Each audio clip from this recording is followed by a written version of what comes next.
a comfy seat, tea's about to get wild. We've got true crime tales and a mischievous smile. More life, chaos, the highs and the lows, laughing through the madness, anything goes. It's talk time with Amy Boston and Kelly Farrell. Fun nights and stories we're telling. Everyone's welcome, grab your drink, come run. We love true crime, real life and fun, and free care and rejoice.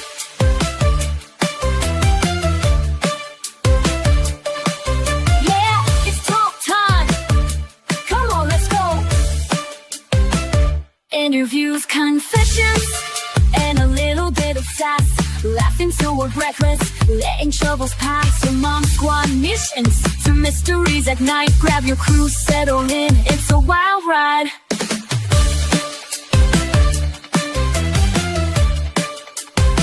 It's talk time with Amy Boston and Kelly Farrell. Fun nights and stories we're telling.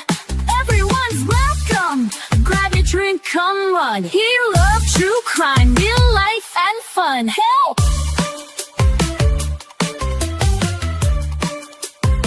It's free care rejoice. Yeah, it's talk time with Amy Boston and Kelly Free Karen Reed.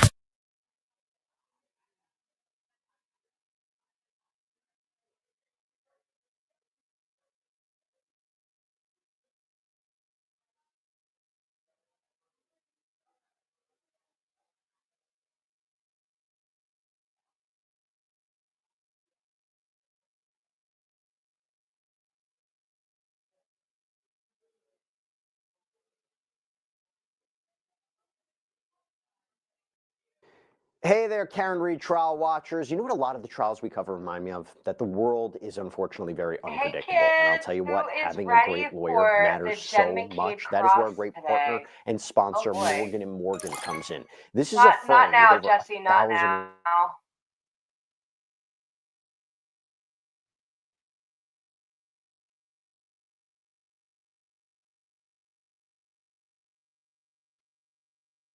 Hey, Dog Mom. Hey, Calypso and Kelly and Jay. I know, Jay. It's Merry Christmas. I love that. Lucas, baby.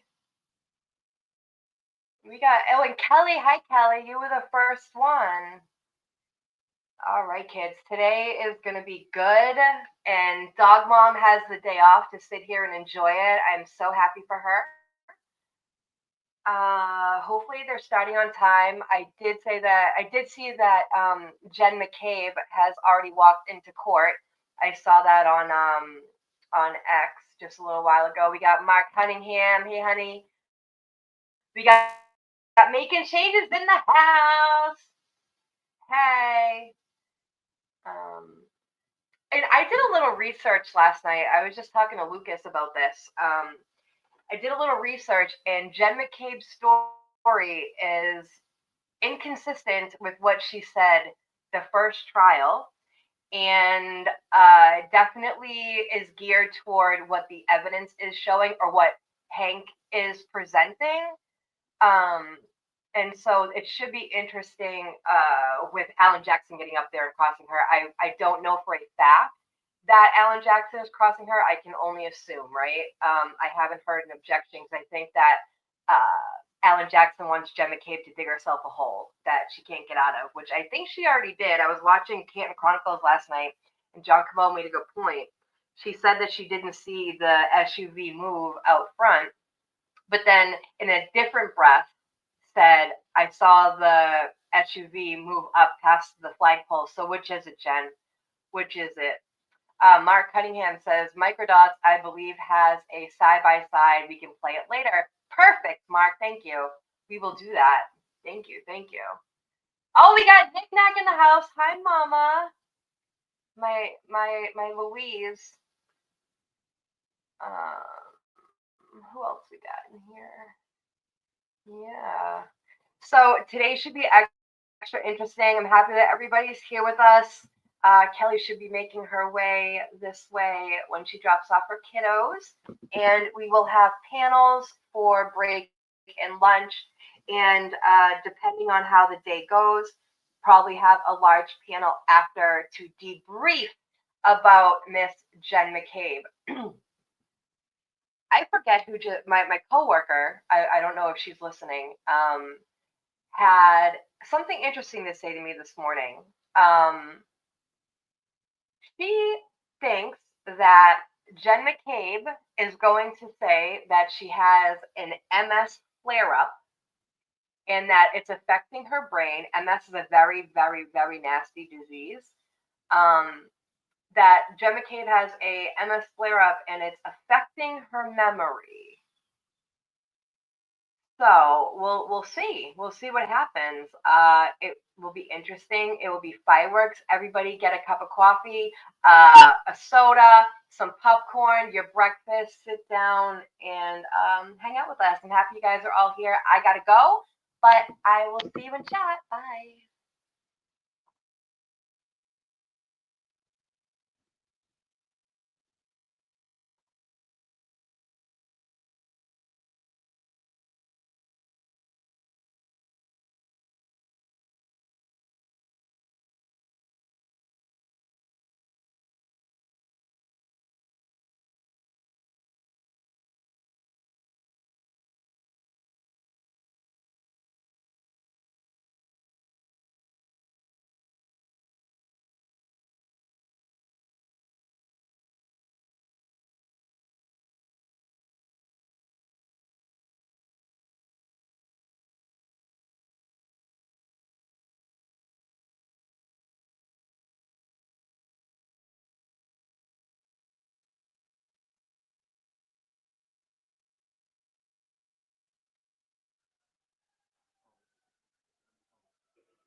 What?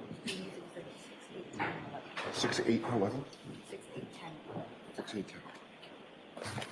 We're now opening AC. Commonwealth versus Reed. Counsel had asked to see you before the jury came over, Your Honor. All right. Good morning. Good morning, Your Honor. So what is it you wanted to see me about, Mr. Brennan? I was handed clips 12A and 16. I think it's 12 and 12A that you should have. Oh, okay. Yes, 12 from yesterday. You have 12 from yesterday, 12As in addition. This is regarding the evidentiary issue of Jen McCabe's phone call to John O'Keefe when she was giving directions and she identified the location by pointing out Bella's mom's house. Okay. I believe that those two clips will have statements of the defendant, which will establish the predicate for allowing in that statement by Ms. McCabe. And then I expect to play those clips after Ms. McCabe's testimony concludes. All right. What do you say, Mr. Jackson? That does not cure the hearsay aspect. I understand Mr. Brennan's argument about the relevance to this case of what Ms.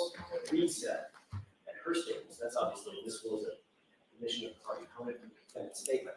That does not do anything to cure the hearsay that was being asked or requested by this witness to address the statements that was sought yesterday. There's a hearsay. If you want to get clips in to do so, I would vote the connection to that as long as they were in context and if they pass the relevancy test, but it doesn't cure the hearsay issue. So Ms. McCabe testified, my notes for whatever it's worth said, at the end of the day, one of the things she testified to was the defendant on the morning when they were driving over to Fairview saying, could John be cheating on her? Could he be with Bella's mom? Yes. So that's in evidence. You want more than that? What do you expect the testimony to be? I expect if allowed to testify, Mrs. McCabe would testify that she had a phone call with John O'Keefe before John O'Keefe and the defendant arrived at Fairview. And John O'Keefe and the defendant were lost. And in giving directions, she offered to John O'Keefe, which was heard by the defendant, the house is near Bella's mom's house. That is evidence of motive. All right, just that she said, yeah, I'm going to allow that. I don't have a problem with that. Yesterday, I'm sorry, I misunderstood. I thought Mr. Brennan was trying to get in the nature of the relationship between Bella and John, which would be hearsay. I have no problem with this offer of proof. Yeah, it's a little bit different than yesterday. Okay. All right.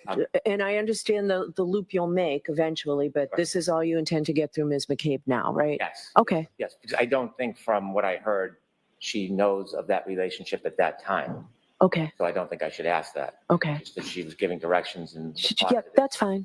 That's fine. And then those clips can come in. Great. Fantastic. Thank you. All right. So we'll bring the jurors over. The only thing I would ask is for it to not be played with Ms. McCabe on the stand. Agreed. Okay.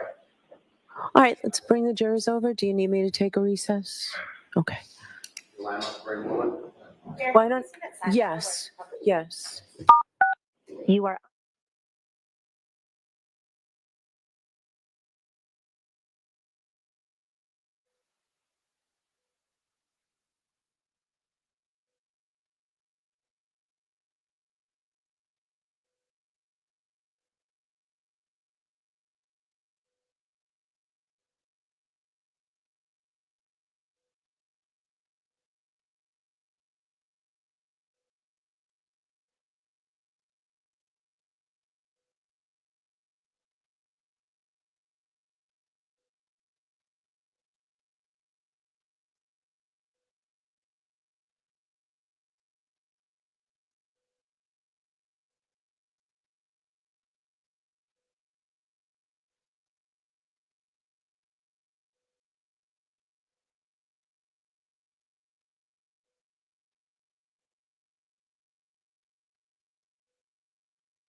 Hear ye. All persons having any business before the office of Liberty County, before the office of Norfolk Superior Court, before the country of Norfolk. Join me, give your attendance, and shall be heard, your attendance, on state of Massachusetts. This court is now open. You may be seated.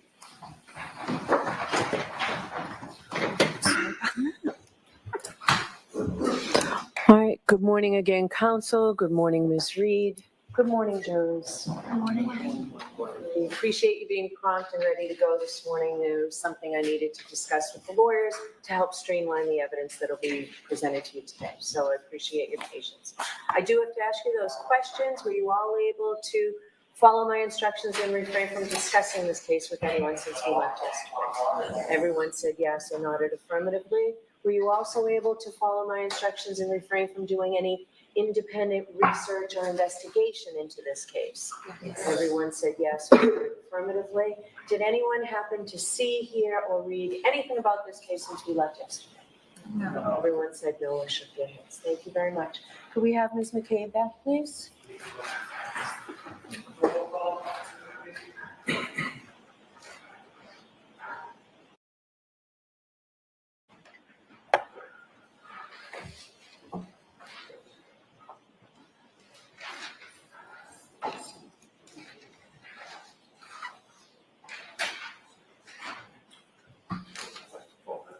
Good morning, follow me, please.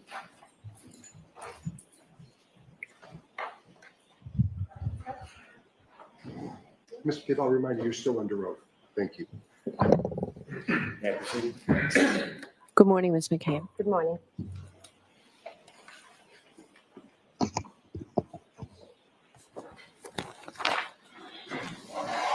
Good morning. Good morning. Before you take us back to Fairview Road, I want to ask you a couple of questions about John's house at Meadows.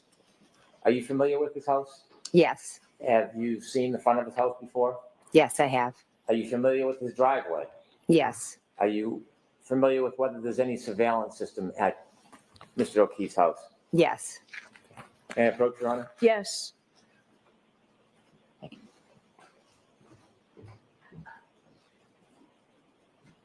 Ms. McCabe, I'm showing you what has been previously marked as Exhibit 6. Do you recognize that photo? Yes, I do. And what is it? That's John O'Keefe's house. Could we provide Exhibit 6 to the jury, please? On that screen, is that Mr. O'Keefe's home? Yes. And show me what's been marked as Exhibit 8. Do you recognize that? Yes. And what is it? That is the side of Mr. O'Keefe's house, the two garage doors. Is there any indication of surveillance? Is this a Ring camera right here? Looks, Is that what John O'Keefe's side of his house looks like? yes. I want to show you Exhibit 10. Do you recognize what's in that photo? Yes. What is it? It is the driveway at John O'Keefe's. See a car to the left? Yes. Do you know whose car that is? Yes, that's Miss Reed's. Is that where you left it the night before? Those early morning hours when you drove to Mr. O'Keefe's house? Yes. I want to show you what's been marked as Exhibit 11. Do you recognize what's in that photo? Yes, Miss Reed's vehicle. Is that the vehicle that Ms. Reed showed you with the broken missing taillight that morning? Yes, it is.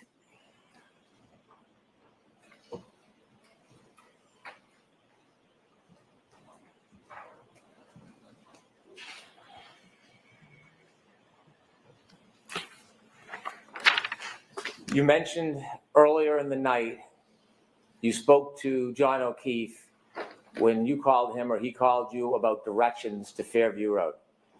Yes. And you also shared that you had a phone conversation offering directions. Yes, I did. Did you tell John that the house at Fairview was near Bella's mom's house? Objection. Sustained as to form, Mr. Brennan. Okay. What did you tell John as far as directions to Fairview? How did you mark it for him? I told him to go by, past Bella's house, the Bella's Street, and then to follow it down to the end. Now I want you to take us back where we were yesterday when we left off. You had brought us to Fairview Road. you had found John. Yes. You shared with us that you were trying chest compressions. Before the chest compressions, did you make a phone call? I called 911.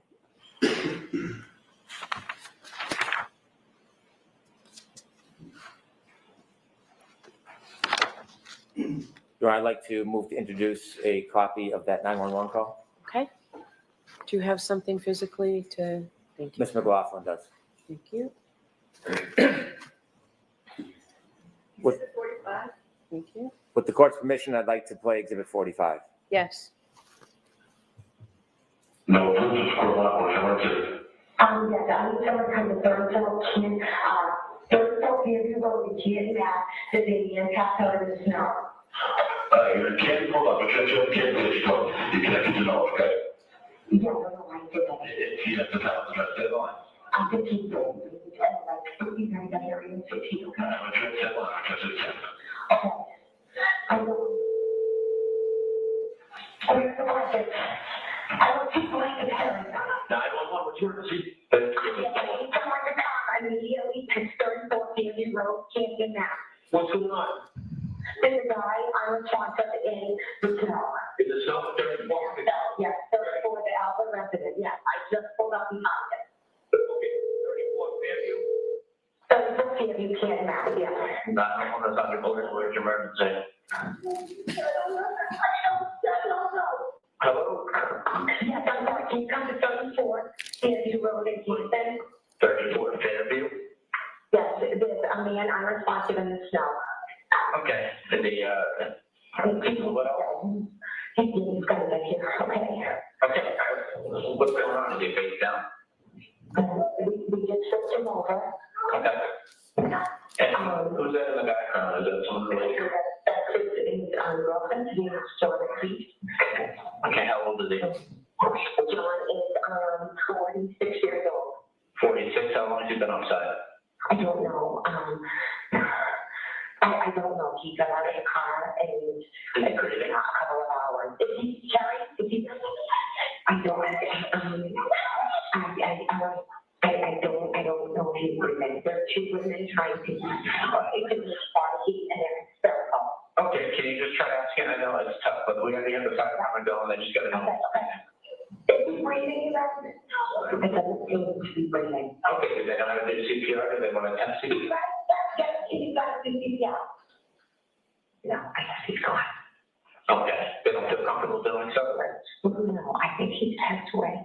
Okay. All right, we have the fire department and the police department on the way. If everyone's declining CPR, then I'll hang up with you, and if anything changes, you can give us a call back. Where are you guys outside? I'm afraid I'll find him. I know, I'm on the phone with the Andrews. I know, honey, I know. Carrie, you gotta get off of me. Carrie, you gotta get off of him. You know if there's any alcohol or drugs involved? He had been out, They've been out drinking. Yes, like I'm talking hours about maybe, and I don't know how long it's been now. Okay, is there any bleeding or anything? Maybe his head out? Yes, possibly, I think he's bleeding in the face. Okay, bleeding from the face, all right. Yes. And how big's the pool of blood, if there is any? Something's coming out the nose, and one of the women is doing CPR. Okay, one of them is doing CPR? Yes, I'm working on him. All right, if she wants CPR, and just let me, just give us a call back, and you tell us your response, all right, but we're on the way. Okay, thank you.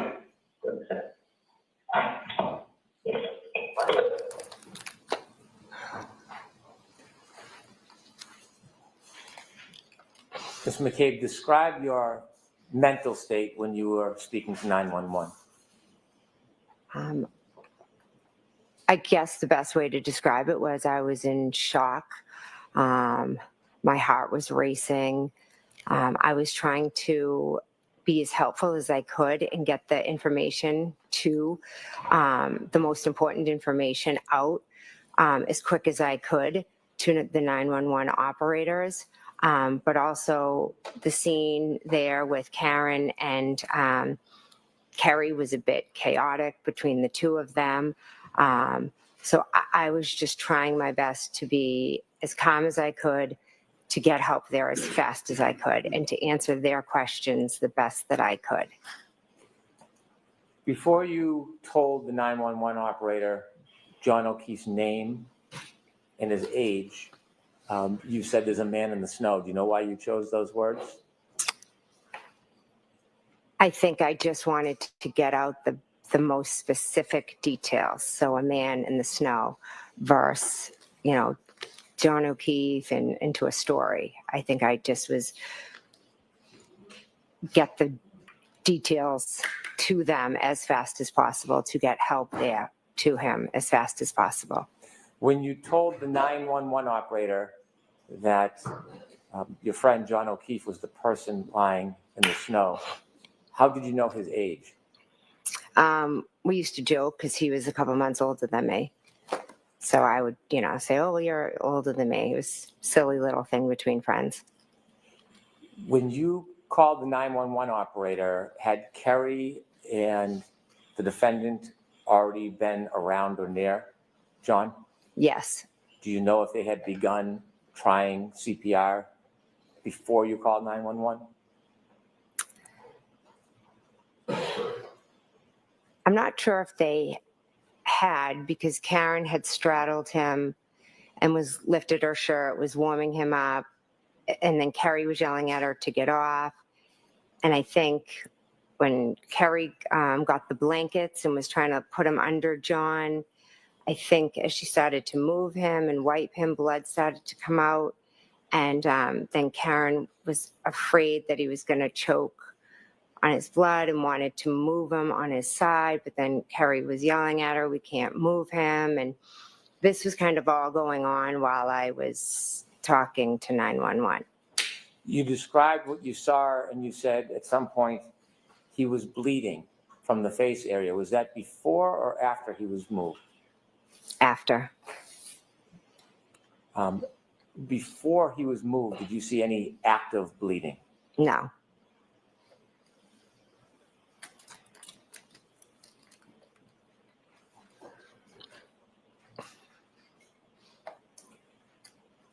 After you called 911, what do you do next? I think I called my sister and she didn't answer. And then as I think I called her as I was walking over to John, and she didn't answer. And then I immediately got down on the ground and Kerry Roberts asked me to take over. How long did you try to help John for? I'm not sure. I'm not sure. How long were you and the defendant and Miss Roberts there before someone else arrived? Police officer was the first to arrive. In the moments, it seemed like a long time, but I think it was fairly quick that they arrived. Any point during the time when you tried to help Mr. O'Keefe and the first police officer arrived, at any point did you see any signs of life from Mr. O'Keefe? No. When the police officer first arrived, do you remember what happened next? I remember it was very chaotic, but there was talk about a spotlight. And I remember, I think I got up and ran to kind of wave to get the police officer's attention so he could see where we were. And then what happens? The police officer, I'm not sure specific. I do remember him asking about John. I think he said, is he a drug user? He was just asking some basic questions. And what's the environment? What's going on around you? Karen's just running around crazy, like just yelling, screaming, kind of like a ping pong. What are you trying to do? I was just trying to talk to the officer. I guess I just went into this like type of mode of, all right, I have to just talk to him, get the information out, figure out like how we can best help John and like what happened to him and try to save him ultimately. And what happens next? More officers begin to come, fire and EMT. So the scene becomes active with a lot of different presence. John, I think they lift John onto a board at one point. The officers are asking us questions. Karen's kind of coming over, talking to the questions, and then kind of just running away. And then she just runs back over. She's doing a lot of screaming, a lot of repetitive, is he dead? Is he dead? Is he dead? Could I have hit him? Did I hit him? Kerry, I think, Kerry's off kind of making phone calls, I believe, to John's family. Do you know what time the first responders lifted John from the ground and put him on that bed? I don't know a time, but it was. Okay, that's the only question. Okay. You heard your 911 call. Do you know the time of that 911 call? Not off the top of my head, no. At some point, did you talk to a number of different people at the scene? Yes. And who were you talking to? The first officer was Officer Sarah. I know I spoke with him. I spoke with an Officer Lank, an Officer Good. There were other officers. I don't remember their names. There were EMTs. I don't remember their names either. You have lived in this area for a long time? Yes. You're active in the community? Yes. Did you know Sergeant Good from before that night? I knew of him. I didn't know him personally. Did you know Detective Lank? Yes, I knew him. How did you know him? We were friendly. Your children ever associate with each other? Not until recently. After you had a chance to speak to some of the officers, did you move around at all yourself? Yes, I the officers would talk to us here and then a little bit over to the side. I tried to comfort Miss Reed. At one point, Miss Reed was very upset. And one of the officers thought it would be best if maybe she went and just sat in one of the cruisers for a little bit because she was just doing a lot of screaming and yelling. And I think they were just trying to, get, work on John and make the scene a little less chaotic. So I went into the back of the car with her, and Kerry Roberts came over. And then we all were just sat in the back of Karen and I kind of were scrunched and sitting in the back, and Kerry was at the door of the cruiser. Why did you get in the car with the defendant? She was crying. She asked me to get in. We held hands. We prayed. She did have blood on her hands, and she said, could I have gotten my period? Who's going to take care of the kids? She just kind of was all over the place. And then at one point, we saw them moving John towards the ambulance. And at that point, Miss Reed started yelling to Miss Roberts, go check on him. Are they working on him? Is he dead? Is he dead? And at that point, myself and Miss Reed got out of the car, and she started yelling and pulling on me to Google hypothermia and Google how long it takes for somebody, to die in the cold. When the defendant first asked you to Google an inquiry about hypothermia, were you still inside the police cruiser or were you outside? Outside. What was the weather? I know it's an obvious question, but how cold was it? It was very cold, windy. The snow was blowing. As I stated, I have multiple sclerosis. So when I'm out in either extremely hot or cold temperatures, I lose the feeling and sensation in my fingers, which obviously made the Googling very hard for me to do because of my, motor skills. So when you were outside of the car with the defendant and she had asked you to do a search regarding hypothermia, did you try to do that? Yes, I did. Do you know the exact time from your memory? Not from reading or learning, but from your memory. Do you remember the exact time you did that? No. Was it after the police came that morning? Yes.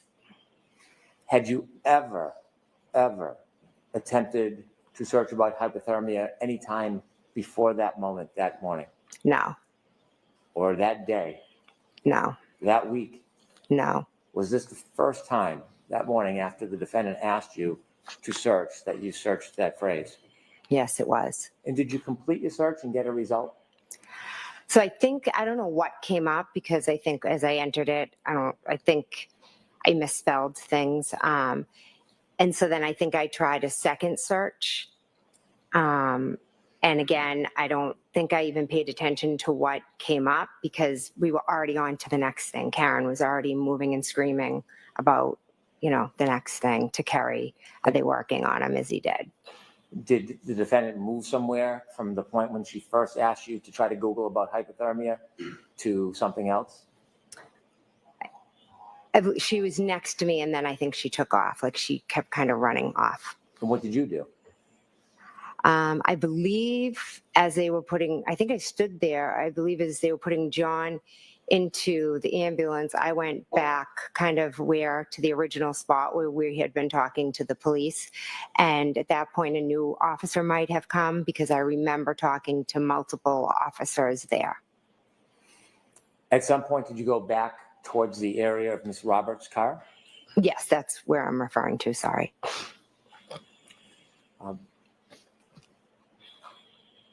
At some point,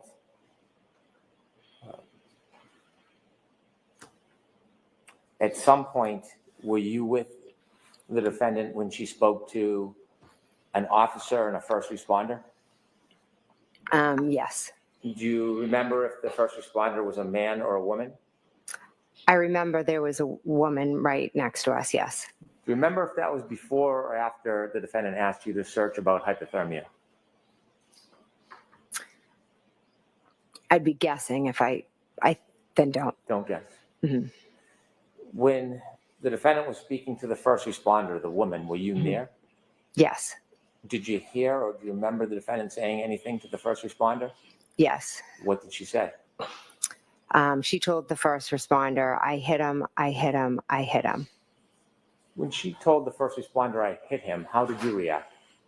I was startled, kind of like, what are you saying? What are you talking about? Did you say anything to the defendant? I think after the second or third time she was saying it, I was like, Karen, like, what are you saying?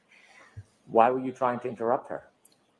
Because I thought she was just talking crazy. And I'm saying, why is she saying she hit him? Were you trying to look out for her? Yeah. Sustain. I'll strike it. You can ask it differently. What was your motivation for trying to interrupt the defendant making the statements to the first responder? Karen was hysterical, irrational, kind of. I'll move on. Oh, okay. I'm going to see counsel at sidebar for just a minute, please.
Yeah. After you made the search at the defendant's request for an inquiry regarding hypothermia, did you have a chance to speak to the officers further? Yes. Did they ask you to do anything or go anywhere? Yes. Officer Lank asked me to go into my sister's house and to wake them up. And your sister's name again? My sister, Nicole. And that is the house you were in the night before. Yes. And after you spoke to the officer, they requested you go in to speak to your sister, did you? Yes. Was there any directive on what you should speak to your sister about? No.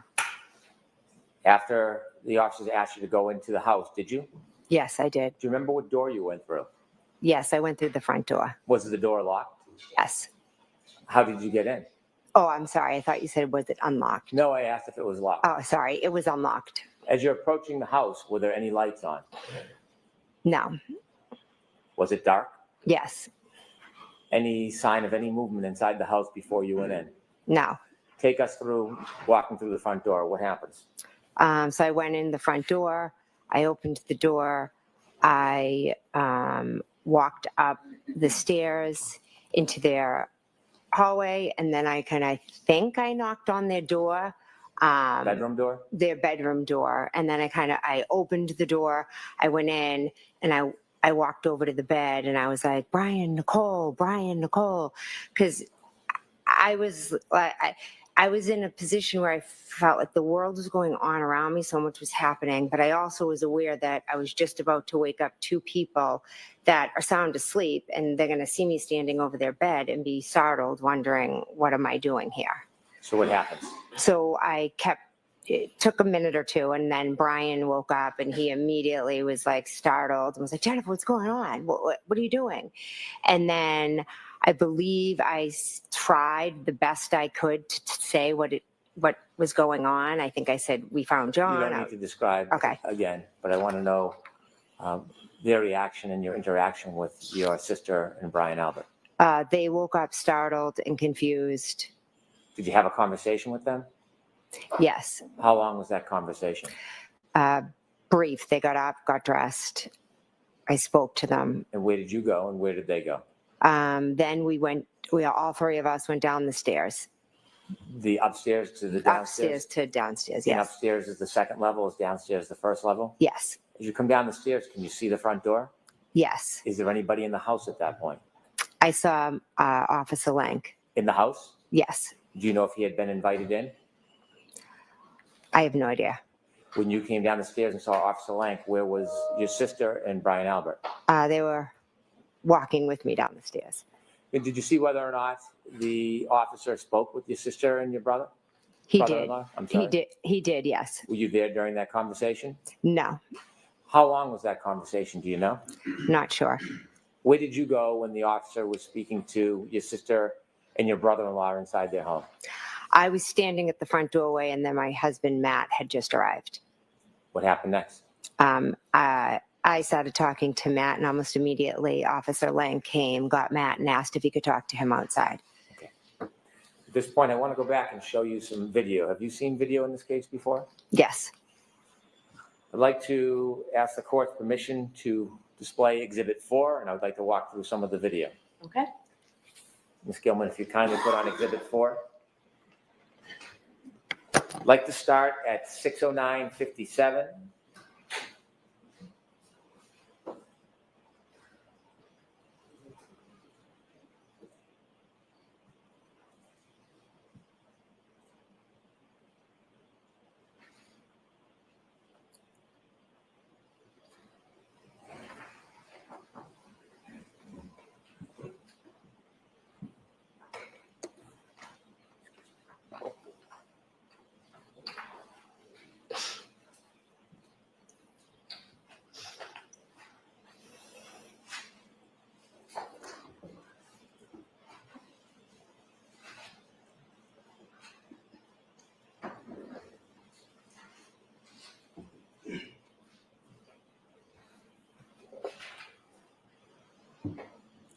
Ms. Gilman, if you can take us to the arrival at Fairview.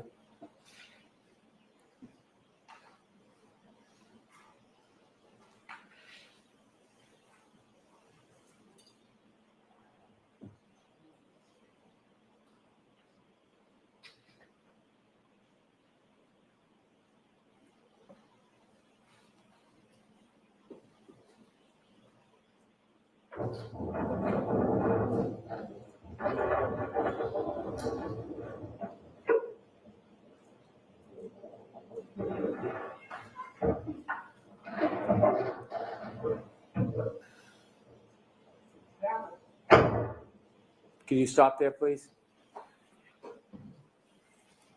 Ms. McCabe, do you recognize this scene? Yes. Is that morning? Yes. The car directly in front of this dash cam, do you know whose vehicle that is?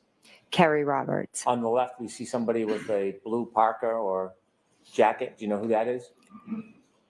I believe that's me. Can you continue to play, please?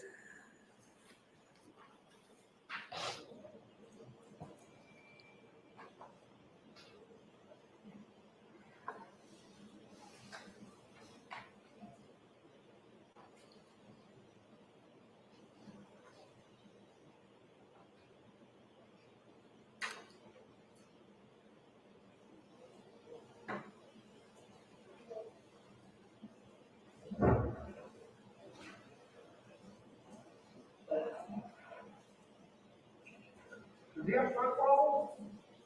Does he run? Does he run? Huh?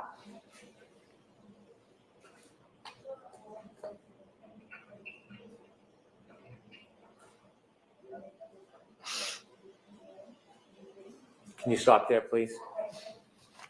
Does that fairly depict your first interaction with law enforcement? Yes. Do you see the flagpole in that video? Yes. And is that the area where you found John? Yes. I'd like to move forward in the video. If we can move forward to 6:14:45, please.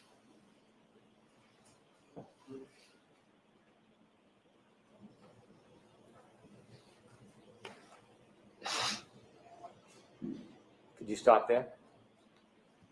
Can you identify people on that video from right to left, if you can? I don't know the officer. That's myself. I believe behind me, that's Miss Reed. And this is about, well, let me get the time correctly. 6:14:47. And do you know where John is at this point?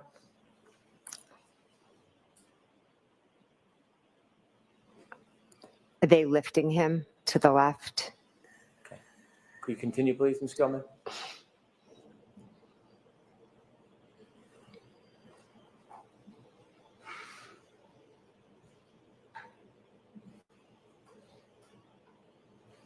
Could you stop there? The person all the way to the left near the flagpole. Do you know who that is? I believe Kerry Roberts. And is that the area where John was found? Yes. And that's at 6:15 a.m.? If you don't know, that's okay. Do you know what Ms. Roberts was doing at 6:15 a.m.? My guess is I that, don't want you to guess, just oh, if you know. I don't know. Okay. Now, you're over to the right. Is that you? Yes. Okay. Continue, please.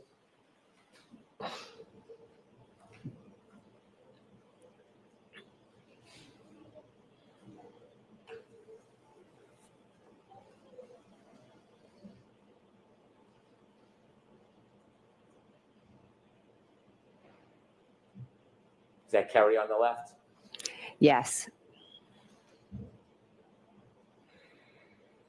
Stop, please. On the right, do you see yourself? Yes. And which person are you? I'm the one next to the one with the fluorescent yellow. Is your back to us? Yes. To the right in yellow. Do you know who that is? I don't. Okay. Continue, please.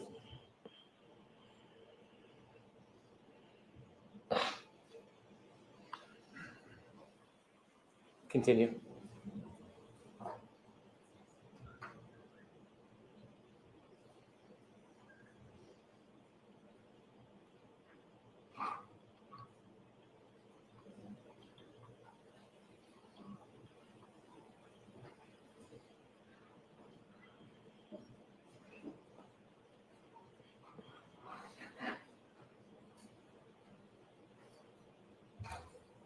Stop, please. Do you see the defendant move from the right to the left? Yes. Do you see the yellow jacket? Yes. Do you know whether or not that's the woman first responder? I believe so, yes. Do you know why the officer moved the defendant over to from right to left? I don't. Continue, please. Stop. At that part, is there a conversation between the defendant and the first responder? Yes. Are you listening? Yes. Continue. Stop. Do you see the officer that was with you in the group? Yes, Do you see him now turned away from the group speaking to somebody else? I do. Continue, please.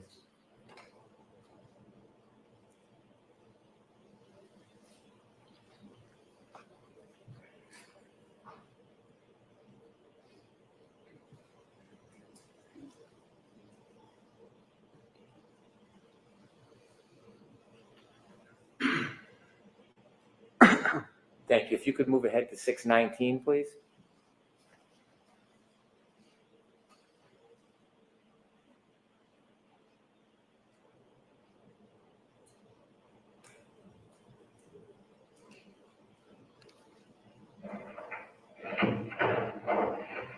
Is that you, Ms. McCabe and Ms. Roberts? Yes.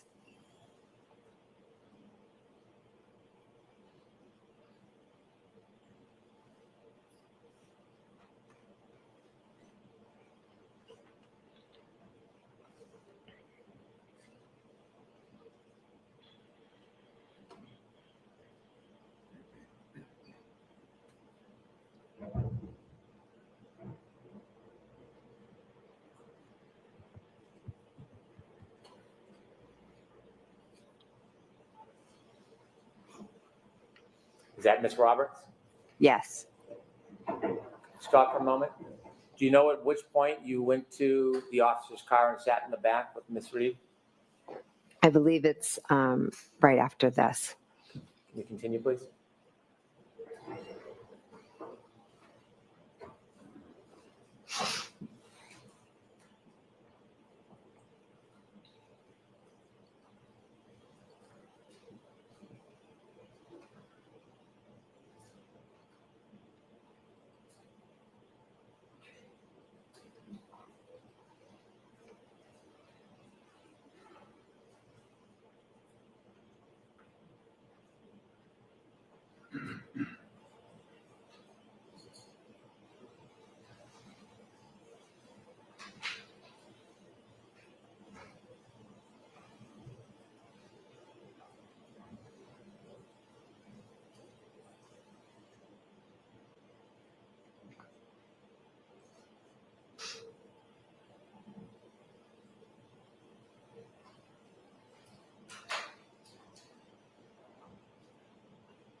Is that Ms. Roberts? Yes. Stop, please. Was it before or after that moment that you sat with the defendant and Ms. Roberts stood outside the car and you prayed?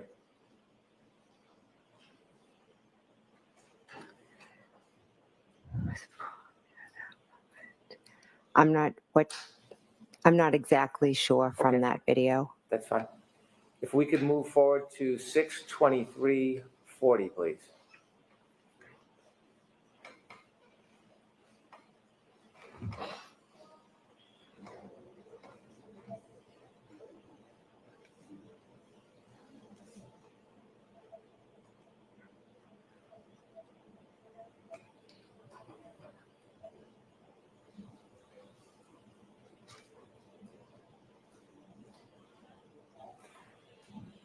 At this time, are you still with the defendant behind this car in some spot? Yes, I am.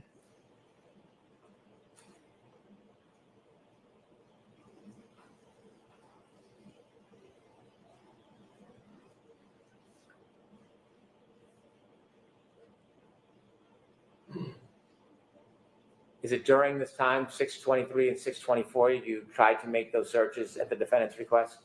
Yes. Ms. Gilman, if you can move forward to 6:26:15.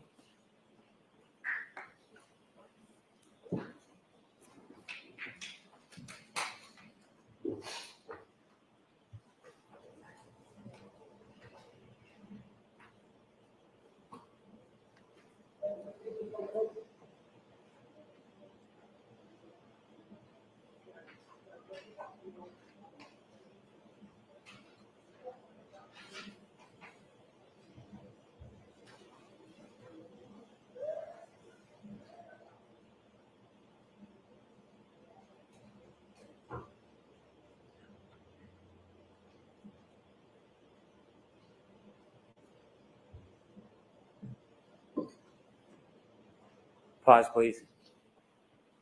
Ms. McCabe, do you see anybody returning to Ms. Roberts' car in that area? Yes. And who did you see? I saw myself, and I'm standing outside of the car speaking to Officer Lank. I saw Kerry go up and near her car. I'm not sure if she went into it. And I saw someone walk Miss Reed into the car. Is it around this time you have a conversation with Mr. Lank? Yes. And what does he tell you again around this time? He's at this point, I think, asking me questions about what had happened. And then soon after, he asks me to go into my sister's house. Ms. Gilman, if you can fast forward to 6:34:15, please.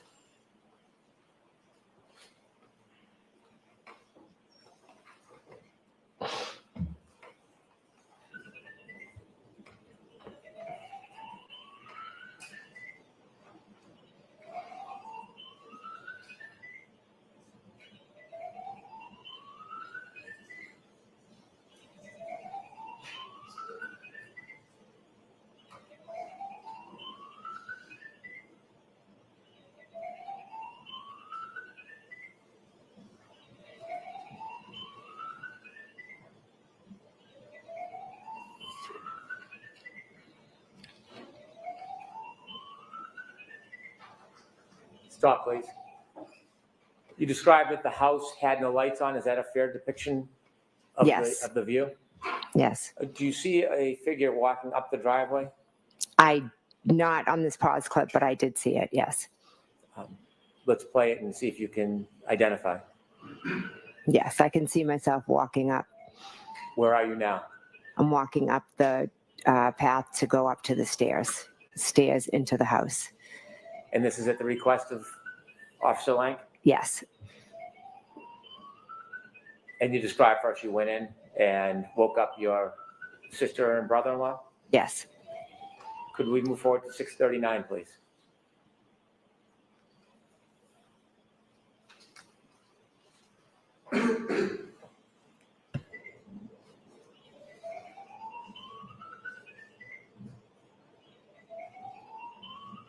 Stop. And do you see something happen with the house at that point? Yes. Okay. And what happens? Light went on. I'll note it's 6:39:08. Thank you, Ms. Gilman.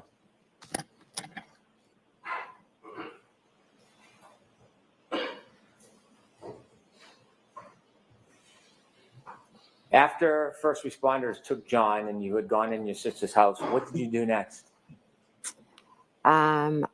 Next, after Officer Lank spoke to my husband, Kerry Roberts, her and I had a conversation. She was going to go pick up John's parents in Braintree. At first, I had told her I would go with her. But then Officer Lank said that one of us had to stay at Fairview to speak to the, I believe it was the state troopers that would be coming. Did you stay at Fairview? I did, yes. What was your mental state at that point? Again, I was in shock. The best way I can describe it is the feeling of I'm present and everything's going on around me, and I'm just trying to process and make sense of everything. Did you speak to your sister about what happened? Yes. Did you speak to your brother-in-law about what happened? Yes. And were they giving you any comfort or support? Yes, they were being very comforting and supportive. As you were waiting at Fairview, did anybody else come to the house? Well, my husband, Matt, had arrived. A little while later, Julie Albert had arrived. She was dropping something off, and then Brian Sr. called her in. Is Julie Albert the wife of Chris Albert? Yes, she is. And Brian Albert and Chris Albert are brothers? Correct. When she arrived, did you talk to her? Yes. Were you in a group? Were you talking to people privately? No, we were all sitting around the kitchen table. And why were you talking to everybody? We were trying to figure out what had happened. They were trying to be supportive, trying to help me. What was your mood? I was extremely concerned. I was calling Kerry, trying to get updates about John. I was worried about John, his family, about Kaylee. At that point, did you know whether John was going to live? I had a very strong, I think deep down I knew that John was gone. But there's until you hear it, I think there was that little bit of hope, maybe. Did you speak to anybody but Kerry, who was not at the home that morning? I believe I spoke. Yeah, Miss Reed. You had a conversation? Yes, I spoke to her when she was in the ambulance. Did you speak to her again later that day? No, I think I texted her asking her for Kerry's number because I didn't have it. Did you hear back? No, Did you ever speak to Miss Reed again? no, I've never spoken to her again. When you were trying to get information from Kerry and you were in Fairview, did anybody else other than the people you've described arrive at Fairview? Chris Albert. Brian Higgins showed up, and Chris Albert. Did you know Brian Higgins? I knew him as a friend of Brian's. Did you see him at the waterfall that night before? Yes, I did.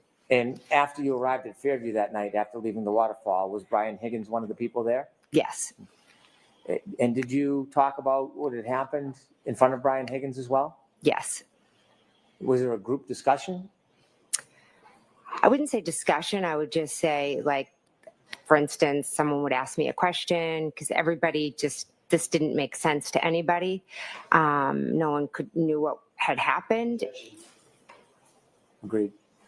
So just move on. And so was there a lot of questions about what you saw and heard? Yes. You mentioned earlier that you felt like you were in a state of shock. Did you feel like you were still in that state, or were things changing mentally? Little by little, as I sat there, I started things started coming back to me that had been said to me earlier. Did something significant come back to you about what happened earlier, or what you heard? Yes. And what is that? When Miss Reed stated to myself and the female, I hit him, I hit him, I hit him. And did anything else over the course of that morning come back to you about that moment? Throughout when I was still at Fairview, or throughout the day? Still at Fairview. I believe that was maybe the main thing. I can't be sure what memories came back. When you remembered the defendant's statements to the first responder, did you decide to do something with that information? Yes, Officer Lang had said if I, remembered anything or needed anything before the state, the state police came, to give him a call. And did you? I did, yes. And you knew Officer Lang? I did, yes. Were you comfortable calling him? Yes, I was. Did you tell him the information that you had remembered? I just asked him to come back to Fairview. Did he? He did, yes. When he came back, did you speak to him? Yes, I did. Were you with the group, or were you alone? No, I was with the group. And did you tell him what you had remembered? I did, yes. How long did you stay at Fairview for? I believe somewhere between 11:30. I'm being approximate with my times. Officer Proctor called me from the state police. Do you know how he got your number? No. Did you have a discussion with him? He said he would like to come by and question me, and I'm not sure if he said at your house or if I said I need to go home because I had 4 kids at home that were still sleeping. And, I knew that I had to go home to them and eventually break this, news to them and comfort them. And I knew that was going to be a whole nother situation to deal with. Did you speak to him on the phone before you went home, or after? A quick phone call. I'll see you at my house. At that point, did you share any information with him? No, not on the phone. Did you return home? I did, yes. Do you remember about what time that was? I'm going to say 11:30 or after. that Approximate. General? General, yeah. Okay. When you got back home, did you have a meeting or speak with Mr. Proctor? I did, yes. Was it a phone call or an in-person conversation? He came into my house with Officer Buchanan. Okay, him and Trooper Buchanan came in? Yes. Was there anybody else at your home? My husband was home, and my brother-in-law, Brian Albert, came over. Did you speak to them? Yes. Did you tell them any additional information at that point? The troopers or? The troopers. Yes, I know I had said what Karen had said to me, and then she had said I hit him. Could I have hit him? I told them how she showed up at my house. I just basically gave them the events of that morning. At that point, did you mention anything about the defendant's broken taillight? At that conversation, no. Did they leave? They did leave, yes. At some point, did they reach out to you again, or did you reach out to them? At some point, I had another conversation with them a few hours later. I'm not sure if they called me or if I called them. Do you know what generally the content of that conversation was? Yes, I had remembered that Karen had told me about her taillight. As you're processing that morning, are you trying to think and recreate the event, or are you trying to put it out of your mind? I couldn't get it out of my mind.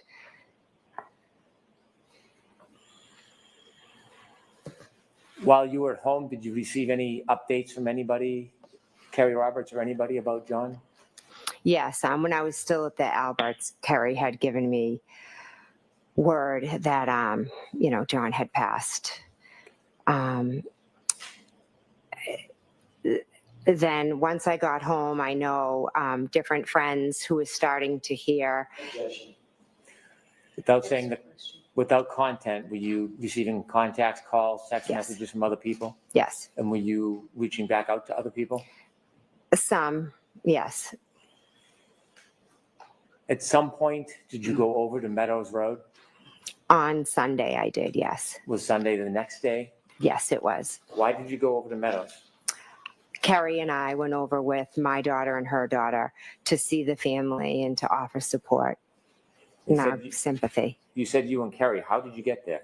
Kerry picked me up. Prior to that evening, you and Kerry, you described, weren't friends or familiar? Correct. Were things changing? Yes, rapidly. When she picked you up, who else did she pick up with you? My daughter, who is Kaylee's friend. And was anybody else, or any of Miss Roberts' family in the car? Yes, her daughter was in the car as well. So it was you, Miss Roberts, and your two daughters? Yes. You said you went to Meadows. Yes. Why did you go there? To offer our condolences, sympathy, support, to be with the family. I love them. Were they staying at Meadows? They were at Meadows, yes. When you went there that next day, can you describe the traffic and the people that were there? There was a house full of family, friends, coworkers, loved ones. The car repairman, like anyone and everyone. Did you ever see the defendant? No. While you're at the house, did you have a chance to speak to Miss O'Keefe? Yes, I did. At some point that day, did you leave the house? Yes. Who did you leave with? Kerry and my daughter stayed to be with Kaylee, and we left with her daughter. Where did you go? We were heading home, but then we ended up dropping off her daughter at her friend's house. Now, who's her daughter? Don't give me a name. Kerry's daughter? Kerry's daughter, yes. And was Kerry's daughter friends with any of the Lanks?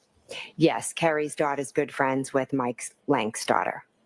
When Miss Roberts drove over to Mr. and Mrs. Lank's house, did you meet anybody?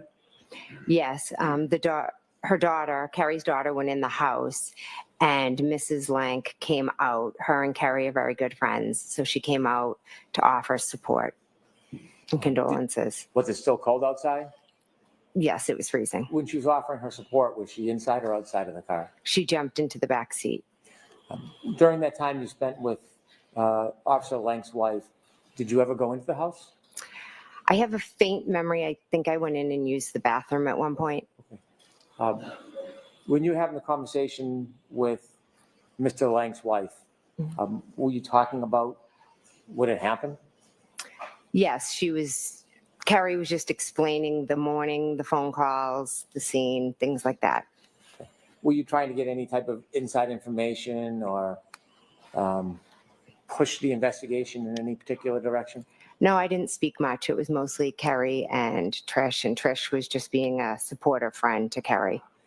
At some point, did you get together with Ms. Roberts and try to memorialize what you had saw or thought that morning? Yes. Why did you do that? Peg had asked Kerry to do a timeline. So Kerry came over and we were sitting down talking about it. And so my sister was there and she said that she would jot it down for us. And so when you got together, it was at the request of Mrs. O'Keefe? Yes. When she made that request, did you ask you to do that? Did you question why? No, she wanted us to do it, so I did it. Why? She wanted us to remember and try to jot down everything we remembered so we wouldn't forget. So I'm going to sustain discretion. There is disregard. Did you speak to officers further in the future? Yes. Can you count how many times you spoke with police or the interviews you had? There were a lot, or a good amount, I should say.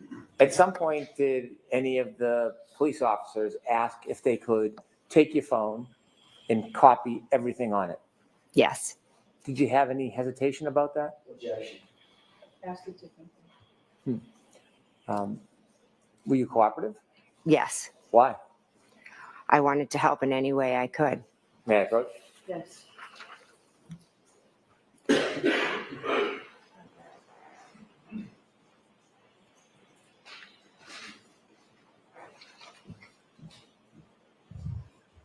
Handing you a piece of paper. Do you recognize that? Yes, I do. And what is it? That's my signature. Do you know what that document is? Yes, it's the consent form that I signed from my phone. I can produce this as an exhibit. Any objection? Yes, Your Honor, we can deal with it sidebar. I have no objection to the identification of it. Moving in as exhibit, I do have an objection. Okay, I'll see what's on that.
After that day when you met with Ms. Roberts and you try to memorialize your memory about what had happened, after that date, have you discussed what happened that morning with other people?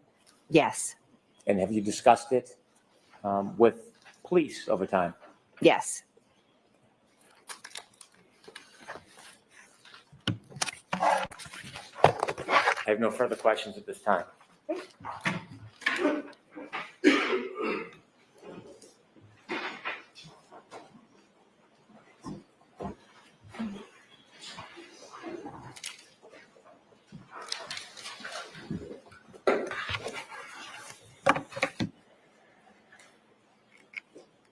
Good morning, Ms. McCabe. Good morning.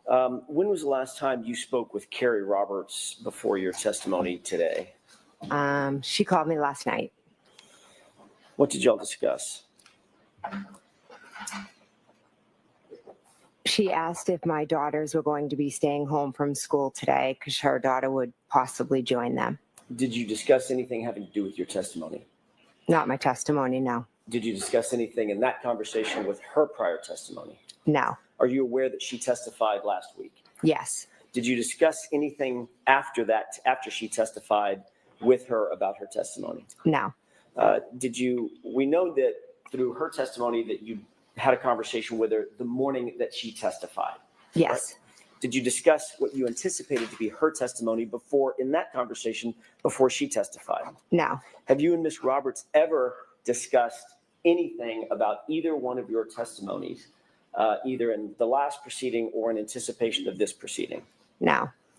So for the entirety of the last year, even though you both went through a proceeding last year where you both testified under oath and it was highly, highly publicized, neither one of you, your good friend Carrie Roberts and you, have ever discussed either of your testimonies between that time and this time? No, we've discussed the case and we've discussed what happened that moment, the moments of the morning, but we have not discussed testimony. Okay, so let's break that down for a second. I'm talking about, because the timing matters. I'm just asking at this point, if you'll bear with me, just the year from last year at a different proceeding to this year, you have discussed this case. Yes. With Ms. Roberts. Many times, yes. And you've discussed the specifics of her memory, which would be reflected in her testimony, correct? We talked about what happened that morning. So you were talking about what she remembers happening that morning, correct? No, what happened that morning. Okay, so not to put too fine a point on it, Ms. McCabe, but if you ask me what I had for dinner last night, it's my memory of what I had for dinner last night. Would you agree with that? Sustained. Did you talk about her perception of what happened that morning during the last year? We've talked about what has happened, yes. Okay, so I'm trying to break it down between you and Ms. Roberts. You've discussed her perceptions and her memory of what happened, as well as, and separate and apart from, your memory and your perceptions, correct? Correct.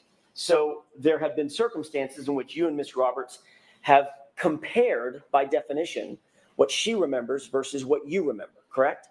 I wouldn't say compare. Now let's move to what would you say in terms of what you've discussed and why? I would say that we've both talked about what we've discussed, but it wasn't like a comparison. We weren't comparing anything. You've talked about what you discussed. What does that mean? Talked about your testimony? No, we've discussed what happened that moment, right, and in those moments. So, when I got a phone call, and that's my story. I got a phone call in the morning, and then Carrie can say, yeah, I got a phone call as well. As you said, that's your story, correct? Not my story. It's Those the were your truth. words. It's the truth. Okay. So for instance, when you got a phone call at 4:53 in the morning, Carrie Roberts wasn't there, correct? Correct. But you've discussed that with her. Correct. And you've told her what your perception of that, your memory of that phone call was, even though she was not recipient to and did not witness that phone call, correct? I've told her about the phone call, correct. As well as many other details that she was not privy to personally, correct? Correct. Conversations that you've had, for instance, conversations that you claim you've had with Ms. Reed, correct? Correct. And you've told her what your perception is of those conversations, or your memory was or is of those conversations with Ms. Reed, correct? Which conversations with Ms. Reed? Any conversations, just anything that she wasn't privy to. You've discussed that with her. Some things, yes, okay. Absolutely. And conversely, Ms. McCabe, obviously, she's also discussed certain perceptions and memories that she has about this case, and the facts of this case, as she recalls them, that you were not necessarily privy to, correct? Yes. Things that may have taken place outside your presence, correct? Correct. And you've talked about things, she's talked to you about things, now I'm getting myself confused. Y'all have talked about things that were outside of her perception and outside of your perception. And you've shared those with each other. We've shared our experiences. We've become very close. We both lived through a traumatic experience. How many times would you say you and Ms. Roberts have discussed your individual perceptions of what you remember happening on the 28th or the 29th of January 2022? How many times? It would be hard to put a number on that. We talk about it's hard. We're bonded. We talk about the trauma that we relive every day. Karen called us for help and we both answered the phone. And that bonding is the glue that holds you two together. Is this case, correct? Yes. So that probably, by definition, is the foundation of many, many, many of your conversations. Would you agree? We've grown into friends where we talk about many other things besides the case. Sure, the movie you saw last weekend and what the kids are doing yesterday. Yes, and yes, absolutely. We talk many different things, just like girlfriends do. I'm just concerned with and asking you about the subject matter of this case and the details and the facts of this case. You two have probably talked hundreds of times, that's fair to say, about your individual perceptions, your respective perceptions of this case, correct? This happened 3 years ago, and we've talked about it time and time again. This case has traumatized us, so And it's a huge talking part of our lives. I'm sorry, I didn't mean to interrupt you. Oh, I'm sorry. I believe it just, I meant traumatized our lives. Okay. It would be impossible for you two to have had so many conversations about your respective perceptions of the details of that day without that influencing the other person, correct? You've somehow been influenced by Miss Roberts's perceptions and her memories, correct? I don't think I would say influenced. Would you say that she's been influenced by your perceptions and your memories? Objection. Would you say that, Ms. McCabe? No, I wouldn't. Next question. How many times have you met with anybody from the DA's office? And I'm just going to limit the time frame right now in anticipation of your appearance in this trial yesterday and today. I'd say roughly 4 or 5. Can you give me a time frame when those 4 or 5 meetings were? I don't have dates. I do remember at one point I met with Mr. Brennan. He was new to the case. So I went in and he introduced himself. How long ago was that? Weeks or months?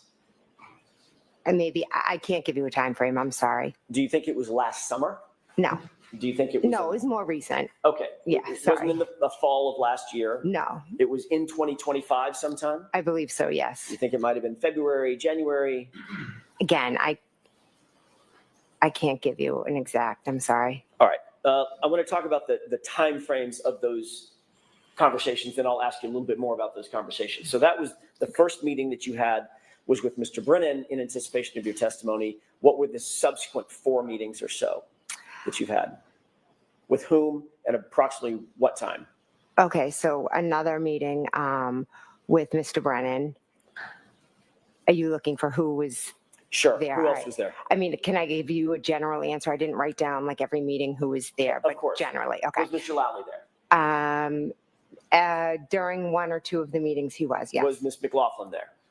Yes. Was there anybody else from the DA's office there? The officer or Trooper Tully was there at 1. Trooper Buchanan was there at 1. The witness advocates were there. And again, give or take the particular meeting. Those are 2 meetings that you've talked about with Mr. Brennan and others. What about the 3rd meeting? No, I'm sorry. I was lumping a few of them together. Sure, I understood. apologize.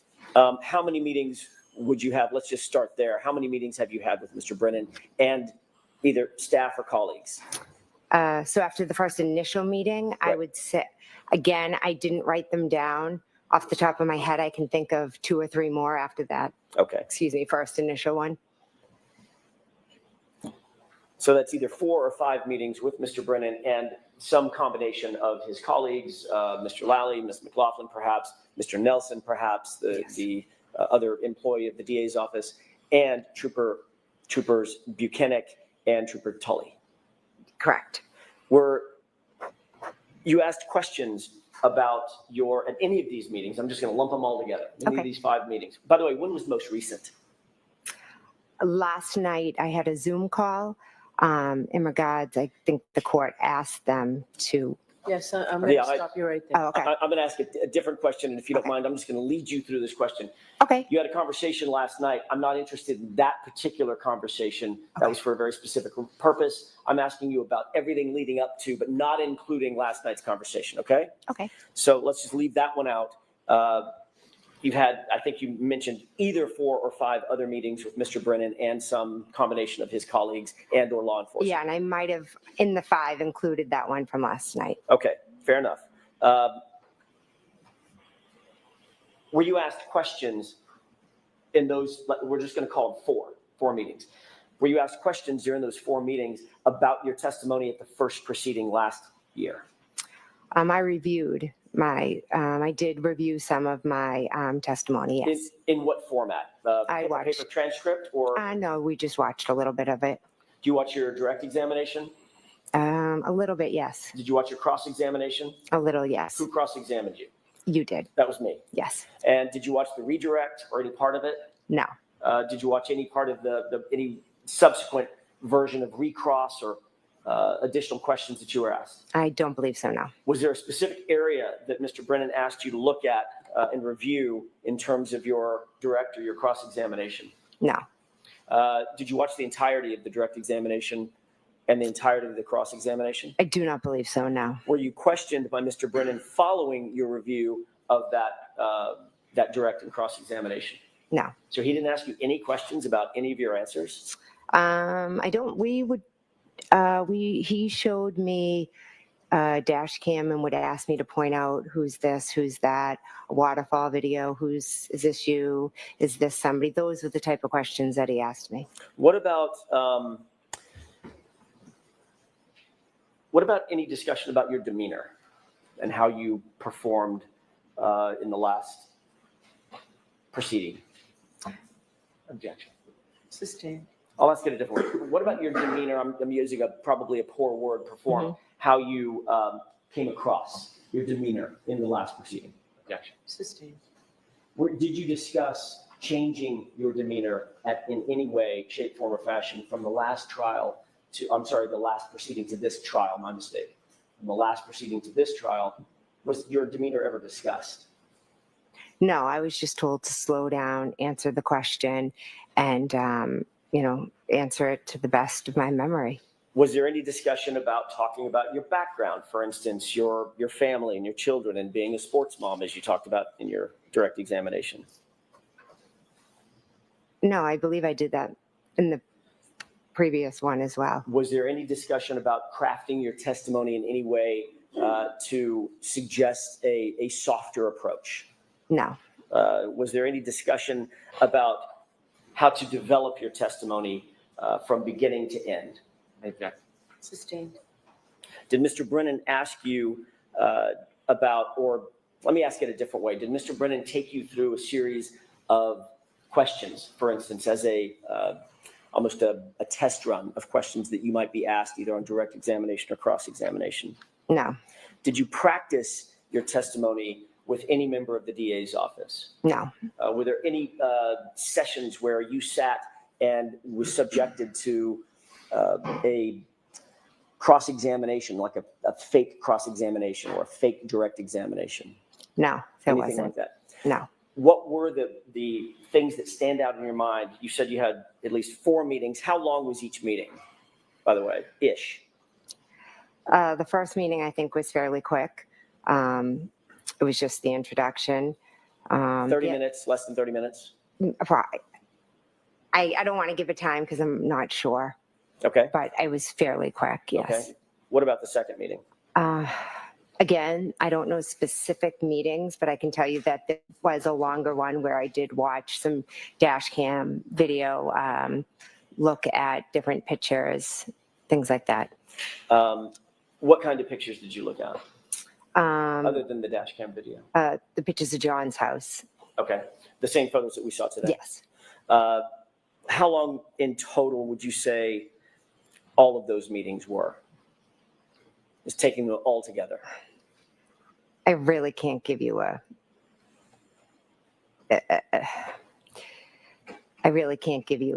estimate. I think the first one was fairly quick. The second one, one of them was a little bit longer, maybe couple hours. Okay. Then the third one, was that also a couple hours, or was that one fairly quick? That was fairly quick, yes. So fair to say between 2, 3, 4 hours total meeting times? Again, I'd have to probably go back and look at the date and the time. I really can't give you a specific amount of time. I apologize. Did Trooper Tully or Trooper Buchanan ask you any questions during the course of any of these meetings? Regarding the case, no, but we did briefly talk about how my kids were, how their kids were. But they didn't ask you any questions about your testimony, about your case, about the case, about your memories, about specific facts? I do not believe so, no. During any of these meetings, was anybody taking notes? Ms. McLaughlin, Mr. Lally, Mr. Brennan, any of the troopers? No, I don't believe so. So there was several hours worth of meetings with you, and nobody scribed any notes that you saw? None that I saw, no. And these meetings were not recorded? I do not believe so, no.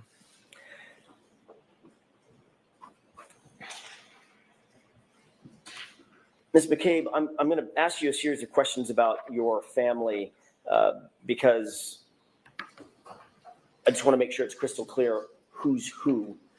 You're married to Matt McCabe, correct? Yes. Your sister is Nicole Albert. Yes.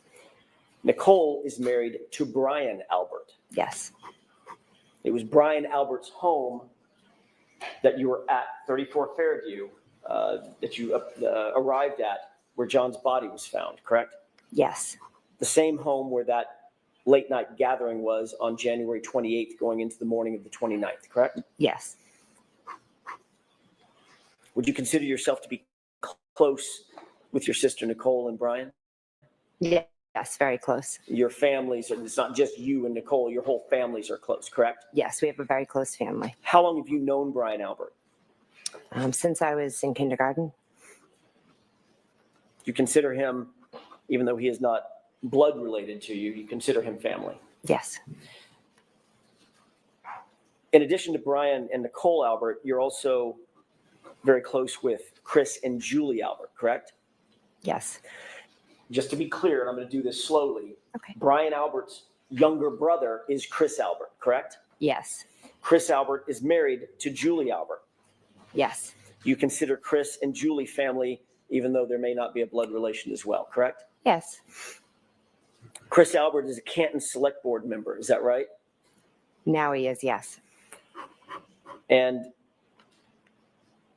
the Canton, that's in Canton? I said Select Board member, did I mention Canton Select Board member? It is in Canton, Okay. yes. All right, obviously it's in Canton. The Canton Police Department reports to the Select Board, correct? I'm not aware. You're not aware of that echelon? No. Okay. You're aware that Brian Albert, your friend of, I'm not going to say how many years, but since kindergarten, was a Boston police officer. Yes. He had been a lifetime law enforcement officer for some 30 years before he retired recently, correct? Yes. He's a trained first responder, obviously. Yes. Brian Albert and Chris Albert have another brother named Kevin Albert, correct? Yes. Kevin Albert is a detective with a police department, correct? Yes, I believe that's his title. I'm not Which 100%. Which police department is Kevin Albert associated with? Canton. And you've grown up in Canton your whole life, you indicated. Yes. Your entire family has grown up in Canton, correct? Yes. And you, Ms. McCabe, have 3 sisters. Nicole, we've talked about. You also have a sister named Shelley, is that right? Michelle, yes. Michelle. Mm-hmm. And Denise, who you mentioned in your direct examination. Yes. Nicole is also known by a nickname, is that right? Yes. What is Nicole's nickname within the family? Coco. Does Shelley also have a nickname? Well, I guess Shelley is the shortened name for Michelle, correct? Yes. What about Denise? She's Dee Dee. Dee Dee? Yeah, like Deedee.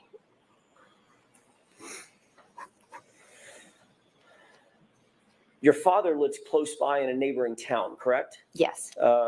Don't tell me the town, but it's relatively close to Canton. 20 minutes, yes. Okay. His name is Tom Weeks. Yes.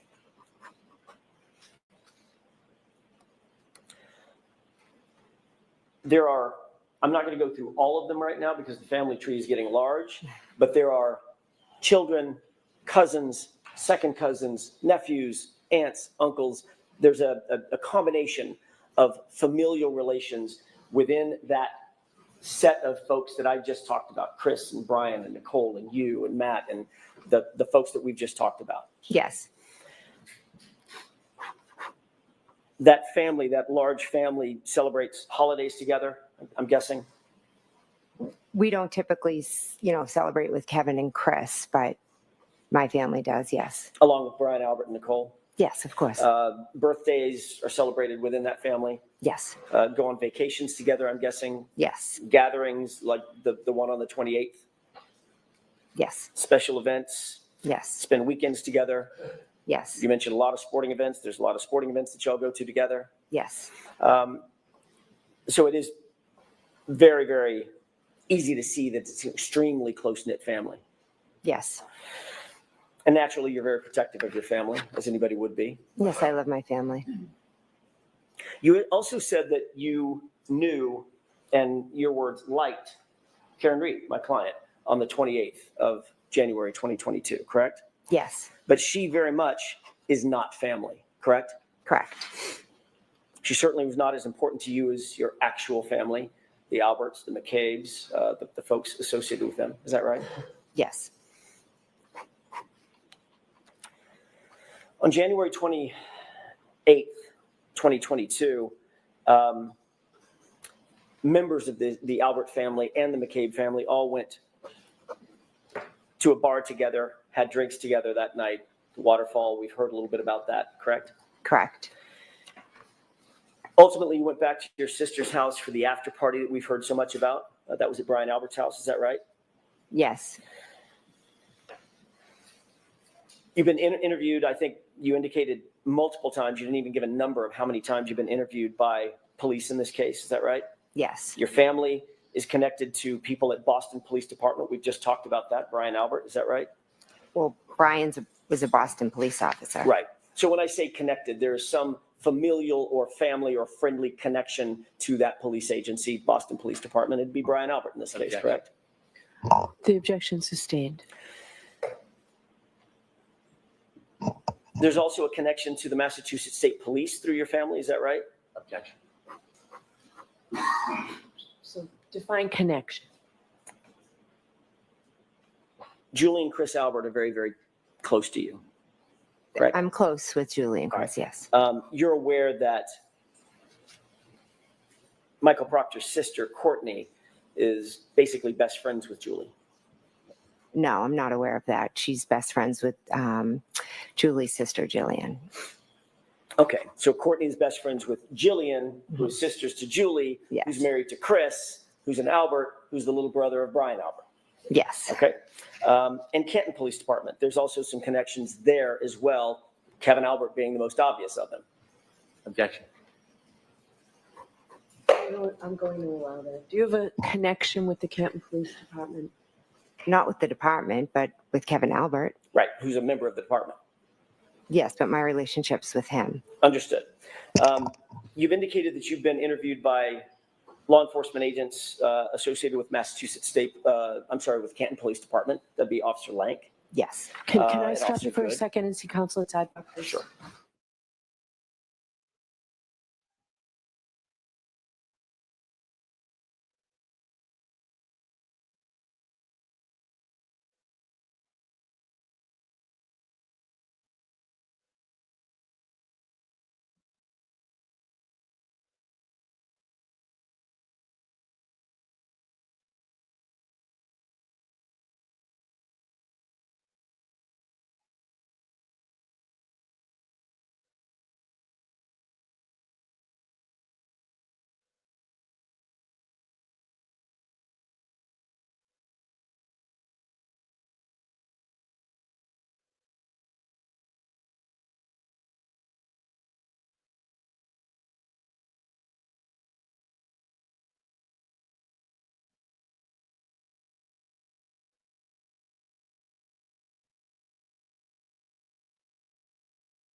So we'll see in about 20 minutes.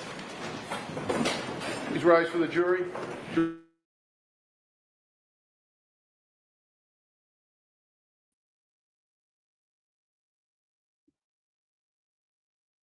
Alrighty, hey guys. I know you hear my dogs. They're deciding. Oh, no, we're not barking. Hey, I'm sending the link. I just was trying as fast as I could.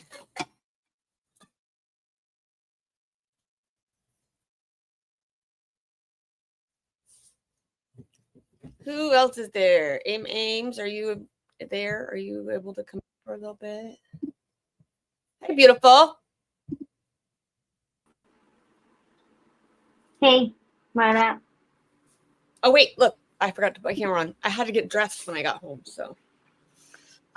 Yeah, she's slowing down his momentum because. Oh yeah, she wants to, but it's not gonna break him. He's literally painting the most beautifulest picture that he can paint right now. They were laughing like they were in study hall, and Paul's head looks like one giant glazed munchkin. If anybody wants to come up, more than welcome. That's why the my picture's changed to my old one. Huh, I didn't even do that. That's weird. It's you and Ames. I know, I love it, but I didn't change it. It's weird. But when you upload, like if you upload a couple, it might flip itself sometimes. So. I mean, I ain't hating because it's two cuties on it, but I love those two girls. All right, Lucas, let's hear what you think. Hello, Lucas. Are you there? Are you there? Hello, hello. Marco. Polo. Okay, well, he doesn't want to talk to us. Whatever. It's fine. Lucas He's probably out in hate. the yard running around in circles for some reason. Who knows? Can you hear me? Yes. I can hear you now. Yeah, my settings were wrong. I'm talking to you and I'm thinking, ignorant bitches. I thought you just went running in the yard. Yeah, when the stage and just decided to leave. When you said I wasn't saying anything, I'm thinking, is my mic working? And then I checked the settings and it was not on my headset. Can you hear me? Can you hear me now? Yeah. You got the mute game going today, huh? Yeah. I'm looking for a video for Nikki on X. Where the one you were talking about, yeah. Yesterday. Is it the one with microdots? No. I can't remember the name of the user, but basically, Brennan was talking to Dr. Wolf and asking him to explain why he gave a list of questions to Alan Jackson. While Dr. Wolf was explaining, Brennan shook his head. Bev was like signaling. I saw that. Bev was looking straight at Brennan, and the moment he shook his head, Bev's head went down and she started shuffling through her papers. Yeah, and then she sat back afterwards. Yeah, and that's the video I'm trying to find for I remember Nikki. seeing that. For Nikki. Nikki, yeah. Let me see how long this microdots video is. It's Yeah. 5 minutes, 5 minutes, 25 seconds. It compares her story from yesterday to the one before. We can watch it now, or we can watch it on break. Let's watch it on break. Like. I want to, Lucas, what do you think about like Jen McCabe, how she's holding on to her poise? Not very well, I can tell you that. Oh, I think she's holding on great. You can see the face, though. Yeah, I'm thinking there's a lot more detail in areas that were never discussed or asked about. You know, there's a lot from yesterday with her turning around in the seat to talk to the people in the back, peanut butter all over the car. You know, when I'm getting really, really confused now.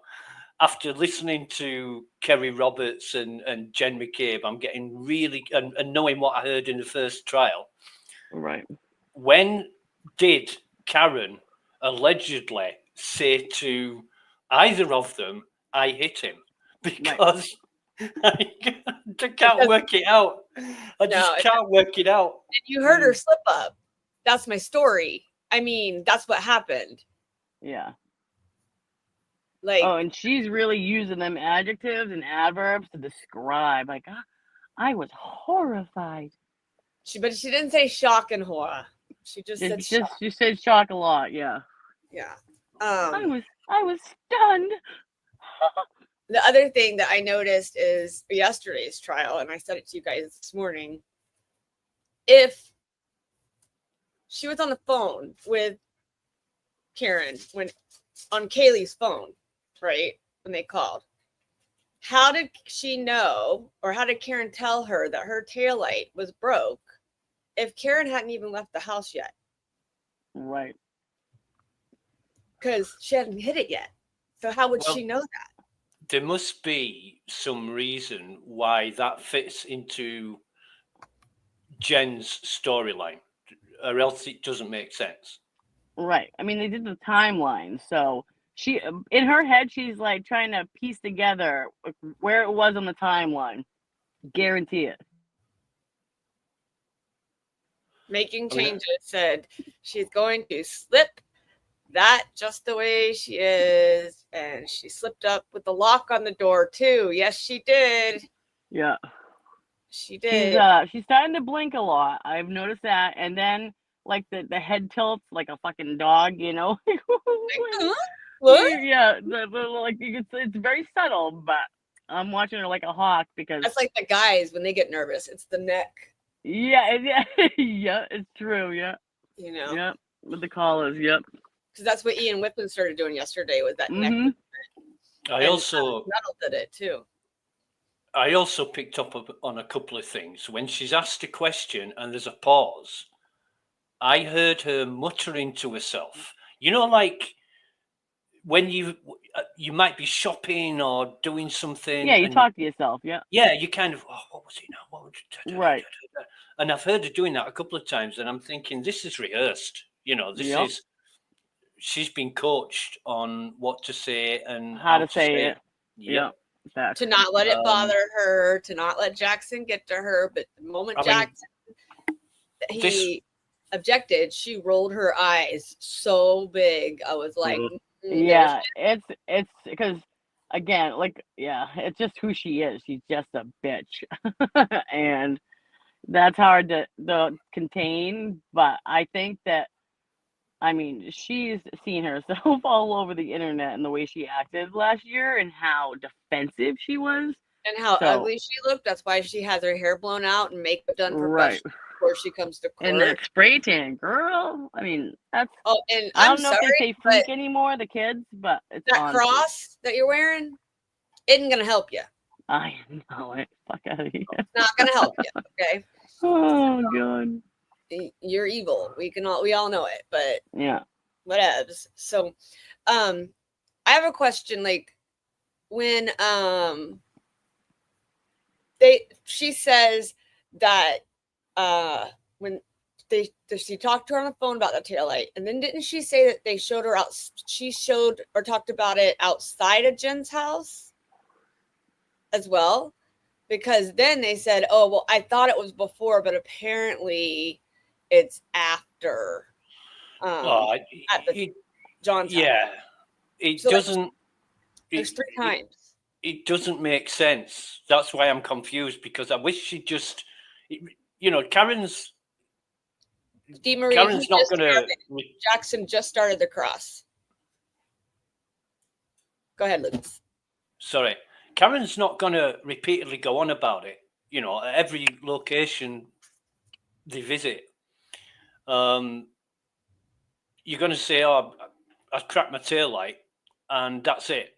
So I don't know exactly, you know, with all these different versions of where she actually said, where she told them that she cracked the taillight. Which one's correct? If any of them are correct, you know, right. I can't. I'm just shaking my head. The last trial, it was when it was supposed to happen before we went in, and we saw the video where they walked right past it and nothing happened. And not only that, when they're walking by, you can see Karen's leg turns red from the light. And if that's the case, that when the way the Commonwealth said it in the pretrial hearings is that the light was out. So that's wrong, at least in my opinion. Allegedly. Yeah. These are still things that I'm noticing, like from what they said at pretrial to now, what they said at last trial to now. Everything is so different. Nothing she said matched. Yeah, well, they're all a bit wiser now, aren't they? Like I said earlier, everybody's wiser with hindsight. So Jen's picking up off everything that she knows, and she's again modifying her story to suit. Aiden's come out with a lot of information about people and what they were doing and what was said. And in order to not be incriminated for what you've done or what somebody else has done, you've got to be able to explain it. And this is why the story is evolving. Well, I have a question. So one of the questions that Jackson asked her was, when was the last time that you were had a meeting with the court? And she said on Zoom last night. And then when he started to go, well, what was that? That it was she said the court wanted, and then they objected, and Bev knocked it out. So what would the court want? Why would the court want to have a Zoom hearing with Jen? Good question. But that's what I didn't hear that wrong. She did say that, right? Like she said the court wanted, and then he got objected to. No shit, she got objected to. I don't know why the court would, prior to you testifying, why would the only reason the court would contact you is to say, don't turn up. Right. For whatever reason. I mean, that's happened to me before. The courts rang me up and said, don't turn up. Well, yeah, I mean, that happened to Mary Bagwell. If you guys don't know Mary Bagwell, she's okay with me saying this. She is the fake victim's victim. She's the one that she's always in her chat. She was the one that got threatened to have her family murdered over the phone. And her arraignment for fake victim was supposed to be today, and up till 7:00 last night, they thought it was, and then they moved it. So, she didn't even get a call. She just found out by looking it up, and it was that it had been moved. Love my Mary. She is so sweet. But I don't, obviously Jen McCabe's had lots of meetings with lots of people. Oh, 100%. From the DA's office, with Kerry Roberts, with Brian Albert, with XXX Albert, with all of them. Because the freedom and future depends on this. There can't be any insinuation or suggestion or evidence to point in their direction. Right.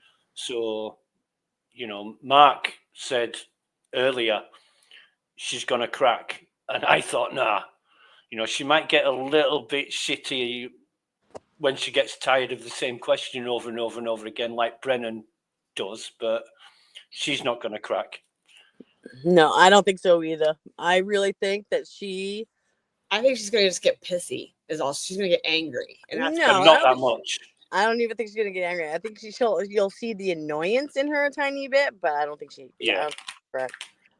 I don't know. I don't know. I feel like, personally, I feel like she might. I feel like she's got that.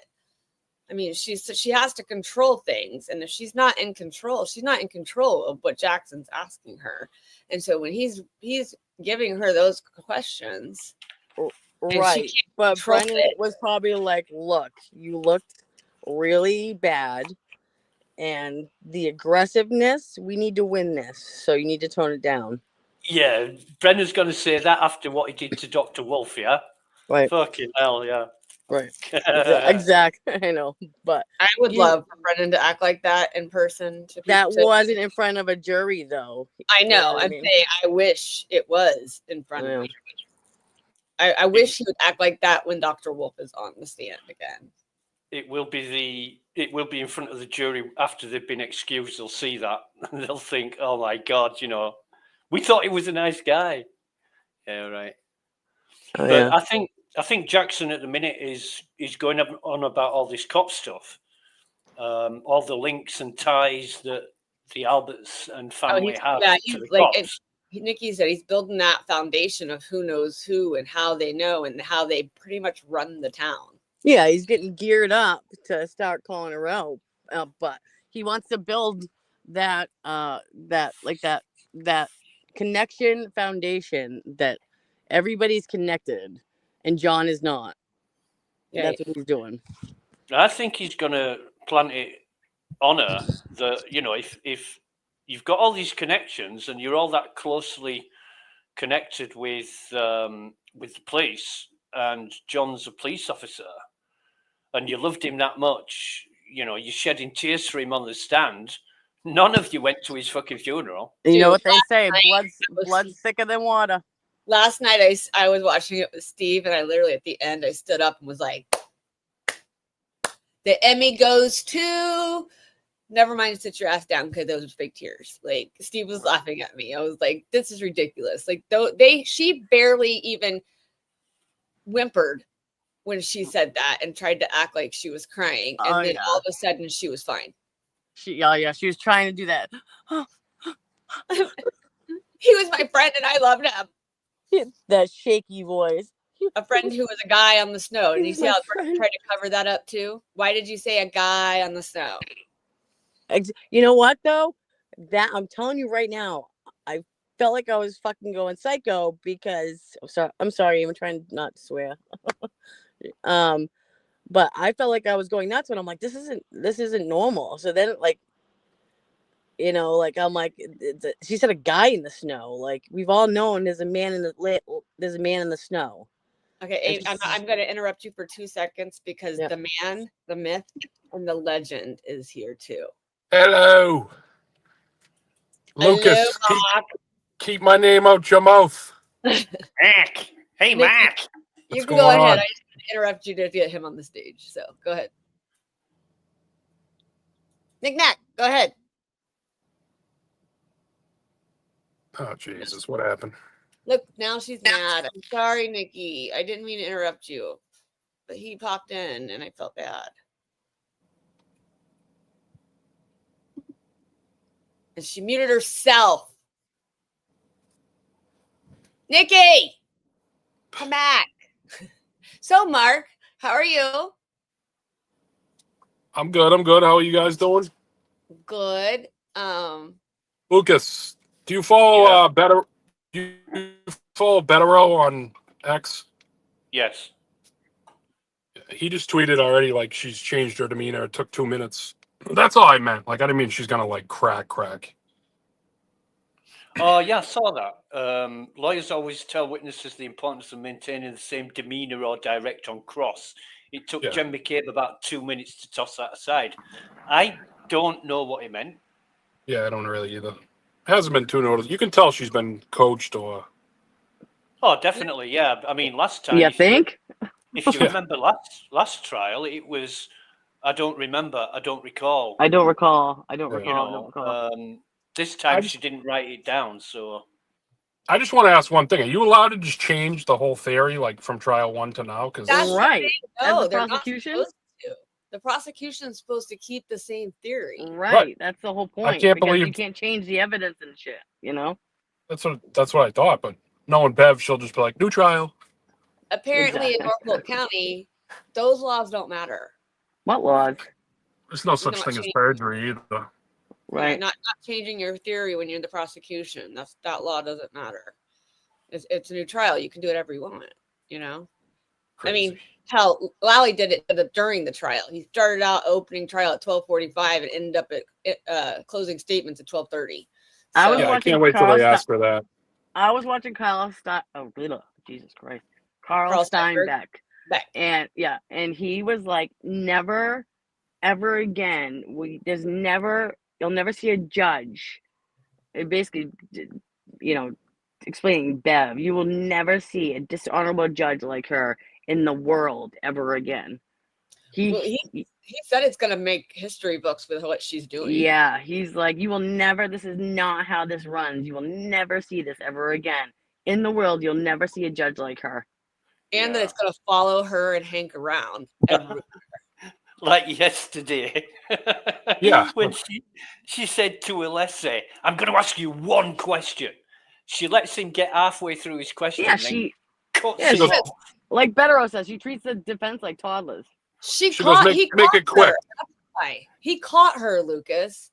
The rules she stated was nothing to do with what she was admonishing them on. It wasn't that I picked up on. Basically, Bev's saying, how do I reconcile this? You explain to me how I'm supposed to reconcile this.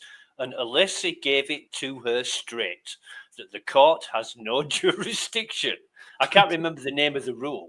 Amy, she ain't retiring. She's going to the Supreme Court. But yeah, she's been waiting just for this case. The funny thing was that she cut him off, and then when he wanted to finish, she said, sit down, you've won anyway. You're going to win unless you just sit down. And it was like she wasn't angry, and she didn't change her attitude or the way that she was speaking, but it was just the way that she said it, the intonation of her voice, that everybody's entitled to a fair trial. And I thought, you fucking hypocrite. Yeah, she's condescending. Yeah. That's twice she's done that to Alessi. She was never going to kick them off the case. If that was the case, she would have kicked them off when everything got brought up over the $20,000 bill, when she had grave concerns. Her grave concerns did not matter. Yeah. They were nothing. It didn't she exist. knew she kicked them off. Right, but now then you got Brennan bitching about the time and this and that. They should have had this in. We don't have any information from this. Yeah, we got to do this. Ironic? It's like, Bev, you knew the whole time, Bev, that they were going to win. So why did you do a voir dire? Why didn't you just let them in? And they would have had all this shit done. Everything for the last trial that he complained about, not having the raw data, not having that, not having this, that was on Lally. Lally never asked for any of that. And because it's under a protective order, he's like, well, they're hiding behind a protective order. They could have hired anybody else, but they didn't. These are who they had last trial. These are who knows the case. This is who they're going to have on again. Like Lally knows Karen's not going to get fucking charged. She's not gonna be fine. Bev has been playing a game for months with the ARCA thing and letting Lally feel like he's getting somewhere with it, and him putting in another motion. And how many motions does he put in against ARCA? And then last night he welcomes ARCA, and then last night Brennan. Brennan. Last night he was like, I think they should be completely thrown out of the case. I've changed my mind. They shouldn't be here. No, you never wanted them on the case because you're scared. You're scared to death. You're literally going against mobsters with entitlement, with badges.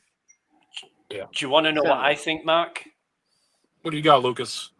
I think the plan was to manufacture and fabricate a case against ARCA, and then dismiss them. But it's got to the point where the car repairman, the auto body, the body they can't do that because the evidence is just not there. Right. And I think Bev knew the FBI's the one that hired him, so that's in the that's in the back of her head. Like, if I throw this out, they're gonna be like, "What the fuck?" Right. Well, once he said that, that Wolf said that they were watching and giving them information about the trial, that they're still freaking watching. Oh, absolutely. They weren't done. They're watching. I mean, even if they weren't, it was brilliant to say and add that in there just to get them shaking, right? Just to get the wonder going, the brain working a little bit. You can just see Bev's fucking promotion floating down the toilet after that, can't you? Yeah. She's so afraid of Alessi too. She knows that's twice she's been like, "All right, you win. I don't want to hear you. Like, I'm done." I don't want to talk the law. Making changes. I just put you the link. All you have to do is click it, put your name in, and put just either keep your picture or no picture like Mark, doesn't matter. and then hit enter studio. But if you don't Hey, want to be, make sure you turn off your video. Hey, Mark's here. Bye. For like I gotta 2 get out seconds. and mock some gas. Mock some gas. Have fun. Mock I'll be needs to go back. mock some gas. Lucas, stay sane with these broads. Hey, Lucas loves us. Later, guys. All right, bye, Mark. Love you. Making changes said he was probably gonna come up, so I sent him the link. But yeah, there's nothing in her story matches. Nothing.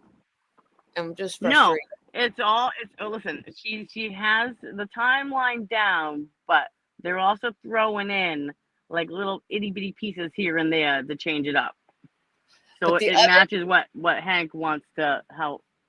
Well, yeah, because he's trying to get ahead of stuff that he already got caught. She got caught on the last time, right? Like making like there's a guy in the snow. Why did you say that? But now I will say this. I did learn that so the chest compressions she said she did say that in the first trial. She did. She did. I only learned that because Verdict Mel went back and did side-by-side videos of it. So I will take back the BS comment that I made about her in the chest compressions, but I don't believe she did any. She's lying. Sure as shit wasn't long, I'll tell you that. You know, when was she supposed to have attended to John at all? Because the camera just shows her floating around, and when she's not on the phone and then talking to cops. Yeah, that's all she did. And the other thing is dash cam has audio. So why can't we hear Karen saying, please search for hypothermia now? Yeah. We should be able to hear a whole conversation. No, she said, didn't she say that Karen asked her that when they were in the cop car and they were praying? Yep. Yeah. But Carrie made it sound like they were out of the car after that when she asked. But then Carrie admitted she didn't hear her ask. So, isn't it strange, huh? Oh yeah, you rely on people's testimony, and you're trying to fit the picture together. You're trying to make. Well, that's why they get together. You know, that's why they're all friends. They all hang out. I mean, she goes over Proctor's house and shit. Like, I mean, that's come on. But even when they do they can't get it right. Even after all that effort at getting the story straight, they still can't get the story straight. No. Because somebody said it in the YouTube chat, when you're constantly lying, you're going to have to remember every single lie you've told. When you lie, you have to lie to cover the first lie. Well, that's why they did a timeline. If you're telling the truth, you don't need to change the story. You know, because they say if you write stuff down, you remember it better. Apparently not. Yeah, they're not doing too good at their script. Okay, it's between the two people that. Listen, I will tell you, this is all their fourth time testifying, so they have the story down packed. What evidence are we on, or what witness are we on? Because so far I've seen not one bit of evidence that. Well, yeah, because we're not at that state yet. Touched. Yeah. Not one. Except for a rock that wasn't supposed to be there and then was told to leave. So, how many times she called into the house to Brian and Nicole? Supposedly 2, I think. It was 2 after the 911 call. She called Nicole twice. Right. And then she says, and then she mutters under her, like quietly, and she says, "Are you like somebody like? Are you really not coming out of the house or something like that? Whatever." I thought she said nobody's coming out of the houses, like out, like the neighbors. Yeah, nobody's coming out. Yeah, that's what I thought she was talking about, to let her know, like, it's cool, like the neighbors aren't coming out to see what's happening. Right.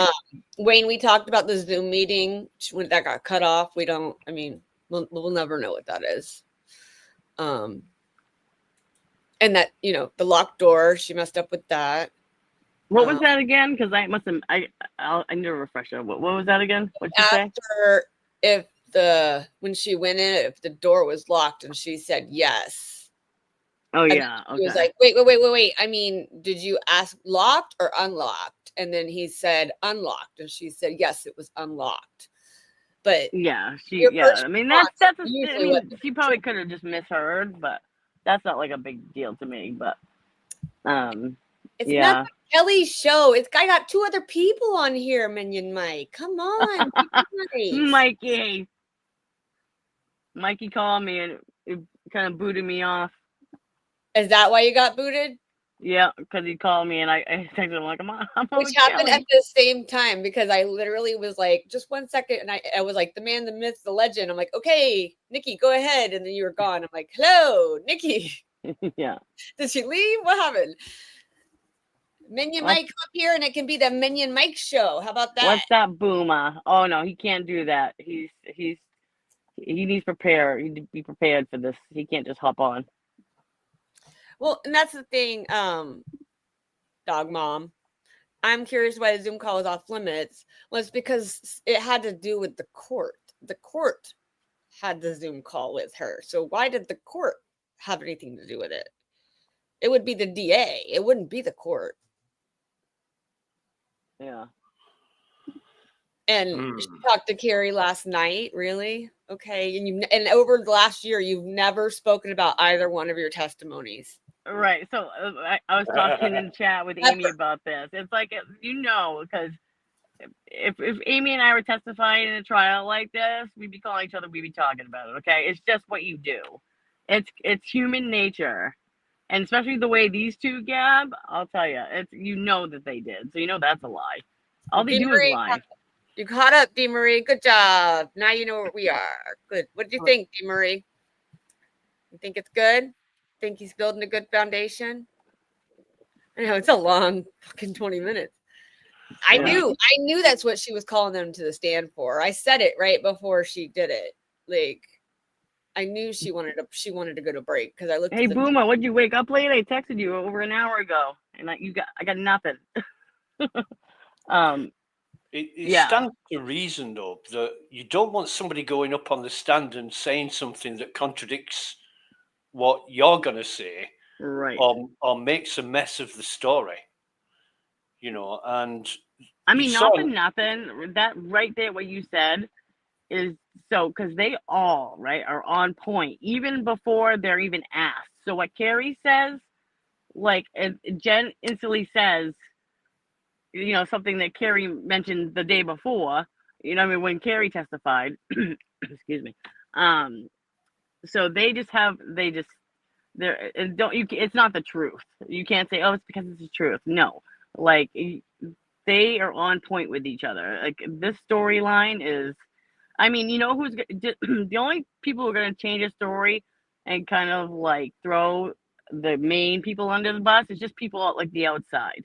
You know what I mean? That aren't involved tight like the McCabes. The McAlberts. Breath between questions, she said. Hey, Blue Eyes. We'll see you after lunch. Blue. Mark, you're right. And I believe that both sides have people watching all over social media every day to see what's happening. Right. Because that 7-degree drop, that was yesterday, that was brought up by Turtle Boy. And in one of his posts. And so I believe that it was seen, and that's why Karen reminded him to say, what about that 7-degree drop in the 6 hours? Yeah. So I was talking to my cousin yesterday. She called and she's like, I'm not into this Carrie case like you are. And she's like, so what do you think about those 36 steps he took? I was like, oh girl, sit back for a second. Let me just have a talk with you. Yeah, it's so I just got one of Sean's workers. He's a cop in Louisiana, and he was a trooper, and so we were talking because I'm like I mentioned how my disdain for cops. He's like, oh, I understand. I'm like, but there's a reason for it. Like they're all corrupt. We're back at home, and he's like, oh no. So he's like.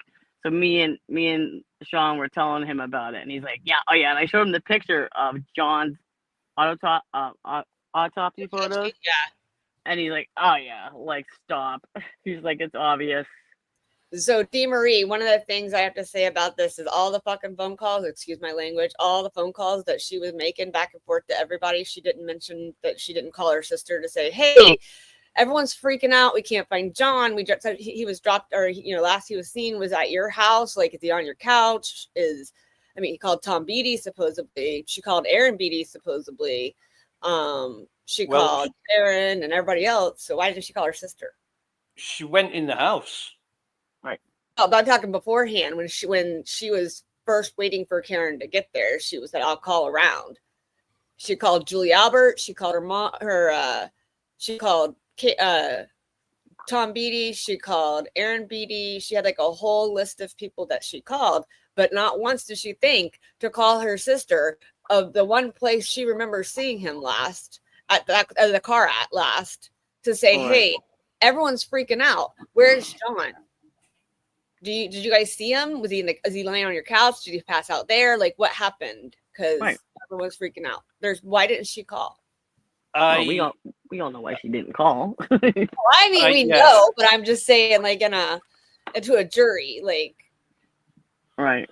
I'm trying to see it from if I was there doing what I was doing and all that commotion and chaos going on.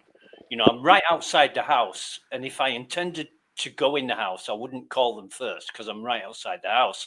Alternatively, if you already know that they're involved, there's no need to call them because you already know that they're involved. So she already called him and told him nobody was coming outside. So, and not for nothing, like if there was an accident in front of my sister's house, I would be on the phone with 911 running into the house to wake people up. If my brother-in-law was a first responder, that's just normal things you do. You don't just stand there outside.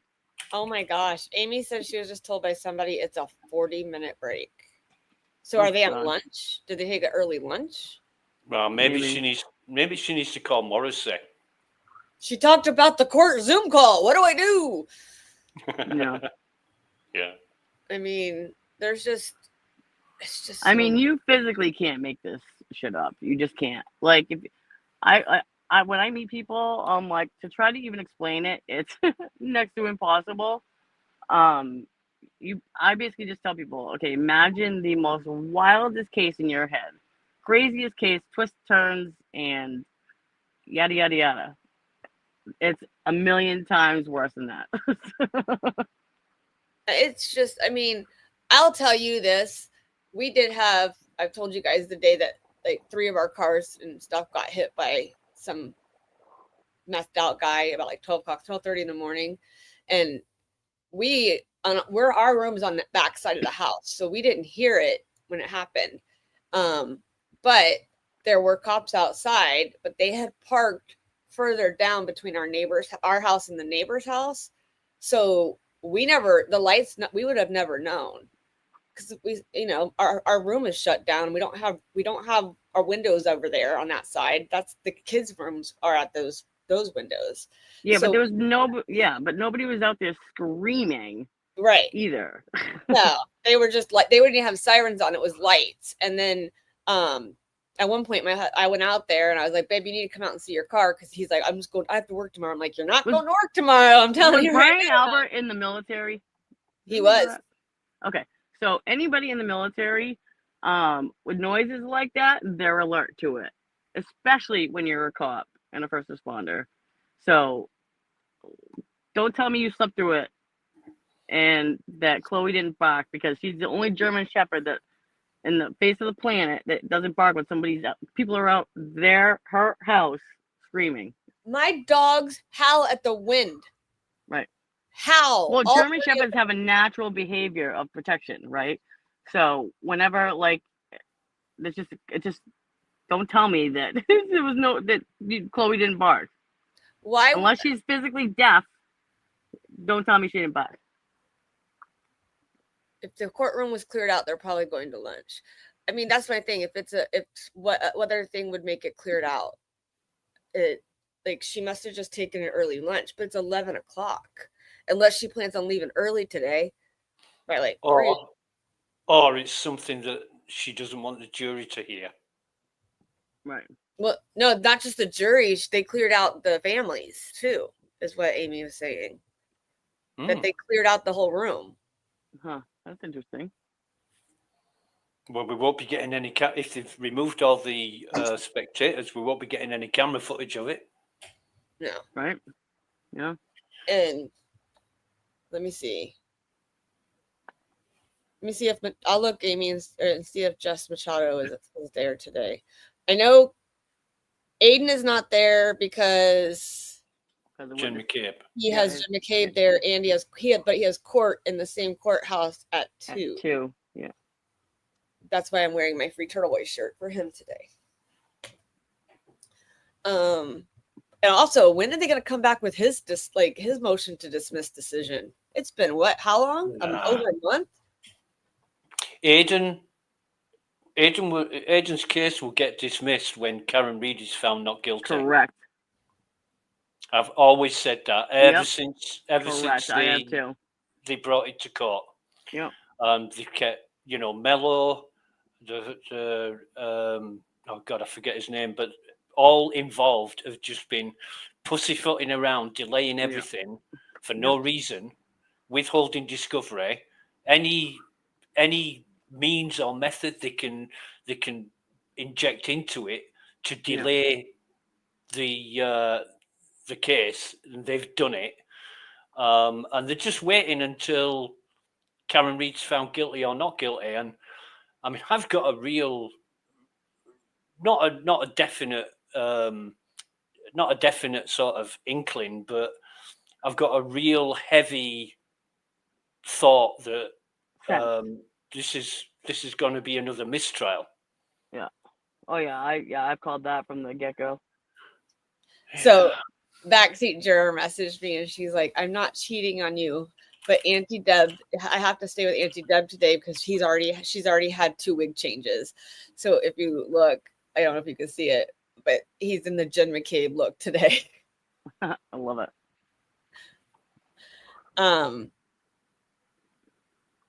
Here you go.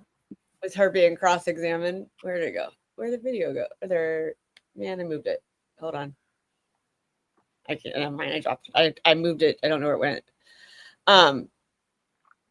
What's it gonna say? So Whiffen doesn't know how the search was deleted, but knows it wasn't Jay and McCabe. Arca doesn't know how John O'Keefe was killed, but he knows it wasn't by Karen Reid backing into him. Right. You can believe both and believe Karen Reid is not guilty, but you can't believe both and believe Karen Reid is guilty. Right. That's reasonable doubt right there. Mm-hmm. Kelly. Yes. Kim has just sent a message saying, read Jess Machado's updates. Now, I've looked them up. Okay. 7 minutes ago, Jess said, this has been an extended break. The families and council have been called back in, and then everyone on the second floor was told to move to the first floor. Then 3 minutes ago, she says, we're all just waiting. This is odd and not something that has ever happened before. Yeah, because it's Norfolk County. Don't be suspicious. Don't be suspicious. Or be suspicious. But thanks, Kim. We should get Kim up here. Has Kim got a mic? No, she's got Tonka, and Tonka will be backing. And Tonka will yell at us in the background. Yeah. Which I don't mind at all, but he has the Frenchy bark. It's deep. Yeah, Tonka's backing. That's interesting, though. That's really interesting. But then again, this is like Nikki just said, this is Norfolk, so you expect the unexpected to happen. Right. It's like Big Brother. Expect the unexpected. Well, like yesterday, there have been violations in reciprocal discovery. And left and right. You broke the court order. I'm not going to explain how or why. It was just, just take my word for it. Yeah, trust me, bro. Yeah, trust me. You got to trust the judge. Right. Yeah, she is. Yeah, she's something. She ain't a judge. She's wicked unethical. I've never seen anything like it. None of us have. Nobody has. You have lawyers and prosecutors that say she's as describe how unethical of a judge she is. That's saying something. High-powered attorneys. It's really funny that, I mean, I'm the first one to cry about anything that seems out of place or unfair. And when I started saying this judge is biased, you know, everybody's telling me I'm a troll and, you know, that it's all in my head. And then more and more people started saying the same thing. And all the lawyers on the internet, you know, the reputable ones like Mark Bedero and Lawyer You Know, and all those guys, they've always given her the benefit of the doubt. Now, you've got to respect that because they're professionals and this is their job. So, you know, they know better than anybody else. But even now, they're saying the same thing, especially Carl Steinbeck. I love that guy. I do too. His video from last night, he was really annoyed last night when I was watching his video. I was watching a clip with Judy Ron. I don't know if you can pull it up, Kelly. Judy Ron and Ed, right? They usually kind of stay out of the Karen Reed case, and yeah, they were in it the first year, but this Ed was going off about Bev. I mean, like even the title, like if you look it up, Kelly, it's even the titles like if you ever just wanted to see Ed Wallace, you know, get worked up or whatever it is, it's on YouTube. It's like 13 minutes, but yeah, I mean, he nails it. It's crazy. Like he's like, never like these. I do my job to protect people from this. Look who joined us. There she is, the queen. Where is? Oh my gosh! I feel so special. Did you see Bedero on News Nation last night? Okay. I did. Yeah, awesome. It was awesome. That was really funny because he went on about the battery temperatures. Mm-hmm. And I saw it this morning, and it said that the video was about 6 hours old. So I was in bed when they did this. But even Bedero said, you know, the slight decrease in battery temperature could be because he was in the garage or whatever. The garage seems to be a big point of contention right now. I think that probably happened in the basement because you have to still have those stairs on there, right? So something happened in the basement, and I guarantee they moved them into the garage. That's where they let them sit. Not sure on that. I mean, if you look at the layout of the house, the steps, what do they call it? Not the bulkhead, the something or other. Yeah. But those steps are at the side of the house nearest to the gate where they could have brought the body through to dump on the lawn. Hey, kids, can you hear me? We can hear you. Yeah. Can you hear us? Amy? However, you're right, Lucas. However, that will leave footprints in the snow. Hey, I was just talking to someone. Go. You're good. Go for it. Sorry, my delay is really bad. My service isn't good when I'm working. I was just talking to someone that's at the buffer zone right now. They're saying that Jeff Machado is tweeting on X, and that they heard that everyone got cleared out of the courtroom, and something may have happened in the courtroom. Uh-oh. It's not confirmed, but people are also in Glarish chat saying that something popped off in the courtroom and everyone got cleared. Yeah. And I totally agree with you that they're aiming for another mistrial. So there's always going to be a doubt whether Karen or the McAlberts did it. They're like aiming to get the mistrial in this. And but they don't want to do it. I truly believe that. I don't think that they want to do it exactly. And Hank is doing every dirty trick he possibly can. Oh, right. He's doing every dirty trick he possibly can. So, and as far as I know, it was like it was Bev that called the sidebar. It wasn't an attorney, right? And then everyone got cleared out, and they said 40 minutes. And I don't think it's lunch break. I think it's something else. But that's just me. She was the one that called the sidebar. That's I don't. Yeah. Yeah. And Ted Daniels tweeted. Mark said. Let me look. Thanks, Mark. Yeah. All right, guys. I can't stay on. I just wanted to say hi to everybody. You guys are awesome. Love you. We Is love it you. really Ted this Bye-bye. time, Mark? Mock. Come on, because last time you got the wrong guy. Just kidding. Love you. Says there Kelly, is a private Kelly, meeting- Kelly, be nice, okay? Okay. Right. I need to think So- about what I say. I'm sorry. 11 minutes ago. Let me get back into the good girl mode. There you go. Okay. I'm a sweet girl now. Okay. Yeah. Says the judge said a private meeting. Someone just said mistrial. What the heck? It says the judge was stay at a private focused. meeting in the courtroom with Judge Canoni, the prosecution, defense, and members of the O'Keefe and Reed's family. I've told everyone asking to leave the courtroom for that. I'll let you know when we learn more. Says the victim's family was laughing and extra expressive, so the judge might be reminding them to stop. I don't know about that. Trying to see if she has any more tweets hooked to that. Yeah, I noticed that the O'Keefe family and everybody sat on that side of the court were just giggling and chatting amongst themselves. Yeah, they're assholes. That's why. I'm thinking, what are they laughing at? There's nothing like this. This is their friend, their family's trial of his murder, and they're giggling and they're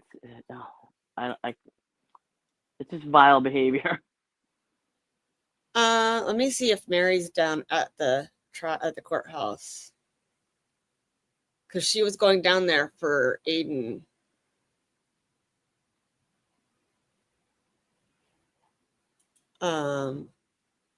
Keep refreshing Jess Machado. I'm going to. I wish my phone wouldn't boot me off because I would check too. So it had to have been something big for them to be. Paul O'Keefe is in the DA's office.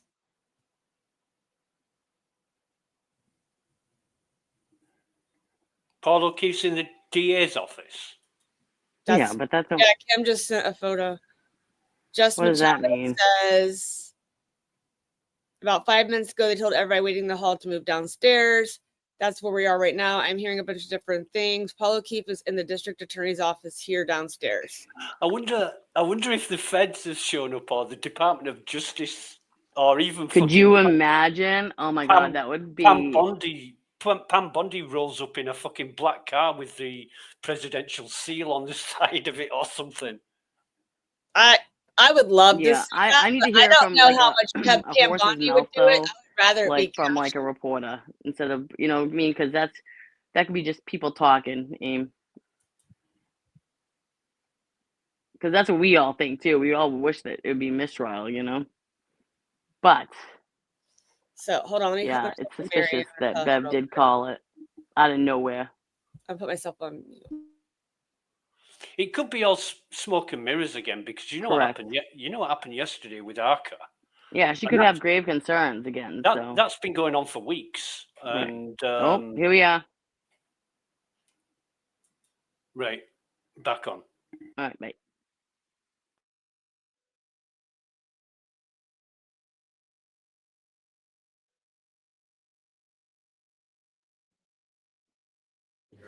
Yes, please. Oh, yeah.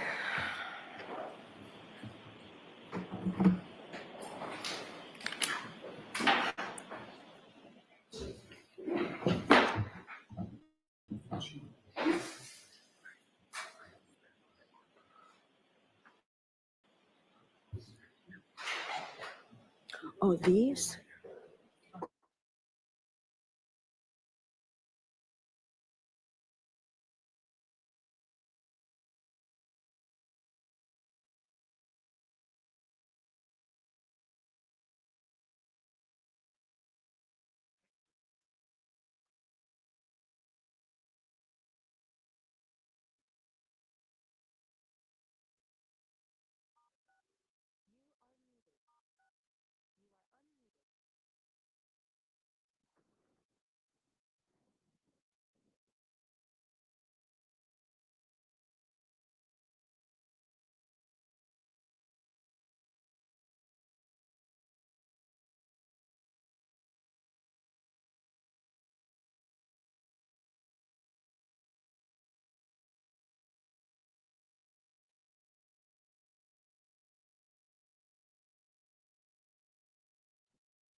Chambers, thank you for your patience. Sometimes there are matters that we need to address, and that's what happened here. So I appreciate your patience. Mr. Jackson, could we please have Ms. McCabe back in here? Oh.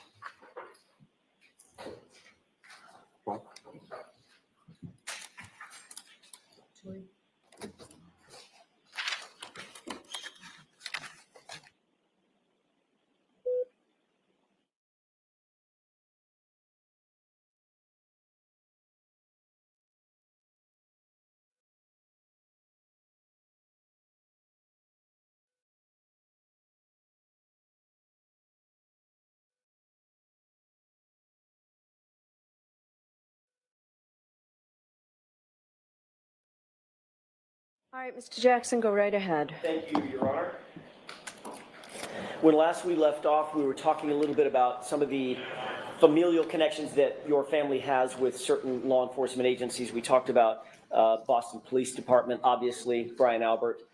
We talked a little bit about Massachusetts State Police and knowing friends of friends with regard to Chris and Julie, correct? Yeah. Knowing friends of Chris and Julie? Friends of friends of Chris and Julie. Is that your relationship?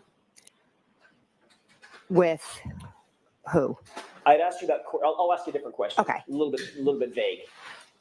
Courtney Proctor is friends with Julie's sister. Yes. And obviously Courtney also knows Julie and Chris, correct? Sustained. And there's also a connection to Canton Police Department through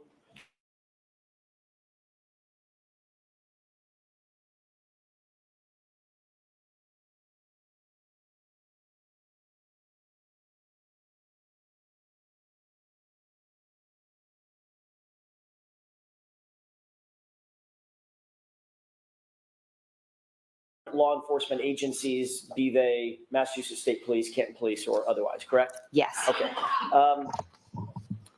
Those interviews have not just been over the period of weeks, it's been over the period of weeks and months and even years since this occurred, correct? Yes. You were contacted by another law enforcement agency that was not Massachusetts State Police and not Canton Police Department at one point in April of 2023. Do you remember that? Yes. I want to talk for a second about that series of interview, or that interview. You were contacted at your residence by these members of this law enforcement agency, correct? Yes. All right. Later that same day, you did sit down with those same law enforcement officers for a formal interview. On that same day that you were contacted by them, they also went into your home and actually interviewed you, correct? Yes, it was brief. All right. Those law enforcement officers identified themselves as being associated with an agency that is not Massachusetts State Police. You understood that? Yes. And you understood that they were not involved with Canton Police Department either, correct? Correct. Completely separate agency, is that right? Yes. During the course of that interview, those officers informed you very specifically, Ms. McCabe, that it is a crime to lie to them even during an interview, correct? Yes. Those law enforcement officers informed you that they were investigating certain circumstances attendant to John O'Keefe's death, correct? They were very vague on what they were. Understood. I don't know what they were investigating. But you did understand that it was having something to do with your involvement at 34 Fairview on January 28th, 29th, 2022. As a witness or otherwise? Objection. Sustained as to certain terminologies. Sure. Let me see if I can rephrase that, Ms. McCabe. You were aware of the subject matter of their interview, right? They weren't interviewing about a car you bought last year, correct? Correct. They were interviewing you basically about what you're testifying to here, correct? When I first spoke with them, the conversation was pretty vague. But the subject matter, vague or specific, was about this subject matter. Yes. Okay, fair enough.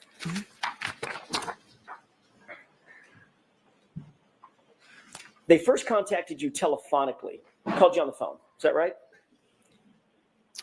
Actually, they walked up to my car. They walked up to your car? Yes. Okay, that was the very first introduction, correct? Yes. At that point, they had not identified themselves, correct? They didn't know. All right, and at that point, you told them that you were not Jennifer McCabe. They asked you who you were, and you said, I'm Nicole. I thought they were like selling something, so I was like, oh no, I'm not the homeowner. Fair enough, fair enough. However, after you said, I'm not Jennifer McCabe, you walked into the house, they then called you on the phone. Yes, They were still sitting outside your house. I don't know where they were, but they did call me. They were close by. I'm not aware. Well, the call came almost immediately after you walked back in the house, correct? I'm not sure how much time had passed. Give me an idea. It wasn't an hour. It was No, it was 5 or 10 soon minutes. after. I'm just not sure. I can't tell you where they were located. I'm sorry. Okay. They told you that they would, at that point, they identified themselves as being law enforcement agents, correct? When they called me, yes. And they told you at that time that they were not with Canton Police. You knew at least they were not with Canton Police Department. They were not troopers with Massachusetts State Police, correct? Yes. Okay. And they told you that they would like to have an interview with you. They'd like to have a sit-down talk with you, correct? Yes. You told them that you would be willing to submit to an interview, but you needed about 10 minutes to get ready, correct? Yes. You ultimately did allow them into your home, and you did sit down for a formal interview with them, correct? Yes, brief, but yes. And it was during that formal interview inside the home that it was explained to you that it would be a crime for you to lie to them on any material issue, correct? Yes.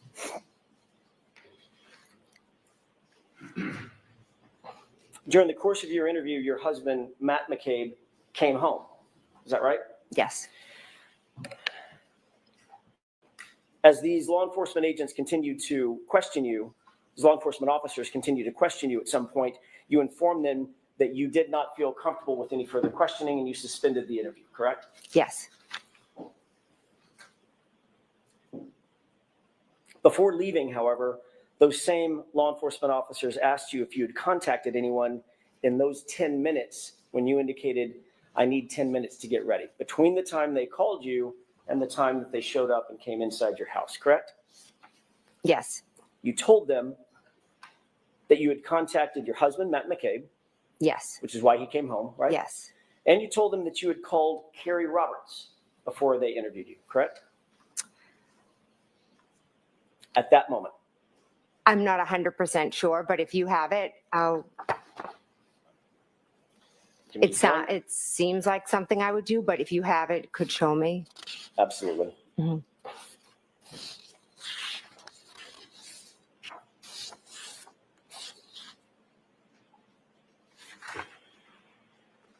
I may have just a moment, Your Honor. Okay.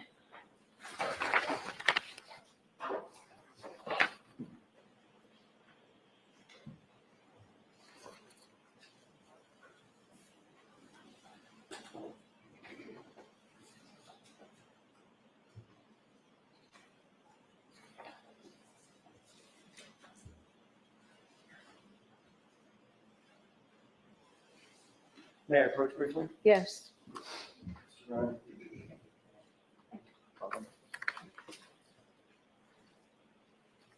First, I'm going to ask you, Ms. McCabe, if you recognize that as being a report of that interview, just generally. Yes or no? It appears to be, yes. May I approach the witness stand and stand by the witness stand for a couple of questions? Yes. If I can have that. Sure.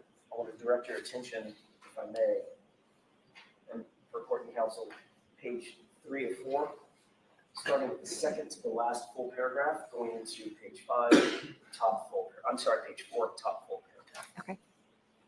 You could review those 2 paragraphs, read them to yourself, and then look up and let me know when you're finished.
Mayor Pro Tem? Yes. Thank you.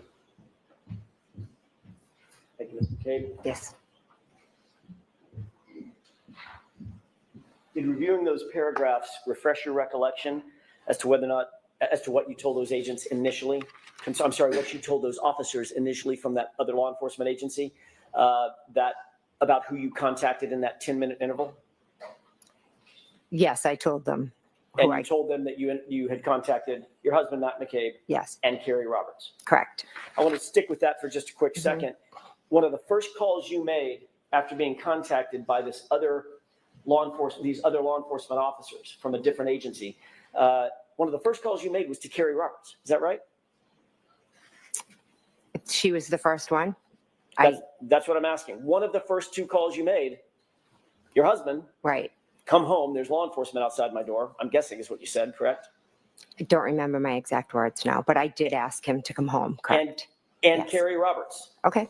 Yes. You wanted to let Ms. Roberts know that you had been contacted by certain officers from a different agency, correct?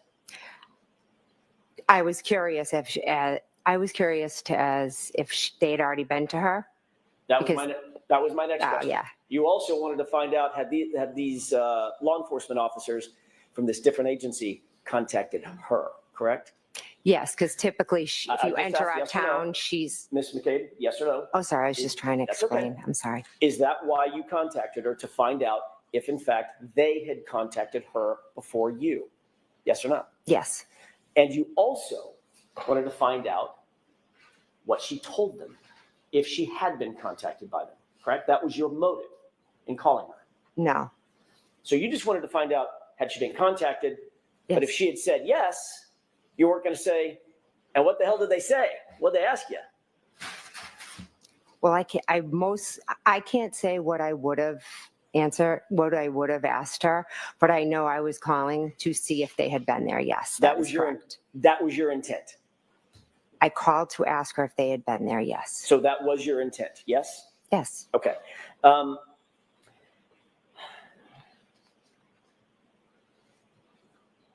Your motive in calling Carrie Roberts at that moment before your interview was to ensure that your story would line up with her story, Ms. McCabe. Isn't that right?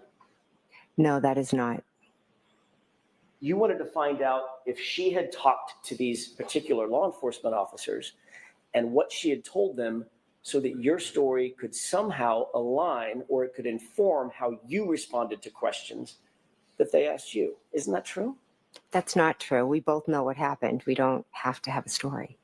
There is no story. There's what happened, and that's it. So if that's true, Ms. McCabe,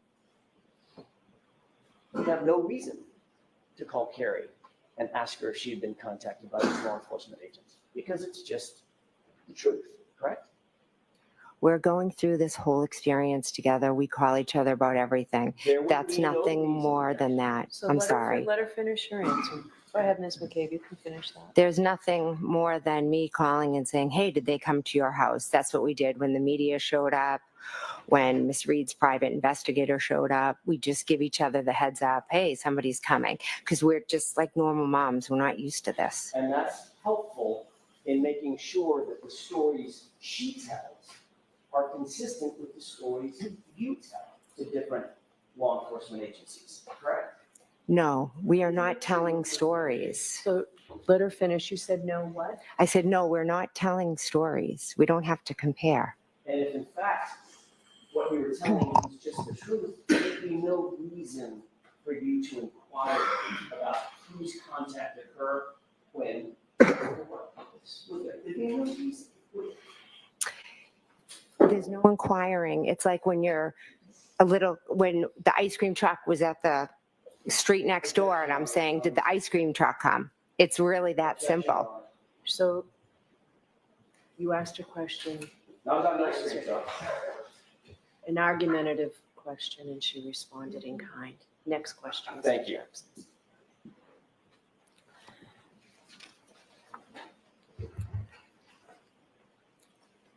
You also testified in your direct examination, staying with Ms. Roberts for just a second, about a timeline that you and Ms. Roberts put together, correct? Yes. That's another example of the two of you talking about your own perceptions and comparing and contrasting those perceptions and putting it down on paper, correct? No, Is that yes or no? it's a no. Can I explain or no? I'm sure Mr. Brennan will have follow-up questions. After you gave that answer to those law enforcement officers at that separate law enforcement agency,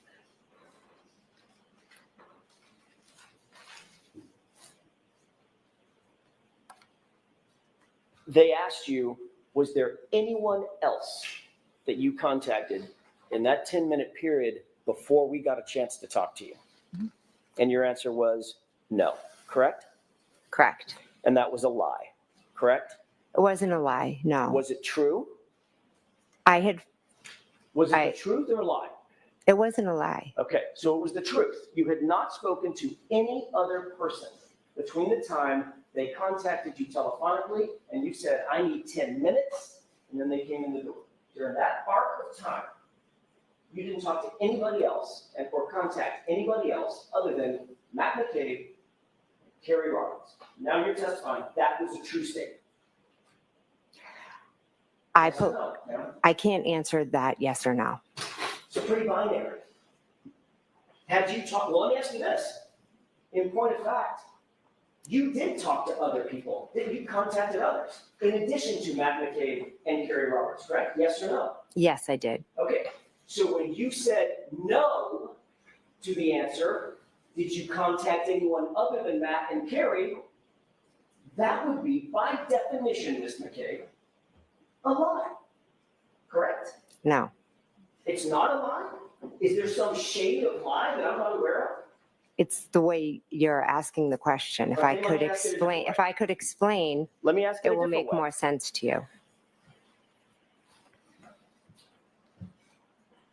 The agents asked you, I'm going to go over this one more time, then I'm going to move on. The agents asked you, in fact, did you contact anyone between the time we called you and set up the interview and the 10 minutes before we walked in the door?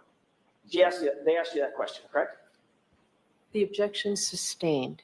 Watch the choice of language. I'm sorry. I meant the law enforcement agency. That law enforcement agency, the members of that law enforcement agency contacted you. Mm-hmm. Sorry. They asked you who you had contacted between the time they first telephoned you and walked in the door 10 minutes later, correct? Correct. Okay.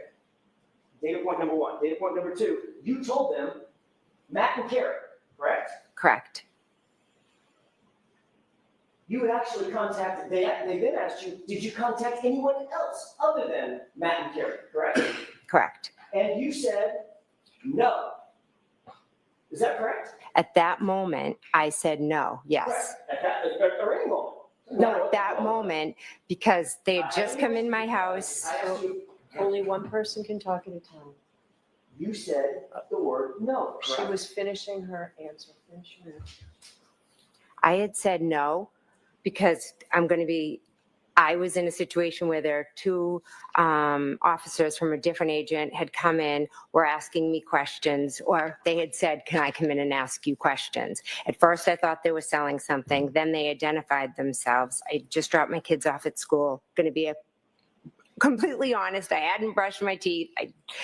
So I kind of made some phone Objection, Your Honor. calls. This is That's non-responsive. so. Next question, Mr. Thank you.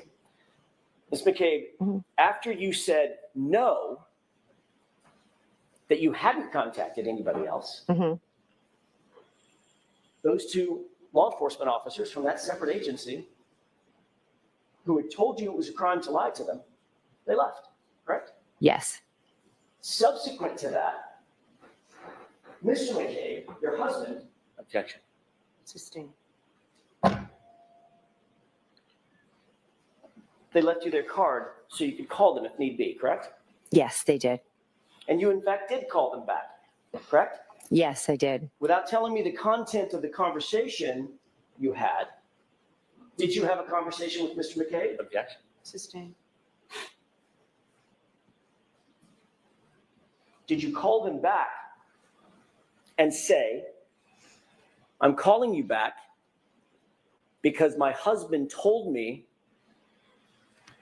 Objection. that I lied to you, and I better clear that lie up. So sustained.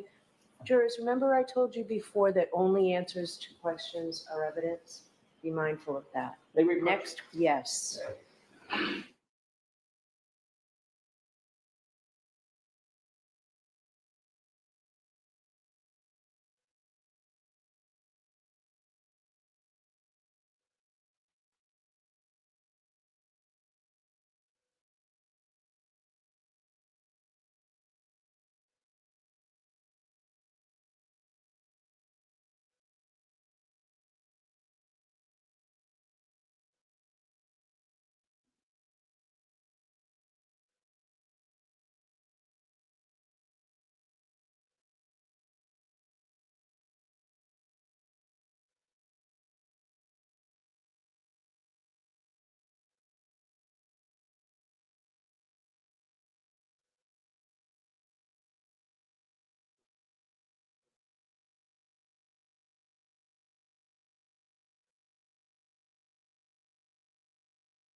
May I? Yes. Thank you, Your Honor.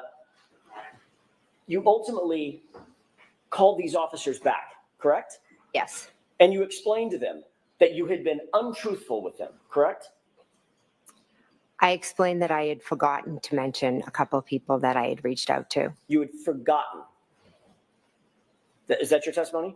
Yes. You had forgotten. You remembered Matt and you remembered Carrie, but you had forgotten the others that you had just contacted maybe 30 minutes before.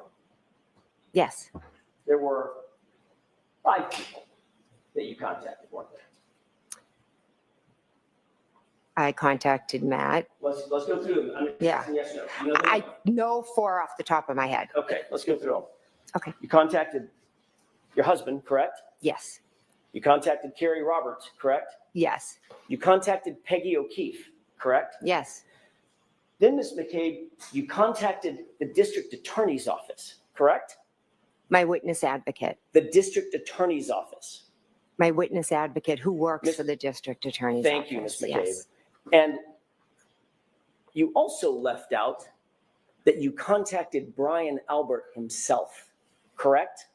Yes, my brother-in-law. For some reason, your brother-in-law, who's the 30-year Boston police detective, correct? Yes. And on whose lawn John O'Keefe was found dead or dying. Objection. I'll allow that. Correct? Yes. For some reason, you did not want these officers to know that you had communicated specifically with Brian Albert, the homeowner, just before you talked to them. Correct? No, incorrect. There was some reason that was important enough for you to lie about that, even though you had been admonished that it's a crime to lie about that to those officers. Correct? Incorrect. I didn't lie to them. I had forgotten who I had called.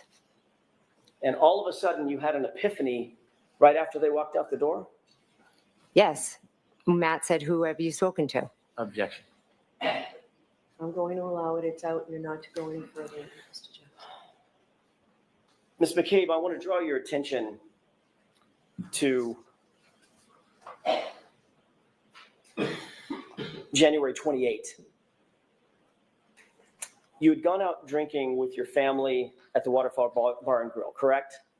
I went with my husband and met my sister, yes. And met the other family, correct? The other family members, meaning My niece. Matt McCabe, Nicole, Chris, Julie, Caitlin, correct?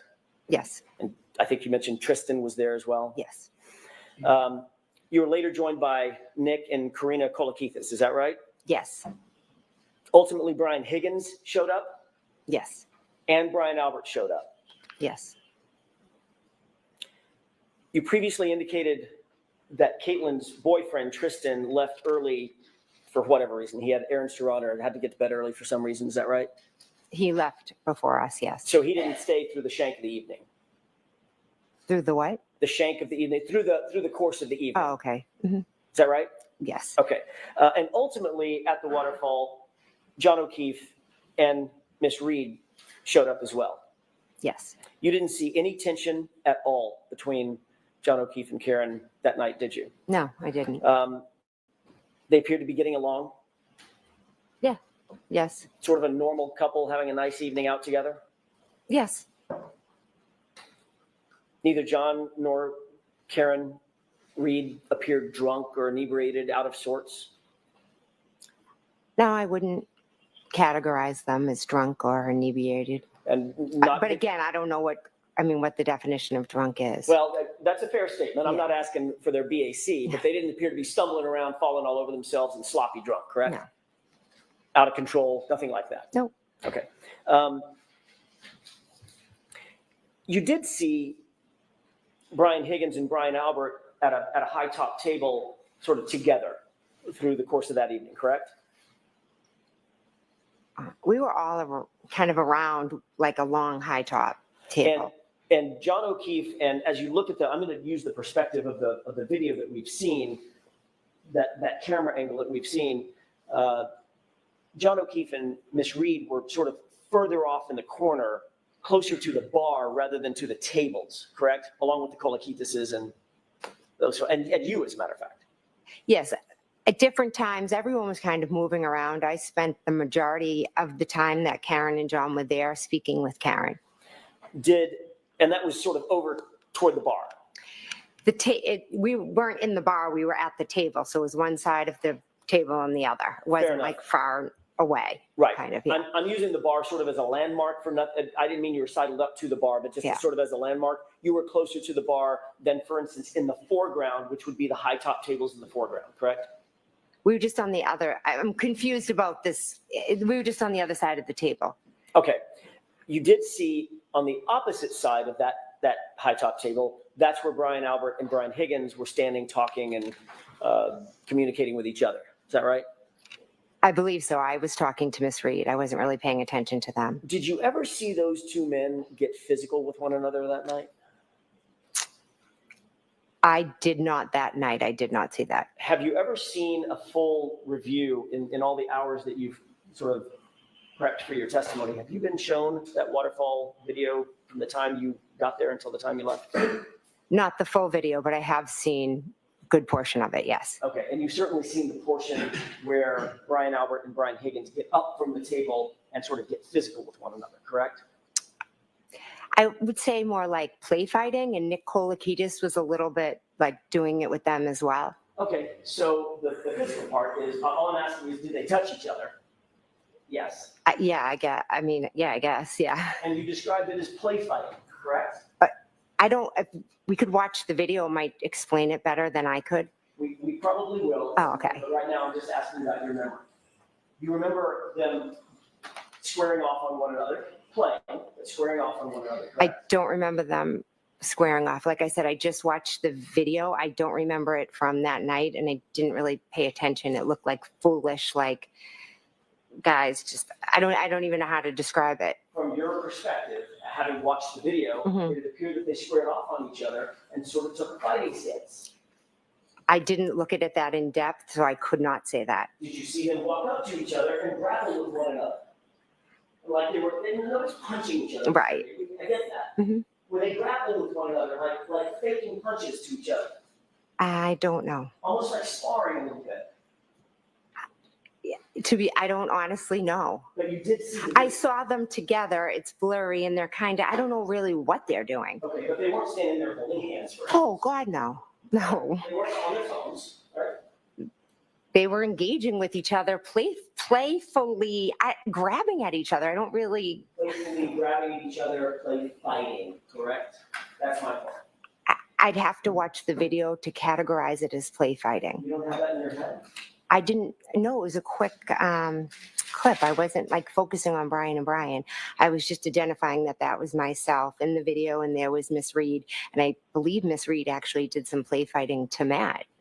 There was, in fact, to Matt. Yeah, I feel like she was about like this to Matt at one point. Yeah, Okay. in the video. So let's talk about Brian and Brian Higgins and Brian Albert. Mm-hmm. Those two men, very large in stature, correct? They're big guys, yeah. Big boys. Mm-hmm. A lot bigger than me, right? Yeah. They took a fighting stance with each other and started grappling, playing, coming toward each other as if they were engaging in a fake physical altercation, correct? I did not see that. I'm sorry. Okay. You didn't even see it on the video.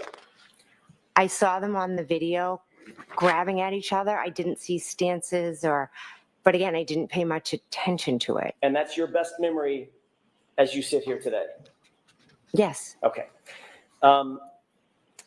Eventually, you, your husband, Brian Albert, Brian Higgins, Nicole, Caitlin, everybody went over to 34 Fairview at the end of the night, yes. Correct? The bar closed at, I'm guessing, midnight. Okay. Is that right? I think we were wrapping up around then. I don't know what time it actually closes. When you left Waterfall, the people that were still there included Matt, your husband, and John O'Keefe. Is that right? Yes. You walked out with Karina Kolakithis and Karen Reed. Yes. And you said to Miss Reed something along the lines of, "You're coming with me," correct? I said, "Why don't you come with me?" Okay, fair enough. You were prompting her to join you for the ride over to 34 Fairview. Is that right? Yes. You even went outside and sort of waited in the cold. There's a video. Have you seen the video of you outside, the surveillance video of you outside in the cold? Yes. And you're sort of waiting there, moving from foot to foot like it's freezing out, which I'm sure it was, correct? Yes. In a big puffy coat of some kind, right? So the question was, I moving foot to foot in a coat? Yes. My question is more, did you see yourself waiting outside the cold? I saw myself convert. I believe I was in a conversation at that point when I was standing out there with John and Karen. And that's when you were asking Karen to come with you? No, I had asked Karen previously when we were at the door to come with me because I didn't know how long Matt and John were going to be in the bar because they were in there still. And that would have, by definition, brought Karen to 34 Fairview separate and apart from John O'Keefe if Karen had come with you. Yes. Mm-hmm.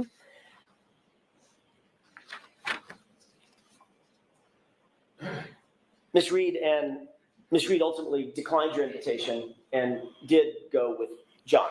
Is that right? John ended up coming to the door, so they just went together. Yes. And finally, you walked away and went with your husband, Matt, over to 34 Fairview in your personal vehicle, correct? Yes.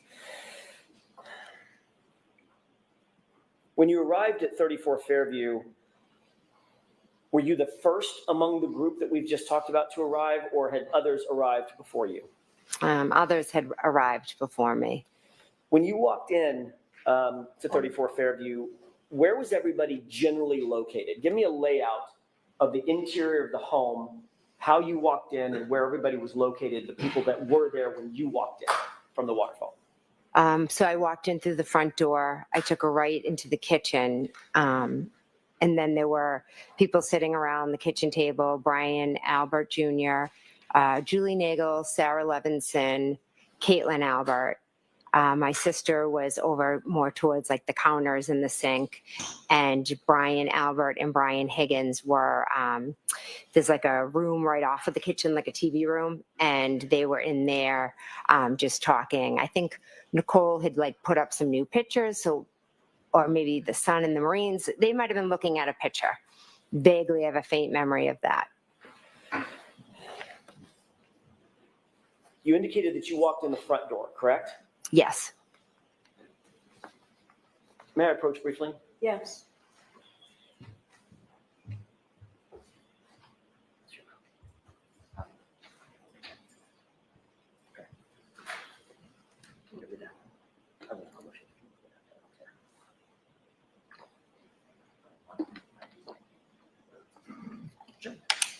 Sure. Yeah, this is your company. I'll take care of the rest. Can you just take a look at that photograph for just a quick second? Yes. Do you recognize that photograph? Yes. What do you recognize that photograph as being? It's my sister's house. 34 Fairview? Yes, sorry, 34 Fairview. Brian Albert's house as well? Yes. Your Honor, I'd like to mark this as marked for identification. There's a Identification's fine. thank you.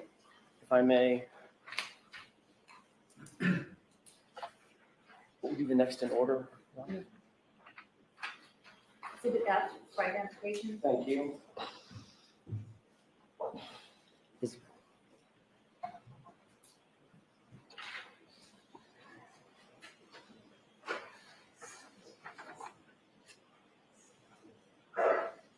Go ahead, just slow your arm. Okay.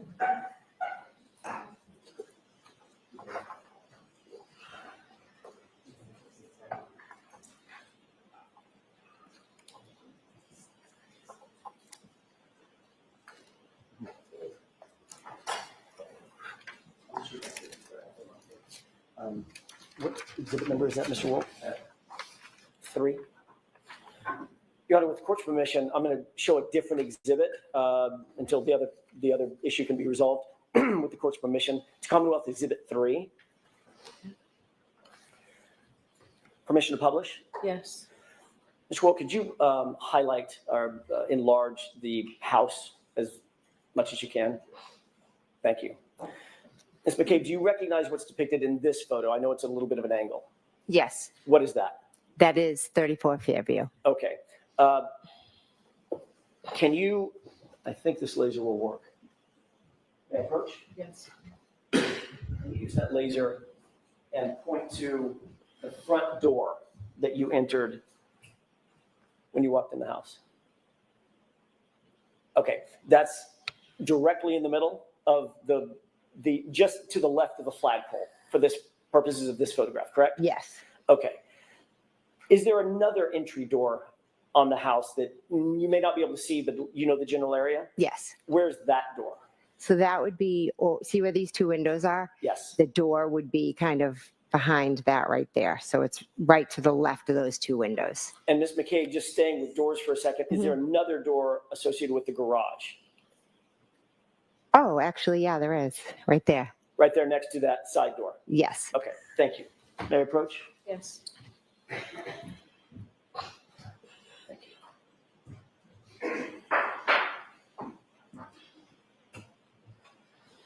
You didn't go in the side door, you went in the front door that night? Yes.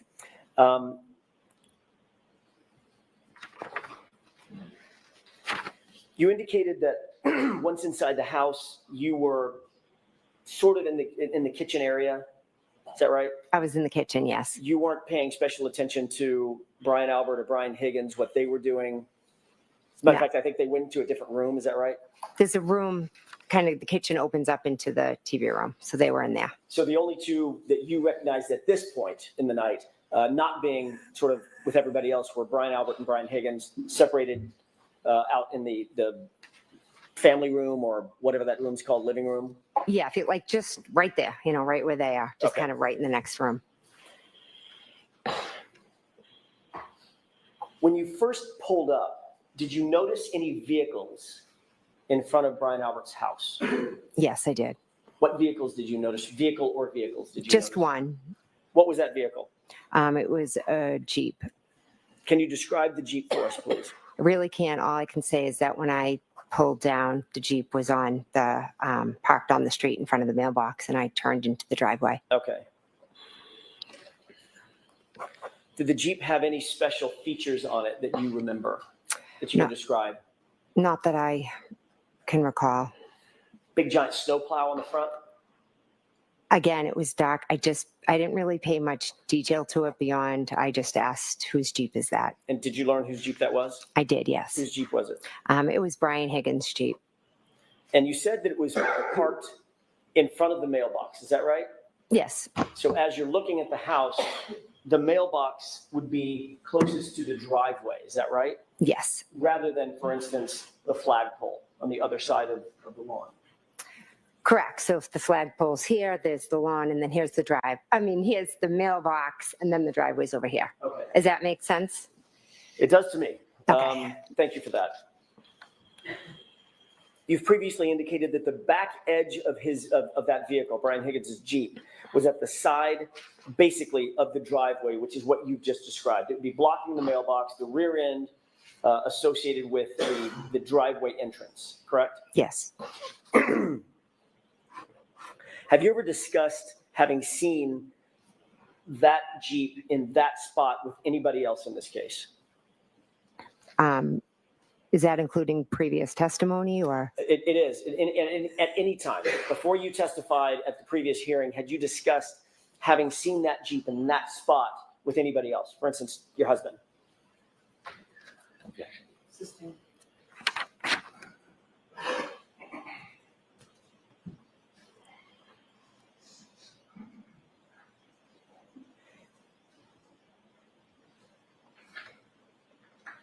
Was there any other car on that curb line, if you will, other than the Jeep when you pulled in?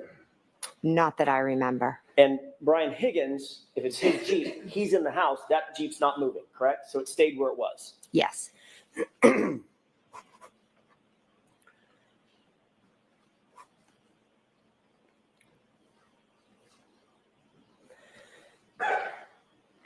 At some point, did you observe Miss Reed's vehicle pull up to the driveway? I'm sorry, pull up to the house.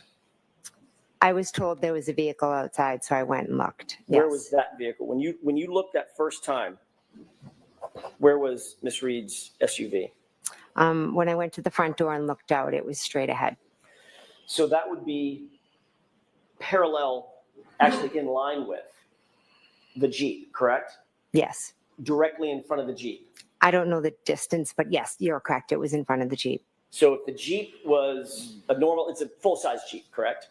I don't know what size it is. Certainly the SUV is a full-size SUV. Yes. All right. So that would take up much of the room of the curb area in front of 34 Fairview, between the Jeep, assuming there's a snowplow, Right. and a full-size SUV, correct?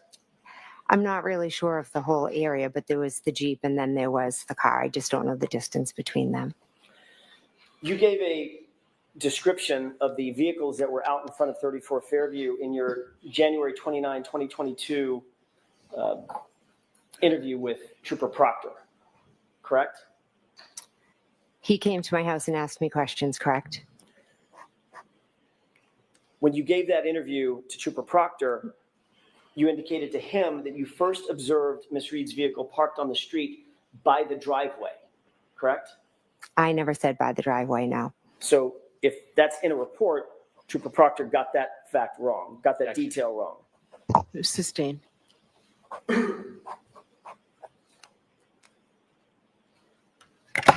If in fact, well, let me ask it this way. What did you say to Trooper Proctor about where that vehicle was? Miss Reed's vehicle? Correct. I told him it was straight out front, the window. The straight out front of the front door. Sorry. Trooper Proctor wrote a report about his interview with you, correct? Correct. You've seen that report in other hearings, is that right? Yes. Your interview with him was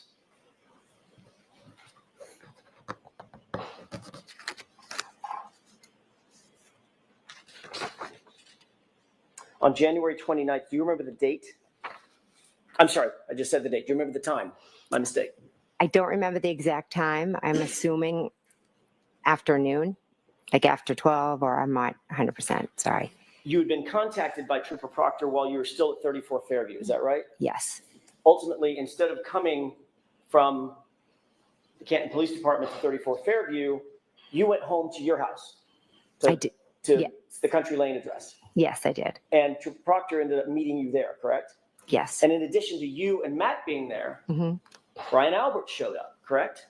I asked him to come. So you asked your brother-in-law to come to the interview that you were having with Trooper Proctor formally in furtherance of his investigation surrounding the circumstances of this case, correct? No.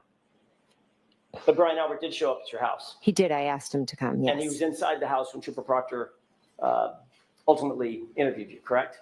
He was in the house, yes. And you'd spoken to Brian Albert before Trooper Proctor had interviewed you formally, correct? I believe so, yes. Matter of fact, several times you had to have spoken to him at 34 Fairview. You've already said that, right? Oh, right, yeah. We were all there in the kitchen. And then obviously you spoke to him about the interview before Trooper Proctor got to your house to interview you on the 29th as well, correct? We were just talking about what happened. It wasn't specifically about Trooper Proctor. Right, not about Trooper Proctor. You talked to Brian Albert about the circumstances of this case before you spoke with Trooper Proctor. Yes, I had. Do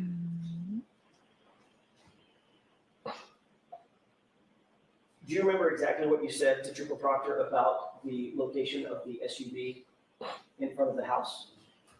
I know what I said, yes. Okay, what exactly did you say to him?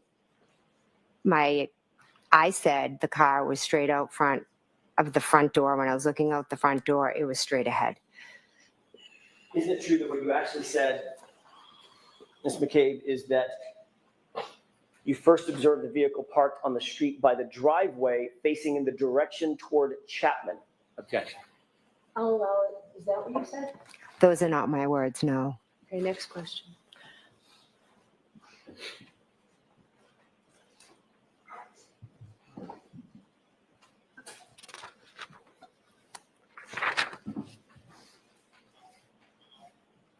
You've already indicated that following the events of January 28th and 29th, you have spoken extensively with your family and your friends, members of your family and your friend group about what happened that night, correct? Yes. And that includes Brian and Nicole Albert, is that right?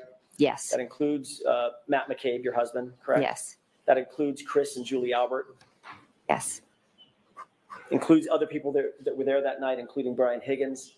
I haven't spoken to Brian Higgins since, I believe, John O'Keefe's wake. But you did speak to him that morning at 34 Fairview, is that right? Yeah. Oh, yes, he was there, yes. As a matter of fact, he's the one that told you to call Officer Lank back and have Officer Lank come back for the additional statement that you wanted to give Officer Lank.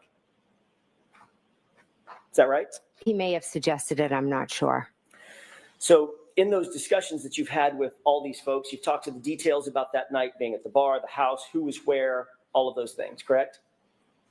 Yes. You've talked about the timing of the night, who arrived, when people arrived at 34 Fairview, when people arrived at Waterfall Bar and Grill, correct?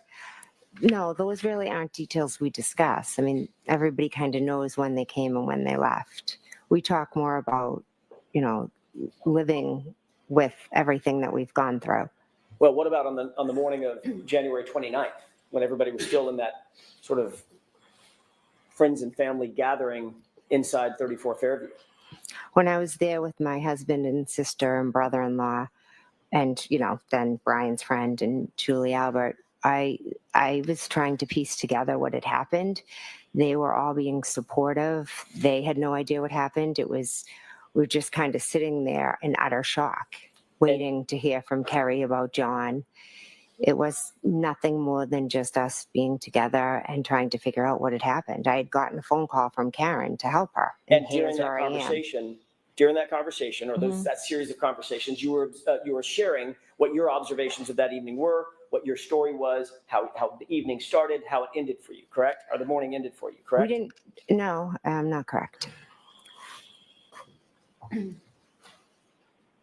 during the time that you folks were inside the house discussing this, there was no law enforcement agent or officer inside that house, correct? Correct. So the entire family and the friend network that we're talking about, with whom you discussed all these events, everybody was entitled to and did coordinate their statements without any separation and without any law enforcement oversight, correct? I was with my family, my sister, my brother-in-law. It wasn't really a big group of us. As I've mentioned, I had 5 or 6 people. I was in shock. I didn't know what had happened. They were just asking me what happened. And questions like that, and I absolutely told them. But it was no story. There was no us being allowed to do it. That was my family. They were just there with me. But nobody was separated by law enforcement, correct? I don't believe there was a reason to separate us. Nobody. Well, notwithstanding what you think was the reason, you're not a professional investigator, correct? I'm not. No. You're not a trained investigator. No. You're certainly not a homicide detective, correct? No. None of you witnesses were ever separated, were you, then, Maura? There was no reason to separate us. I'm not asking you if there was a reason, Mr. McCabe. I'm asking you whether or not factually anybody was separated in that house. Or is everybody allowed to talk amongst themselves? I was with my family. We didn't need to be allowed. Okay. Let me try this again. Was anybody in that house separated? Were the witnesses separated from each other? The family who are witnesses, were they separated from each other? By law enforcement? At that point, I don't think anyone but myself and Matt were maybe even witnesses. Okay. I'm not asking you what your determination of who the witnesses are. I'm asking you whether the folks in that house were separated by law enforcement before you were able to have discussions about the events of January 28th and 29th. That's a yes or no question. Were you separated or not? At one point, when Mike Lank was in the house, he had separated and talked to Nicole, then Brian, then Matt. And then he promptly left and left everybody in the house together, correct? He left us, yeah. Right. Nobody was taken down to the station, is that right? No. As a matter of fact, Trooper Proctor didn't even come over to 34 Fairview, the scene of the incident, to interview you, correct? I asked him to meet at my house because I had to go home to my children. And he accommodated you, didn't he? He did, yes. And he accommodated the fact that Brian Albert escorted you to the house for your interview, correct? Brian didn't escort me, no. Well, he went to your house at the same time that Trooper Proctor was there to interview you, correct? He came at some point, yes, by himself. Before Trooper Proctor did the interview? I'm not sure if he was there, if he got there before or when he arrived. You've testified in the past that Yes. Brian Albert came to your house alone. I don't mean you came in the same car. Yes. But he followed you over to your house before Trooper Proctor ever got there. And he was in the house while Trooper Proctor conducted his interview, correct? Yes, Brian was in the house for the interview. Thank you.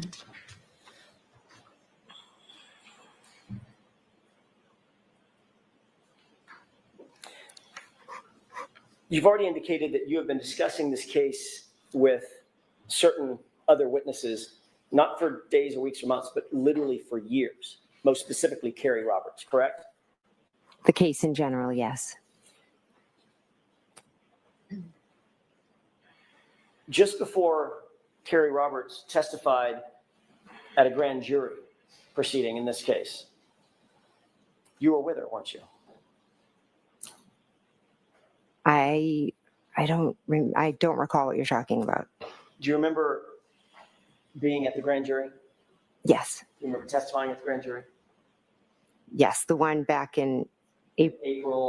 Yes, yes. 2022? Yes. That sounds Yeah, it sounds about right, yeah. You remember being there in an ante room with some other folks? What's an ante room? An ante room, a waiting room? Oh, yeah. Waiting for testimony? Yes, You remember Carrie Roberts being with you in that exact same ante room? yes. And that was right before her testimony, correct?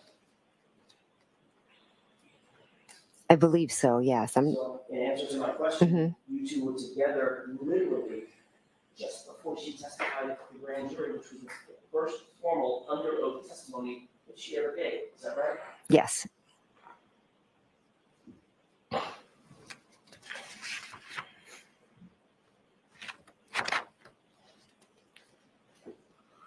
When she testified at the grand jury, was that before or after you two had gotten together and created this timeline? We did the timeline right after John had passed. So she testified, the answer is she testified after the timeline was created, correct? Yes.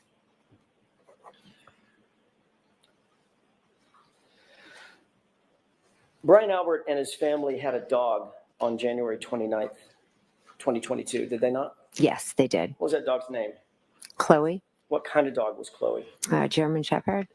Was it do you know if it was a purebred German Shepherd or a mix of Malinois and German Shepherd, or do you know? I have no idea. Big dog. Yeah, good sized dog. Yeah. 70-pounder. I don't know its weight. Wasn't a little munchkin dog, though. It was No, a full-size German it's Shepherd. a full size, yeah. On the morning that you described going into the house, January 29th, 6:40 a.m. or so, you indicated that you burst into the bedroom to wake your sister and Brian Albert. Is that right? Yes, I went into the bedroom. It's still dark out, correct? Yes. There had been relative chaos on the lawn for a number of minutes, from about 6:10 until at least 6:40. When we went in, there were still emergency vehicles with lights on and engines running. Chaos, relative chaos, bedlam, as somebody has said, on that front lawn, correct? Was more on their side lawn and down the street, kind of like all the cruises. A lot of them were behind their lot. Right in front of 34 Fairview, correct? To the side, in the side yard of 34 Fairview, yes. And on the lawn of 34 Fairview, Yes, where first responders were responding, correct? yes, And you said my client is screaming to the top of her lungs, is that right? yes, she was. And Carrie Roberts was screaming back at her, Yes, shut up or shut the fuck up, right? yes. Yeah. Then 6:40 a.m., under the cover of darkness, you walked in the front door of the unlocked front door of Brian Albert's house, correct? I went into my sister's house, correct? It wasn't Brian Albert's house? And Brian Albert, yes, I'm sorry. You then climbed the stairs up toward the bedrooms, correct? Yes, You walked into the bedroom door where Brian Albert and Nicole Albert, according to you, were sleeping. Is that right? yes, So you would agree that you unexpectedly, in terms of their view, unexpectedly walked into their house basically in the middle of the night, middle of the morning. yes, You indicated that when you went through their bedroom door, you sort of burst through, correct? I opened the door. I don't know if I used the word burst. You previously indicated that when you went through the door, it was chaotic because you were so amped up from the events. Is that right? I don't know if I used those words. Would you say that you were loud or quiet?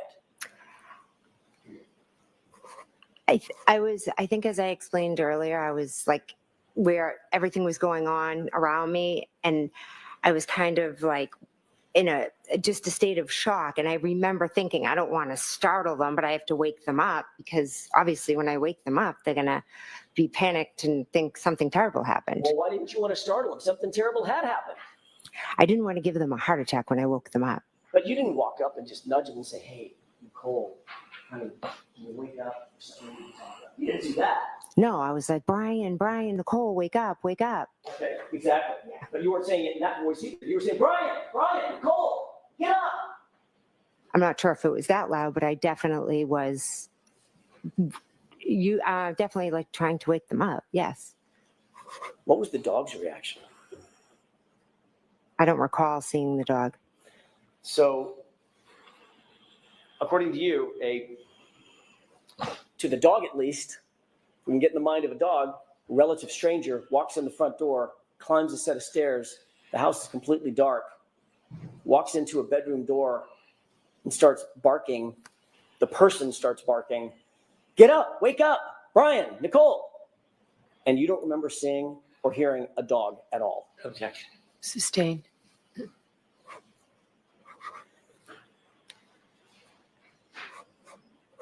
As you indicated, it's not that the dog wasn't reactive, it's that you don't remember the dog even being there, correct?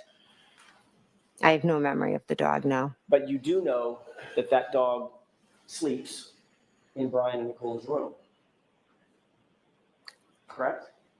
It may, I don't know for sure.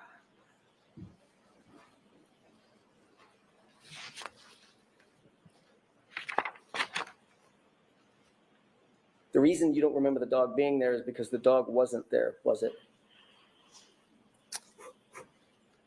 I don't remember the dog. Right.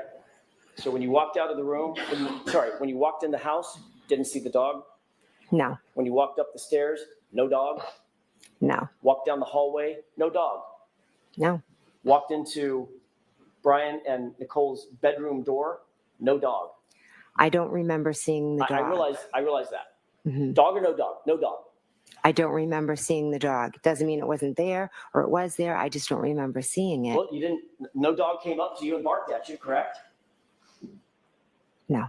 You didn't see or hear a dog whining or howling, did you? No. You didn't hear or see a dog scratching at the door?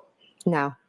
There's no sign of a dog at all in Brian and Nicole Albert's house at 6:41 a.m. when you walked into that house, correct? Or 6:40? I don't remember seeing the dog. And this was a 70-pound German Shepherd, correct? I don't know the weight of the Have dog. you ever heard a description given about that dog by Brian Albert? Anybody else? That dog was not good with strangers. Yeah. Did you know, as you said, you're very, very dear friends, and obviously dear friends with Brian Albert, relations with Nicole Albert, your sister. Are you aware that that dog was not good with strangers? Object. Do you know that? I don't. It wasn't good with other dogs is what I knew, so I could never bring my dog over there. That's all I know about the dog. Right. Had some aggression, correct? At least with other dogs. Possibly. Possibly with other dogs. Yeah. That's our next question. Thank you, Your Honor. If you could remind the jurors, in your memory, who was the last person to leave the house at 34 Fairview on the early morning hours of January 29th? I believe Caitlin left after us, my niece. Thank you.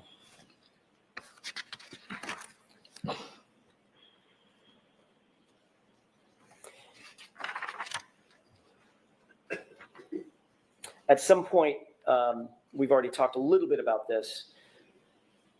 You said you looked out the front door glass. Was it a window or is the whole door glass? The whole door was glass, I believe.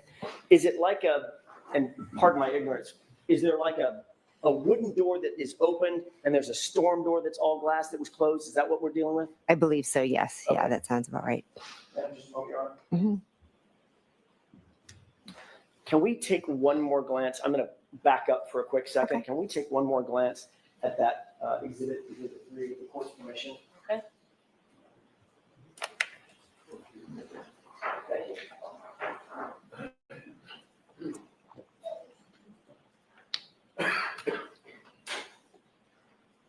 And can you enhance that just a little bit, please? Thank you so much. May I approach? Yes. Forgot to ask you, and I apologize, Ms. McCabe. Thank One you. more point of reference. Mhm. Can you please show the jurors where Brian and Nicole Albert's bedroom window is in that photograph? Sure, it's right there. Uppermost left window, correct? Yes. Thank you. May I approach? Yes. Okay.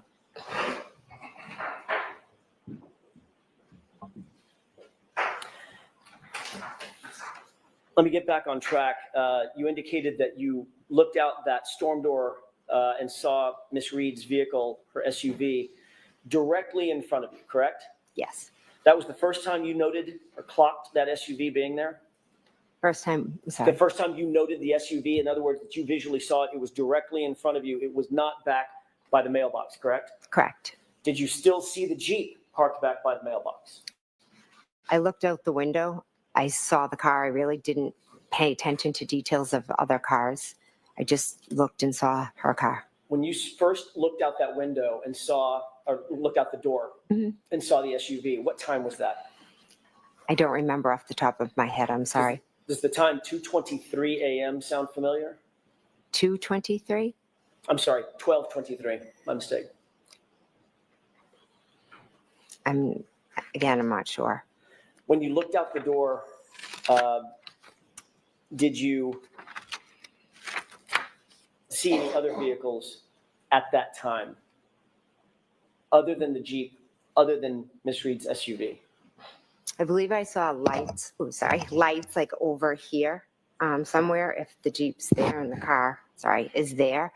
Okay, can you describe for the record what you did? The theirs don't come across on the record. Oh, so sorry. To your left Yes. is Straight out would be Miss Reed's vehicle that I looked at. Okay. I kind of looked at that. I remember my peripheral vision seeing lights over there to the left. Sorry. All right. So the way that you're describing this, and that's lights to a vehicle, correct? Yes. Matter of fact, you know what vehicle that is. I do, yes. What vehicle is it? Describe it for the jurors, please. It's Ryan Nagel's. Ryan Nagel's what? Car, truck? I believe he has a truck. Okay. So what you're describing is you looked out the window, you saw Miss Reed's SUV directly in front of you. Right behind that, in line, was Brian Higgins' Jeep, and behind that was Ryan Nagel's truck. Is that right? I'm not sure where his truck lines up. I just remember seeing lights. I just quickly saw Miss Reed's car and went back into the room. I apologize, paying attention for like specific details about cars. At some point, you did become interested in exactly what time Ryan Nagel's truck arrived, correct? This is after the fact, well after the fact, months after the fact. Yes, I did. As a matter of fact, you took it upon yourself to ask Julie Nagel, Ryan's sister, to send you something, correct? Yes, I did. What did you ask her to send you? I ran into the two of them. I didn't ask you who you ran into, just what did you ask her to send you? Oh, okay, I'm sorry. A text message. A screenshot of a text message? Yes, a screenshot of a text message between Julie and Ryan Nagel. You knew at the time that Miss Nagel, very obviously, was a percipient witness in this case, correct? I believe so. It was very early on. Well, I mean, she was in the house. Yes. She was in the house when Miss Reed's vehicle appeared, correct? Correct. She was in the house when you were looking at the vehicle. Correct. She was in the house when everybody came home came to 34th Fairview from the Waterfall Bar and Grill, correct? Correct. She was interacting with those inside the house at the very time we're talking about, right? Yes. She went outside at some point to talk to her brother outside the house, right behind the SUV that you're describing as Miss Reed's SUV, correct? Yes. So you knew that she was, and you knew all this when you asked her for that screenshot. I was trying to piece together. You knew all this when you asked for the screenshot. You knew what her position was in this case, correct? She had no involvement. What happened outside I didn't ask you if she had involvement. Let her finish her answer. Go ahead. Ms. McCabe, finish that answer. What happened outside was separate from anything that happened inside. I'm going to ask you again. You knew all of that information, that Julie Nagel was a percipient witness in this case, as was everyone else inside 34 Fairview, when you asked for that screenshot, correct? Yes. That is another example of you coordinating information with other witnesses in this case, correct? No, that is not correct. Were you ever advised by Michael Proctor not to coordinate information with other witnesses in the case? Did he ever say, don't do that? I don't recall. So you don't recall, or he didn't? I don't recall if he did or not. Okay. If he did tell you not to coordinate with other witnesses, this would be a breach of that agreement, wouldn't it? Objection. Sustained.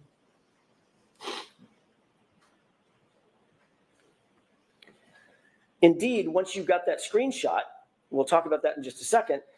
When you got the screenshot, did you ever share that with law enforcement?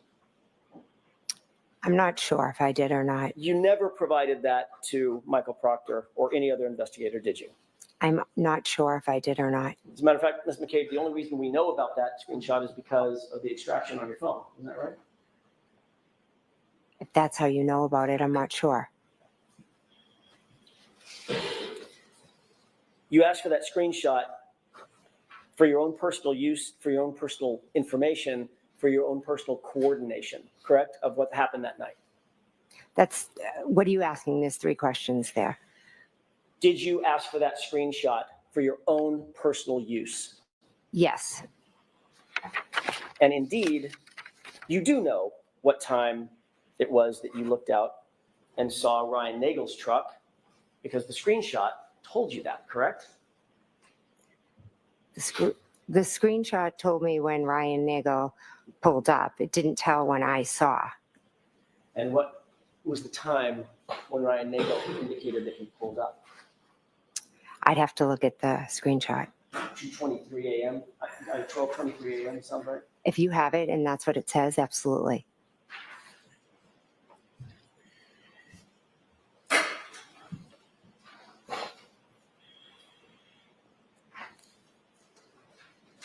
May I approach? Yes.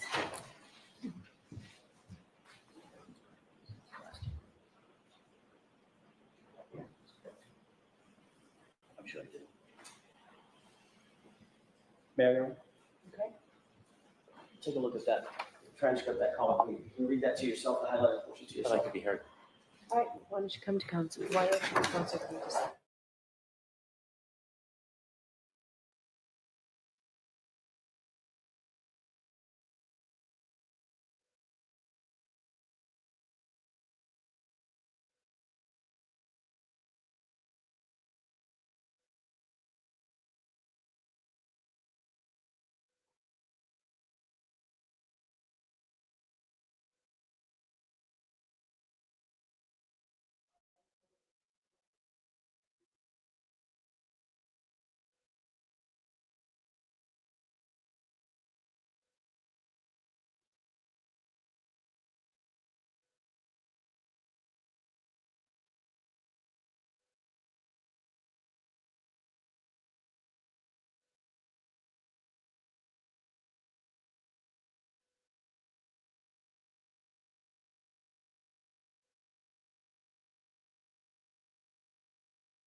May I?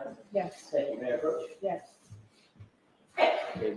Take a look at the highlighted portion and tell me if that refreshes your recollection about anything we've been discussing.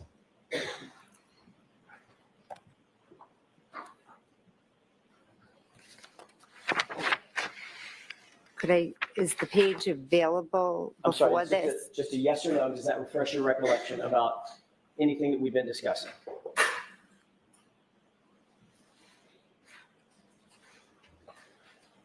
It's just what we've discussed. It doesn't really refresh. So it does not refresh her memory. Next question. I don't think that's what she said. That's what you? Yes, that's what I said. That was her answer. That does not refresh your recollection? Objection. That was her answer. Next question, Mr. Jackson. May I approach? Yes.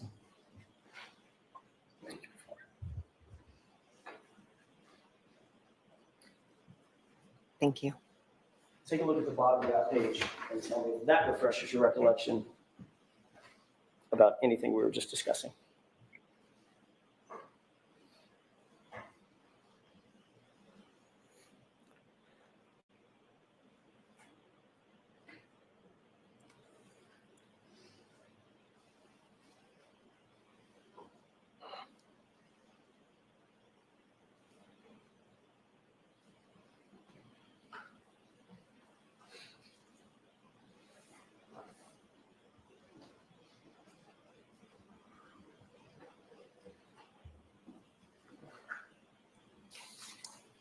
May I? Yes. Thank you. Ms. McCabe, having seen these, does this refresh your recollection about what we were just discussing concerning that conversation? Regarding me asking Julie Nagel for the time? Correct. Yes, it does. Okay. And what time did that was attendant to a screenshot that you asked for, correct? Yes. And that time was what? Objection. Do you remember the time? Can I look at the paper? I was reading everything. I didn't So look at the the exact question is time. whether you remember the. Oh, do I remember it? I don't remember the exact time, but I can read it off the paper. That's different than a memory. That's different. Next question. So this does not refresh your recollection as to the time that was reflected on that screenshot. I can read the time, but in my memory. That's not my question. I have to do it this way. Ms. Okay, McCabe. So sorry. Does it refresh your recollection as you sit here, having read this, as to the time that was reflected on that screenshot? I don't, sitting here today, the only reason I know there's a time is because of what's on that paper. But you did ask for a screenshot from Ms. Nagel, correct? Yes, I And did. And that screenshot said something to the effect of outside. Is that right? Withdrawn. Just that question. The screenshot said something about outside. Is that right? I believe it said here, yes. Or maybe it's Yes, something And similar. it was a screenshot from Ryan Nagel to Julie Nagel indicating that he had arrived.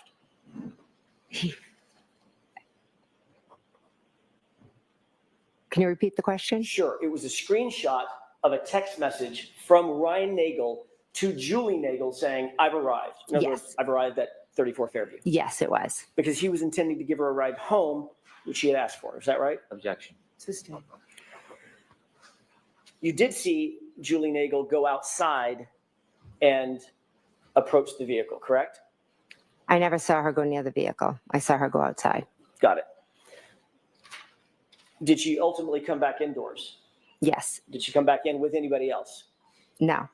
About what time would you estimate that to have been in the course of that evening? When she came back inside? When she walked out and then came back inside. Soon after she went out, she talked to her brother, she came back inside. And about what time of day was that? If you know. I mean, this was all happening while we were at my sister's house. Right. Was it 12:15, 12:30, 12:45, 1 o'clock? Well, according to that paper, it would have had to That's been. not what I'm asking. Not according to the. Do you have an independent recollection of about, if not down to the minute, about what time that was? I could say I'd have to be. I wasn't looking at my watch that night, so it's very hard for me to give a time just off of my memory. I know what I've seen, but Okay. it's hard. You did see both Ryan Nagel's truck and Miss Reed's SUV in front of the house at the same time, correct? I saw his lights in my peripheral vision on the Right. left. But the lights are attached to what? The car, but it wasn't out front. Miss Reed's vehicle was out front. Right. When I say in front of 34 Fairview, we're going to talk about the spacing in just a second. I just meant out in front of the house. Yes, over to the side, correct? Okay. Yeah. And you're indicating that, and I want to be clear about this, as you're looking out that storm door window, going from right to left, it was Miss Reed's vehicle, correct? Yes. Then Higgins's Jeep, is that right? His Jeep was in front of the mailbox. Then behind that, was there a space? And then Mr. Nagel's truck, or was the truck right behind the Jeep? That's what I can't tell you. I just remember seeing lights. I didn't look over and pay much attention to it. I was just quickly looking at the Miss Reed's car, and then I went back and sat down. Do you recall testifying at a prior hearing that it was, your perception was Miss Reed's car, her SUV, the Jeep, a space, and then Mr. Nagel's truck from right to left? I remember Mr. Nagel's truck over to the left in my peripheral vision. I can't give you an exact location. But there's no question in your mind as you sit here that Brian Higgins' Jeep was between Brian Nagel's truck and Miss Reed's SUV. You remember that very clearly, correct? I know that this Miss Reed's vehicle was here, and there were lights in my peripheral vision over here.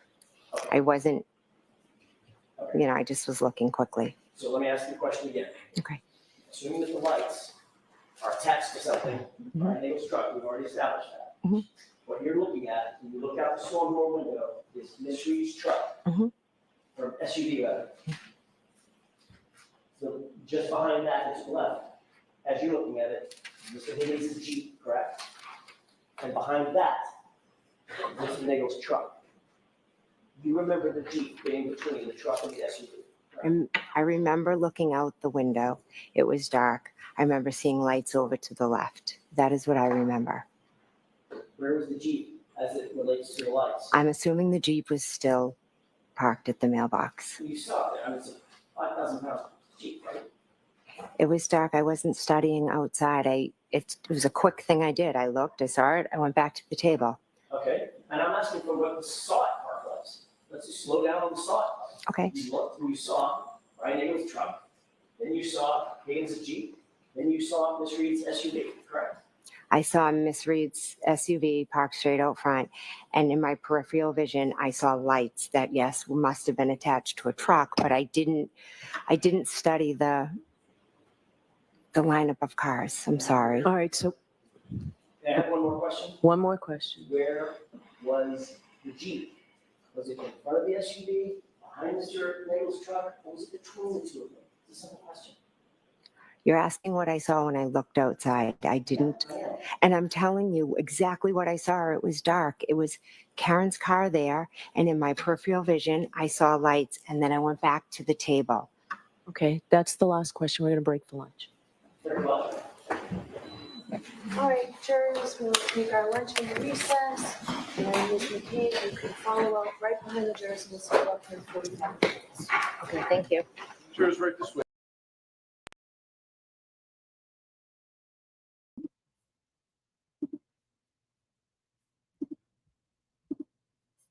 If anybody else wants to come up, you're more than welcome. I'm gonna put the link in the chat. Everybody is welcome up. Don't be shy. Come in, put your name in. If you have issues, that's fine too. So apparently, hi, hey, how are you? Apparently, you don't the myth, the legend, the crazy woman of my dreams, Nikki. Oh my God. Oh my God. You see, when you look out front and you know a Jeep was parked at the mailbox. Right. She can see Karen's car. Yeah. She can see Karen's car and she can see the peripheral of the lights, but you can't see the light shining on Brian Higgins' Jeep. It's literally blowing here. up the bright. It's literally in a stream of light. And it's a white Jeep. Right, exactly. Come on. Yeah, I can't. This is This gonna wild. be on the stand for a bit. Let me just tell you. Thanks, Kate. So she's gonna be on the stand for a bit because we're barely breaking the surface. Yeah. Yeah, they're gonna. I love the This fact that process is gonna last a while. they are sending the And jury home with all of these little, the lies to gifts. the FBI, the Jeep that disappeared. What else we got?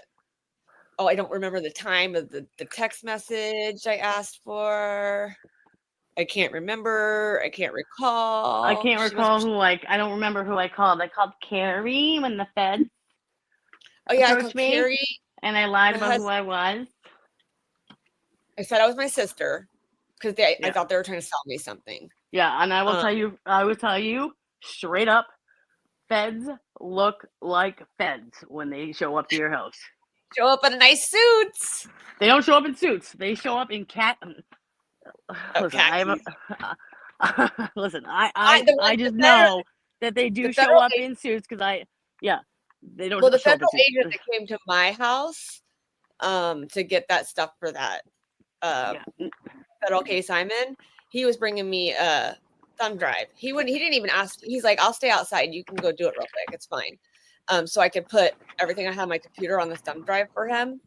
And he was in khaki pants and just a button-down shirt. He wasn't. That's what they show up in. They come in unmarked cars, and they show up in khaki pants and polos. Yeah, that's what they show up in. They do not look like Bible sit. They look like feds, and they always have a badge on hand with them. They don't look like Men in Black. They don't look like Men in Black. And they sure as shit don't look like the Ice Cream Man. No. When the feds show up, I will tell you, when the feds show up, you know that they are the feds. Period. So the fact she's like, oh, I didn't know who they were. He showed me his badge when he was at the door. I knew he was coming. I had already spoke to him on the phone.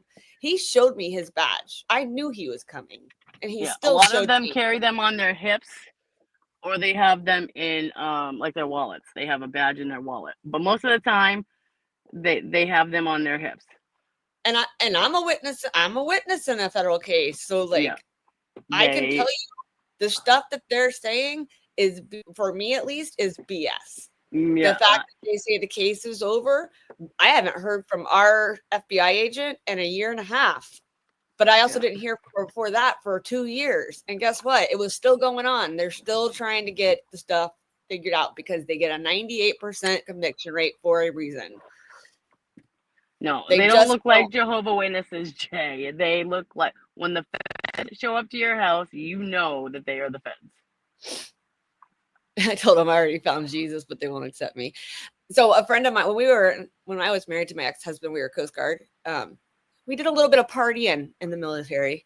I'm sure you guys didn't know that about me. I'm not a partier. Oh my God, I am like. I know. I'm sure you're shocked. You're shocked about this, Kelly, Miss Mother Kelly Teresa.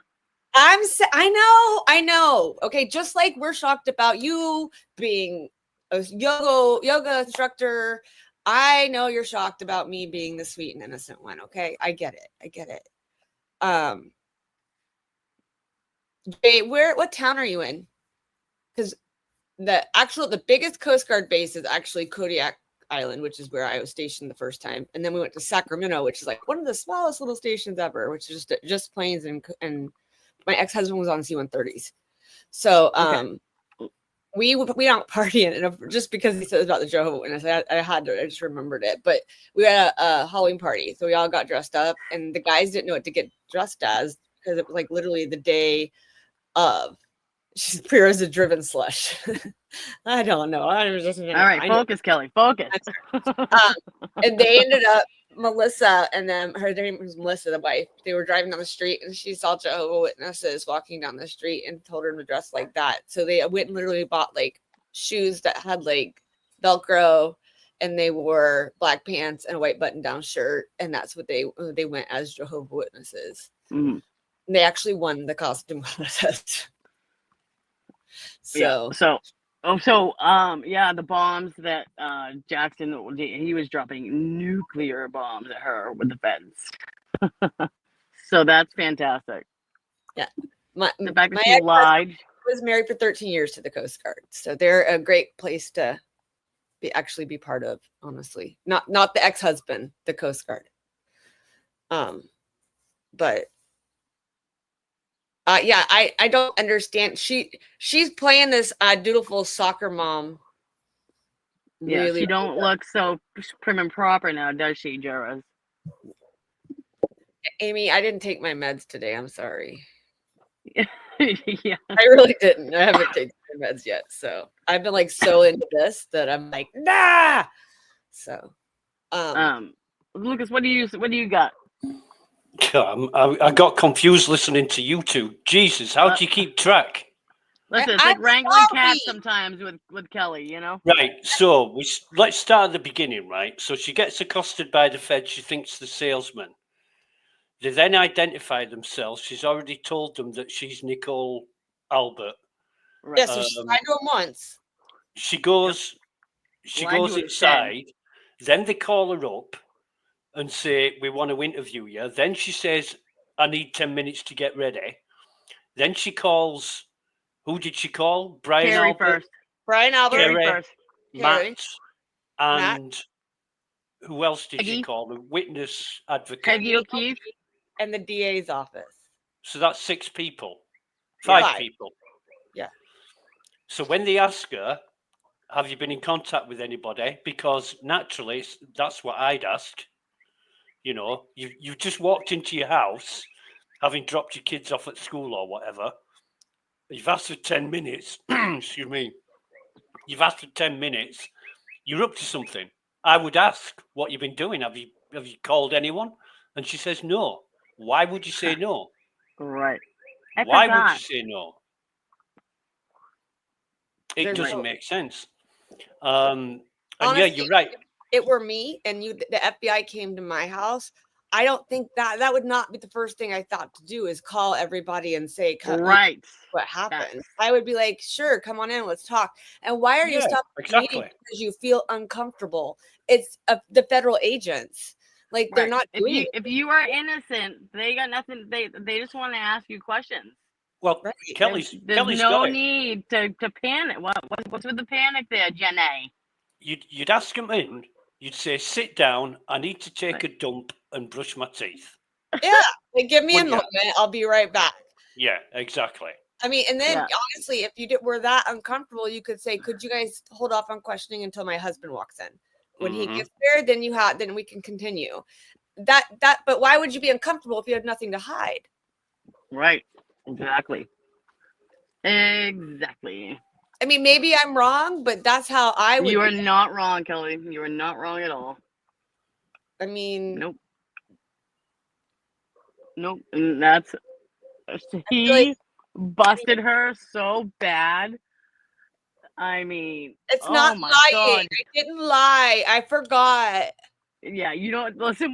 You don't forget when the feds show up to your house. I promise, or what you did. Trust me. I'll be right back. She did not forget. She forgot. It misplaced her very genius, beautiful mind, puzzle piecing together. Don't tell me you forgot. Okay, you're very strategic. And what's what I'm looking for, Amy? Amy knows what I'm talking about. Answers a question. You know, you ask a simple, straightforward question. A yes or no, yeah. And she finds a way to not answer the question, but answer she deflects. Something. She deflects. You know, so you ask her a yes or no question, and she goes off into something totally unrelated. Because she's trying to explain herself. But what she doesn't see is she's looking like, I mean, less is more especially when you're being questioned about the feds and lying to them, and it's in black and white on transcripts. Like, she just looks fucking stupid. I love it. Yeah, oh my God, I was howling. She's not admitting to anything. She won't even answer simple yes or no questions because she will incriminate herself. Exactly. So instead, she's taking Jackson around the swings and roundabouts, giving him answers that don't fucking mean anything. And what really wound me up is last time Bev said next question, she gave an answer which wasn't clear. It was a yes or no question. and she didn't answer it. But how she answered was in no way addressing the question. Right. And even Jackson said, "I didn't hear the answer," and Bev just said she answered it. Next question. And she said, "Yeah." Oh yeah, Bev is trying to put out this forest fire with a squirt gun right now. Hi, my love. Yeah, Hey, it's. Casey.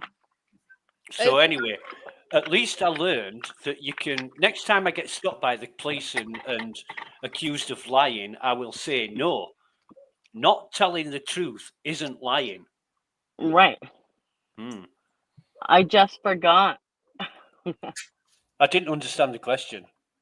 Right. I don't recall. I mean, she literally called Mark. all the main people that could have. Why would you call Peggy O'Keefe? Right. Like, I would not call the victim's mother. Right. Well, I mean, why did they go pick her up? You Gotta keep her close to the hip. Yep. Yeah, see, they are. Peggy O'Keefe has a lot more to do with this than anybody's let on. Yeah. Peggy O'Keefe looks unhappy. She does not look thrilled right now. I can't even lie. All that stuff happened in that break. Paul O'Keefe I said this morning, like, I'm wondering if, like, John hated his family, because these people just sit there and fucking laugh in court when the guy's exactly dead. Like, are you shitting me? There's that 40-minute break when they came back. Paul went down to the DA's office. He's no longer sitting where he can glare at Karen. They switched seats with Aaron. He is now behind. We know. Yeah, we saw. Guaranteed that's what it is. It's wild. So you have to be out of your goddamn mind to sit there and believe she hit him with the vehicle. I almost bet this has to be what TB has been talking about, saying that he can't say. But Carrie did very suspicious things that's protected, because obviously it would be protected, especially if it involves the feds, that she was making calls and stuff to people. And this, because, this has to be what he was talking about. She probably got called first and then went on the hotline after. Right. Wayne, why are they moving to revoke TB's bail? That'll never happen. I mean, is it going to be because he said he wants fucking, what's his name, to burn and die in his family? I mean, it was a little fucked up, but I don't think you can get bail revoked. Tully, he said on his live show he hopes they burn alive or something. And he didn't even. It wasn't even that how he said it. Like, it was totally different. People are taking it so differently. What he said was quite damning. About it was Tully. pretty fucked up. He not only named Tully, he named Tully's family, and he said it in a way which was very graphic, and you wouldn't ever say that in public. I mean, when I heard it, sorry, Matt. No, go ahead. My bad. When I heard it, I thought he's going to get shit for that. Yeah, they're going to do anything. He can't say boo without them going to go after him. So. Yeah. Let's see what Aiden says. He's not in court yet, but 45 minutes. Jen McCabe doesn't have MS. She's got friggin' dementia, huh? Now can't remember 10 minutes? The woman who has to control everything suddenly has dementia. It's crazy. 10 minutes, you didn't remember who you called. That's impressive. Why is she lying so much if Karen just hit him with her car and that was it? Aiden has not posted anything. He's probably scared shitless again.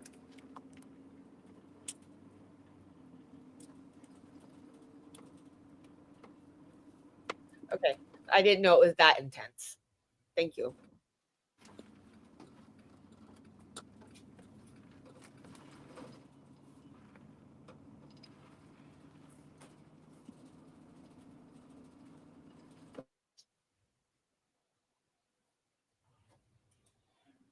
Yeah, it's quite, like I say, quite damning. And I listened to Aiden's stream last night. I gather people have already made complaints about it.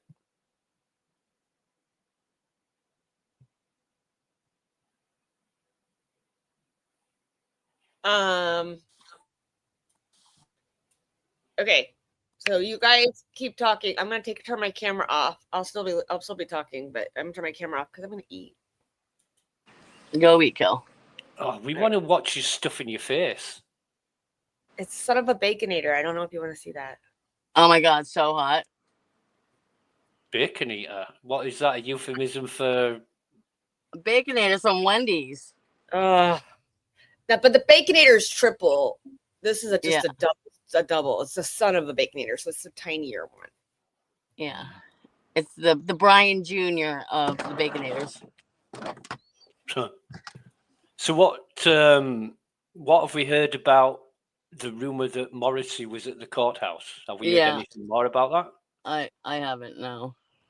I'm looking on X. That could be to do with Aiden too. Yeah, exactly. So I'm looking on X and not finding much.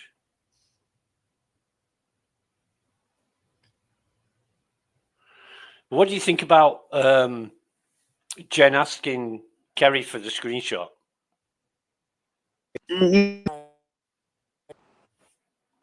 Which one? You mean the Julie Nagel screenshot? Yeah. That one got brought up last time in court.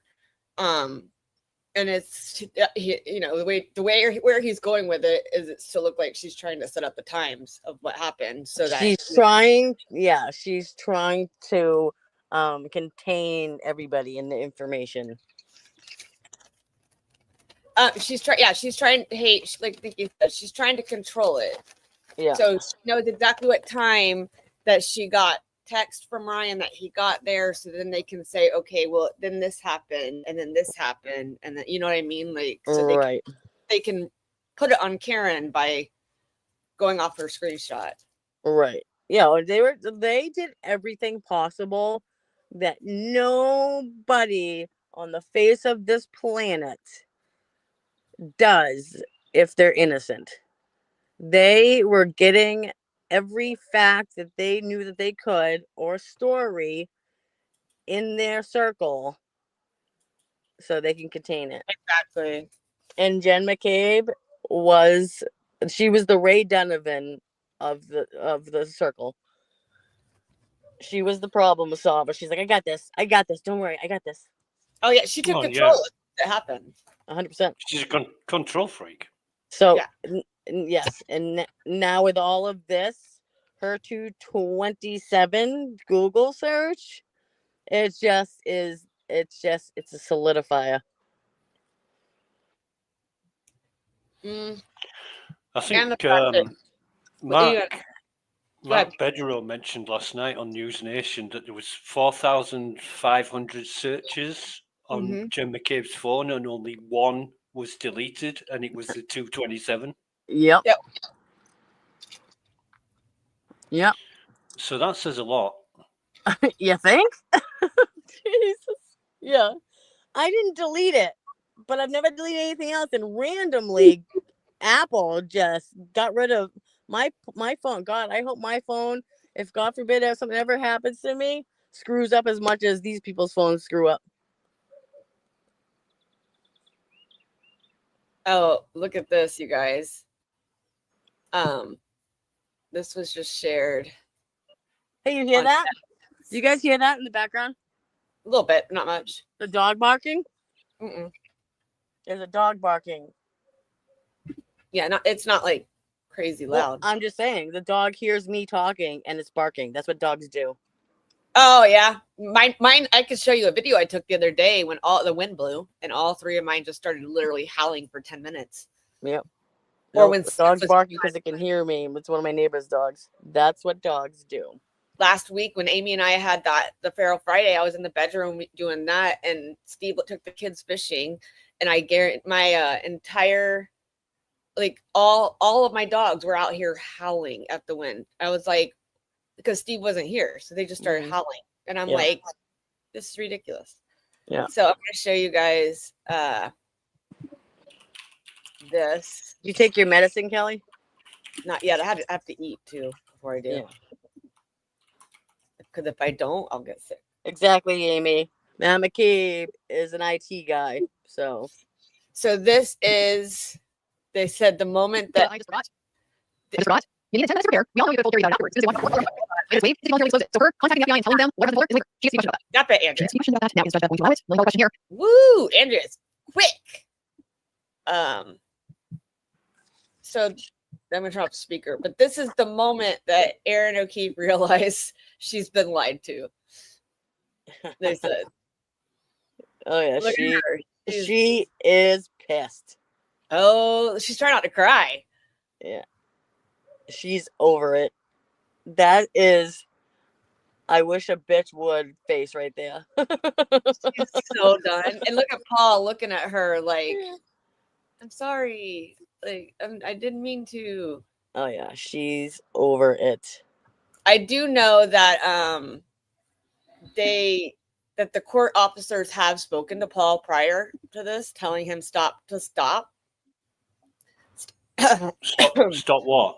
Staring at Karen. And I feel like that is what happened with this. That's why everything got pulled out, because he's the one that got called into the DA's office. This should be in a fucking proper court where the spectators are behind the attorneys. You know, this court is 1860s layout, isn't it? Mm-hmm. It was, hey, and they railroaded people back then too. Yeah. But the defense chose that courtroom because the other courtrooms, the jury can't see the witnesses' faces. Right. Yeah. And the pain. But just like the sweating on them. Yep. I think they need to switch the families. Yeah. I Put agree. Karen's family right there where she can see them, or they can see them. But Bev won't allow that. Oh no, she has to have them right next to her. Mm-hmm. And then I was gonna play Microdots' video that we. Oh yeah, play that. Yeah, we want that. Sweat. The music take control. Let the rhythm. He's like, breaking new information reveals that Jen McCabe was first approached by federal investigators at her home and immediately lied, claiming she wasn't Jennifer McCabe. I love him. Okay. I love Richie. Like, Richie is so funny. Yeah, he is smart. He does such a good job at this stuff. Like, I don't know how he, like, I like doing graphics and stuff, but I can't make the movies like he does. There ain't no way. All right. Is it on the screen? I can't see it. Mm-hmm. Yep. I wish it did let you see at the same time. It sucks. Miss Roberts unlocked the door. Karen got out. Miss Roberts looked at me and said something like, she's crazy or she's batshit crazy, something like that. Carrie looks at me and said like, she's batshit crazy. Then and Miss Roberts went over and she was removing the snow from his face. It wasn't until I got very close over to them that I saw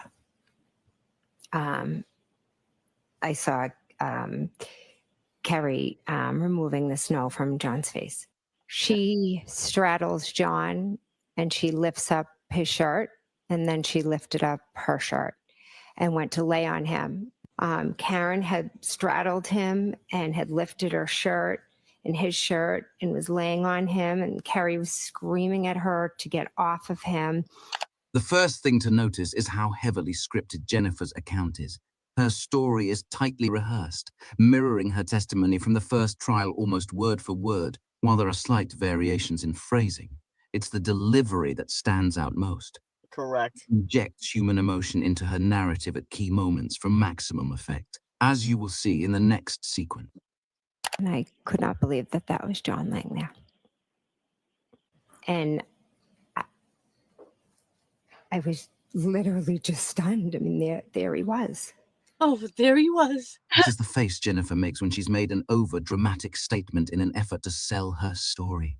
It's reminiscent of a lying child who's trying to manipulate her parents to get out of trouble. We'll see it again in a moment. He was just laying flat on his back. I couldn't see much but his face because the rest was snow and Karen was moving over him, but he just looked like just him, but just like frozen. There it is again. We don't typically put much stock in body language analysis, but in Jen's case, the signals are unmistakable. She's remarkably easy to read and a very poor liar. And then Carrie and I made eye contact, and I called 911. At first, I just stood there for a minute because I couldn't believe it was him. And then Carrie Roberts and I made eye contact. Stop it. And I knew, I was like, all right, I'm going to call 911. But I think I knew in that moment that John, was dead. Oh, that's the moment you knew? We're on the way. Unlike all other human beings, the Commonwealth's witnesses' memories have a tendency to get better with the passage of time. Apparently, the same can be said for Jen's emotions. They seem to have intensified over the years since John's death. By this time next year, she'll be so overcome with emotion that she'll be unable to speak. And go to the car and get, she was yelling to get towels or blankets or something out of the back of our car. And then Carrie was also yelling at me to go to the back of the car to look for blankets and towels. Oh my God. I go over, and at that point, Carrie asks if I can take over doing the compressions. Notice how cold and emotionless she appeared when delivering that statement during the first trial. In contrast, the revised version of Jen, more emotionally attuned and carefully rehearsed, presents it quite differently this time around. I went back over to Carrie, Karen, and John, and at that point, Carrie asked if I would take over compressions. I, at some points, walk over towards the car, Carrie's car, to get away because they're so loud. So I walked back towards Carrie's car. Did she walk away from the scene because Kerry and Karen were too loud? Or was it because she didn't want them to hear the 2 calls she made to her sister inside the home after hanging 911? Wherever she was, she felt safe enough to make those calls without being heard. Either police or fire or someone responds and arrives on scene, is that correct? Yes, until the police came. In addition to presenting herself as more caring and sensitive, with a new mom-like hairstyle and a visible religious cross meant to evoke trustworthiness and moral character, Richie, Jen also appeared noticeably more diminished. She seemed less sharp than in previous appearances, mentally sluggish at times, and slower to recall words or respond with her usual precision. Her change in demeanor could be attributed to several factors: possible over-medication, mounting anxiety over newly revealed information, or the looming reality that, within 24 hours, she will face cross-examination by the most tenacious attorney in the country. Facts. We will soon find out how well the new Jen McCabe can endure the old Alan Jackson. Love it. Jen 2.0. Oh my God. He is so good. He is like a human lie detector test when it comes to people. B. Marie, you just missed Microdot's video. It was so good. Like, she is literally word for word from the last trial of stuff. Yeah. Yeah. Except this time she adds in her fake emotion. But not one tear. I had to go get blankets. The blankets or the towels, whatever they are. But yeah, she literally sheds not one tear. Not, you don't see nothing come out of her ear, her eye, her ears, her eyes. Like, okay, DeMarie. Oh, Nikki must have got kicked. Watch it back and come back and hang out with us. Well, you could argue that if she's telling the truth, the testimony wouldn't change.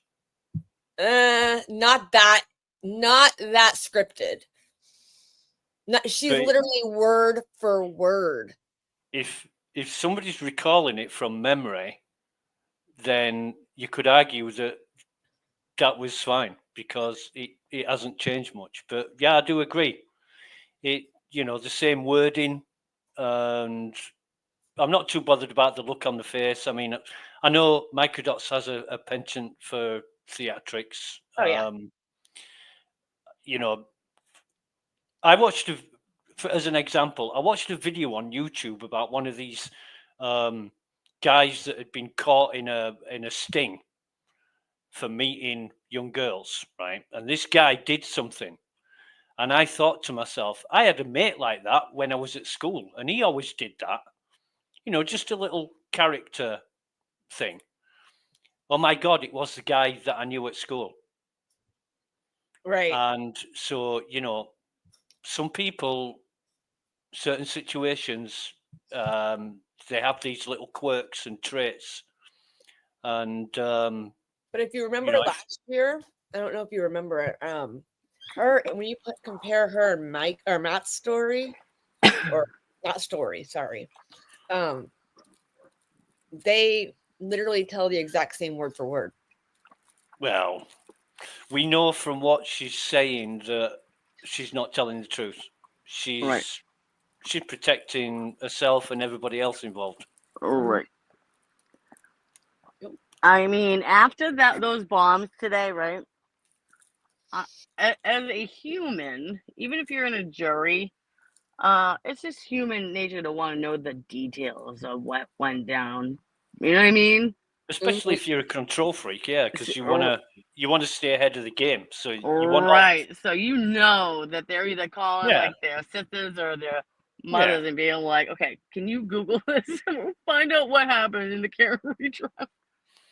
You know, make no mistake about it. Every single one of the She does. Connected family will be watching every minute of trial footage, and they'll probably rewatch it many times. You know, and I don't believe for a minute that Jen McCabe and Kerry Roberts haven't spoke about what they're going to talk about in court. It would have been the absolute fucking top of the list thing that they were discussing over the past year. I don't think any juror believed that, because honestly, they've been friends for 3 years now. This happened 3 years ago, right? They've been close since.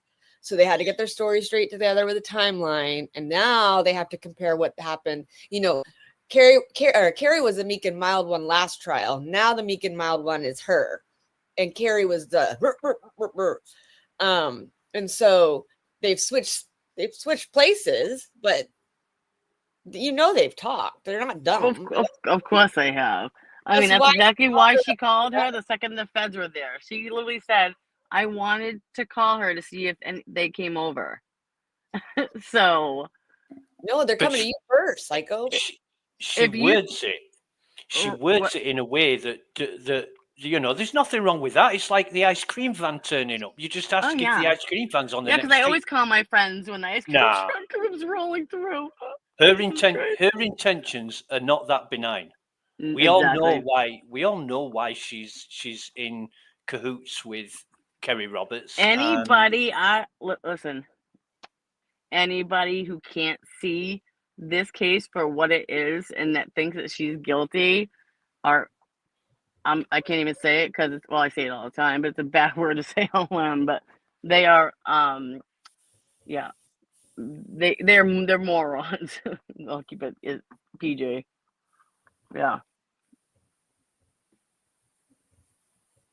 The fact that if you can't watch this trial and be like, oh my God. Oh, so I'm looking at Dee Dee. She posts this Hey Donovan. On hey Donovan on X. She posts a lot of the court papers and stuff. It says, here, I'll pull it up for you guys because this is quite interesting. D. Marie, it's so true. I could hear the ice cream truck come from a mile away. I love my Pink Panthers. All right, I used to have my dad. If I couldn't get money fast enough, I would have my dad chase them down. You can't dismiss that sound. No, you can't. Yeah. Like, I mean, it's like everywhere has the same one. Yeah. especially if they don't come around very often, and you're like, ice cream truck. Oh yeah, I love my And Pink Panthers. Those are my They don't even do them anymore. It's so sad. So the ice cream trucks in my area are out 3 or 4 times a day. They were even out during COVID. You know, when everybody was at home on lockdown. Yeah. The ice cream van turned up. So this is Jen McCabe's column. I cannot make it bigger, guys. I'm sorry. But it says Proctor calls Jen McCabe.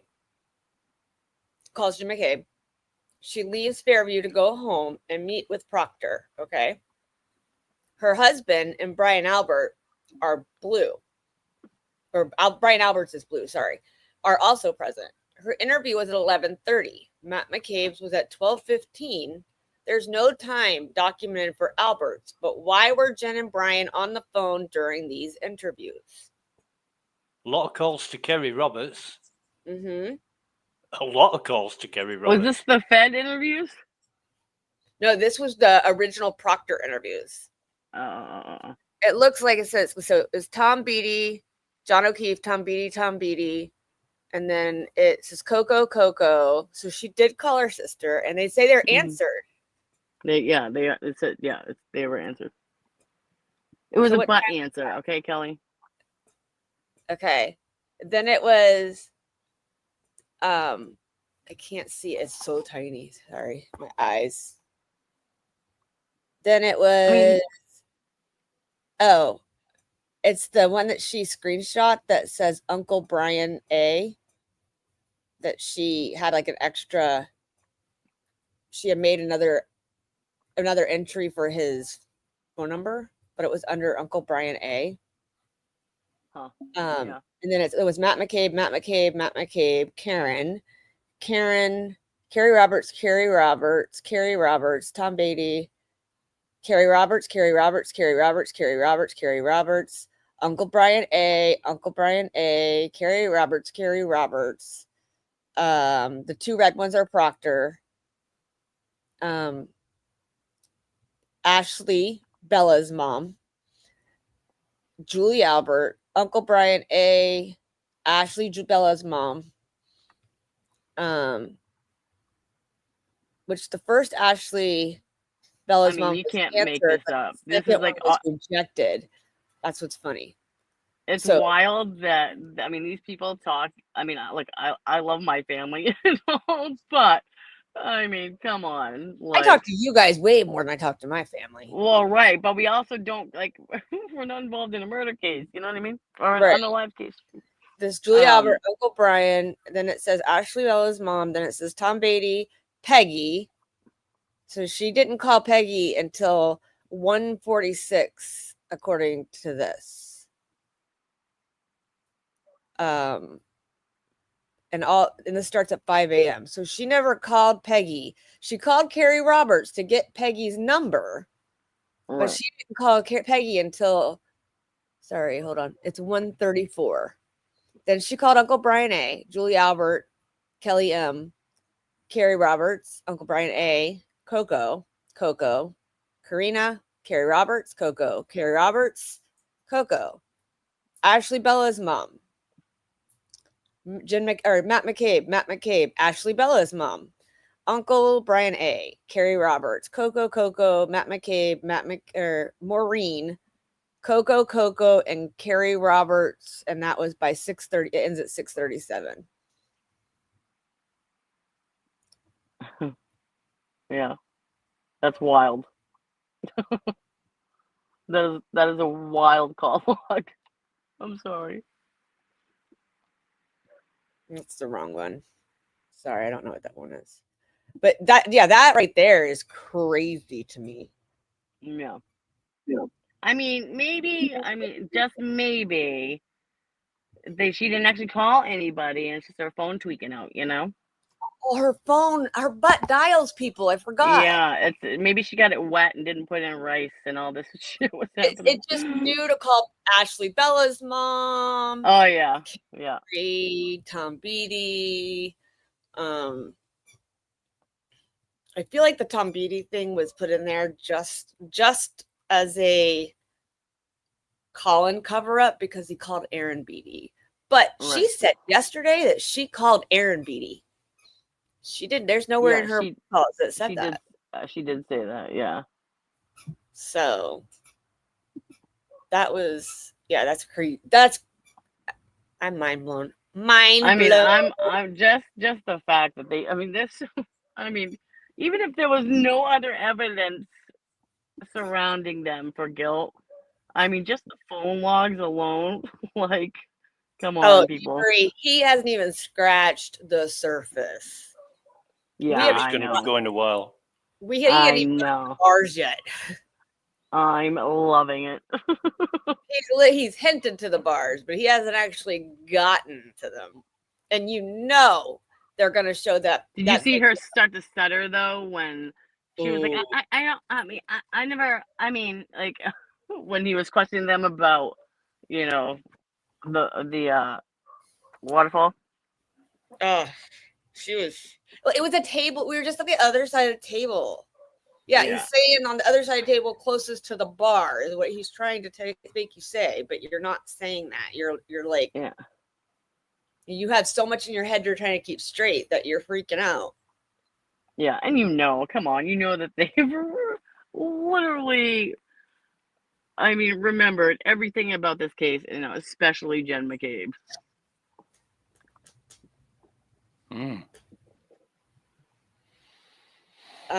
It was. That's right. It was calling because and then he said never mind when she. Yeah, that's right. Aaron Beatty was called by Colin. Hence why they're witnesses for the defense. So what's this JFK show thing? So JFK has really focused on. You know who JFK is, right? John F. Kennedy. No, JFK. He's a YouTuber. His name's his real name, right? JFK and James. Okay, so they're YouTube people, and they 32,000 or 39,000 feet. Like we're always on the plane with them, and so not literally, Lucas. Sorry, joke, but that's what they say. So basically, they have focused on the waterfall video at the end of it since the last trial, right? I mean, it's been a long time that they've been focusing on it. Because there's part of the waterfall video and they leave that they don't show on the last trial. And I mean, I think I have it. Let me see. Let me try to see if I can get my TikTok up here. And you can see Brian Higgins is yelling at somebody in that area. Of I think John, of course. And let's see where is it?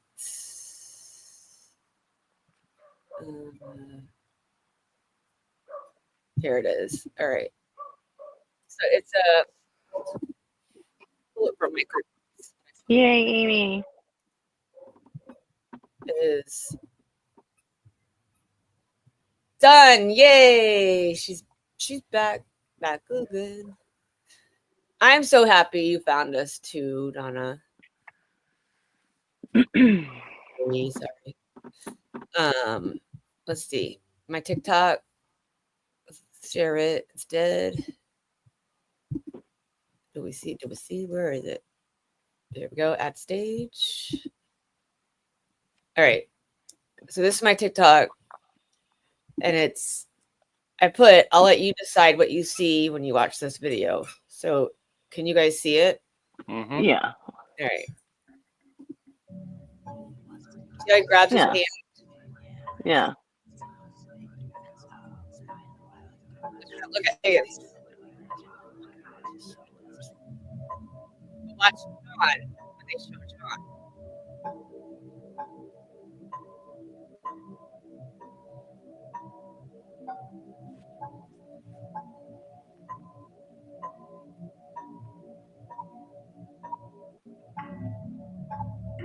Tell me that's not calling somebody out.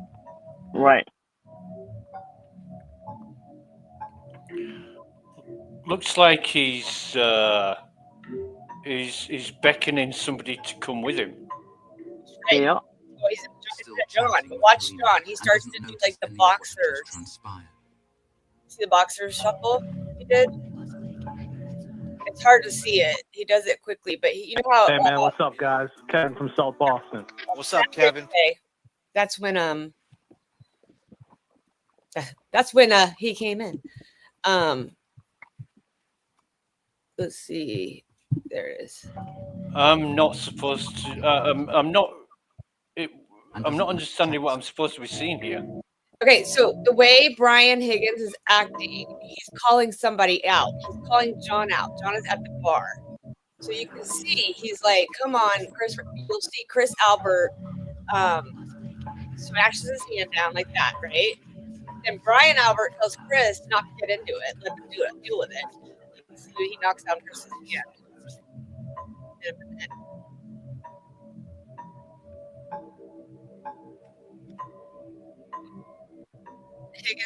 Higgins starts calling him out again.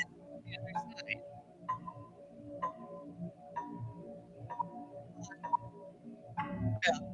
Go. You're gonna see at this minute, you're gonna see John do like a shuffle by the bar. And it looks like the boxer shuffle, they call it. Like the boxers are like back like they're moving. Still chatting with Karina and doesn't notice Right- any of what had just right there. transpired. You see it? Is it just Nope. I'm not seeing. I'm not. right there? He's doing it. I am not seeing anything untoward or suspicious or. Still chatting with Karina and doesn't notice any of what had just transpired. Boom, boom, boom. You Well, gotta watch the You have to watch the microdot film of it. Let me see if I can get microdot. Yeah, I do watch a lot of microdots, but I take it with he cleaned it up because the ones that they had originally, you can't see it very well. I take it with a grain of salt a lot of the time because it's all supposition and conjecture, and I'm more into hard fact, what's provable. You know, like when that video you just showed about Jen McCabe, the first and I second don't trial think that's comparison. true. Hey, Amy would know. Amy knows James. What's not true? Hate said Lucas James Jackson is Alan Jackson's nephew. JFK and James. No, from they Boston. call him Uncle Jackson.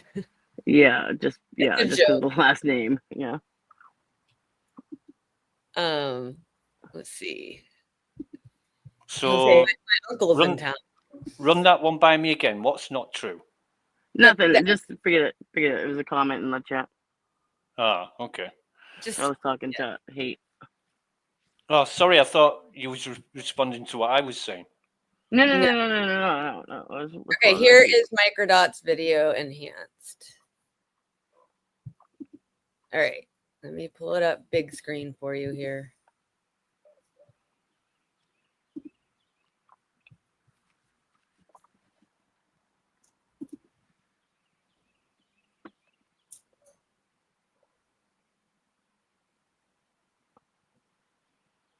Yeah, that's like that. Stop. Cut the shit. And then Brian's telling him to not get involved.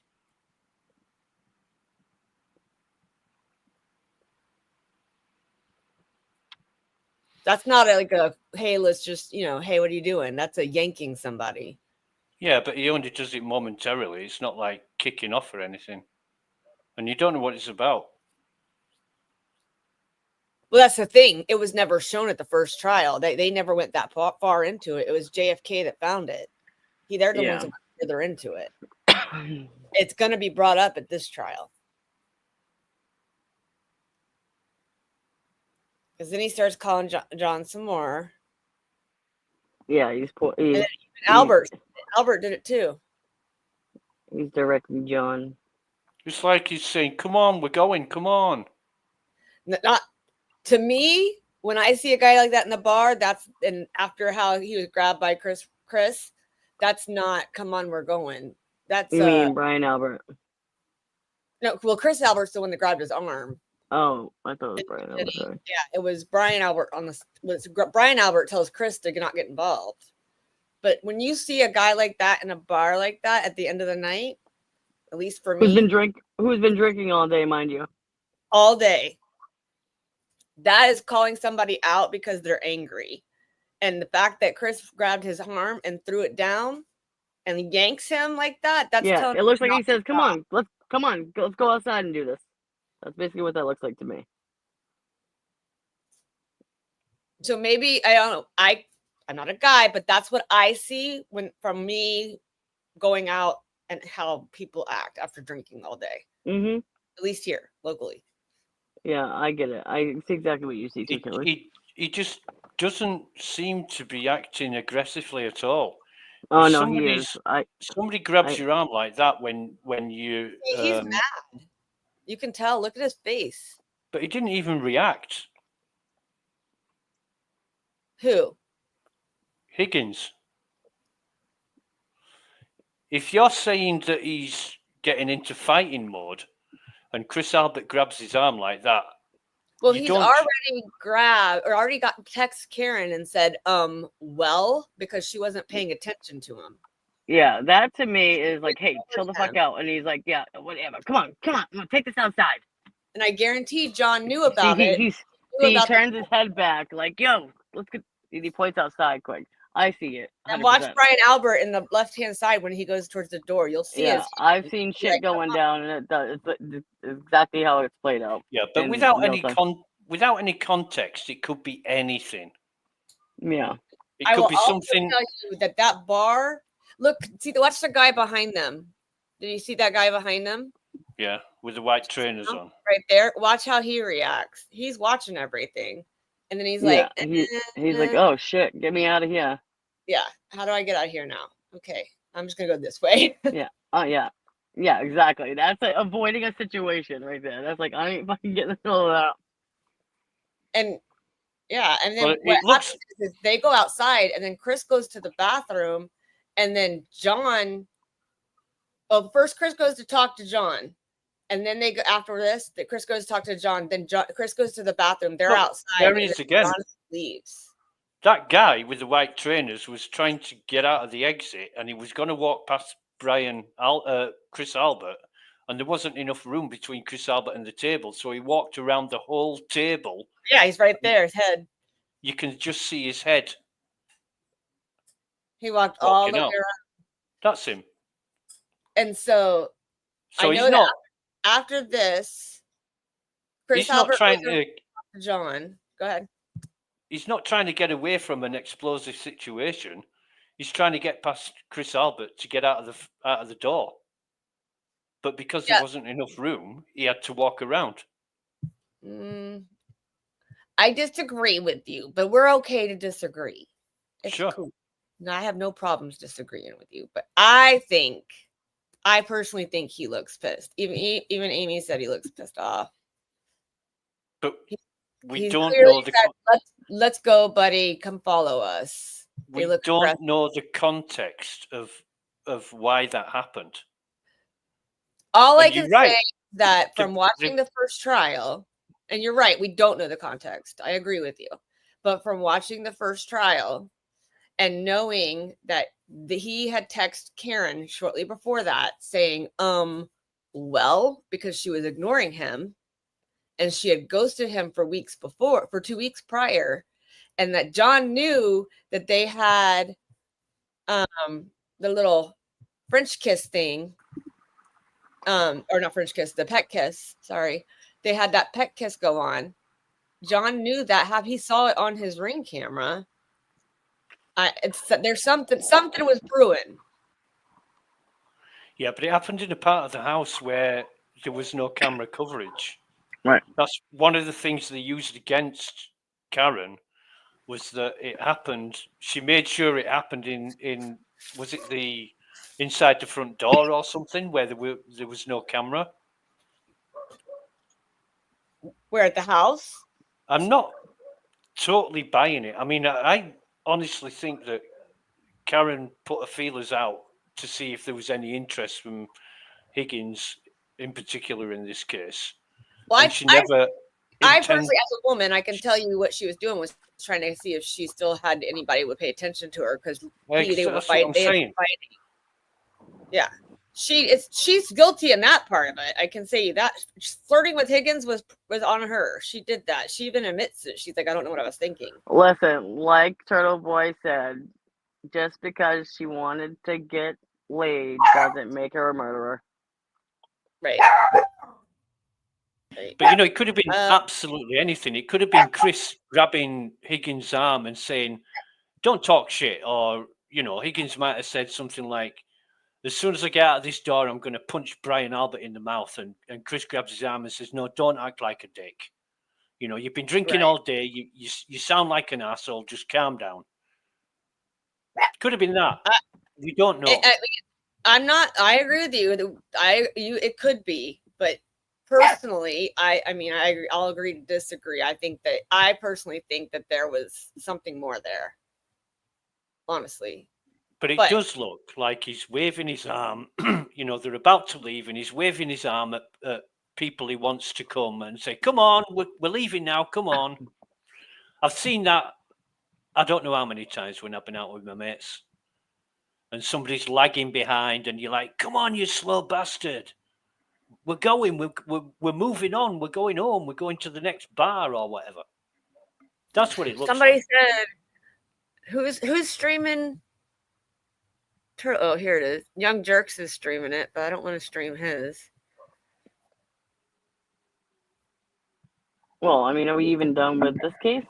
Court's going to be soon. Anyway. I was going to keep it on. I was going to keep it on mine and just share it again on the other, but yeah, I would just stick to one. We can watch the Turtle Boy case afterwards. Yeah. Hopefully he doesn't end up in jail. You can. I'm sure Jess Machado will be.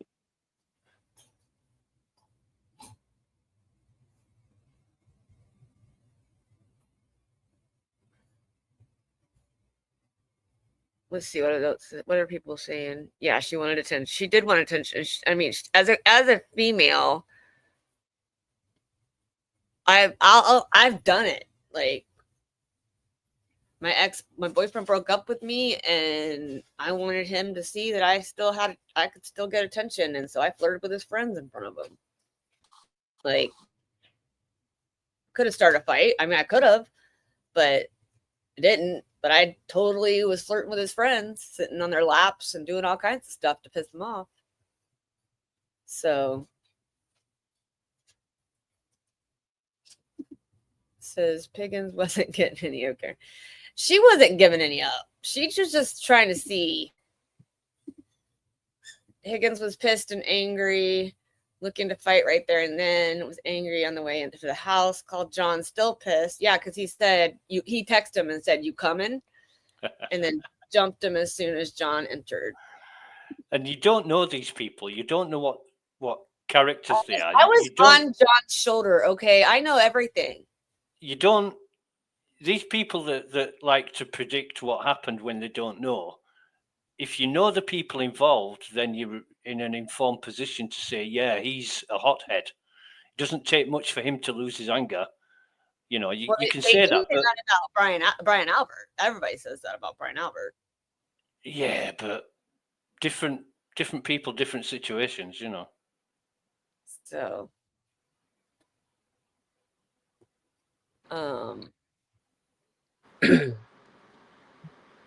yeah. And just to clear up any confusion, James Jackson, I saw Hate said, I don't know if she said it again, but James Jackson is not related to Alan Jackson. It's a joke. They called them his uncle because same last name. Yeah. Yeah. So basically, that's why, because Higgins has a very bad temper. Remember when they talked about him playing video games and he smashed and broke the video the remote control? He broke Lucas or Patrick's video controller, right? Yeah. Allegedly. He said it. He admits it. He said he did, yeah. Yeah, that came out of Higgins' mouth. That's how he gets when he drinks. Yeah, he gets angry. Lucas, you don't get you. Are you a hothead when you get drunk, or you just chill? Oh God, no! When I'm drunk, fucking leave me alone. Yeah. Just don't bother me. I can see Don't it. touch me. I can see it. Oh no, it's not even that. You know, when I don't usually have too much to drink, but like the last party I went to was fortunately at the house I lived in, and I got too drunk, went to bed, and jammed a chair behind the door so they couldn't open the door handle. And they just carried on with the party, and I just went to sleep. And my girlfriend at the time really gave me shit for that because she had to sleep in the spare bedroom that night.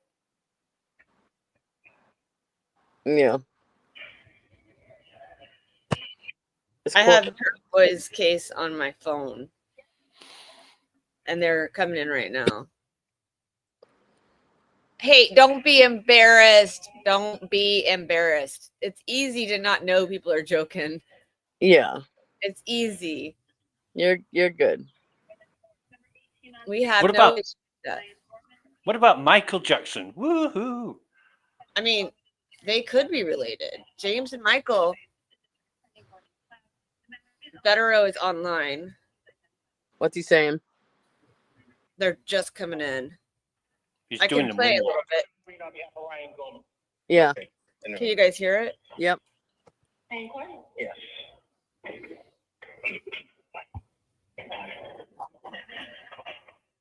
Mr. Gorman, on March 18th of 2025, grand jury sitting in the county of Norfolk returned indictment number 2582CR00053, charging as follows. This must be someone else first. Yeah, it's somebody motor vehicle homicide.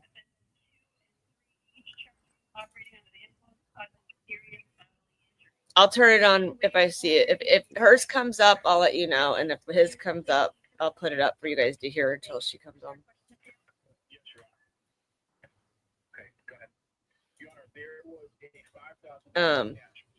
What else, you guys? Is there anything else you guys want to talk about? Amy's a good time when she's white girl wasted. See, I just get white girl crazy and don't have to be wasted. Listen, I can vouch for that. No. I don't get a little white girl crazy. At least Dave said he wasn't right? asking. He wasn't asking him to come over for tea and crumpets, Lucas. He didn't even know John at all. Actually, they did know each other. He had come to John's house for a football party before that. Okay. So they did know each other. They had been friendly, and he had come over there.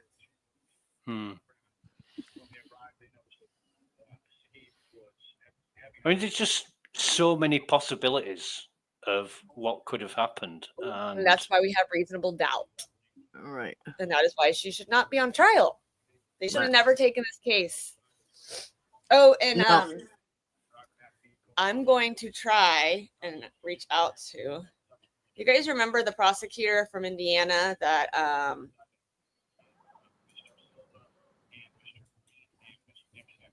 No. What? Did not. I just saw that, Lucas. I just Hold on, I gotta say hi to my neighbor's puppy. You're fine. What was I saying? I forgot what I was saying.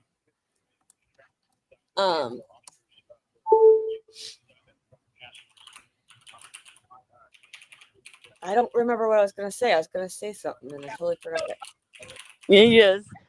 Oh, you're so cute, Gulf. You guys want to see the cutest dog ever? Oh, I don't know if I can. I don't know if I can turn the camera. Hold on. She's like, "Don't look at me." Yeah, I can't turn the camera. Hold on. Let me see if I can do it. Hold on. Camera. Front camera. Back camera. I Right, see look. you. You see me? I saw your chin. Oh. Can you see anything? This is Gulf. Gopher. Oh, look at those eyes. He's a handsome boy. He loves Nikki. He loves Nikki, doesn't he? The Indian witness. Or she just totally she left. Zach, my dog is way cuter. I think mine are cuter, but I'm not gonna show them. So. Oh, what Trying a to figure dumbass out. question. Sorry, Kelly. What was the question? Law and Order, Law and Crime Network. Do you think Jennifer McCabe is more loyal to Karen or John? Who do you think? Jennifer McCabe is more loyal to Jennifer McCabe.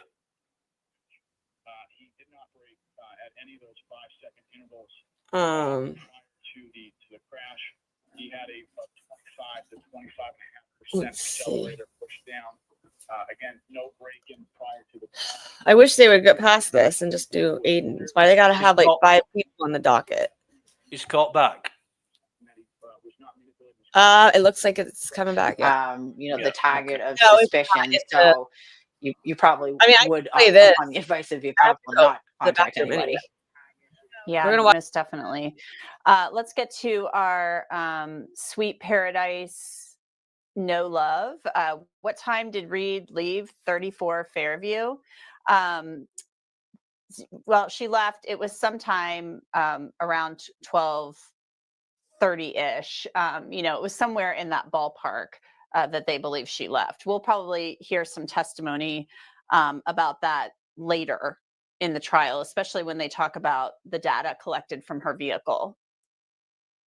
That's right. So we haven't heard yet in trial number 2 when the Commonwealth places her, leaving from 34 Fairview to go back to Meadows, but that will likely come in through whoever's going to testify about the Lexus data that has been retrieved. And that'll be a little bit different than the first trial because the chip has been re-examined and apparently there's more information on there. So we might have a better idea of what the Commonwealth says is the more specifics of the timeline than we heard trial 1. Next question comes from Chris Mass.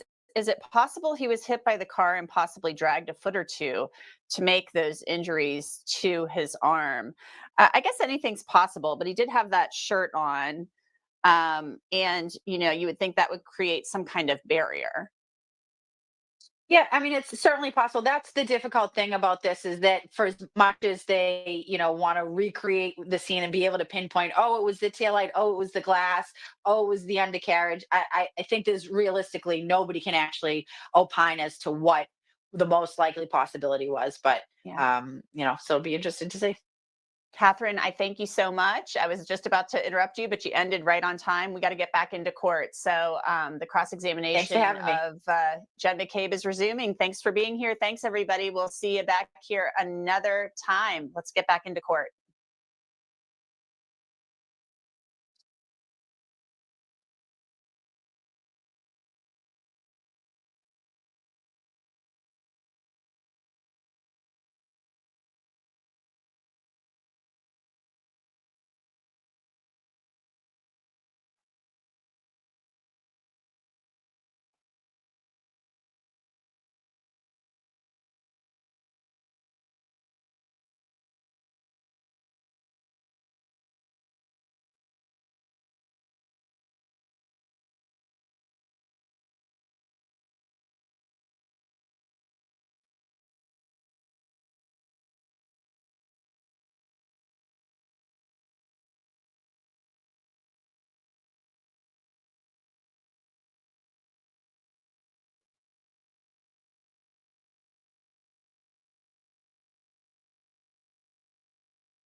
Sorry about the delay, jurors. We were told that we blew a fuse, and that's why we couldn't get started on time. So these old courthouses. So, all right, we appreciate your patience.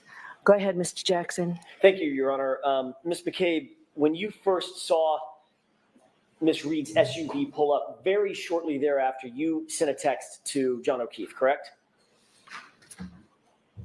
I walked to the door, saw the car, and that's when I sent him a text, yes. Right. So you walked up to the door, saw the SUV outside, and then texted him something at that, basically while you're standing at the door? I believe so, yes. What did you text him? Here? Okay. That was, do you remember the time? I don't know. Would it refresh your recollection if you were to look at a series of text messages contained in a Celebrate report? I think you've seen this before. Sure. May I approach, Your Honor? Yes. Thank you.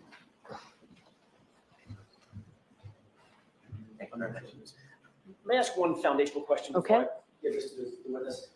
Ms. McCabe, I'm going to ask you about a series of text messages. It's not a memory contest in terms of the timing. I'm going to ask you about probably 5 or so. All of those purport to be contained in here. Do you remember the times of those 5 texts? I don't off the top of my head. Do you think it would refresh your recollection to look at all those in one felled swoop as you look at this document? So I don't have to go back and forth? Are these in evidence? This is not in evidence to my knowledge. Not yet.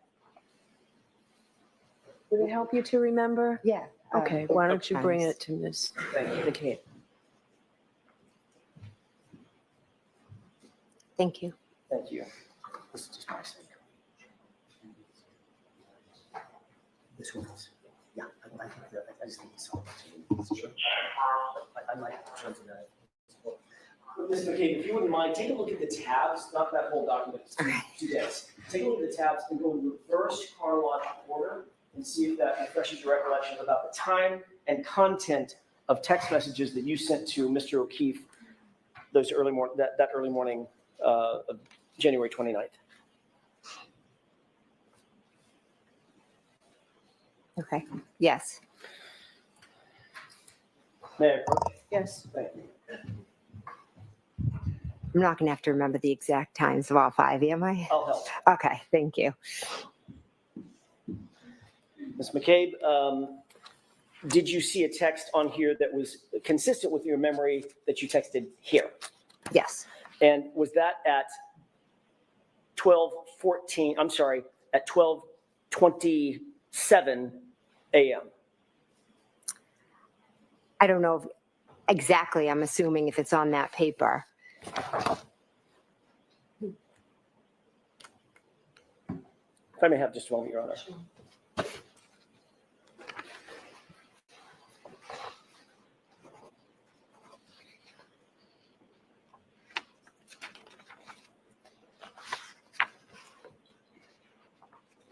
Why don't I see counsel at sidebar for just a minute?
Ms. McCabe, we're going to make it a little easier for you, okay? Okay, thank you.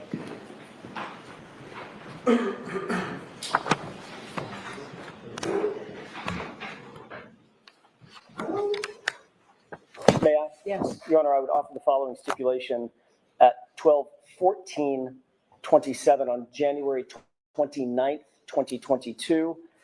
Text message from Jen McCabe to, text message from John O'Keefe's phone to Jen McCabe's phone where to?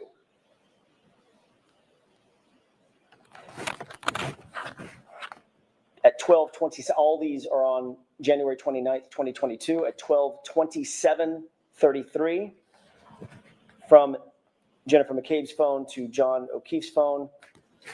Here, exclamation point, question mark. Same date, 12:31:47, from Jen McCabe's phone to John O'Keefe's phone. Pull behind me. Same date, 12:40:31, from Jen McCabe's phone to John O'Keefe's phone. Hello. 12:42:09, text message from Jennifer McCabe's phone to John O'Keefe's phone. Where are the letter U? Okay, thank you. Finally, 12:45:53, from Jen McCabe's phone to John O'Keefe's phone. Hello. I would offer the stipulation that those are correct times and dates and contents of the text messages between John O'Keefe's phone and Jen McCabe's phone on January 29th, 2022. All right, and that's what you're agreeing to, Mr. Brennan? Yes, Your Honor, it's contained in the Cellbrite report. Okay. All right, folks, so I told you yesterday about a stipulation when I talked about something in the front lawn. This is similar. So what you just heard, both lawyers agree that that's information contained in a Cellbrite report. Thank you, Your Honor. May I continue? Yes. At some point, you indicated that, and by the way, Ms. McCabe, at 12:27, it's now been stipulated to, you texted a single word, here, exclamation point, question mark, correct? Yes. Okay. You indicate that you saw the SUV move up after it was in front of the 34 Fairview residence. It moved up some number of feet, correct? The next time I looked, it was at a different location. Right. Now, you did not see the white Jeep move from the place that you originally saw it in front of the mailbox, correct? I never looked out at the white Jeep. But you never saw that move ever? No. As a matter of fact, Mr. Higgins, that Jeep was in the same spot while Mr. Higgins was inside the residence until he left, correct? That's what I would assume, yes. Okay. And you never saw him go out and move his car and come back in or anything like that? I never did, no. After you, it's fair to say that once you noted that the SUV, Ms. Reed's SUV, was in front of the location, you started paying some attention to it. I went to the door a few times to look out, yes. As a matter of fact, in the course of about 19 minutes, you went to the door no fewer than 5 times, correct? I'm not sure if it was 5. You've indicated in previously that for every time you went to the door and saw the SUV, you texted something, which are the texts contained in the document that was just stipulated to. Is that right? I did text 5 times, you are correct. Okay, so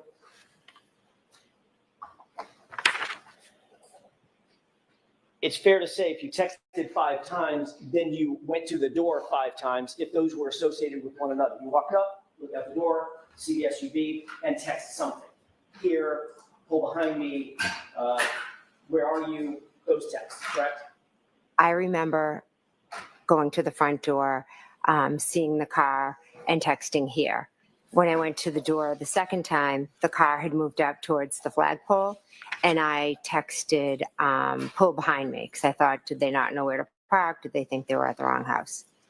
So my question is this. Every time you went to the door, you texted something.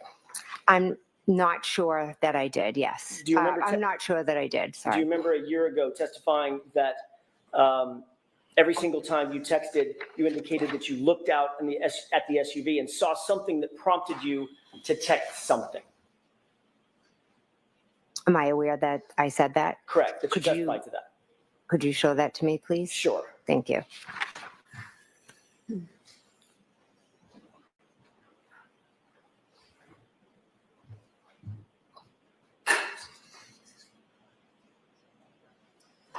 May I, Your Honor? Yes. Take a look at the highlighted Sure. portion and just read that to yourself. Let me know when you're finished.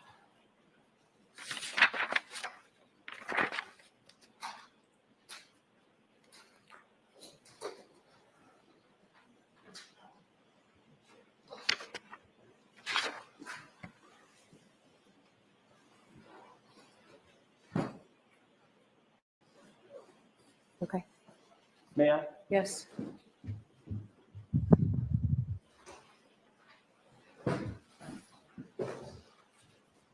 Ms. McCabe, does that refresh your recollection about the issue we were just talking about?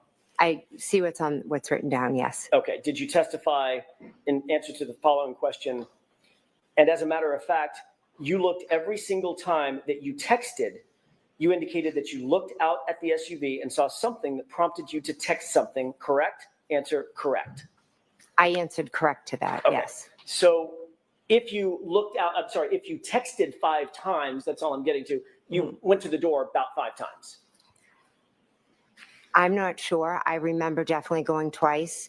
And again, if I misstated or I said I went 5 times, 4 times, I apologize. Well, do you think this testimony is in error?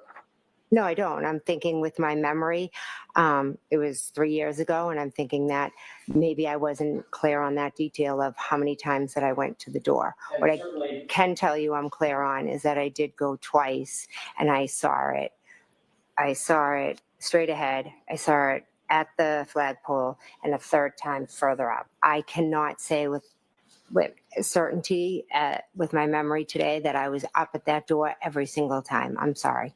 And then, and by the way, when you testified, as you just saw, that was a year ago, correct? A year earlier and a year closer to the event, correct?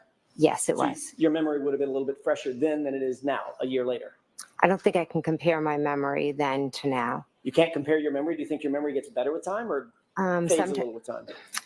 Well, some things, unfortunately, I think about every single day with this case, the trauma of it and what I experienced and went through. And there are some things that I am certain I will never forget. And I know for sure where the car was, and I know for sure I sent those 2 texts, but I apologize if I misstated. I went up more than I did. I'm just trying to give you what I remember today. Let's talk about those texts and and you looking out the door.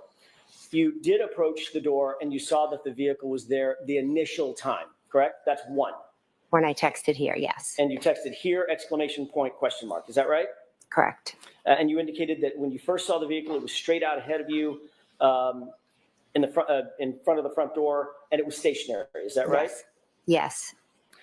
Then you said you went back to the door and you saw that it had moved up, quote, a little bit. Isn't that right? Yes. Toward the flagpole. Is that right? It was at the flagpole, yes. And when you saw that it had moved up toward the flagpole, then you texted again at 12:40, which has been stipulated to, hello.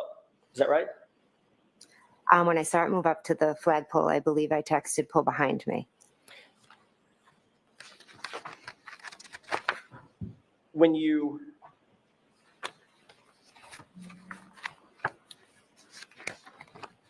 went the second time,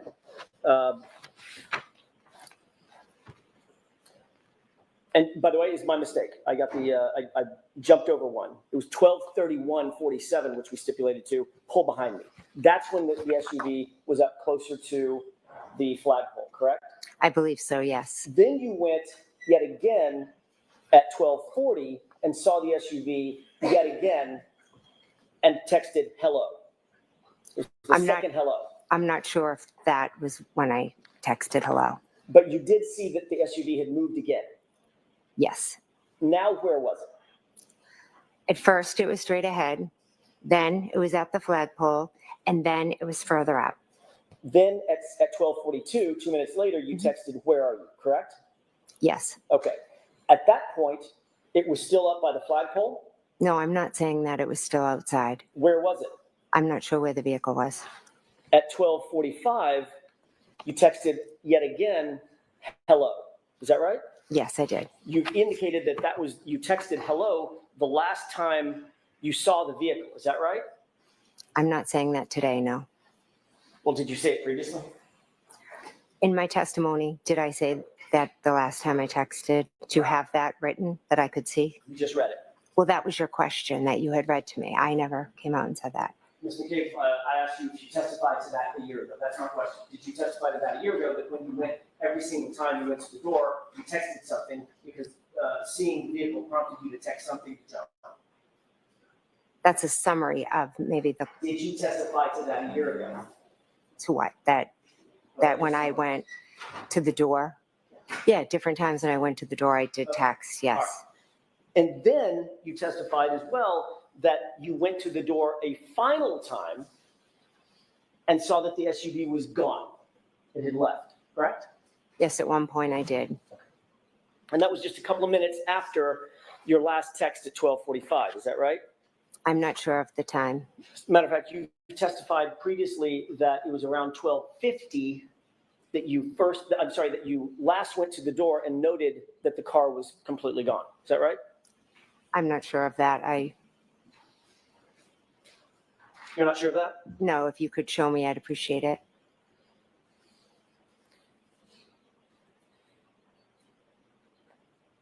At some point, did you note that the vehicle was gone? Let's get to that.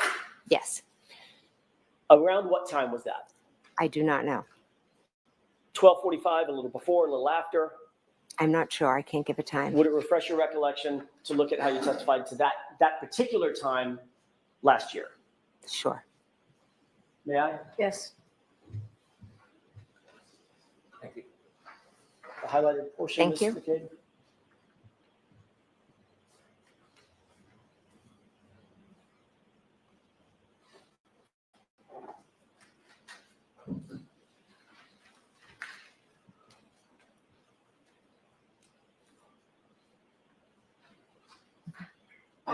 Yes.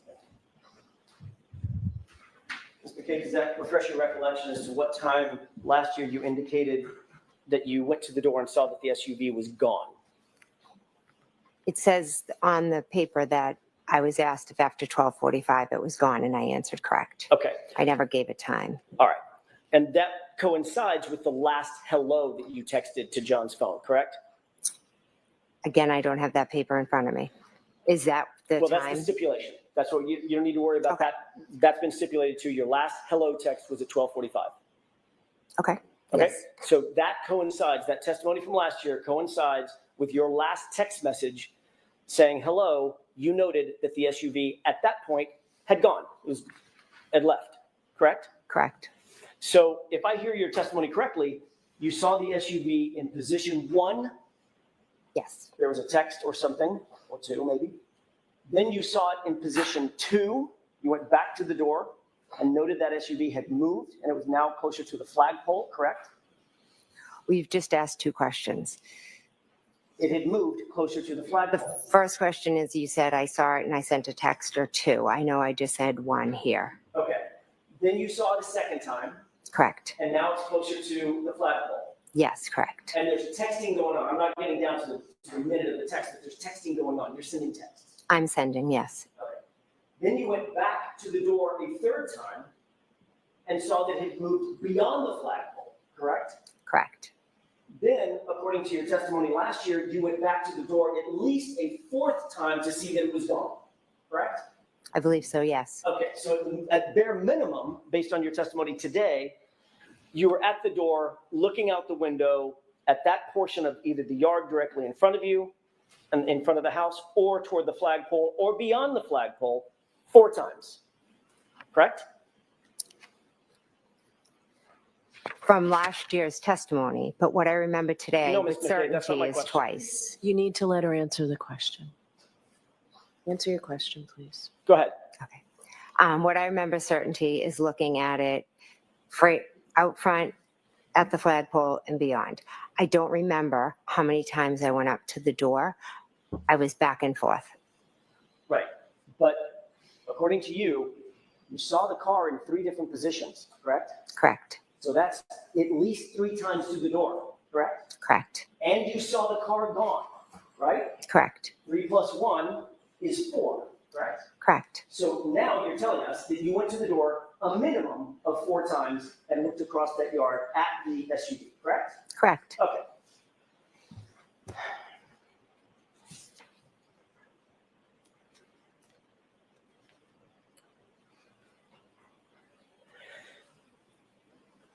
You had a clear view of that SUV as you looked out that storm door every time you went to the door, didn't you? It was dark and snowing, but I could see a vehicle out there, yes. As a matter of fact, you've indicated that it was a clear view. There was nothing obstructing your vision, correct? No, there was nothing but the weather conditions. And you indicated that, and by the way, the blizzard had basically just started. There was a dusting on the ground. It was snowing. It was accumulating. Right, but it was early in the storm. Oh, yes, absolutely. Right. And when asked about whether or not you had a view, well, let me ask it a different way. In terms of your view of the SUV and the distance from the storm door to the SUV to that curb line, there was nothing obstructing your view. You had a clear view of that, a good view of the SUV, correct? When I looked out the window, I could see the SUV in front of me, yes. At no time during any of this interaction with the door, meaning going back and forth to the storm door, texting, looking outside, seeing the SUV in position 1, seeing the SUV in position 2, seeing the SUV in position 3, at no time did you hear any noise that was unusual, did you? No, I didn't. You didn't hear any screaming? No. You didn't hear any yelling? No. No loud voices? No. No foul language? No. You didn't hear a door slam? No. You didn't hear a verbal argument or a fight of any kind? No. You didn't hear a revving engine? No. You didn't hear the squealing of tires or the scraping of tires on the pavement? No. You didn't hear a collision take place? No. Or a crash? No. Or screams for help? No. Moaning, groaning, as if someone was in distress? No. As you looked at the SUV the first time, you've already indicated that you had a clear view straight out the door, right? It's right in front of the front door as a crow flies, right? It's not at an angle. Right there. Correct. Okay. You also previously indicated that you saw tire tracks in the roadway. Yes. In that very, very light dusting of snow, the accumulation that you talked about, you saw tire tracks of some sort. Yes. So that's down on the ground, beyond the yard, somewhere in the roadway. In the street, correct. You had a good view of those tire tracks as well, correct? Yes. As a matter of fact, you were able to describe those as sort of almost a wave, I think you once said. Yeah, across the street. I could see it because of the street light that was across the street. Okay, and that presented at least enough illumination based on your view. You could see the tire tracks in the snow. Yes, over to the left, yes. And you've detailed not just the shape of those tire tracks as being sort of like a wave, but where those tire tracks were, correct? No, that's, yeah. Where did you see them? I believe over to the left, if I'm looking out straight. Oh, sorry. Straight. So if you're looking outside at the SUV, I'm just going to turn my back to the jurors for a second. For perspective. If you're looking outside the door, when you say straight out, the SUV is straight outside. When you say to the left, you mean to the left of the SUV on the ground. That's where you saw the tire track. Yes. Like somebody might parallel park or something. Kind of a wave, yeah. I can't really explain what it was. I just saw it. You weren't paying special attention. You weren't looking for tire tracks, were you? No, when I glanced out, I saw it. You weren't looking for anything in the roadway at that point. You just glanced out. There was something in your peripheral vision, and you made note of it. Yes.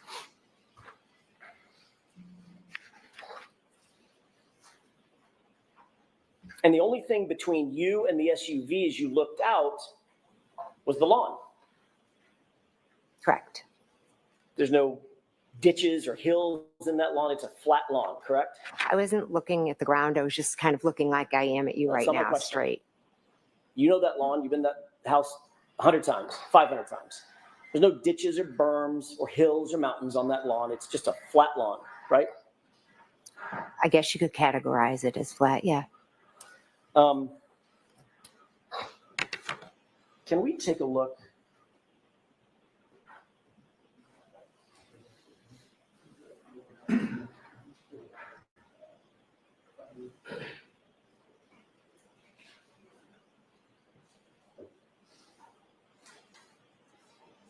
May I approach you? Yes.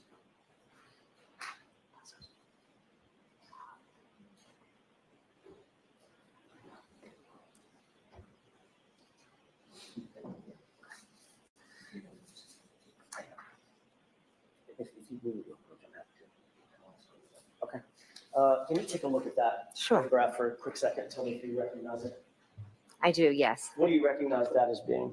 34 Fairview. That's the same photograph with just a little modification on it that you saw a few minutes ago. Yes. Your Honor, I would ask that be marked as identification. Okay. Wish to publish? Not for identification, no. I'm happy to look at it as, Your Honor, if I may, if it's marked for identification, I wouldn't object to showing it. Okay. All right. It's a chalk at this point. Okay. May I publish? Yes. Thank you. May I approach? Yes. Thank you. There you go. Mr. Wall, can you make that? There you go. Thank you. What's depicted in that photograph? 34 Fairview. Do you see the front door that you went in? I do, yes. Can you point it out for the jurors, please? Sure. Right there. Okay, the one with the brick steps leading up to it. Yes. Now, with this perspective, can you point out the side door? Sure. That looks like a screen door just to the right of the hedges. Yes. With that perspective, can you point out the garage door? Or that one. Sorry. That's just to the right of the window inside that recess of the home? Yes. Okay. And does that fairly and accurately depict the lawn as it was on January 28th, 29th, other than the fact that it's different weather? Right. The shape of the lawn? Yes. Okay, thank you. We can take that down, Mr. Wall. So what was that marked as, Madam Court Reporter? Thank you. Your Honor, I would ask to move that in evidence. If we need to take a minute on that, I'm happy to, but that is my request. Is there an issue? No, I won't object. Okay. 46. Thank you, Your Honor.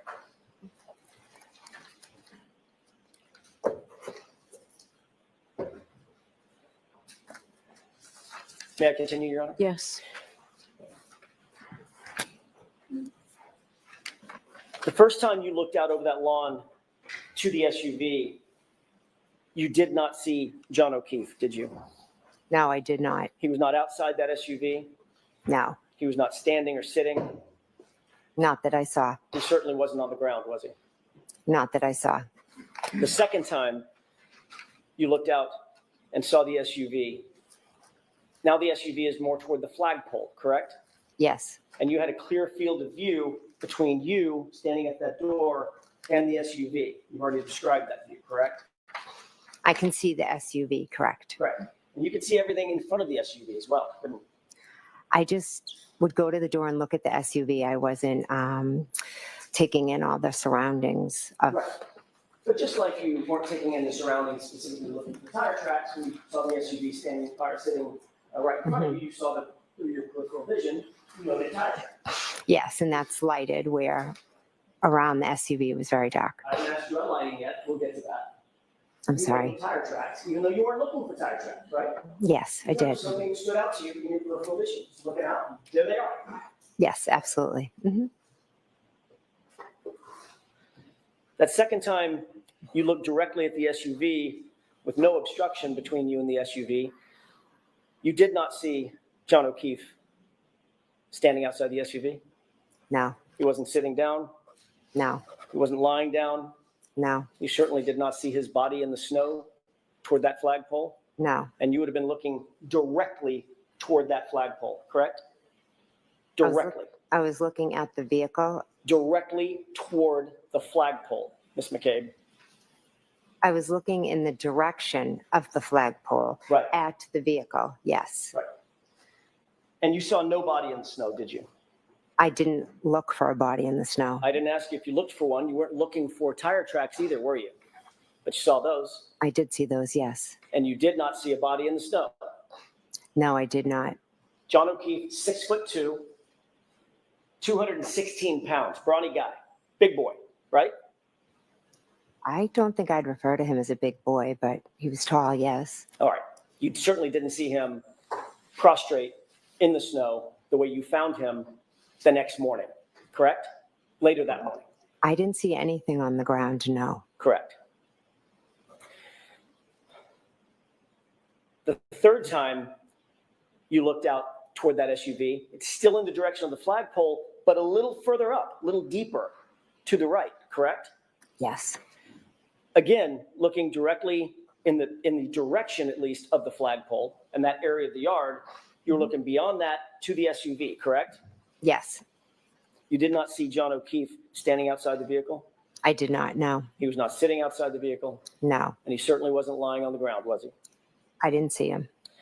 And the last time you looked out, Ms. McCabe, this is now 12:45 or so, the last time you looked out, the SUV was gone. Is that right? Yes. But you were still looking in that direction because that's the last place you saw the SUV. Is that right? I looked out the window like this. I wasn't searching anywhere, but just glanced out the window, and I didn't see it. I'm just asking you direction, not whether or not you were searching. I know you didn't send out a search party. That's not my question. My question is, were you looking toward the area where you last saw the SUV around 12:45 a.m.? Yes. That would be directly across the lawn, directly past the flagpole, and directly into the street where you last saw the SUV, correct? I glanced out. Yes, correct. And the same way you glanced out at the SUV, to use your words, glanced out and saw the tire tracks, right? Correct, yes. But you did not see John O'Keefe standing on the lawn. No. You did not see him sitting on the lawn. No. And you certainly did not see his body lying on the lawn, did you? No. No, I did not.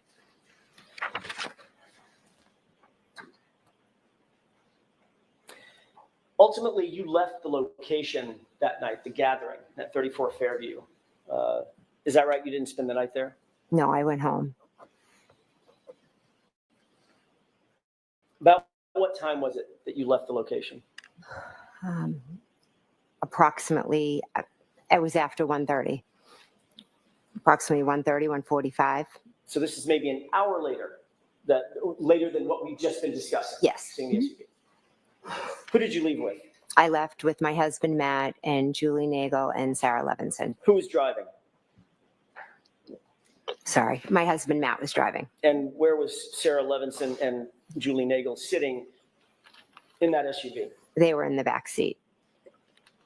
By the way, what kind of SUV were you in that night? A Yukon.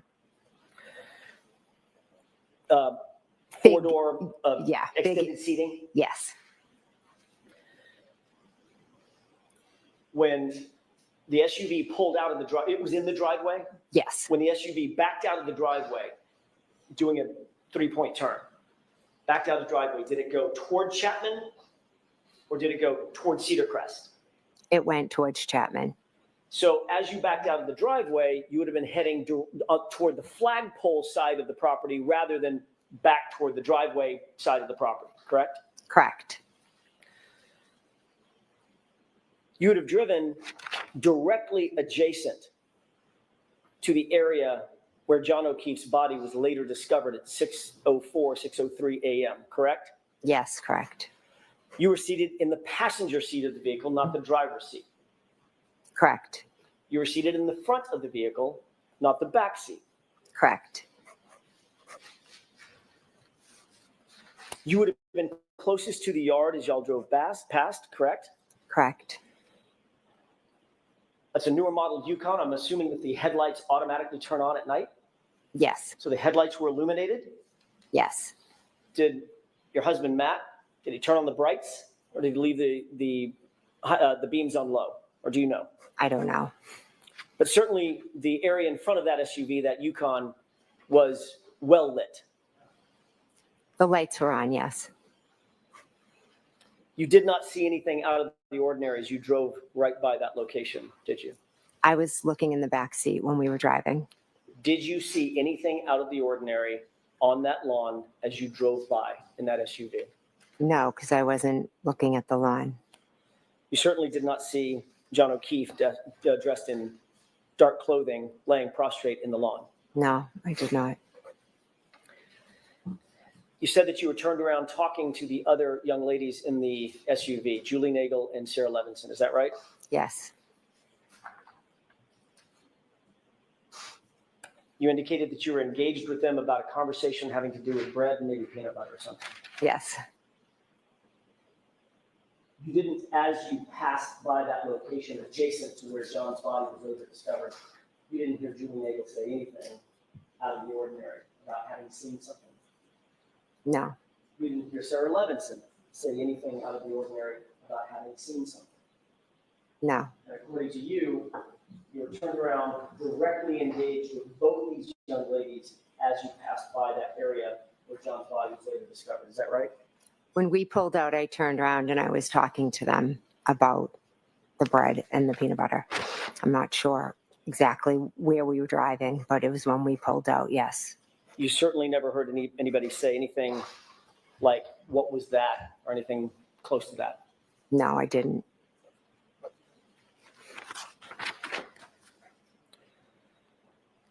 I'd like to turn your attention to your arrival back at 34 Fairview just after 6 a.m. the next morning. You indicate that the visibility was relatively poor and that you could not see John O'Keefe on that lawn from your perspective, correct? The visibility was extremely poor, and no, I could not see him. You were in the front seat, passenger side? Yes, I was. It was Karen Reed who actually saw Mr. O'Keefe, jumped out of the car, and began attending to him immediately, correct? Karen got out of the car and ran to John O'Keefe. And you stayed by the car, and Ms. Roberts ran over to assist Ms. Reed in giving first aid to, at least initially, to Mr. O'Keefe. Is that right? No, that is not. Carrie got out and walked over, and then I got out and walked over.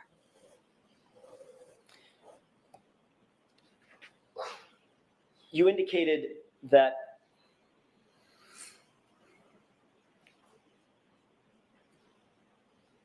well, let me ask a different question. Yesterday, you testified in pretty significant detail that when you got out of the car, you could not see anything even close to the flagpole, correct? Visibility was very bad, yes. Matter of fact, you used the word whiteout conditions. Is that right? Yes, I did. Whiteout conditions, you basically can't see your hand in front of your face. I wouldn't say that extreme, but I used whiteout as there's just snow coming at you. You were specifically asked by Mr. Brennan, how close did you have to get before you could actually see anything of note where Ms. Reed had gone? Is that right? Yes. You testified yesterday that you could see just merely shadowy figures of Ms. Reed and Carrie Roberts, and it wasn't until you got very close over to them that you could see John, in your words. Correct. As a matter of fact, you followed that up by saying that that was the first moment, once you got basically on top of them, that was the first moment that you realized that it was John, that there was a body on the ground, correct? I said as I got close to them, I don't think on top of them. Fair enough. It's my words, not yours. You did say, quote, very close to them, correct? I'd have to see it, but... Well, you just testified to it yesterday. If you remember saying, I'd get very close to them. I know I said I had got very close to them or close to them, something like that, yes. Mm-hmm. I don't have a transcript of yesterday's testimony, I'm sorry. Last year, you testified to something very different than that, though, didn't you? No. Isn't it true that last year you testified that you got out on the passenger side of the vehicle, which is, we'll agree, the furthest side from the lawn, as Ms. Roberts was driving from Chapman toward Crestview, Cedar Crest, correct? Yes. You testified that you were on the passenger side, and as you got out of the vehicle, you noted that Karen Reed was already at John. Is that right? As I got out and walked around the back of the vehicle, the shadowy figure of Karen had already gotten onto something. You further testified that as you got out of the vehicle, you noted that she straddled John, lifted up his shirt, lifted up her shirt, and went to lay on him. And Miss Roberts went over and said started removing snow from John's face. Correct? I have the page and line number. Where are Sure. you, Mr. Jackson? May 17, 2024, RT 114, lines 14 to bottom, onto 115, line 4. Is that how you testified last year?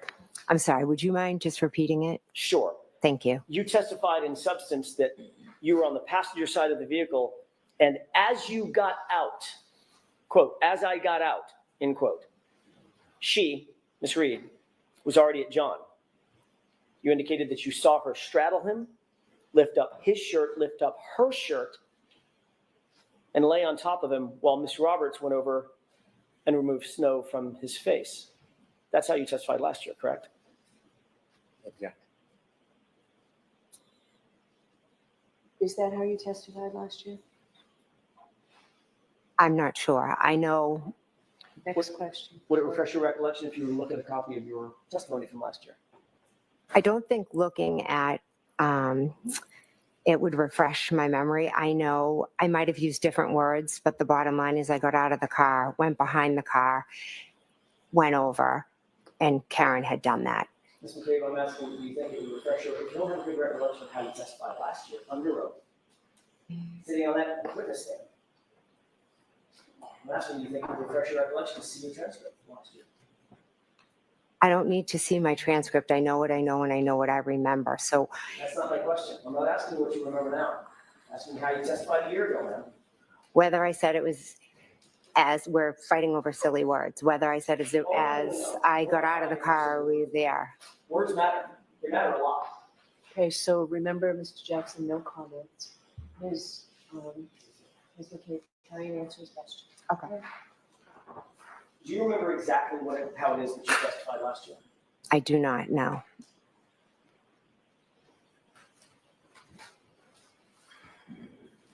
May I approach? Yes.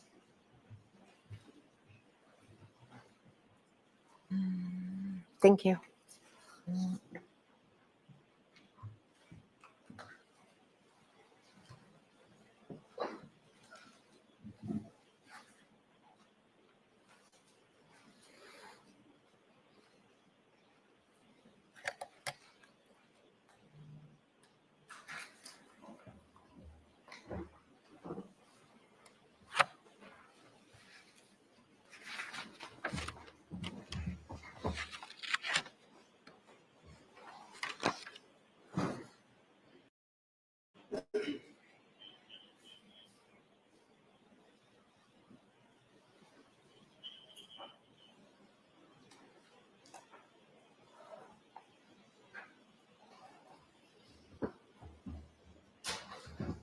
May I, Your Honor? Yes. Thank you.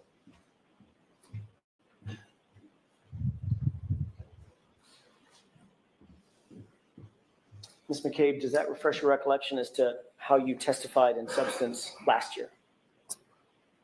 I see what it says I said, but it's a little bit different than what you stated. Okay, then let's walk through that. Did you indicate last year that as you got out of the vehicle, that's when you could see what Ms. Reed was doing with John O'Keefe, down to the detail of pulling her shirt up and pulling his shirt up to try to go skin to skin?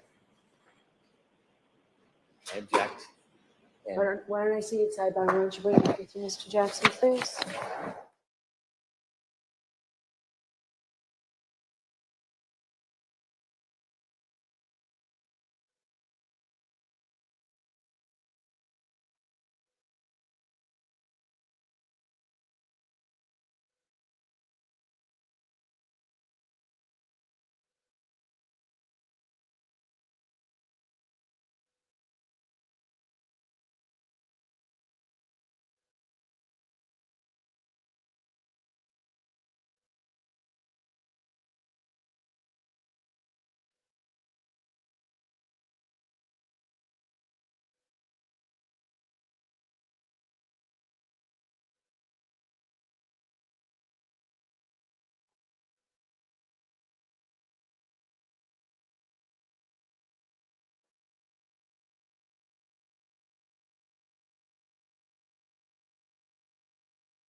All right, now you can go ahead. Thank you.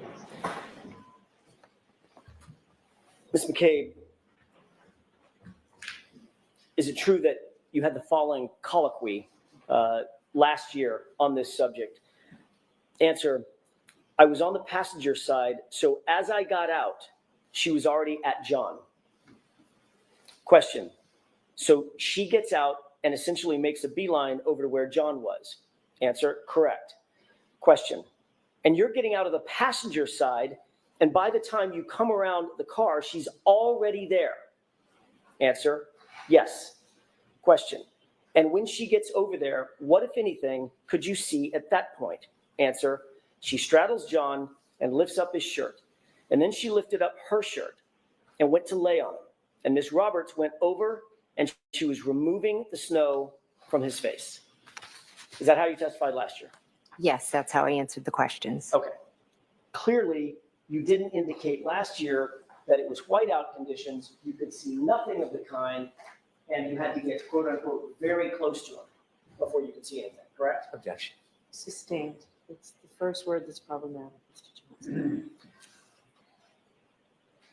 Yesterday, you testified that it was whiteout conditions.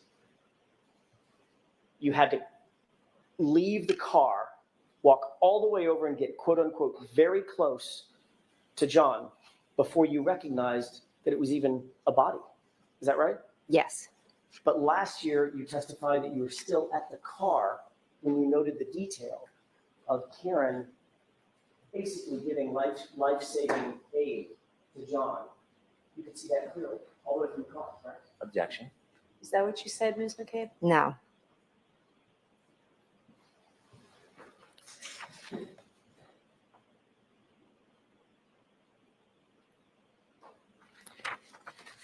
Is there a reason, Ms. McCabe, that you might wish to improve your testimony this year than last year, over last year, with regard to the distance that you could see Ms. Reed engaged with Mr. O'Keefe? No. Are you trying to suggest or improve your testimony to suggest that you had no idea that there was a body there and nobody reasonably could have even seen a body there as you drove up? Objection. Is that what you're trying to say, Ms. Reed? Ms. McCabe. Okay. Can you repeat the question, please? Not sure. I'll give it a shot. I'm sorry. Are you trying to improve your testimony this year over last year to suggest that reasonably nobody could have seen where John was from the car? I'm not trying to improve my testimony, no.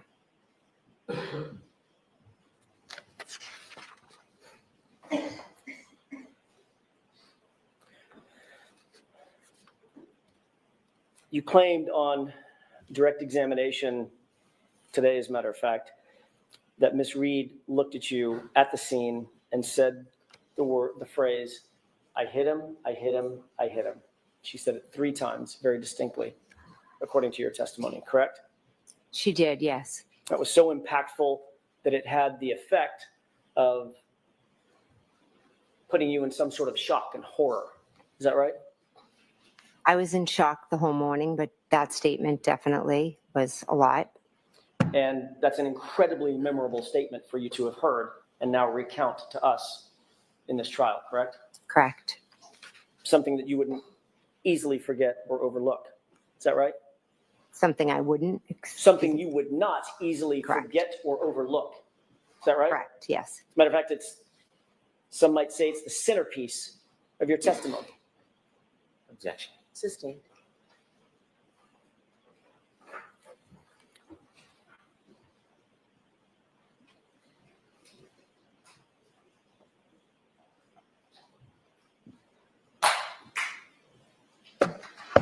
Ms. McCabe, you testified at a grand jury in April of 2022, did you not? I did, yes. Before you testified, you took an oath, very much like the oath that you took before you testified in this case, correct? Correct. You swore to tell the truth, the whole truth, and nothing but the truth, so help you God, correct? Correct. And that included the whole truth at the state grand jury, correct? Correct. That was only weeks, several weeks, but weeks after this incident, right? April 26th versus January 29th, 2022. Is that right? Correct, yes. Things were much fresher in your mind then than they are now. I wouldn't necessarily say that. Especially something as momentous as an admission from my client that she hit him. Would you agree? Would I agree that she said that? Would you agree that that would be fresh in your mind? Something as momentous as that. You wouldn't forget that. I will never forget it. You wouldn't overlook that. I will never forget it. You would not overlook that either, would you, Ms. McCabe? I answer the questions I'm asked. Can you answer the question that I just asked? You're not answering my question. Would you overlook that? No. And the reason you wouldn't overlook it is because it was so impactful on you, having heard that. Not once, not twice, 3 times. I hit him, I hit him, I hit him. Is that right? Yes.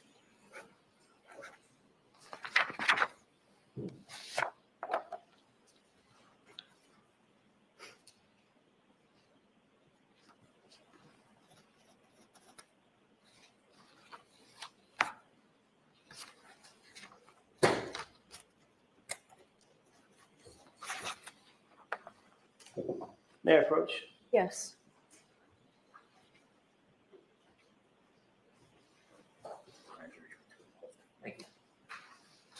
Thank you. Take a look at that document. Tell me if you recognize it.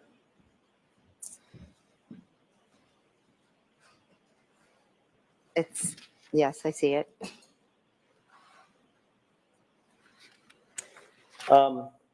Is that a transcript of your entire testimony at the grand jury in April of 2022? I believe so, yes. You've reviewed it in the past?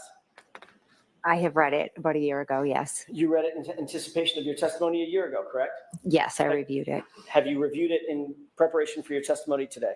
No, I haven't. Yesterday. Ms. McCabe, turn to the page or pages in that transcript where you recount to the grand jurors that my client said, I hit him, I hit him, I hit him. This is over 227 pages. Take your time. How long did you say it was, Ms. McCabe? 227? I'm not going to let her read 227 pages. You reviewed it before, haven't you? I reviewed it a year ago, yes. You read the whole thing cover to cover, didn't you? I skimmed through it. One of the most important points in your testimony yesterday and today is recounting these jurors the phrase, I hit him, I hit him, I hit him. Is that right? Objection. To the form of that, I'm sustaining it. Was it important to you to tell these jurors that you heard my client say, I hit him 3 times? I answered the questions and I'm telling the jurors what I know. Was it important to you before testifying today that you recount to these jurors the phrase, I hit him, coming out of my client's mouth? Your client said she hit him, yes. That's not my question. Listen to my question, Ms. McCabe. I'm sorry. Was it important to you before you testified to tell these jurors under oath that my client said, I hit him 3 times? As a juror, as a witness, it's important to tell the truth and to answer the question you were asked. And in point of fact, in your entire grand jury testimony, you never said, my client said the words, I hit him, did you? Again, it's 227 pages. Ms. McCabe, you were there. They're your words. I'm not asking you to rehearse something. You were there. Did you tell the grand jurors that my client said I hit him? I have testified a number of times, but I was there the morning of January 29th when your client said I hit him, I hit him, I hit him. Did you tell that to the grand jurors? I'm not sure. It's because you didn't, did you? Again, I'm not sure. Ms. McCabe, you were asked in your grand jury testimony no fewer than a dozen times, 12 separate times, you were asked to repeat words that my client said both before going to and at the scene at 34th Fairview that morning. Correct? Objection. Do you know the answer to that? No. You were asked multiple times what my client's words were that you heard her say going to and at the scene, correct? I was correct. And you recounted those words truthfully and honestly at that time, correct? Correct. Because you were under the same oath that you're under today. Correct. And things were much fresher in your mind then than they are now 3.5 years later. Would you agree with that? I hit him is just as fresh today as it was 3 years ago. Turn to page 190, if you wouldn't mind. Sure. For court and counsel lines 10 and 11.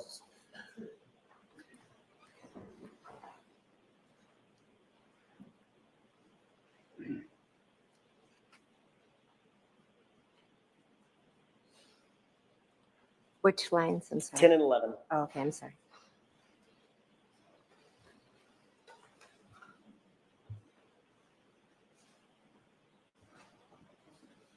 You recounted what Ms. Reed said to you over the phone to the grand jurors, correct? Correct. And what she said at 4:53 a.m. was, did I hit him? Could I have hit him? She didn't say it. She asked it, correct? She didn't say that at 4:53. Did you testify that what Ms. Reed said to you that morning over the phone was, could I have hit him? Did I hit him? Yes, I did. May I approach? Yes. Yeah. Oh, sure.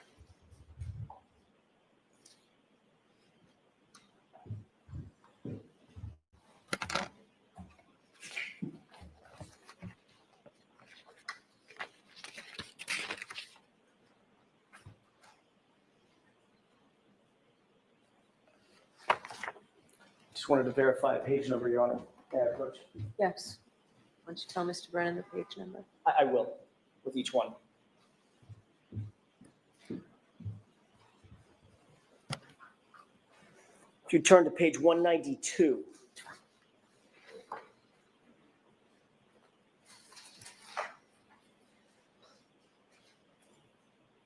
Line 4.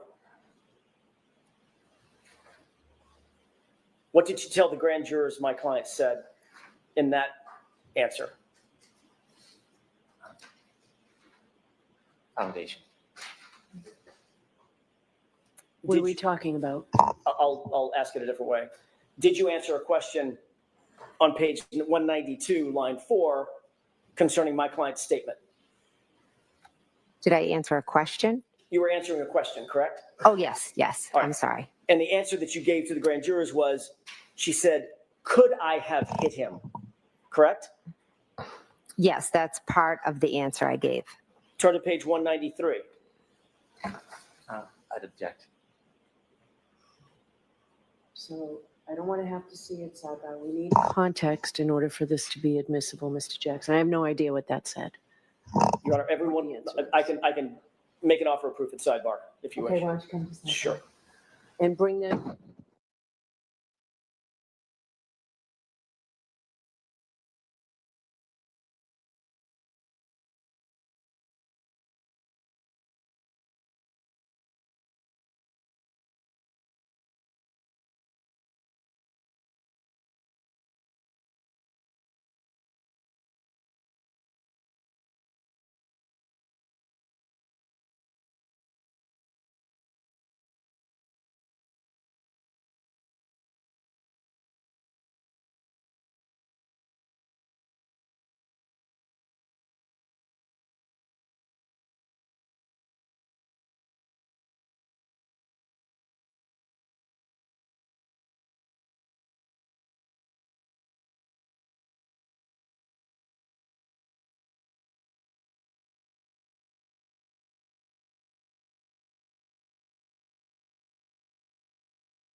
May I first witness? Yes. Do you have an extra copy for yourself, I have Mr. notes. Justin? I have Okay, notes. thank you. I think my notes is fine.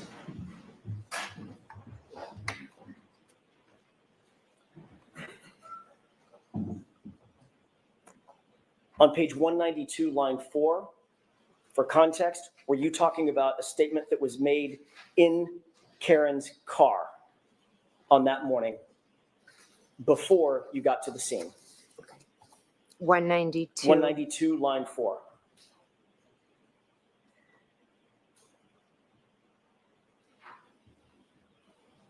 Yes, that was a comment she made in the car. And she said the phrase, you recounted that she said the phrase, could I have hit him? Correct? Yes, that was part of my answer. Take a look at page 193, line 1 through 2.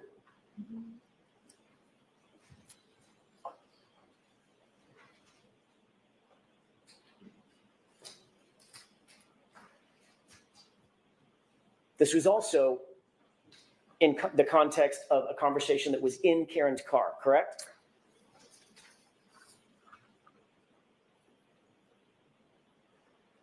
Yes.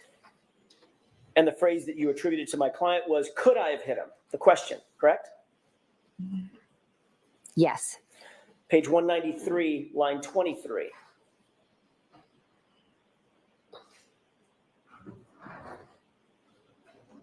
In the context of being in John's driveway at One Meadows? Yes.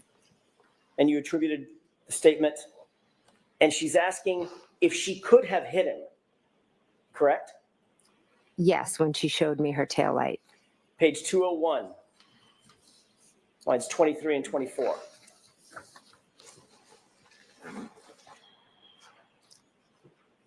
This is driving to Fairview. She asked, what if I hit him? Could I have hit him? Correct? Can you tell me the lines? I'm sorry, lines 23 and 24. Page 201. Okay, sorry.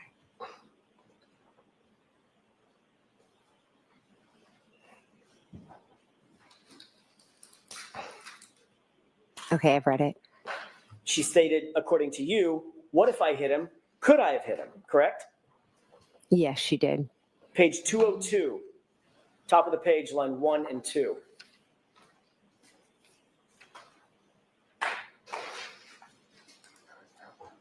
Again, in context, this is driving to Fairview before you arrived at Fairview. And she again asked, quote, according to you and your testimony in front of the grand jury, could I have hit him? Correct? Yes, I see that here as part of my answer. Then turn to page 208, lines 24 and 25.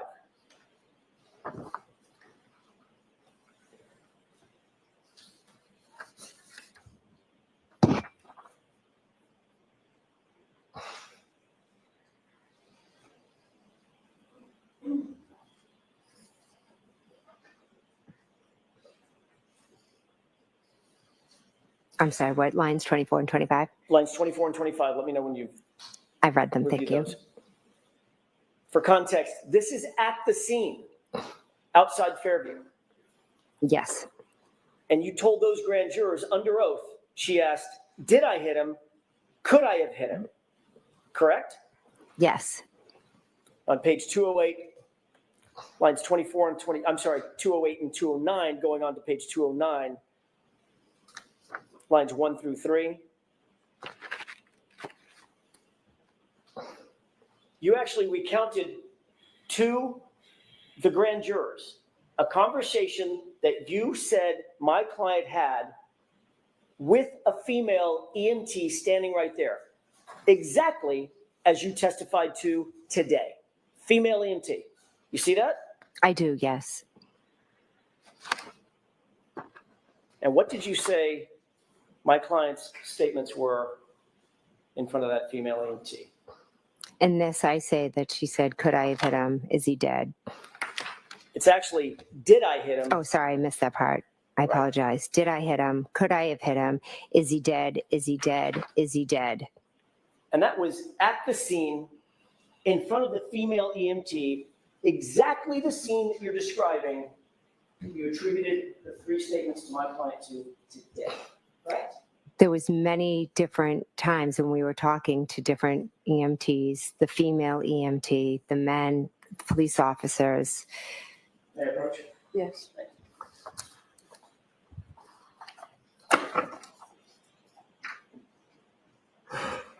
Yeah, just hold your honor. Sure.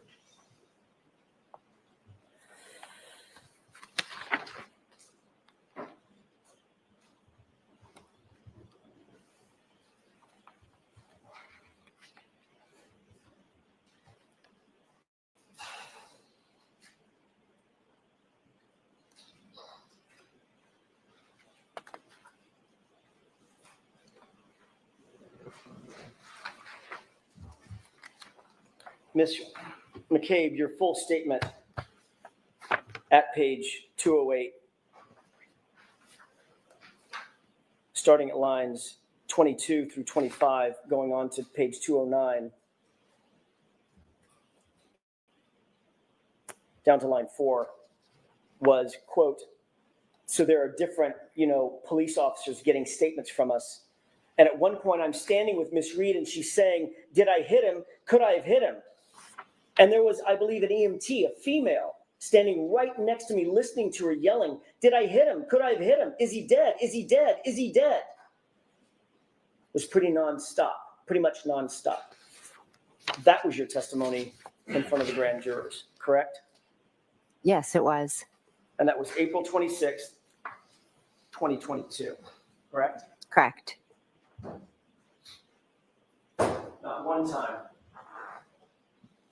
Not one time, Ms. McCabe, did you utter the phrase, I hit him, as it relates to my client in front of that grand jury on April 26th, 2022, did you? Not once. I'd have to read through the 227 pages to see. As you sit here today, do you remember ever saying to those grand jurors, she said, I hit him, I hit him, I hit him, in front of a female EMT? I've spoken to in a few grand juries. What I said specifically at different ones, I don't recall at this moment, but I do know that morning your client said, I hit him, I hit him, I hit him 3 times, and there was a female EMT there.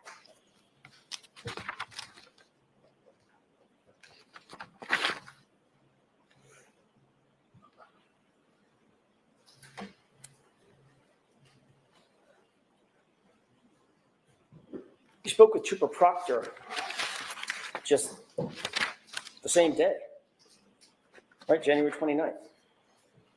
Yes. Trooper Proctor was taking notes? Yes. About your conversation? Yes, he was. You reviewed those notes, as a matter of fact, at some point. I didn't review his notes. I think I've seen a report at one point or another.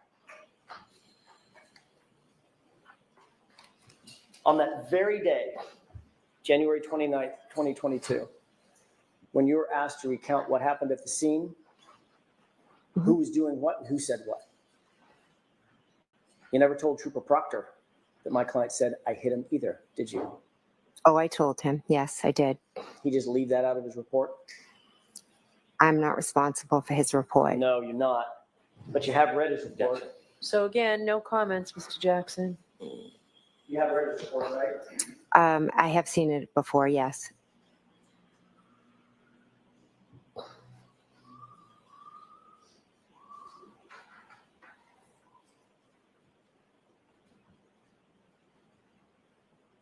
May I approach you? Yes.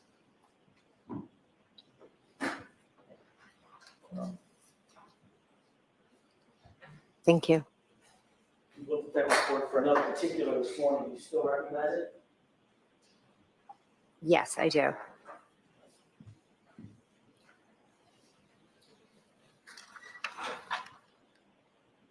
Can you review that report, scan it, and let me know when you're done? Okay, is there something specific I should be looking for? I don't think you're going to find it, Ms. McCabe. I hit him. So again, jurors disregard the comments. So it's question answer format only. My question is, do you see the phrase, I hit him, as it's attributable to my client in that report. Objection.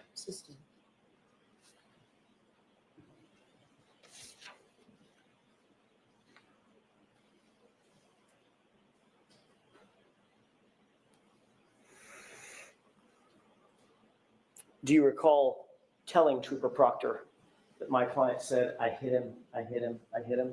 Objection. Do you recall that? Yes, I told him. He was taking notes at the time. He was taking notes, correct? Those notes ended up being memorialized in a formal report. I'm assuming he, The report that you're holding. I object. Sustained. Does that appear to be a report of the January 29th, 11:35 or so a.m. interview that you did with Trooper Proctor? yes, it does.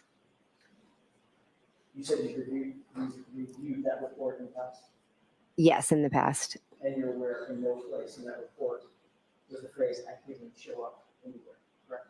Objection. Sustained. Can I approach? Yes.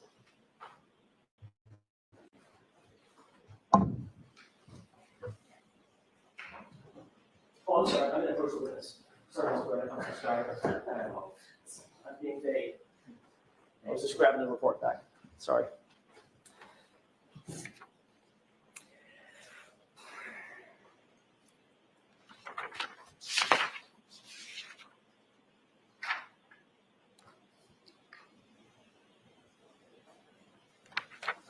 May I have just a moment, Your Honor? Sure.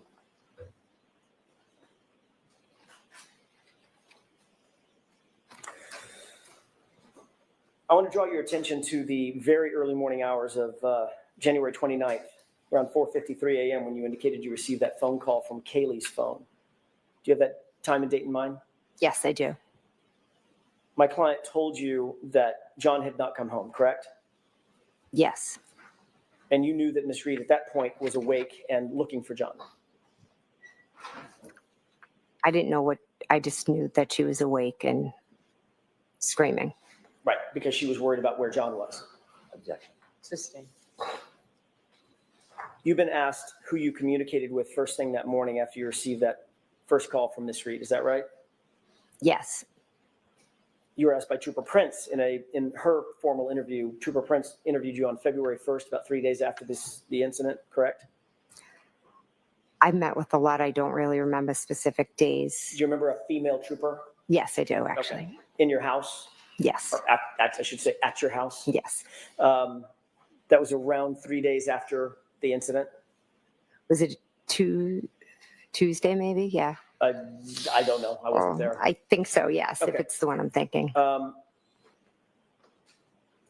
You were also asked at the same grand jury who you communicated with on the morning of January 29th. Okay. You remember that? Not specifically. Would it refresh your recollection if we were to take a look at that, a specific page of that grand jury transcript? Sure.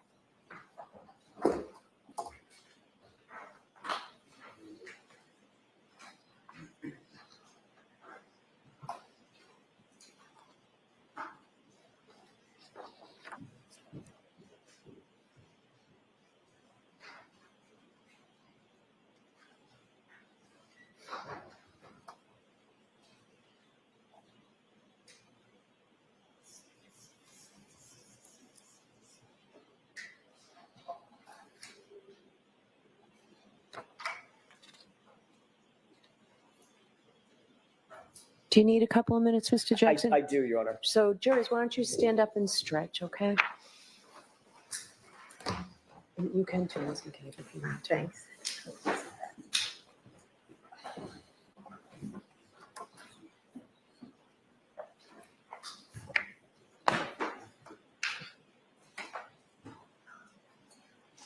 Mr. Jackson, do you want a 5-minute recess? Sure. We're still going to stop at 4, so really 5 minutes, folks. We'll have you go back and come back.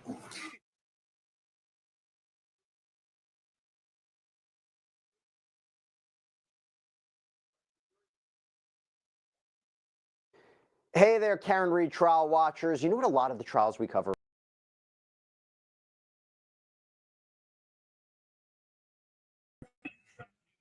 I figured I'd let you guys listen.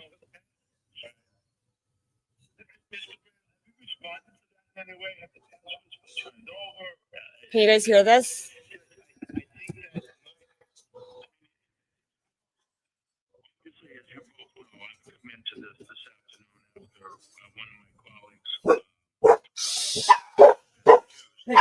Sorry, guys.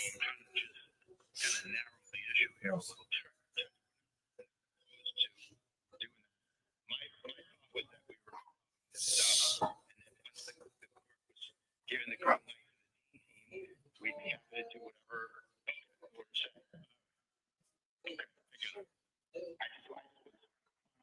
Look at this was a we'll be happy with whatever the order is. Well, you're right. So you 10 days to comply. Okay. I'm agnostic, Your Honor, as to whether we'll yield to Mr. Bradle's preference as to whether he wants to go forward on my bail revocation motion or whether he wishes to press his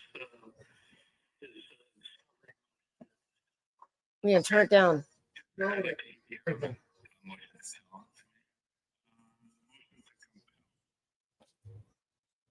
Mr. Bradle. Thank you, Judge. I'm not going to belabor it. I'm not going to just repeat the written filing, Judge. It's been a long time. There's been many discovery orders in the case. One comes to mind May 8th from Judge Cahalan last year. And still here we are. And there's also, if I may, Judge, there's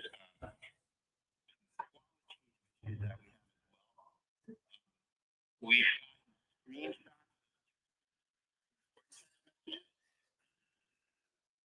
and that is a measure of compliance with providing text messages, Your Honor, because we don't have the whole string, we don't have the metadata, and something that just occurred in the case the other day, excuse me, was that a witness named Carrie Roberts took screenshots of her text messages.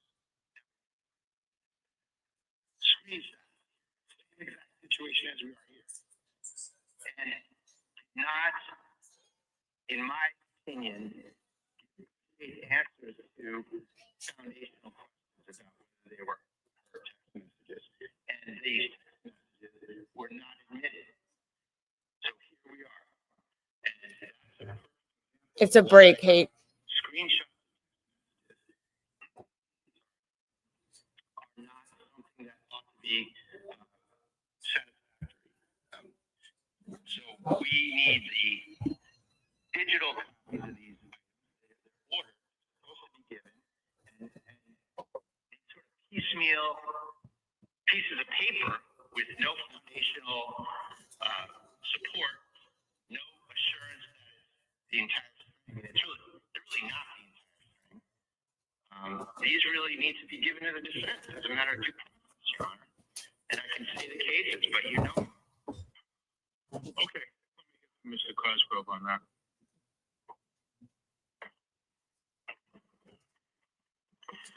Before Your Honor, I would like to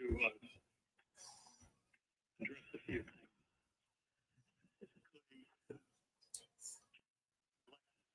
The affidavit that has been submitted in support of the motion. Okay. Does Your Honor have an opportunity to review that? There you go.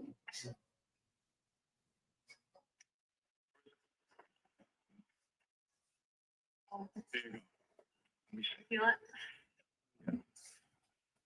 Let me see if I even. I'm familiar with that.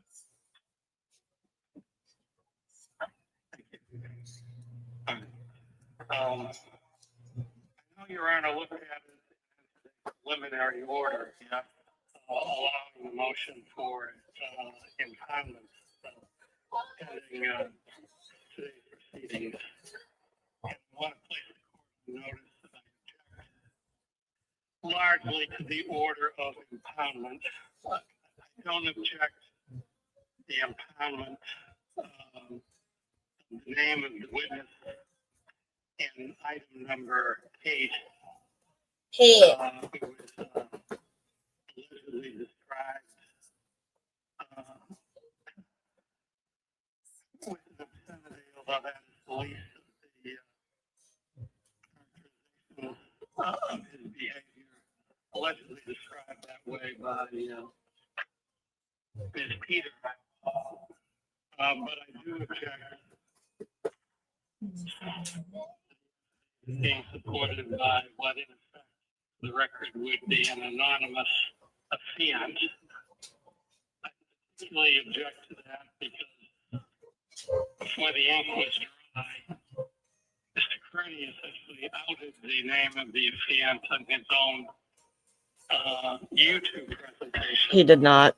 And his identity, her identity was discerned by Ms. Peter the same day and subject to an extensive post on YouTube. So there is no purpose at this point, Your Honor, to allowing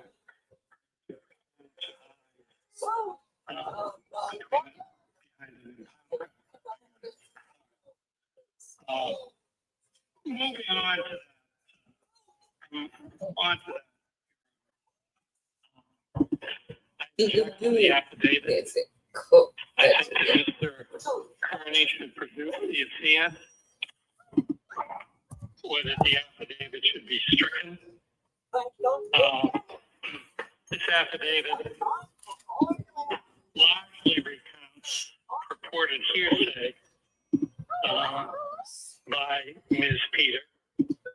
And I'm not going to go through them all one by one, but I will say, for example, that the assertions set forward in the affidavit are so preposterous and outlandish on their face.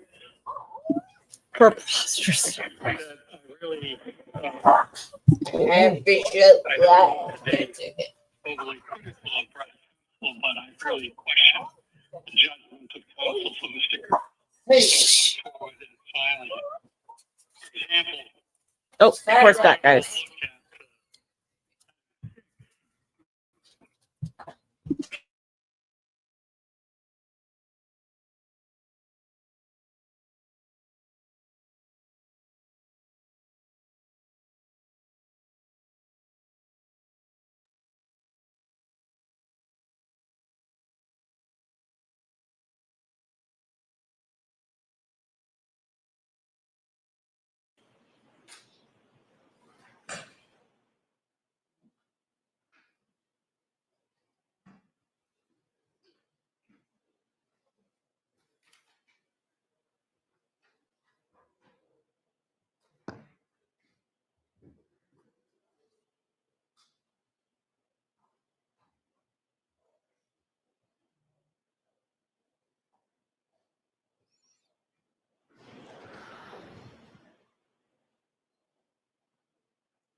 The scores in session, please be seated.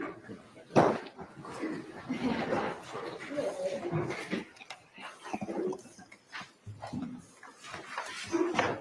right, whenever you're ready, Mr. Jackson. Thank you, Your Honor. Ms. McCabe, I want to draw your attention back to the morning, later in the morning, after you're back at 34 Fairview, after the police have already cleared the scene, and you're back with your friends and family inside the home at 34 Fairview. We've already talked about the fact that the witnesses were not sequestered in any way. They were not separated in any way by the police. Is that right? We were We were just sitting together with friends Right. and family. So yeah, no. Everybody was free, all the friends and family that were in there were free to talk amongst themselves, which you did do, correct? Yes. All right. Everybody had the opportunity to say their piece and to listen to others say their piece as well. We had conversations. It wasn't really nothing more than that. At some point, you did, I think you mentioned this on direct examination, you did reach out to Mike Lank. Is that right? Yes. Remind us who Mike Lank is in your world, in addition to being a Canton police officer, sergeant, I think he was at the time. Who is he in your world? He was just a local guy that I, knew was friendly with. And had gone to high school with? No. Was he ahead of you in high school? We weren't in high school at the same time. Got it. He was about 5 years ahead of you, is that right? Yes. Okay. But you'd known him or known of him from basically childhood or young adulthood. Yeah, just knew him from around town. At some point, you decided that you were going to call Sergeant Lank back to the scene because there was a piece of information that you wanted to provide him again. Sorry, provide him so he needed to come back again. Yes. Ultimately, you called him on his cell phone, right? I did, yes. So you were close enough that you had his cell phone number, he had your cell phone number? No, I didn't have his cell phone number. Where did you get that number? I asked Julie Albert for that number. So Julie had his cell phone number? Yes, she did. And Julie is Chris's wife? Yes. She was at the location? Yes. When I say the location, 34 Fairview that morning? Yes. As was Chris? He came at some point. I don't know if he was there when I called Officer Lank or not. As was Brian Higgins, correct? Yes, he was. He came back over to the location as well. Yes, he did. As a matter of fact, it was Brian Higgins who suggested that you reach out to Officer Lank. I'm not sure if it was him who suggested it. Someone suggested to you that you reach out to Officer Lank, is that right? As I was sitting there remembering things, I believe, I can't say who did or didn't. So as you were sitting there remembering things, you weren't just remembering things, you were remembering things and then telling others things that you remembered. Oh, absolutely. So yes. Others were absorbing whatever information you were providing to them and vice versa. No one was really providing me any information because they didn't know what happened. Sorry, go ahead. Okay, I'm sorry. I was just sitting there trying to recount what had transpired since I got that 4:53 phone call. And one of the things that you decided you wanted to tell Sergeant Lank was a statement by my client. Yes. So you call Sergeant Lank on his cell phone, and you're able to get a hold of him, correct? Yes. Whatever he's doing, I'm guessing he's busy at the time. I don't know what he was doing. He's the first responder on a death of a police officer case that was just hours old. So he had to be busy. I would assume. I, again, don't know what he was doing. But in fact, after you got your phone call, you dropped everything and headed back to 34 Fairview, correct? Gotcha. Assisting. Did he come back to 34 Fairview quickly? He was there fairly quickly, yes, I would say. At your request? Yes, I called him and asked him to come back. Because you told him that you had information that was important enough that he needed to get over there so you could tell him in person what this new information was. I called him and told him that I was remembering things and asked if he could come back. And he didn't just say, just tell me what it is over the phone. He literally said, okay, I'm going to get in my car, drive in a blizzard. It was still a blizzard, right? Yes, it was. I'm going to get all my gear on, drive in a blizzard, back over to 34 Fairview, get out of my cruiser, come into the house, and get ready for this new information that you're going to give me, correct? He did not say all that, no. No, that's what he did. I have no idea what he did. I called him and then he came. Well, he didn't walk over. I mean, he came over his car, right? I would assume so, yes. Right. So he had to get his car, drive over a blizzard, get out of the car, walk through the blizzard, go in the front door, and get ready for this new meeting that he's going to have, correct? Yes, that seems like steps one would take. And whatever it was that you wanted to tell him, you let him know it was important enough to have a special additional meeting. It wasn't something that you were just going to sit on. You wanted to give him this information immediately without hesitation, correct? He said if I remembered anything to give him a call, so I did. So when he came back over, he obviously had a notepad and a pen in his hand, correct? I believe he was taking notes. And you told him, well, you testified this morning that what you told him was Karen Reed said, I hit him, I hit him, I hit him, right? Correct. But what he wrote in his report, you said, she said, I hope I didn't hit him. Correct? I don't have his report in front of me.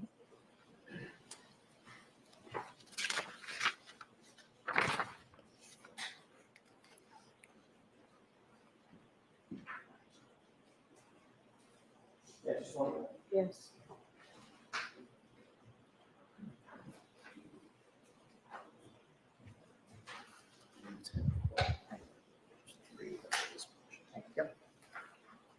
Thank you. You're welcome. You could turn to the orange tab.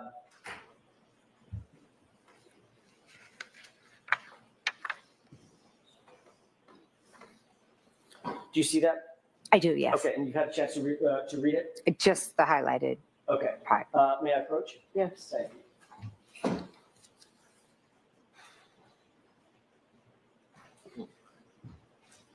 In fact, what you told Officer Lank was something to the effect of, I hope I didn't hit him. Correct? Incorrect. I told him that she said I hit him. He wrote in his report, you just read, something to the effect of, Sustained. I hope I didn't hit him. Sustained. Is this another example of an officer getting a report wrong? Objection. Is that report right? Your Honor. Objection. Sustained. Move on, Mr. Jackson.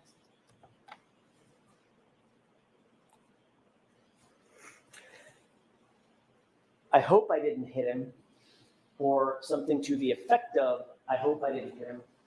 Sounds an awful lot like, could I hit him? Did I hit him? Do you agree with that? If that does sound similar, yeah.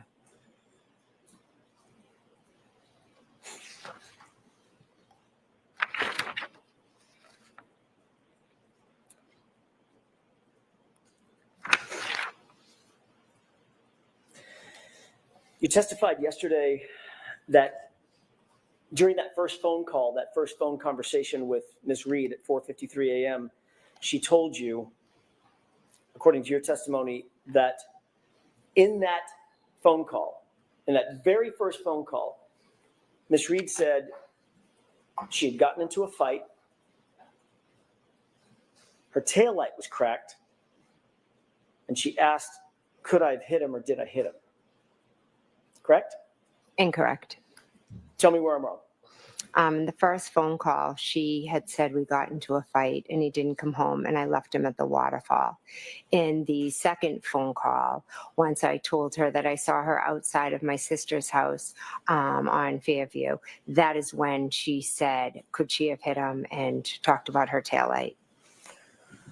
So 2 hours after Ms. Reed found John O'Keefe and began giving him CPR,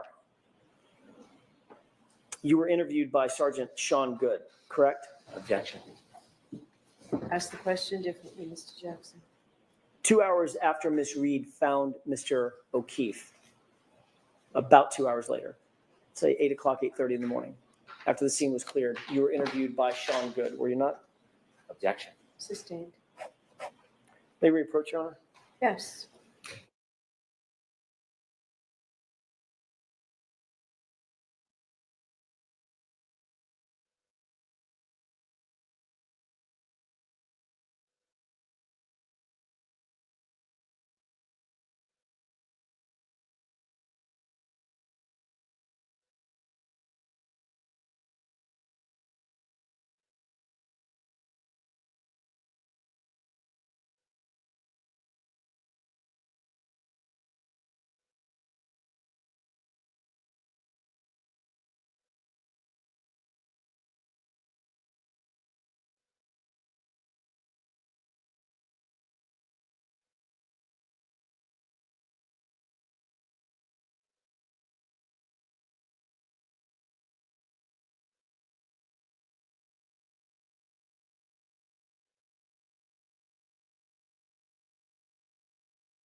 May I? Yes. Thank you.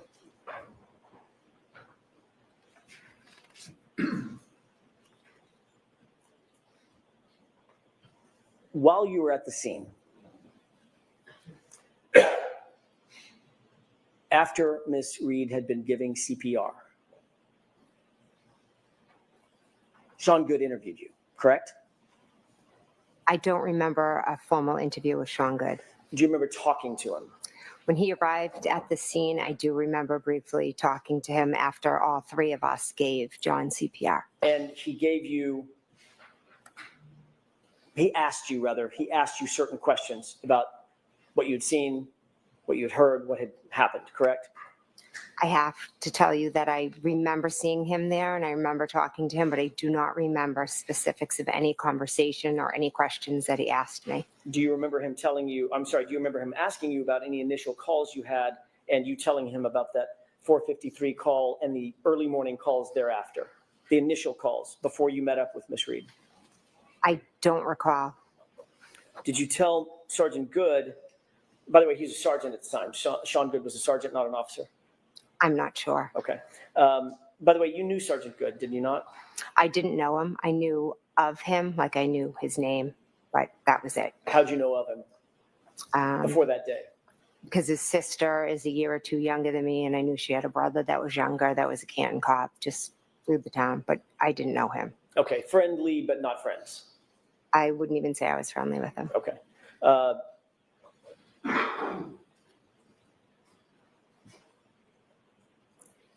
You actually told Sergeant Good at the time when he asked about those first phone calls that when Miss Reed called you, she was inquiring about John's whereabouts, correct?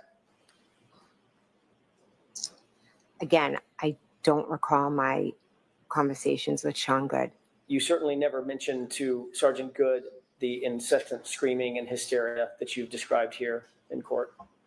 Objection. Did you ever mention anything about an argument or a fight to Sean Good? Objection. Sustained, Mr. Jackson. She said she didn't remember. Next question. I have to go through the series of machinations. I don't know what she remembers and doesn't remember. Next question, Mr. Jackson. Did you mention anything about a cracked taillight to Sergeant Good? Objection. Sustained. Do you have no memory at all about what you talked to Sergeant Good about? There were many officers there, and like I said, I know I talked to Sergeant Good, but I do not remember the specifics of my conversation during that chaotic scene. Okay. I'm sorry. Let me ask a different question. There were many officers there, and many officers were asking you questions, correct? Correct. Did you did you tell any officer while at the scene that during those first few phone calls, first couple of phone calls with Miss Reed, that there was incessant screaming and hysteria? Again, there were many officers asking me questions. Most of them were regarding who John was, if he had medical issues or concerns, things like that. Right. It was a chaotic scene. I don't remember any specific questions about phone calls. I apologize. But you did tell at least one officer about the initial phone call that you received indicating that John may be missing, correct? I possibly said, I got a phone call and that's why I'm here. We all came out to look for him. I apologize for not remembering specifics. Did you tell any officer at the scene anything about an argument or fighting that Miss Reed said occurred on that first couple of phone calls? Again, the conversations were very brief and they were with a lot of different officers. There wasn't yes or no? in-depth conversations. Yes or no, Let her answer the question. Do you recall? That is a yes or no question. Do you recall telling any officer about a conversation in the initial couple of phone calls that you had with Miss Reed about fighting or being in an argument? Do you recall that? I cannot answer yes or no. Well, you either do or you don't. If you don't, I said say there you was don't. many different conversations. I am not sure. So you don't recall? I'm not sure on specific conversations about that. I apologize. Is there a reason why you're not telling us that you simply don't recall making that statement? Sustained. Do you recall telling any officer about a cracked taillight that came up in one of those first two phone calls? At the scene? At the scene. Again, I think all the conversations were about what was happening in the present time. And literally, this was a couple of hours after this incident, correct? When everything was freshest in your mind. These conversations were at the scene when Miss Reed was running around screaming. Were you also interviewed by Officer Mullaney? Again, there were many officers there that I spoke to. Ms. McCabe, do you understand my question? Did you understand the last question I asked you? If I spoke to an officer Mullaney? Correct. Again, I could have. I am not sure. I don't remember every officer. It was a chaotic scene. I had just found my friend on the ground. So the answer is, I don't remember. I don't remember speaking to him. No, sorry.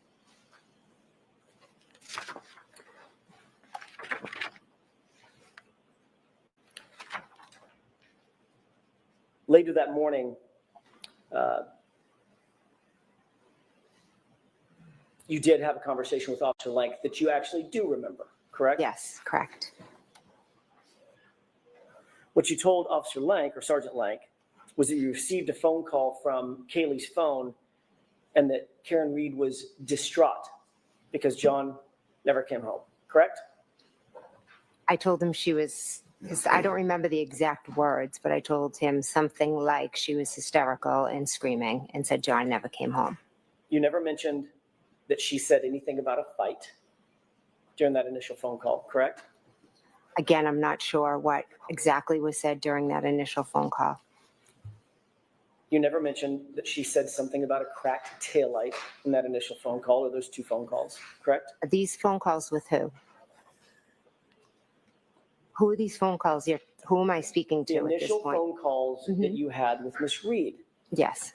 You never mentioned to Officer Lank or Sergeant Lank that Miss Reed mentioned anything about a fight or an argument, correct? I don't remember. You never mentioned anything about having Miss Reed saying anything about a cracked taillight in one of those two initial phone calls, correct? Again, I don't remember all the things that I told Officer Lank. And you certainly never mentioned that Miss Reed said anything about could I have hit him during either of those initial phone calls, correct? Again, I don't remember my specific conversation with Officer Lank. So you don't remember the conversation that you had with Officer Lank when it was the clear light of day. You had a chance to take a beat and a breath, catch your breath, because it's now 11:30, 11 o'clock in the morning. You don't remember anything about that conversation, but according to your testimony, you remember in detail what my client said, waking you out of a dead sleep, correct? So I didn't speak to him at 11:30. It was earlier in the morning when he came back to Fairview. Let's call it 9 o'clock, whatever. Okay. Right? Whatever. It wasn't the same chaos as my client screaming into the phone that John never came home, waking you out of a dead sleep, correct? Correct. But when you recounted that conversation or those conversations to Sergeant Lank, you didn't see a thing about Miss Reed saying that there had been an argument, did you? I'm saying I don't remember the specifics of my conversation with Officer Lank. I'm also saying that I was woken up out of a dead sleep.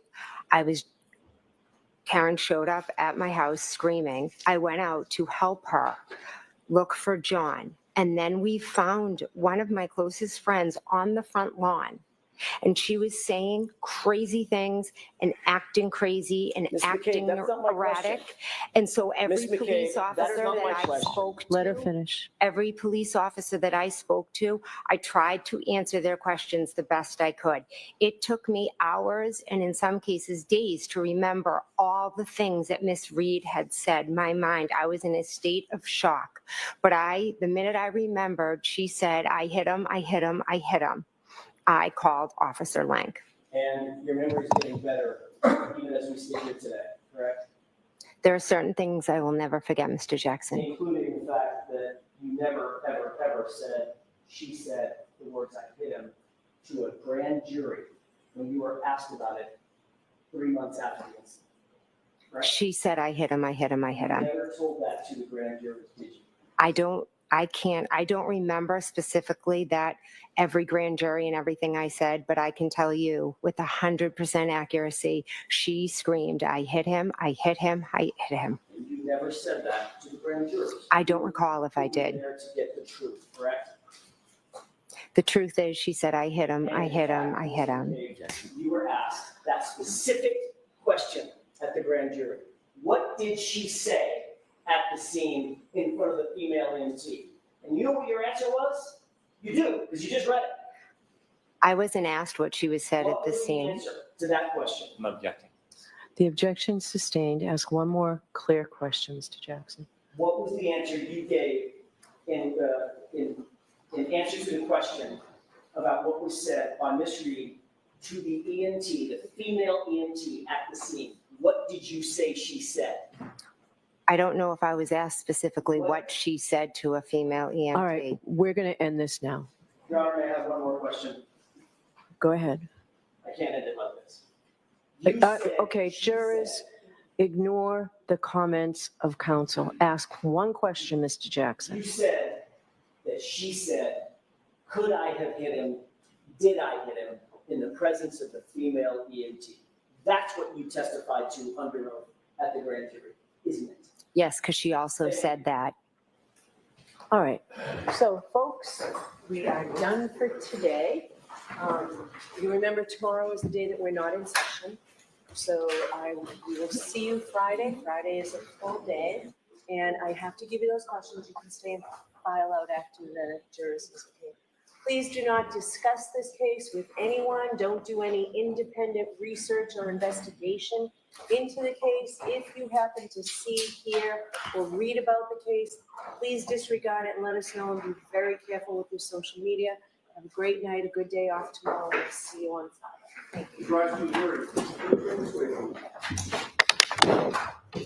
Goodbye.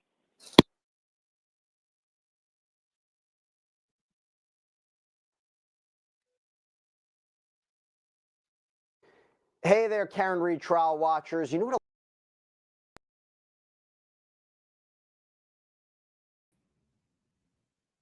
Hello, guys. I can't pull up the stream. You can go to Young Jerks and listen, or do you want me to play it through my phone? Or do you want me just to have people come up and hang out? What do you guys want? Okay. Well, I can't find it right now, but I can play it this way.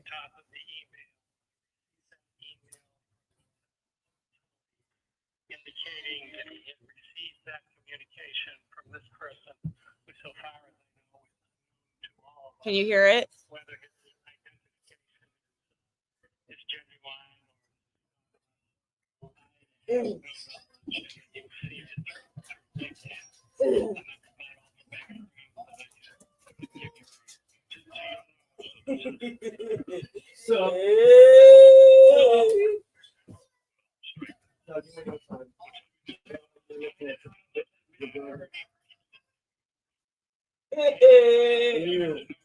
I don't know what you're doing over here, but now.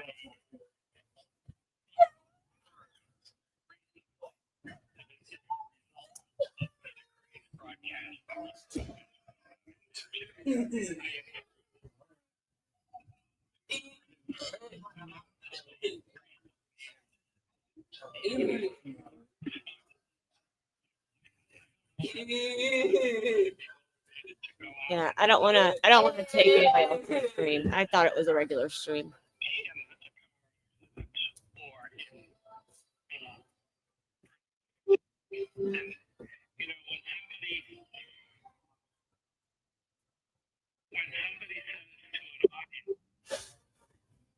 Jesus told him Jesus wants revenge.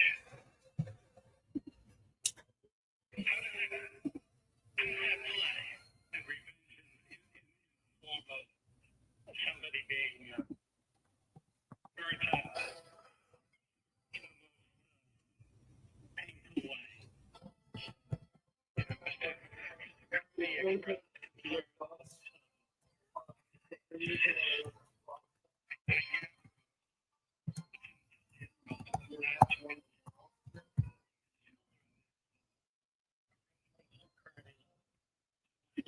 Well, because if you find one, then that whatever. All right, I'll stop if you guys want to stop it. It's up to you. set up for a girl, not a boy. Turn it, I've set it up for a boy. It's a lot.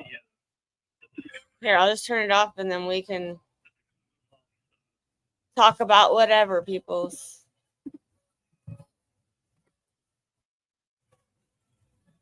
You want to come up? Come on up.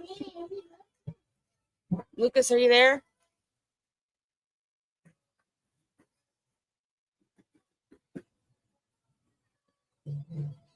So, what does everybody think about everyone? Thank you, Hate. Have a good day. We love you guys. Are you there, Lucas? Uh-huh. Nikki's here too. Hey, I have it on my TV. Do you want me to? You want to mute and I'll just play it? You want? If, I just don't want people to leave because they have it. You know that we're just playing this I know. sound. Hold on. Yeah. If you want to, I get it. Yeah. Hold on. Posted with a sure and certain knowledge and intent that it comes to Lieutenant Tully's attention, which in fact has happened. And two, I make the point that a no contact order means no contact. The content, before Your Honor, here's the First Amendment argument. The content of the contact is irrelevant as far as whether there was a violation of the order. And I'd just like to call Your Honor's attention, if I can do it, to a case that I cited in my memorandum to Your Honor. I believe I cited it for another purpose, but it's O'Brien versus Borowski at 461 Mass 14. In the course of that case, the court refers to the Cho case on page 424 of the opinion, and it summarizes that case as follows. The defendant produced flyers with the word missing printed in large type across the top, between which was a photograph of a former girlfriend who had broken up with him, and offensive sexual remarks about her, and he then hung the flyers in several places in her high school. He was convicted under a statute which criminally punishes persons with offensive and disorderly acts of language accost or annoy persons of the opposite sex.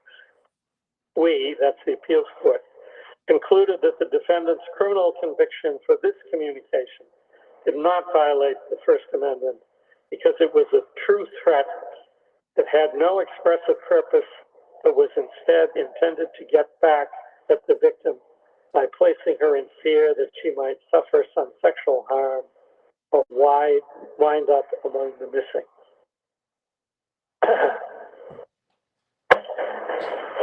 Your Honor can look a long time, I think, at the language of Mr. Kearney's message in an attempt to distinguish it from the Cho case in terms of the language having no expressive purpose, but instead being intended to get back at Lieutenant Tully by placing him in fear that he or his family might suffer some harm.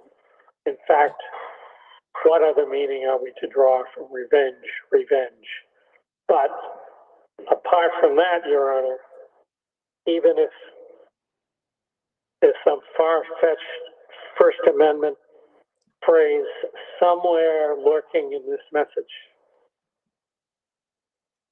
the other material is not protected, and the violation of the order does not consist of the language, but simply the content. Now, the other string in my bow, Your Honor, is the argument that this is again a violation of the intimidation of the witness statute.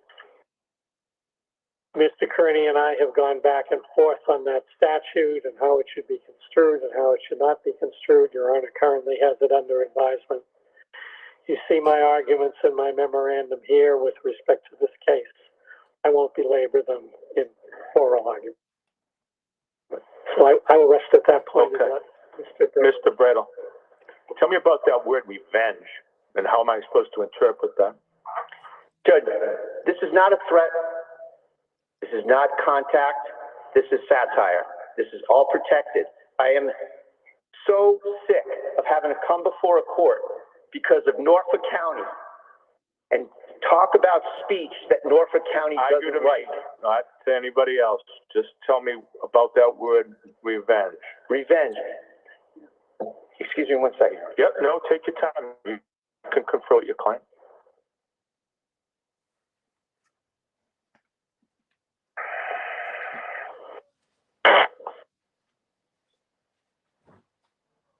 Judge, my client is allowed to have hopes and desires and wishes that you or me or Mr. Cosgrove don't agree with their own life or are repelled by. You know, why do we keep having to come back here? I don't know what it must be like to wake up on the wrong side of the First Amendment every day. This is protected speech, Your Honor, over and over again. The Supreme Court has spoken for decades and decades. Brandenburg, Watts, Chaplinsky, O'Brien v. Borowski, Welch. Judge, this is a waste of this court's time. This is intentional infliction of emotional distress on my client. The Commonwealth has been rebuffed over and over and over on this exact scenario. He is not contacting a witness. He is not threatening a witness. He is talking about someone who has destroyed his life, Your Honor. He is allowed to lash out back.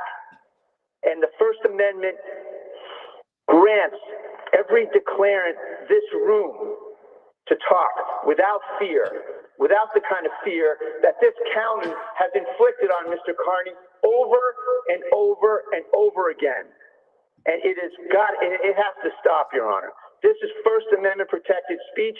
I don't care. We don't like it. I don't care. It doesn't matter. He is not threatening Tully. He is not contacting Tully.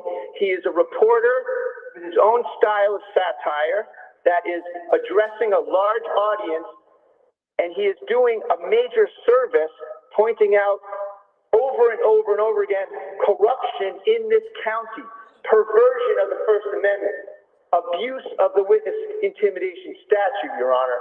This has got to stop. I don't want to come in here anymore and pretend like, gee whiz, this is a close call. It's not, Your Honor. This is First Amendment protected activity that the court, I have every confidence that this court is going to vindicate. This cannot happen over and over again.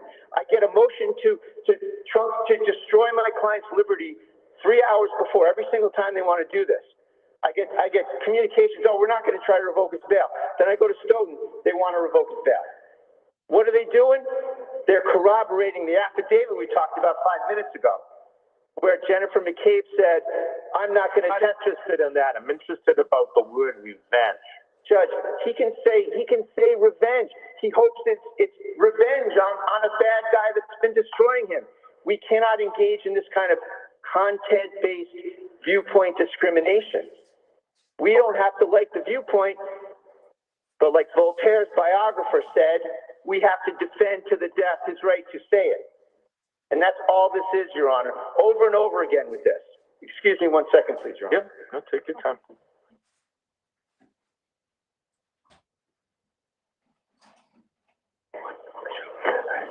And Judge, in this context, to address your question, in this context, Judge, revenge means karma. He's not saying, I'm going to go get revenge on you. He's saying that karma's a bitch, is what he's saying, Your Honor.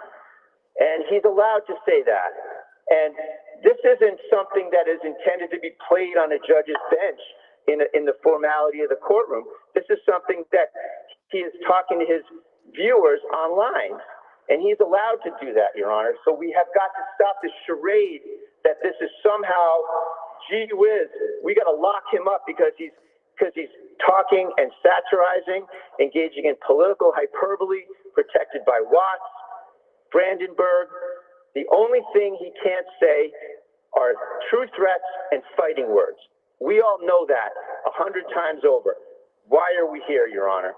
I ask that you deny the motion and just please issue a ruling that settles this issue once and for all, that this has a chilling effect, Your Honor. Every time we're here, how many journalists do we have in this room? Okay, I'm up here. Director remarks to me, not to anybody No, else. I'm just looking to see if there's. No, I'm up here. This journalist cover this case. They are experiencing a chilling effect. Am I next? Is the Commonwealth going to go after me next? How far can I go? Can I show up at someone's door, knock on the door? Oh, did I intimidate somebody? Is Norfolk County going to go after me? We don't know. We don't know what they're capable of. And Your Honor, you're the bulwark here. This is the First Amendment we're talking about. We're kicking this around like it's some city ordinance. Okay. Thank you, Your Honor. All right. I'm going to take it under advisement. Mr. Kenny, please stand up.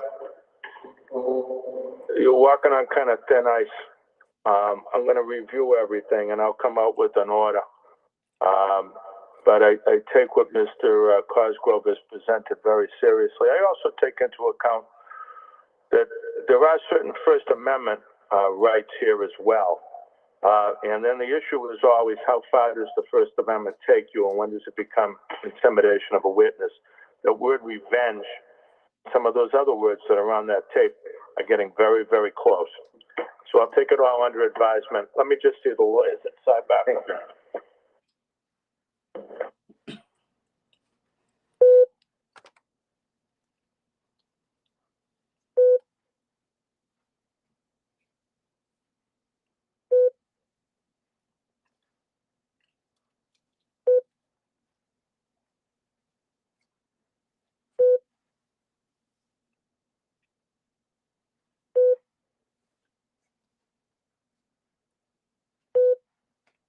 I think this is TV's last warning.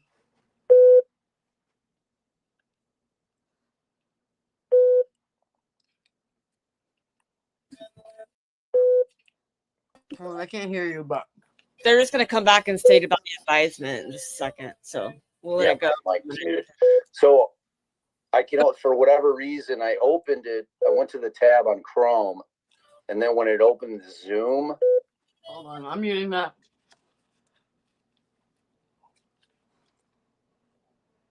Are they coming back or no? Yeah, I'm just muting it. Whoever's talking, I don't want. Yeah, I just want to keep it on the court. I'll Tell you what, Aiden makes his lawyers work for their money. I'll tell you, he does. So those lawyers have earned that money. Mm-hmm. I love him. I'm not saying anything wrong. I'm just saying he makes them earn it. Like, I am a little nervous for him though. I think when he said you're on thin ice, so I think this is his last warning.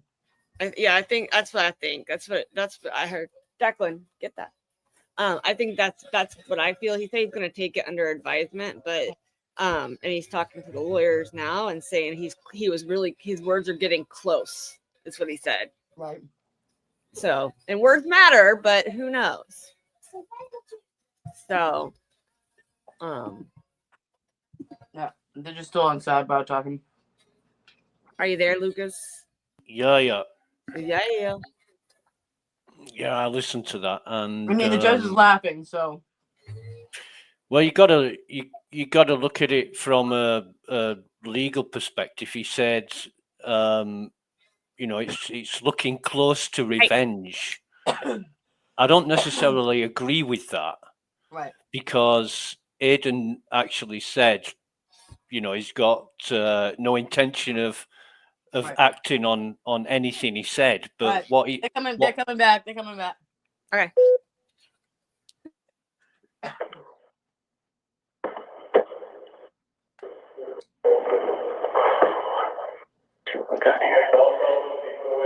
Judge, how far out were you contemplating? Give me a date, maybe in about 5 weeks. 10 to 14 days. Could I suggest June 18th or June 20th? Is the 20th available? No work for you, Mr. Cosgrove? I'm looking here on it. Okay. June 20th, that's the Friday. Yeah, that's the Friday. Yes, I think Mr. Bradle and I are supposed to be trying the district court case relative to Mr. Kearney on the 9th of June, but it should be concluded by I would think the 20th. Yeah. Okay. So that's fine. 2 o'clock or? Okay, the 20th is, Yeah. And thank you. I'll see you all then. Thank you, Your Honor. may I try your patience with one Try further my comment patience. on the last You out issue there we right argued, now. Go right ahead. which is that, like Mr. Bradle, I am very tired of coming back here with these motions. I'm sure you think you're. I honestly think that if the court does not act to protect the witnesses, we're going to be back in front of you very soon because he doesn't stop. Okay. Mr. Brado, I'll give you a short response. I'll give you 30 No, seconds. Judge, it's protected activity. That's all there is to it. Okay. Thank you. Thank you. All right. Thank you. Okay, we'll see you, June 20th. Well, I don't know if I would have said that, but I mean, yeah, I don't. Lucas, go ahead. What you were saying. Yeah, the what Aidan said, you know, he's got no intentions of carrying it out, but what he said was absolutely awful. You know, Yeah.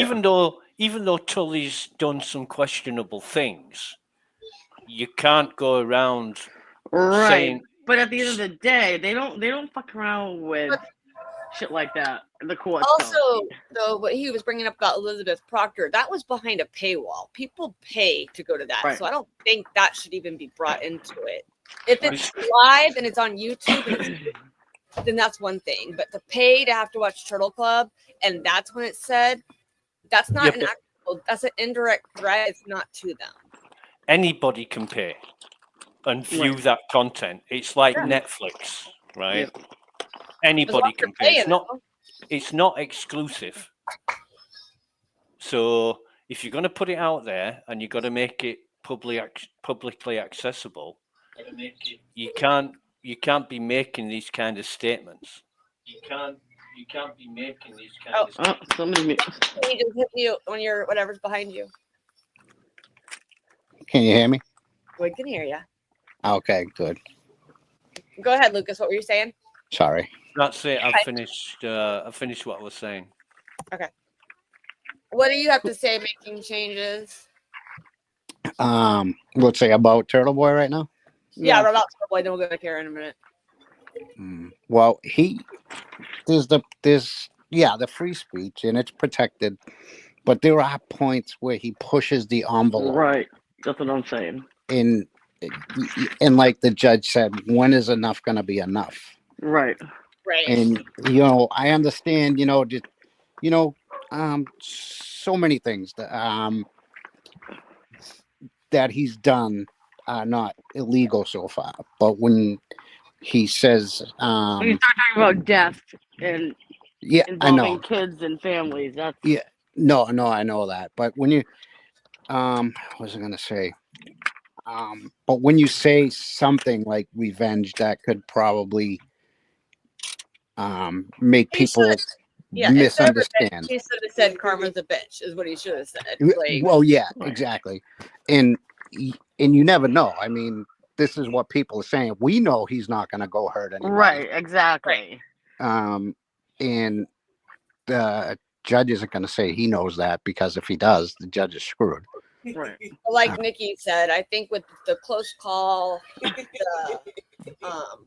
the rescheduling of the hearing to June 20th or whatever, like there's little things that make me think that they're not going to revoke his bail, praying that they don't revoke his bail because it possibly could happen. But sorry, Liam's in the background laughing, guys. He has the best laughs ever. He does. Can't control him. He will laugh at whatever he's watching. So, but yeah, I mean, I think that there is a possibility that he goes back to jail, and that makes me nervous. But I hopefully think this judge sees it. I think by the words he used, it felt like it. Yeah. Like I just wish TB would just tone it down a tiny bit. Yes. Because hate will destroy a person. You know what I mean? It will. Yeah. And there are times that I think that him that Turtle Boy and Karen being intertwined, as they like to say, is not good for either one of them. Right, exactly. Because there are times, especially a couple months ago, where I've asked myself, or a couple people have discussed it, is he even taking it serious? Because he's got the camera behind him and he's putting rest in peace Clay, and then he's got photos of Well, you know, Grant. but he makes jokes like, because I do that. It's like a trauma thing. You know what I mean? You Yeah. make jokes to kind of like protect yourself. So Yeah. I get kind of where he goes along with that. Mhm. What he went Yeah. through with being victim was traumatic for him. Well, no, it was, but when he's doing it, When No, he I likes, totally yeah, see what I get it. It's starting to, yeah. I was hoping that he would like learn just to calm down a tiny bit. You know what I mean? But thought by window intimidation and how far they took that, being it was a right, that right. it would slow things down some, you know. Because they are trying to get him on any little thing, so he has to be over sensitive to that factor, or diligent about what he says, and He has to be squeaky clean. Yes, exactly. So, like, I mean, look at Karen. Like, you don't ever see anything about her if she's in court. Like, with Karen, you don't see anything about her unless she's in court. She doesn't, you know. Once in a while, she's been on the glare during the 12-hour streams, but she's never really been. But he's also a journalist, so I get it. It's freedom of speech, but I just get nervous because of when he kept repeating the revenge. I mean, he was like, "No, Mr. Brado, like, but what's with that word?" Because that, you know, there's crazy people out there. Not that none of us would do anything, but you know, the other side's a little crazy. They could do stuff and they could say it was TV, you know? Oh, well, it's okay saying people have It's like when freedom Trump of speech. incited the riot. Everybody went off on that he incited it. And that's the only thing I worry about, is that I wish he would calm it down a little bit. I mean, he does bring it on himself a lot. And there's nothing bad. I mean, but I also know that it's not he is who he is. Like I said. Yeah, exactly. And it is freedom of speech. And he's just pissed off, and I get it. But it's thinking about what you say before you say it. You know what I mean? Like, Right, how we're right. gonna do. So I do think that the judge saying, "Mr. Carney, stand up," and he was like, "You're on thin ice." Like, yeah. So I think that he might let this go and just be like, "This is your absolute last warning, kid." Yeah, like, fuck you're around done. and find out. Yeah. But I wish they would just rule on his motion to dismiss, because that would make things so much easier. Well, they don't, because they know that he does talk, and this is what they want to lock him up. They hate him. Yeah. They hate him because he is literally unfoiling an onion, peel after peel after peel after peel after peel, and he is a threat to their corruption. Yeah, so that's the only thing that makes me nervous, is that it's just the corruption factor. Yeah. Yeah. You know? Yeah, Jay That's said they're taking it under advisement so that he will hopefully behave in their eyes. That's what I just think that. And the moment he does something wrong again or says something bad, they grab him. Mm. And that's the other thing I was freaking out. He's the only one home with his son this week. If they revoked his bail today, like, what? Oh Yeah, my God. well, Meredith would have been there, but yeah, even like just in general, like he shouldn't go. But he does have to like truly think, like, these people will do anything to get him in jail. Anything, you know. It's like they literally set up booby traps, and he's walking straight through them, and he's got to stop. He's got to learn to take steps easier. He's running through them, basically, you know. I don't. I love Aiden. I do too. I love Aiden. He is a great. He is. And I did laugh my ass off, but he's like, Jesus is okay with it. I did laugh. I cringed, but when he was like that, and I thought it was just, yeah, because he's just getting it off his chest. Like, he's hateful because he didn't do anything wrong at the end of the day to be in this position. And I understand, because I have been basically set up, so I have hate in my heart. But I also, you got to learn that when you're on basically like the federal watch list, just about close enough. When it comes to Norfolk County, When you're on the no-fly list in Norfolk. What? The no-fly list at Norfolk County instead of the airplanes. You know, you Yeah. can't leave the country. You're on the No, no-fly. he just has to. I just want him to really learn. Like, it's like, oh God, just like he was telling Karen to zip it. You know what I mean? He's like, okay, we can't be doing all that like that. We don't need any more of that. Like, I mean, nothing. It doesn't change my view of him. No, of course not. I love TV. I think he's awesome, and I think he's great at what he does. And I he's hate cute. hate will destroy a person. I mean, and honestly, as much crap as he's taken because they do want to silence him, I get why he gets so frustrated. But Right. you gotta like, you gotta be careful what you say, because things that you say, you gotta think about those things because they hurt people's feelings without realizing it. And and there's always a consequence to what you say. So I get what Lucas is saying too. What do you boys think? It's untethered. And you talk about freedom of speech, but freedom of speech doesn't mean freedom to abuse. Right. Yeah. But I also think if you think about it though, Lucas, like he's probably been this way his entire life. Like his mom probably like, oh my gosh, child, like he has opposition defiance disorder. He has to. He does not like when people tell him no. Well, yeah. Well, whatever. It just Lucas, finish what you wanted to say, honey. Lucas. Yeah. What were you saying? I've forgotten now. Freedom of speech doesn't mean freedom to abuse, and in this day and age, you really have to watch what you say. Right. Yeah. This we can agree on. It's just like like incriminating text messages or whatever, and voicemails that they're holding against Karen. Like, this is, you just got to be careful, Mm-hmm. Although Cosgrove did lie to the judge. I wasn't really paying attention.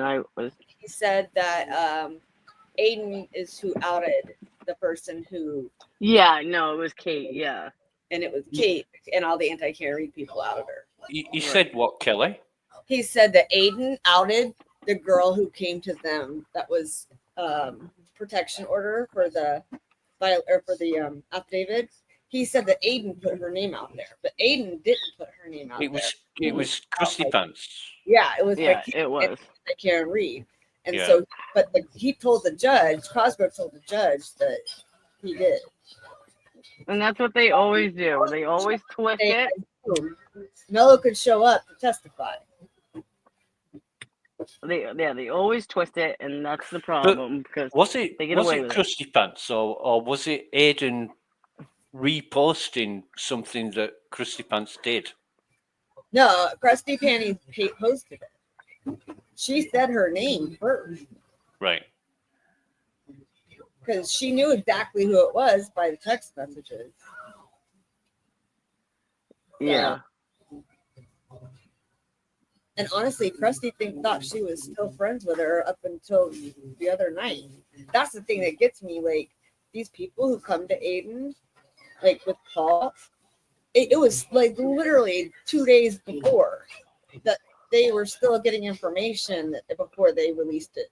Gave it to Aiden. Like yeah, but you know what it's like, Kelly. They want to be the first one to put it out there. It's like a competition between them all to who can be first. And sometimes it doesn't matter what the information is, and it doesn't matter who it hurts or impacts on. They just want to put it out there. Yeah. Bradle is live. What's he live on, Rico? Probably out in front of the courthouse. Oh yeah. I don't. Was that channel 10 or something? Hold on.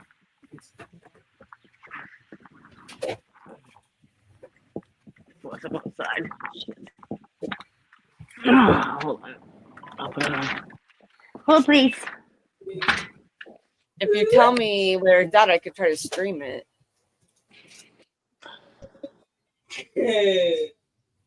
25 or 10. Hold on. 025.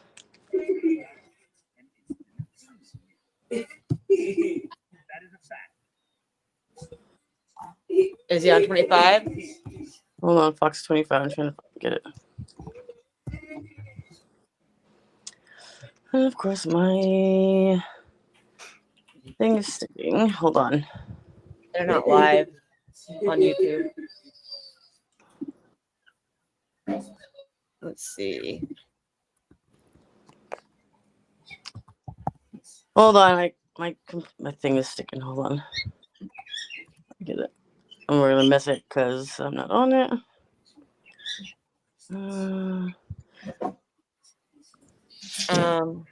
Yeah, nobody's really live with it. I don't see. No. All right. What about Tom? No. Yeah, I don't care about that.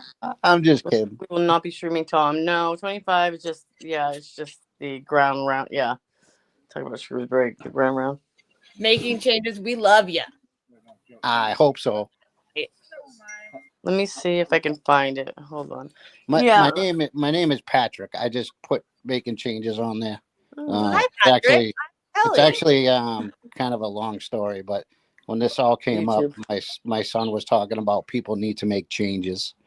I actually love your name. Your handle is amazing to me. Yeah, because my son, he's 18. And he was saying, Dad, people need to make changes. And he always says that when this conversation comes up. And I said, you know what? I'm just going to do that because kid sounds really smart. Yeah, he is. He's, gets that from his mom, not me. I'll tell you that much. Said all these calls, all those calls for further call was the Norfolk County District Attorney's Office calling the judge to lock him up, and the name was Constantino. What? I didn't understand anything you just said. Was there, Rico, are you saying there was calls to the, I'm confused. There was calls. Well, let's talk about some Karen Reed, because Jen, I did not know that Karen only speaks in threes. That's what I learned today. Only in threes. Mm-hmm. Well, every time I see her, she says my name once. I have never personally heard her say anything in threes, except what other people say she says. Yeah. And if that's and that actually can be like a habit, you know what I mean? And I've never heard her say that. I mean, I did hear her on the video of the dash cam saying Jen, like a Carrie, like she was for you, and she was like panicking. She was freaking out. And not for nothing, but when somebody admits to a murder and they I hit him, like that's an admission, and that's like he said, that's one thing you just don't forget. You don't, like, it's just like it happens. But the whole thing with Jen is like, why are you literally the last trial? You were dead set that you knew everything. Yeah. I know what I said. I don't know why that report is wrong. I know this. I know that. Now she's playing the dutiful soccer mom who he was cracking. He was getting her to crack. There was a couple times she kept it cool. I'm surprised, but you would notice she would look at Hank. Oh, she was getting to it, and plus she was like, "Oh, I'm sorry," or "Oh, thank you." Yeah. Trying to play it really nice. Scratching on the couch. Yeah, I mean, come on. Oh man, she's a horrible person. Like, oh my god, she's just not even like she's just like ugly. You know, there ain't even a word. She's just a dark. She's got a black soul. You know. Mm-hmm. Yeah, and how could you? All she had to. I don't know. I myself could not act that way. Be her, like, because. Hello? Don't stop. I was just saying hi in the middle. Making changes. Are you there? Nikki, are you His audio just cut out. Oh, I was like, don't stop. I was just saying hi when people come in too. Oh, okay. Can you hear me now? Well, I can hear you now. I was like, oh my God, where'd he go? Yeah. And it just, you know, the way I'm built and the way I was raised, I couldn't have it in my heart or even think it in my brain to blame this on someone else. You'd say, you know what? Something went wrong. Right. And we don't know what it was. It was the guys downstairs or outside. And that's all you have to say. I'm screaming at Jackson like every time she says she called me and said that she said that she broke her tail light. How do you know that she said that then? She didn't, because she didn't hit the car until she left the house. No. And they didn't look at the taillight going in the house as we saw. And there is no video of it. And the way I'm looking at it with this case, if there's no video, it didn't happen. All right. Supposedly she said it 3 times. She said it on the phone. She said it in Jen's driveway, and she supposedly did it on the way out now. Yeah. Listen, and that's honest to God, but that is how most courts work. If you don't have proof, then you don't have proof, period.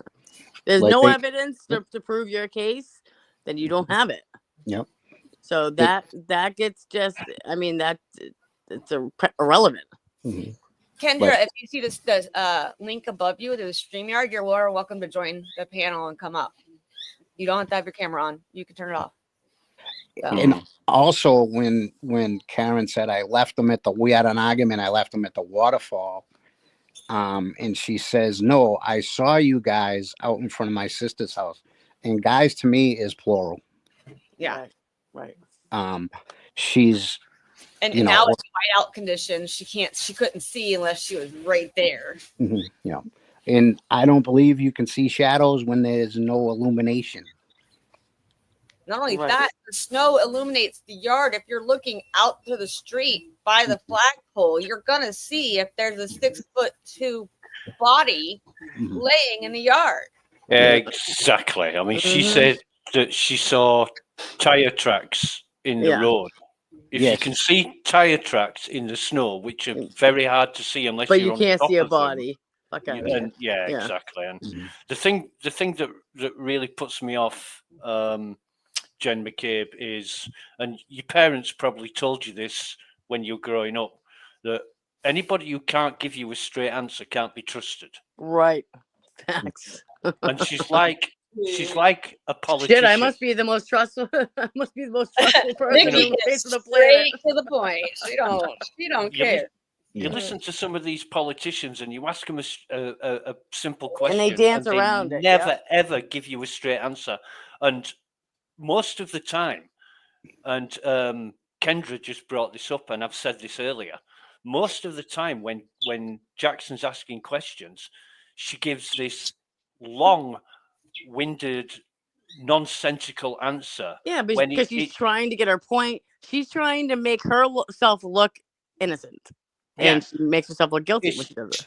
It's a yes or no answer. And she goes off, oh, well, this, that, and the other, black is blue, and, and this happened, and I said this because of this reason, and nobody's fucking interested. You just want a yes or no. That's guilty behavior. Reading exactly. Transcripts from the last freaking trial, not even a year ago, because the trial started on the exact date, and she is now testifying way earlier in the trial than she did the last one.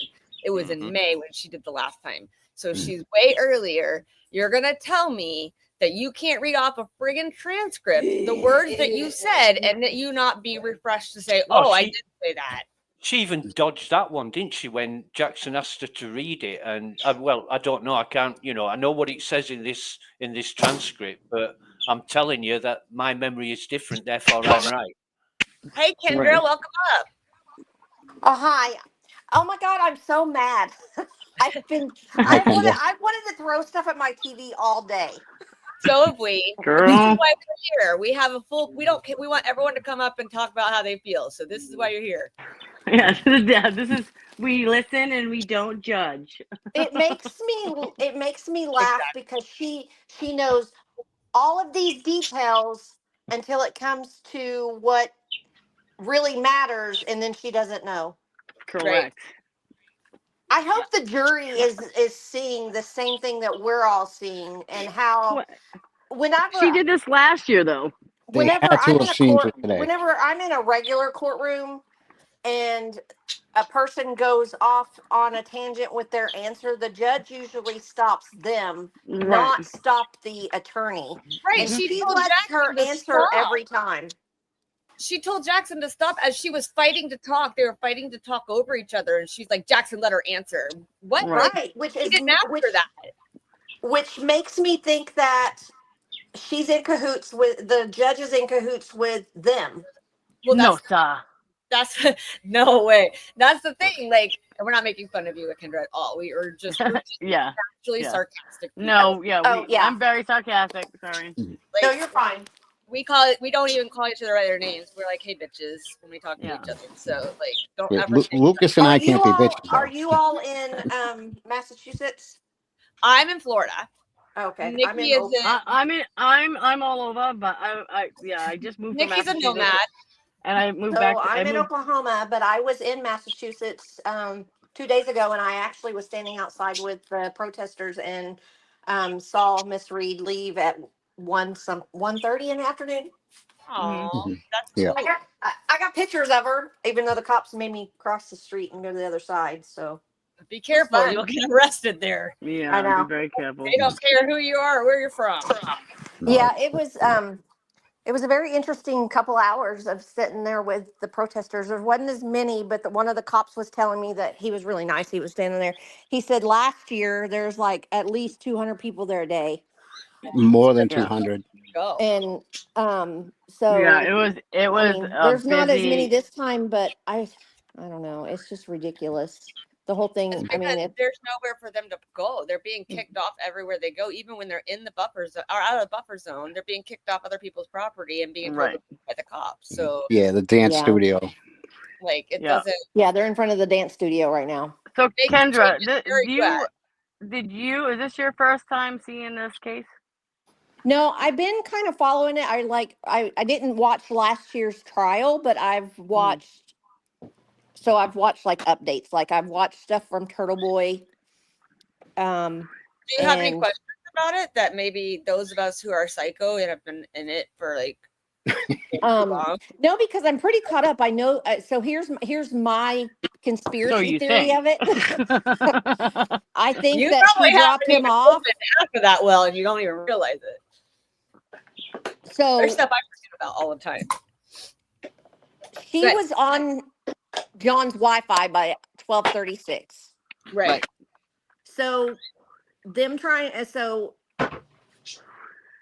in the snow, because it was snowing, whiteout conditions, as Jim McCabe says, even though that he lives 7 minutes from 34 Fairview, in the snow, it would take her longer to get back to his house. But she was on his Wi-Fi by 12:36. All the way from the bar to 34. She never went over 20 miles per hour.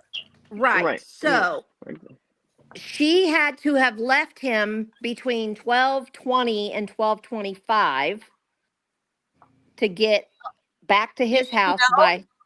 We didn't tell you that Karen became a race car driver, like NASCAR. Right. And it wasn't really even a whiteout because they were just all of them say it was just starting to stick. Yeah, right. That's what Carrie said. See, Mm-hmm. and if they caught it, I don't know if he's caught it. I hope he caught it. She said it was whiteout conditions. So she couldn't see everything when she was looking out the door. She could see vehicles. No, it was just starting. But the following day was Carrie's whiteout testimony, conditions. right? But Carrie's testimony was it was just now starting to snow. Right. Or whatever. So I think It was a dusting. he went in and he had problems with Colin before, and they got into a fight. And when they got into a fight, the dog jumped and got his arm and he fell and hit the back. So one of the ladies that was at the protest, she said that he had problems with Colin, the nephew, and that he didn't realize that Colin was there and he was there because they didn't get along, and they got into a fight. and when he fell, he Live. fell back and hit his head on the weight bench. This is what they were telling me at the protest. And so they threw him outside. What's his name? Albert, the guy, the dad, Brian Albert Sr. Yeah. Didn't go to his funeral because John O'Keefe got a couple of hits in on him before everything happened. Yeah, you can't go to a funeral and look beat up if nothing happened. So he decided not to go to the funeral. So that is the conspiracy theory of the protesters. Hey, Tish, how are ya? Sorry, guys, I gotta say hi. No, you're His fine. arm was in a sling. And Right. there was a photo Yes, his arm was taken in a of him. sling as well. And then Colin's knuckles were also beat up. That was ice. I fall on ice all the time in Florida. What are you talking about? Catch myself with my knuckles. I always land on just my want knuckles. all this stuff brought up so I can hear it. Making changes. Where are you at? I'm from Dorchester. I live out in Norwood. Oh, you're a dot rat. Mm-hmm. Proud of it. Attaboy. Yeah. So is my mom. So is my wife. Yeah.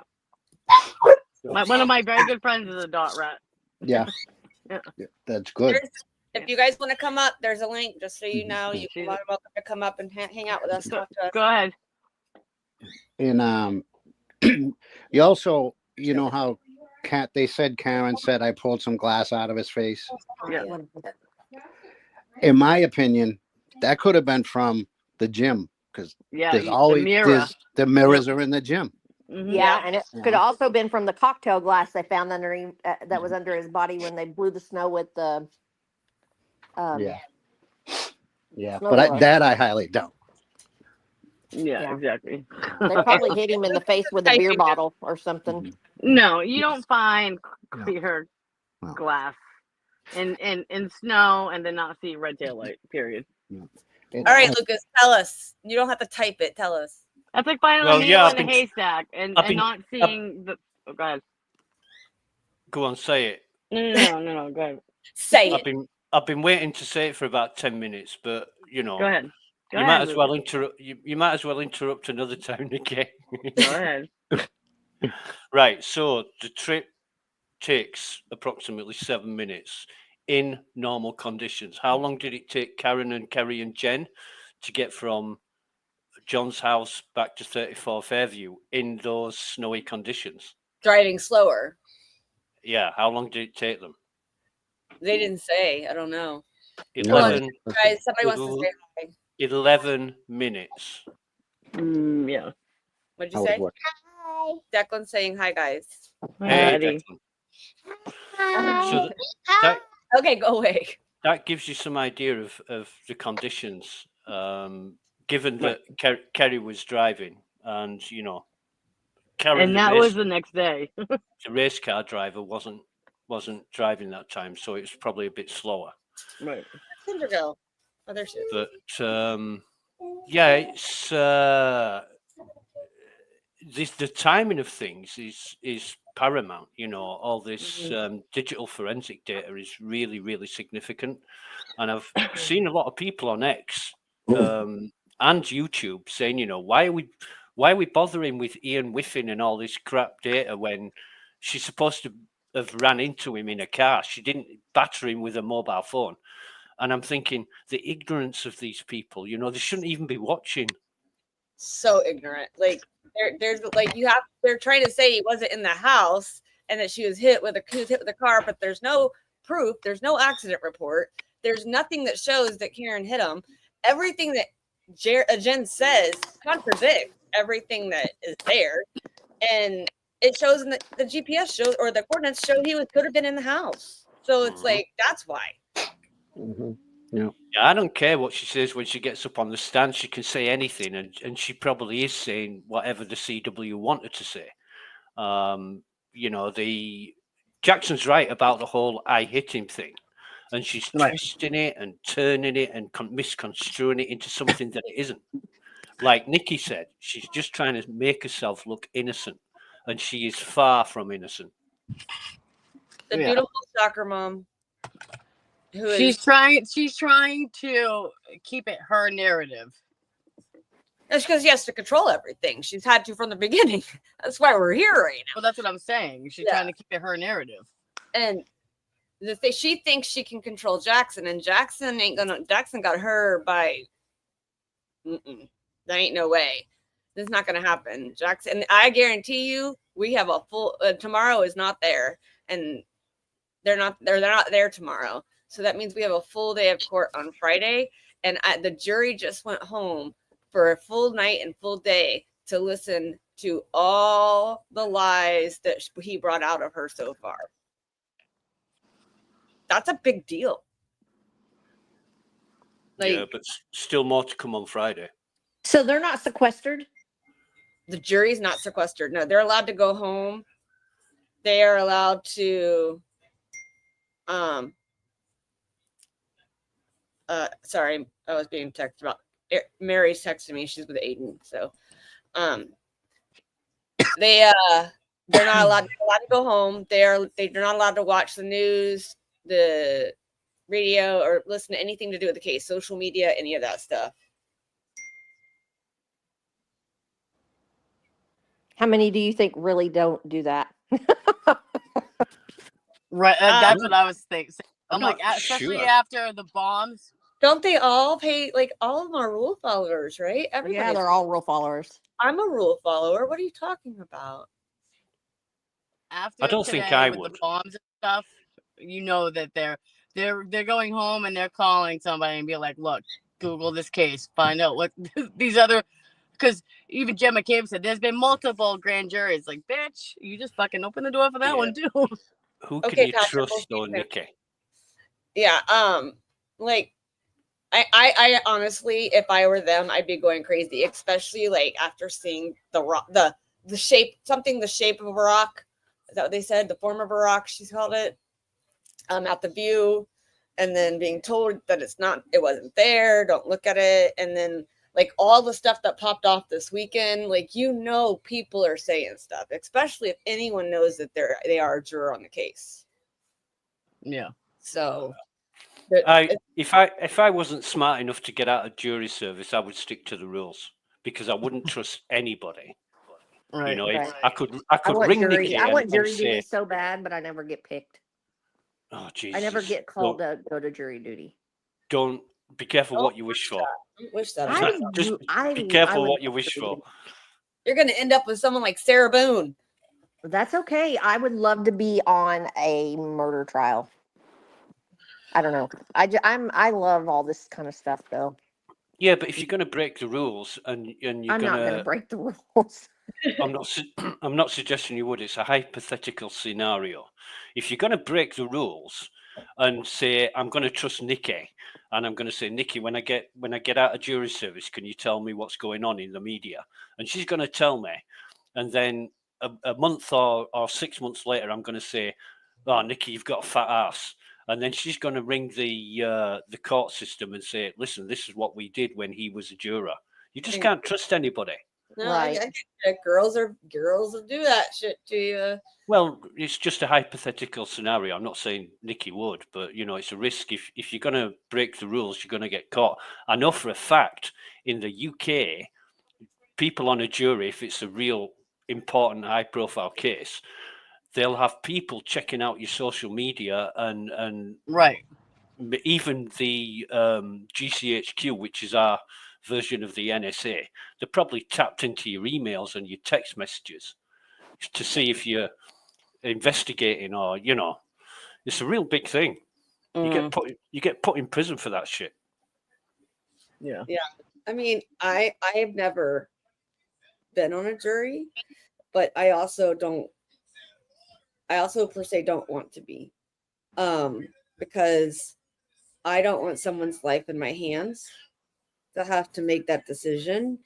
Because even if it were someone like Sarah Boone, like when you hear stuff that she went through as well, because there are reasons things happen. There's nothing, it doesn't just, she didn't just kill him. You know what I mean? Like, yeah, Right. they had a suitcase, but there was a lot of domestic violence prior to that.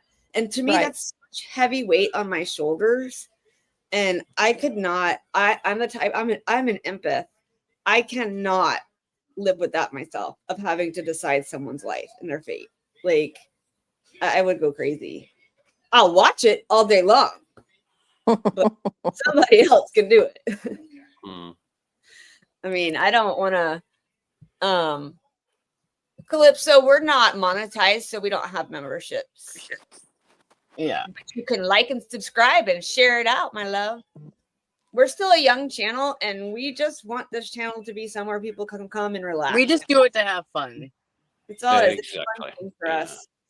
It's fun to sit here and talk about it with other people who enjoy it, especially because last trial I had nobody to talk about it with. I literally know in Florida, nobody knows. Like, I literally just had a friend today on Facebook say, I've heard about you talk about this case. Like, do you have something I can watch? I'm like, yes, let me send you frame 2. Go ahead and watch this. It will update you. And then she said she would start the court case. So I'm like, you can catch up this weekend and be on it Monday. You know, it just started. So, but I, like, for me, it was, I went through a long time of just like by myself. Nobody knows what Carrie Reed is. Like, what is this? I'm by myself. And now that I have like my core group of people and being here and being able to talk about it at our pace, what we want to say, invite everybody up. I really like the fact that we invite everybody up and have everybody come up and talk about it, because everyone has opinions, and you don't have to open panel. Yeah, it's a fun thing to do. Everyone's just driving home from the courthouse. How are you, Colleen?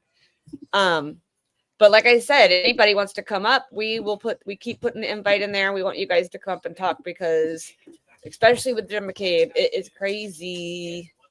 And then, well, I love you, Calypso, for saying that. But I mean, what's Kendra? What is the since you didn't watch the first trial? What is the one that made you say she's innocent? Okay, so I didn't watch the entire first trial, but I've started watching this trial. So even though it was super boring, the data analyst guy that was talking about the phone data. Ian Whiffen, the one that's on? Yes. So they're trying to say that he never came into the house, but yet he took 84 steps from 84 feet. He went 84 feet. It was like 84 30 feet. steps. Yeah. Yeah, 84 feet. So that would put him in the house. Right. I just a lot of different things. Carrie lying, admitting that she lied was another one. Things that Carrie said in her testimony, I was like, ooh, yeah, that like it was between Carrie and him, and now Jen McCabe. Like each person that I've been watching, and then finding out that the state police officer got fired because of the way that he handled the investigation. And he lost his pension and all of that due to the things that he did in this particular case. Mm-hmm.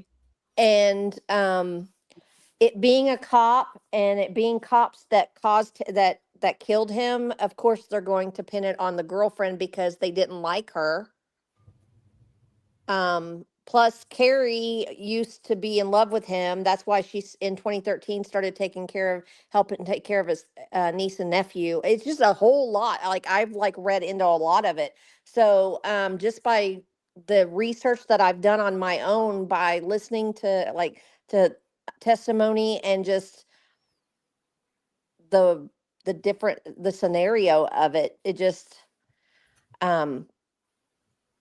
I said that she was innocent. Not even hearing all the testimony, I think she's innocent just by the things that I've read. It's super interesting hearing it come from somebody That is. watching it for the first time. Yeah. Thanks for sharing, Kendra. Oh, you're welcome. Because I'm so glad you found us, honestly. Me too. I was just looking through to see if even anybody was talking about the trial after it was over today. So I was just kind of scrolling through lives and you popped up. Oh, that's great. So- Yeah, we try to do it right after because everyone goes live at the 6:30, 6, 7. Right. So I was stuff just like kind of that. looking for someone, but yeah, I've been, I love crime, things, and I'm always looking at different, cases. Like I watch, the Lori Daybell crazy woman. Oh, we watched And then other ones, I can't remember her name, right now, the one that, put her baby in the trash can upside down. Kendra, did you explain how you even found out about the Karen Reed case? Okay, so I've seen it last summer. What was I doing last summer? I don't even know what I was doing last summer when it happened. I know what you did last summer. I know what you did last summer too. I'm But, going on mute real quick, guys. I did see it on Court TV, but I was like, oh, I'm not gonna watch that. That's dumb. And so I didn't watch it last year. And then I started seeing a whole bunch of stuff. So TikTok really brought me into it. Because I started seeing stuff about her on TikTok, and I was like, I'm gonna research this and see what this is about, because it's a second trial, because it was a hung jury. So I want to know what happened. So I Right. started doing research and like reading stuff and watching the different things, and then and then I started watching this trial. I had to catch up over the weekend because I hadn't started it from the very beginning. But I watched it over the weekend while I was up in New Jersey and in Boston. I went up there for a wedding, and I was like, you know what? Her trial is like right here, like 20 minutes from where my hotel is. I'm going to go up there. So I went up there and I talked to some of the protesters, and they gave me a lot of information. And I watched the trial. I started watching this trial. Did not watch the last trial, but I have been watching like updates and like the entire storyline from Turtle Boy and other people who have talked about like all the updates and things.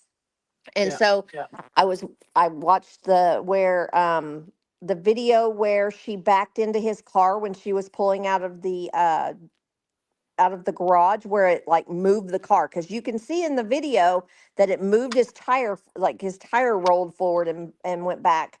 So that's where her taillight hit.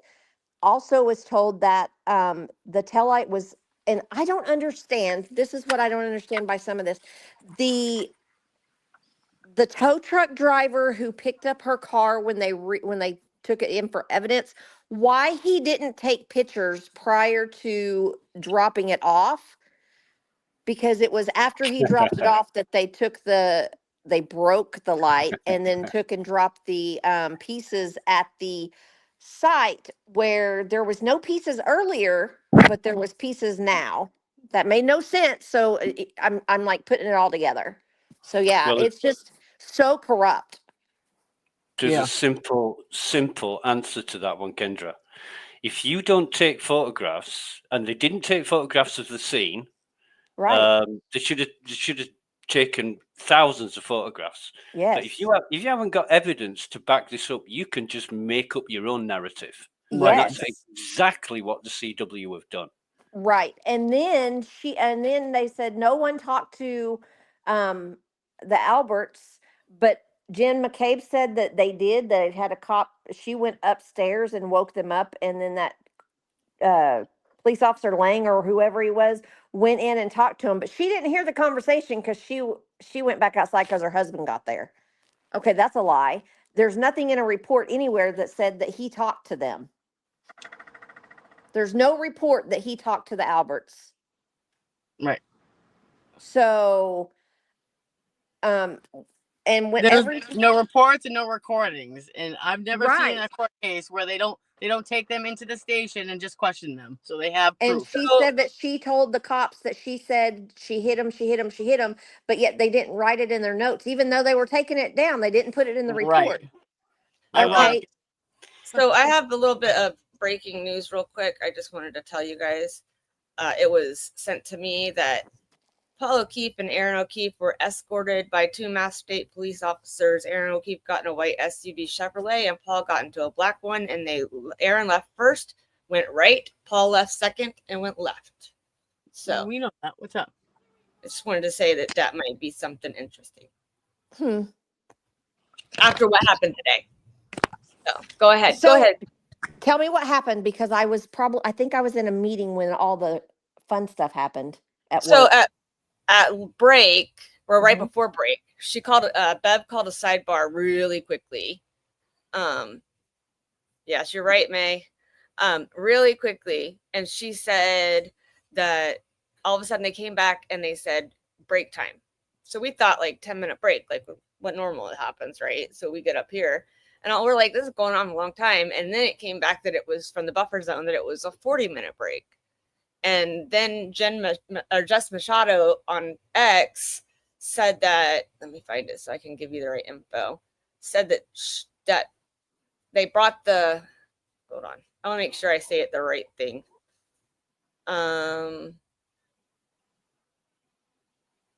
Let's see. Oh, she's also got some juror updates on here. Let me get that up here.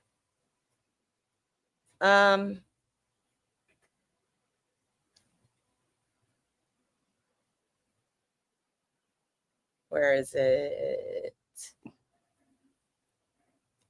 Okay. No. I don't know. What was it she said? Nikki, you remember reading it more than I do.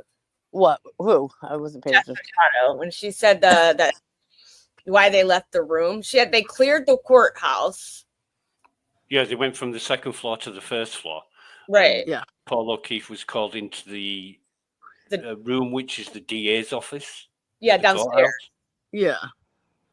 He was spoken and he moved. So I'm sure maybe because during the recess, something happened because somebody Was said he like making faces and stuff at the jury? something popped off in the courtroom, and then Well, so he likes to stare at Karen. He likes to glare right at her and not move a muscle. He does. He glares right at her. Intimidates her. Yeah. And I know the court officers told him after lunch. I was told that the court officers said, no, you have to go sit in the second row. So he was sitting behind his mother in the second row when we came back. I think it's fantastic. They call it the death stare. Yeah. Because of the way he looks at her, he's If got looks like could kill, yeah. eyeballs popping out of his head. Yeah. Because he's trying to Yeah. intimidate her. I don't know. Yep. I don't know. Well, that's exactly what he's trying to do. Mm-hmm. It's interesting. I need to start paying more attention to all the people and their little posts and stuff, so I know what more stuff that's going on. Yeah. Right before that happened, the O'Keefe family and congregation on that side of the courthouse, they were all laughing and talking amongst themselves, and then it all kicked off. So I mean, Bev's allowed it to go on for forever, since, all last since trial, the first trial. Yeah. And only now, the day after Dr. Wolf announced that the DOJ was watching closely. Right. And they were bringing out the information about the feds just about right now. Yeah. When she called that when she called that sidebar. Yeah. So they said so Jess Machado was confronted by Gretchen Boss in the courtroom today. I guess hey, stop it, Cotton. She said that there's a note it's because she said she doesn't take notes, and apparently she's like, you're ruining my business. I'm gonna go beat my dog. Hold on, no, I'm just gonna go throw him in his cage, but he's trying to get a cat. She said that she didn't take notes, and she said she was demeaning her professional job, her job. No, it's a Pomeranian. He's a punk. And then it says that the juror who just smirked and shook his head while Jackson tried to get Jen to pinpoint a time when she has spoken about something and then wrote something down. So, hold on a second. Kendra. Yes. Have you seen Michael Morris's video that was the put hostage out? video? Yeah. Have you seen that? No, I have not. You want to look that up. Who is it now? Michael Morrissey, the district attorney. He made a video in August 2023. Yeah, just type in Michael Morrissey I'll find hostage it. video. I'll play it. Oh, Mary's up. Hi, Mary. I can't see you now because I got out. Hold on. You're Sorry, Hello? I was Oh. getting the dog. I'm gonna look up the hostage video so we can play it if you want. It doesn't take Yeah. long. But that's what got me into this case. I have to jump off for a second, but I'll be back. You guys still on? Okay. Okay. All right, bye. But that's the video that caught my attention. I found it on YouTube, and the way How that. did you hear about it, though? Say again. How did you hear about it? Like, did someone bring it to your attention? Oh, I was just on YouTube watching It just pops YouTube up, probably. videos, and it came up, and it was Boston News or something like that. And I started watching it, and I'm not going to spoil it for Kendra, but I started watching it, and I thought, I haven't heard about this. What's going on here? So I did a little bit of investigating, and found out that the trial hadn't even taken place yet. And I thought, how can the DA be saying, yeah, this is it? I thought, how can the DA be saying things like this? He doesn't know. This is like totally prejudicing everybody, potential jurors and the public and everybody. He's gaslighting everybody. And he did it by taping it. He didn't do it live where he could get questions. He taped it and released it. Kelly, did you tell them? Because I have to go. Mary, tell us real quick. She's gonna tell us she was there with Jason when they saw it. Them getting in 2 cars. Tell us real quick what you saw. So Jason and I was standing in the parking lot because he was like looking up stuff when we were talking, and then Jason said, "Oh, there's Paul O'Keefe and Aaron O'Keefe getting escorted by 2 Mass State police officers." So I was like, "Oh my God, like why? What's so?" I said something. I actually said I was like, "Why are they so special? Like, why do they get 2 Mass State police officers to escort them to their vehicle?" And so Jason's like, "Oh, I'll just ignore them." So like we ignored them. And but I didn't want to get in my car because I didn't want them to have like my new like make of my car, my license plate number, and all of that. So, real quick, if you guys don't know who Mary is the Mary Bagwell. She is the fake victim that she called to threaten to red rum her children and herself. So if you know who Aiden's fake victim is, that is her victim now. So she was supposed to have court this morning and didn't. They moved it to next month. So go ahead, Mary. Yeah, they rescheduled it for May 28th at 9 a.m. Because it's some judges conference. So like I asked Jason, I'm like, would you mind to like stand here until they leave? Because, I don't want them to know. Like, they clearly know people are starting to recognize who I am now. And including, I think, the victim witness advocate in court, because they kept looking over and they were like whispering and stuff like that. So but yeah, so when we were in the parking lot, Jason was nice enough to wait, and then Aaron got in a white SUV, Chevrolet, like white SUV, and then Paul O'Keefe got into a black one. Aaron left first and went right, and then Paul left and went left. So once I saw both of them leave, then I left. Then Jason and I left. Well, and Jason just said that they were escorted together by troopers to separate vehicles parked next to each other quite a while after court got out. So apparently Paul must have been spoken to. Yeah, so that's what he had said. He was like, "Well, I know," because I'm like, "Well, maybe because he's like, why are they leaving like so late?"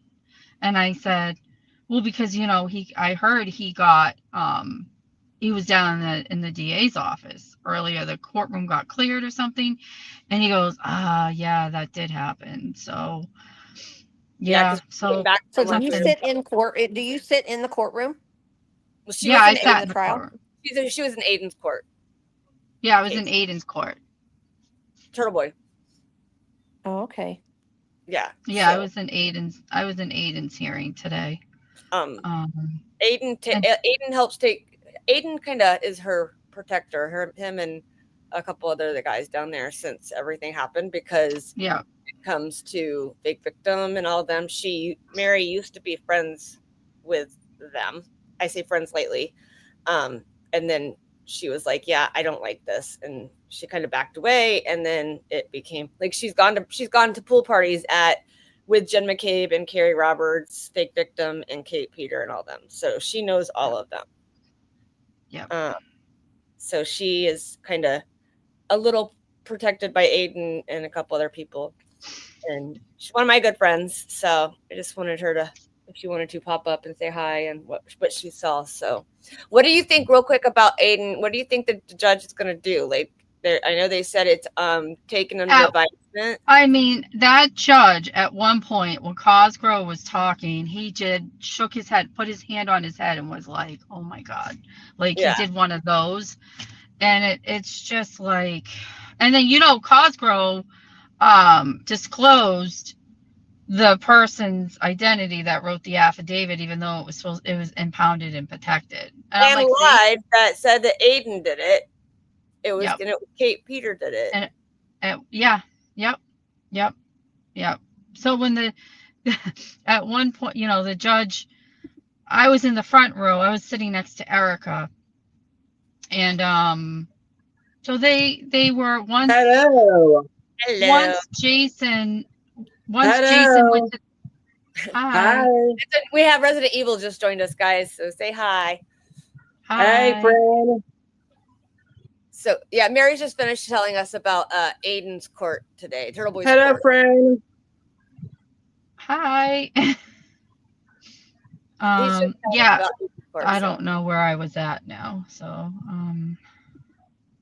oh well, Jason went and told once we saw Lindsay's victim witness advocate, we went to Jason and I went to the bailiff. So like Jason, couple of the bailiffs, Jason went in the back and like they talked, and he notified them that who I was, and I have a harassment prevention order on Lindsay Catani, the victim. I'm the victim, unfortunately, and so they made sure that I was protected. So they were keeping a close eye on me, and they said if you guys notice if she walks in, you point her out to us. So hold on a minute. You're not going to have any. I can't find my AirPods problem.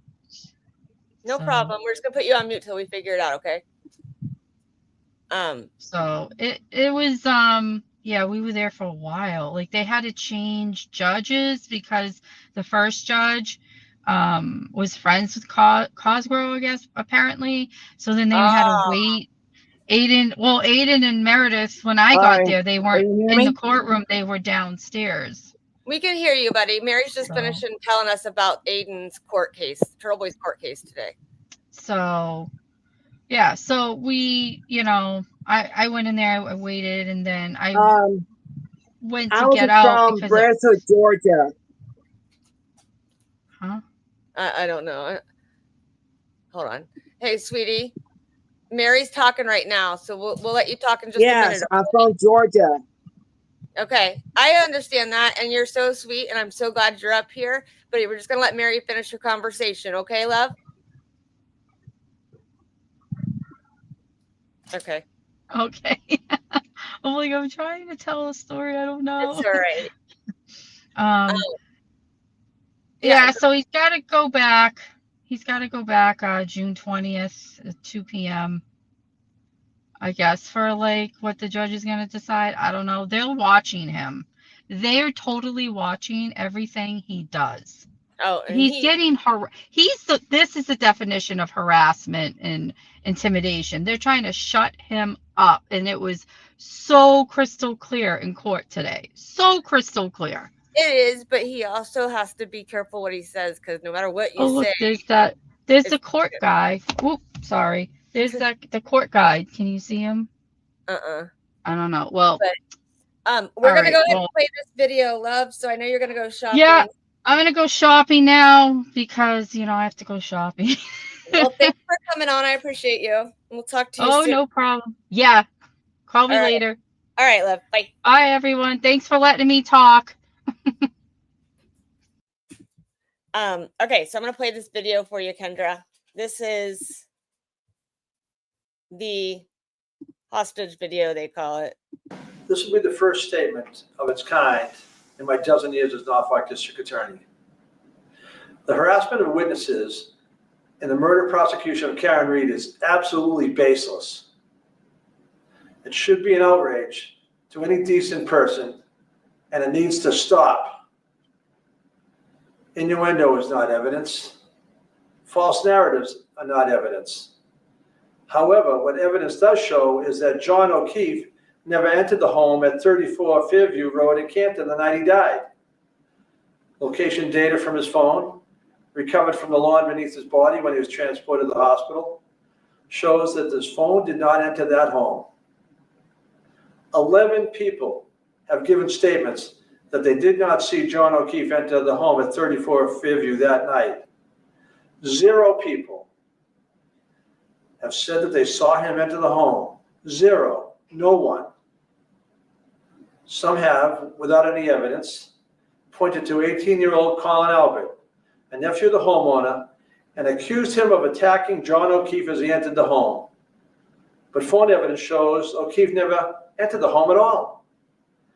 Testimony from witnesses tell us that 18-year-old Colin Albert had left his uncle's home before John O'Keefe and Karen Reed had arrived outside the residence. There was no fight inside that home.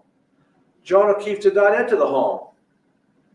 Colin Albert, the young man being vilified, was not present when Reed's vehicle and John O'Keefe arrived on the street. This is a false narrative. Colin Albert didn't commit murder. Jennifer McCabe, Matthew McCabe, and Brian Albert. These people were not part of a conspiracy and certainly did not commit murder or any crime that night. They have been forthcoming with authority, providing statements, and have not engaged in any cover-up. They are not suspects in any crime. They are merely witnesses in the case. To have them accused of murder is outrageous. To have them harassed and intimidated based on false narratives and accusations is wrong. They are witnesses doing what our justice system asks of them.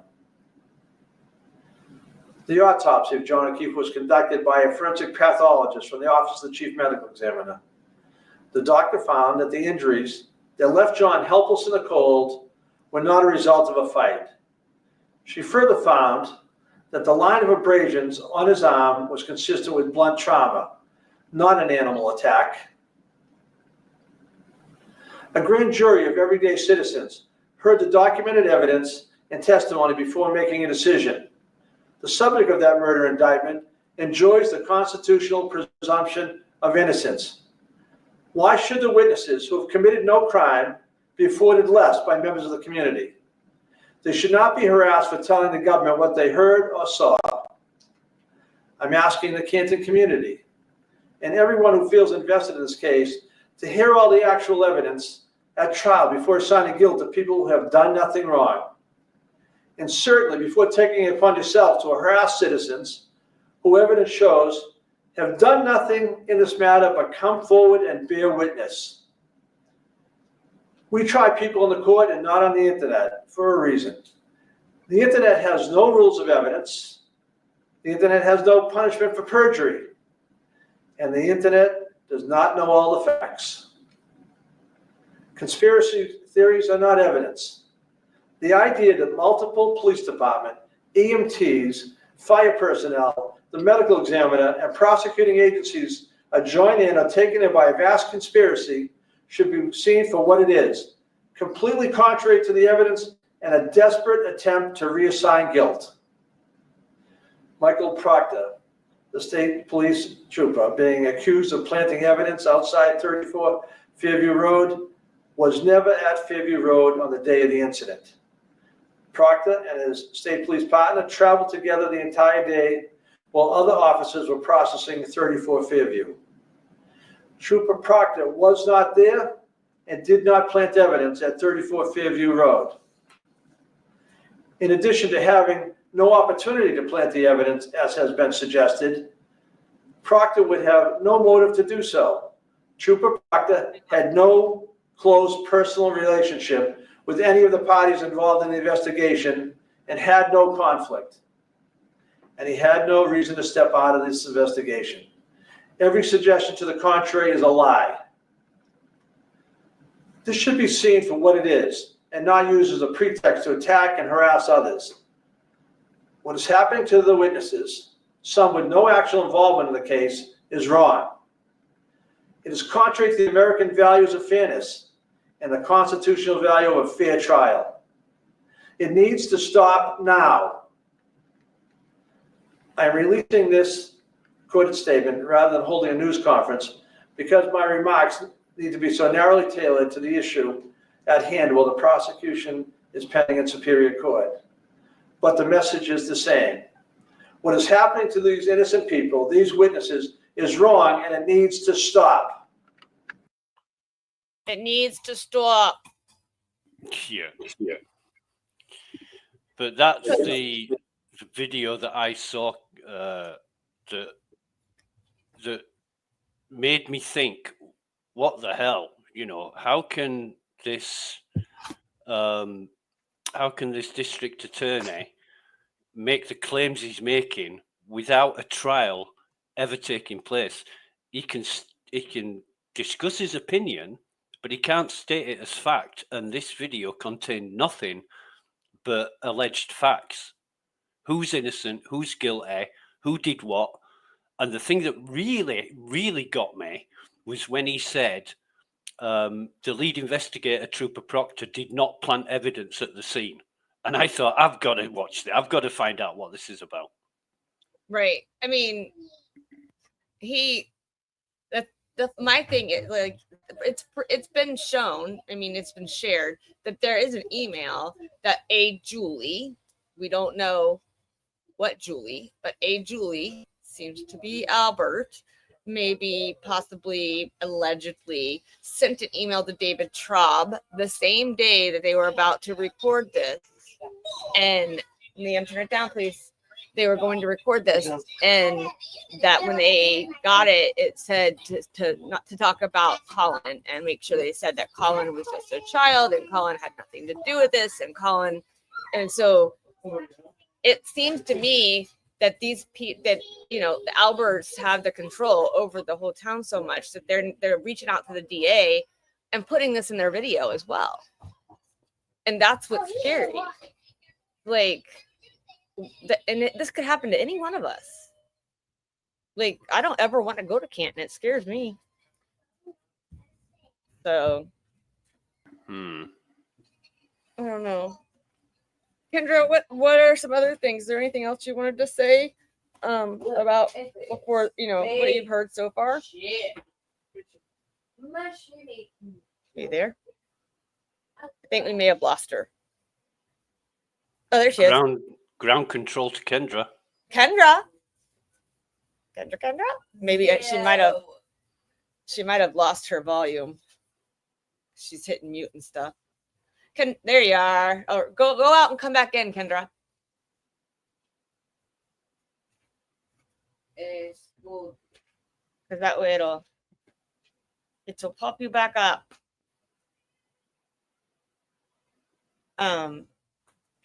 Yeah, I do think Karma needs to come back, and something needs to be done about all of it, because we're watching corruption in front of our eyes, and it's unbelievable. Honestly, I never even thought to look at my own city. She's from Oklahoma, Blue. but she was in Massachusetts at the outside the buffer zone with the standout this week. I never thought that it would, like, honestly get this far. I really thought that she was gonna be, found not innocent, but they found her not guilty. But it's just when it came out of mistrial, it's just like, how is this a mistrial? Like, how like, what are we seeing that other people aren't seeing? Well, think about the affidavit. That the appointed foreman of the jury, who was appointed by Judge Canone, and in Massachusetts law, it is the role of the judge to appoint the foreman. Yes. But she appointed this foreman who was an ex-police officer, and the affidavit alleges that he knows Lally. Right. Okay. Then how did an ex-police officer, well, I don't know, be on the jury? But that's just can y'all hear me? I can hear you. Yeah. Okay. Yeah. So that district attorney saying that they're all innocent. If they were innocent, they wouldn't have broke their SIM cards, broke their phones, got rid of their phones, thrown it in a trash can in at a military base, sold their house, redid the floors in the basement, sent the dog to Virginia. I mean, Vermont. They just Vermont. Yeah, Vermont. I knew it started with a V. But She's adding some maple syrup, okay? Right. So sending like all this stuff, and it's all just adding up, and it's like, I mean, I've seen like clips of different things from the other trial, and I'm just like, I can't wait until they bring them back on now. But I just hope this jury is not hung like the last. If they declare another mistrial, then what happens? They have to do. They'll retire. They'll do it again. Yeah, they can retire until they get an answer. Mm-hmm. And honestly, Norfolk County doesn't care. They'll do it over and over. Lally said they'll do this as much as we have to. And if you already look in Boston area, there's already what I don't remember the guy's name. Nikki would be able to tell you better. The guy it's the movie Juror 4 is about on Netflix. He was tried 4 different times. Wow. Well, and also Carrie's testimony, when I watched her testimony, and she admittedly lied. She admitted that she lied about hearing that. And I'm like, if that right there just shows that you can't believe anything that she's saying. If she's going to lie and then admit that she lied, the jury's got to think, damn, well, if she's lying, then these other people are lying. But Jen McCabe tried to make herself look like the great basketball, soccer mom, whatever she is. But she would look over at the district attorney and her eyes would get big every time. There's a tell on everyone whenever they're lying. And if you watch if you watch Jen McCabe, when she is telling a lie, her eyes get bigger, even though they're freaking huge already. But she's got to tell. If you watch when she's lying, and at one time when she looked over at the jury and she smirked because she knew she was pissing Jackson off. She kind of smirked at him like, I'm pissing him off. I was like, oh. I wouldn't put too much into that, Kendra. It's the reason why body language is not admissible as evidence in court. Yeah. But I would submit that Jen McCabe isn't only lying when her eyes get wide, but she's definitely lying when her mouth is moving. Right. She lied. I mean, she is lying. She's lying about it all. I mean, then she's like, no, and it was funny. He was like, so you and Carrie sit and y'all discuss the trial, but you don't discuss your testimony? No, but you made timelines. Yes. So we could remember everything that happened, because everything was crazy. And it took weeks for us to remember everything. Okay, yeah, because you were creating a timeline. What about sorry, cats are jumping. Oh, you're good. If it's the truth, you don't need all you need to just go back on what happened. So you Well, shouldn't have to memorize anything. and don't pretend you don't know. Right.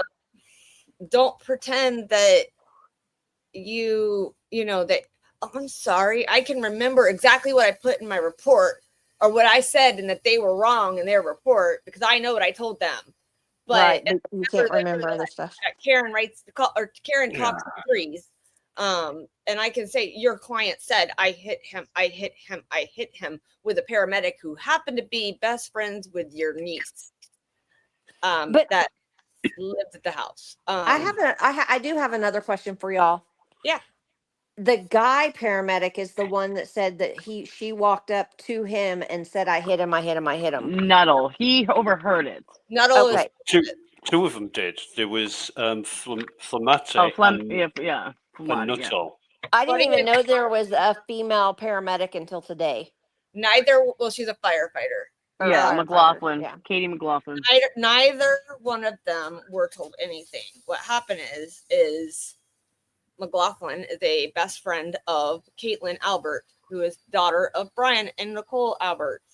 Right. They're all just Not best friends, but they are like a small group of friends, and they go on vacations together. And they're all associated with each other. Right. But they I mean, I know we went to school together, but I wouldn't say Corruption friends. in small towns. Yeah. She's like, oh, well, I went to school with Albert. Well, yeah, you're next to her in pictures at a baby shower from a year ago. Like, come on. You know, you're at the beach together with a group of friends. Like, and then at the club drinking together. So, yeah. So it's like they're obviously friends. So I believe that they were reached out to by Kevin Albert, Uncle Kevin, detective at the police department, and was told for her to say this stuff. And she went back to the station, and because they weren't interviewed for at least a week after. That becomes all the talk of the town and becomes the talk of the station for a week because it's a big incident. And I will tell you that the only reason, because this case has gotten so big, there's so many internet sleuths out there that caught these right before her testimony. Yeah, they sent the pictures to the defense. And they never, and Bev was supposed to do they were supposed to do something about perjury for her, and Bev didn't do it. She just let it go on. Yeah. Just glossed over it. Yeah, she did too. Like, it doesn't matter. So it just, I mean, it's frustrating because Nuttall also said that John was wearing a big puffy jacket. Yeah, blue puffy jacket, blue puffy coat. Like, I know he was wearing a puffer coat. Like, I remember cutting it off. So you remember flying everywhere, or feathers flying everywhere, and so funny. And now, you know, this time around, he's like, "Oh, I was wrong. Like, there was no puffy coat." And it wasn't. She didn't say it 2 times. She said, I love when they said their memory gets better too with time. Yeah, and his memory gets better with time. And then right after that, he said, "I don't know." And so, honestly, I think Nuttall to me is one of those people that, you know, that those people that say stuff to you and they automatically just believe it because you said it, and even though they didn't hear it. Now it becomes part of their reality. Like, I don't think he's truly lying. I think he truly thinks he heard it because they put it in his head afterwards. Yeah. And that's the same with Flamati. Because the other thing that Jackson proved was that he said that paramedic Kelly took over Flamati doing chest compressions, but on the video, there's not one place does Flamati leave from doing chest compressions. And it's like, so where does it happen? And he's like, well, it's not in that part of the video. Well, we just saw him stand next to him and get down to do the chest compressions. Where did he get up to stop?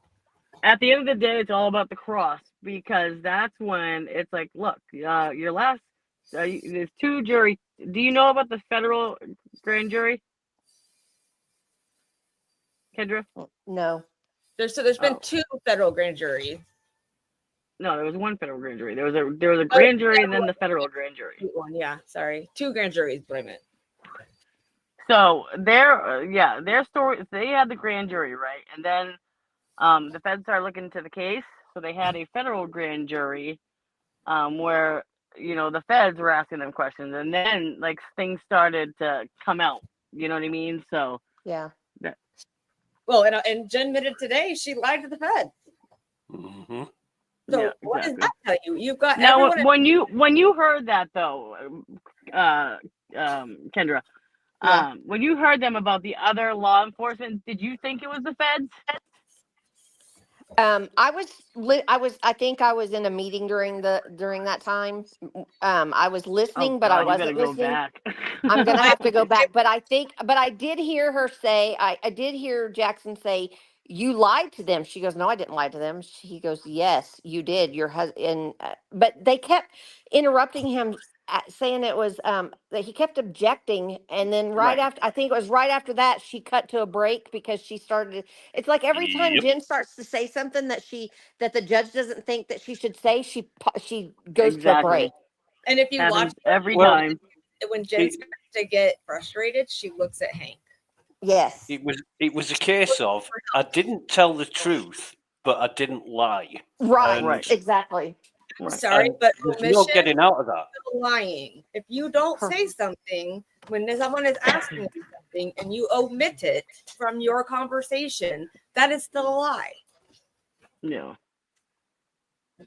I mean, not only that, it's not like she lied about something small. First, she told him that she wasn't Jennifer McCabe. Right.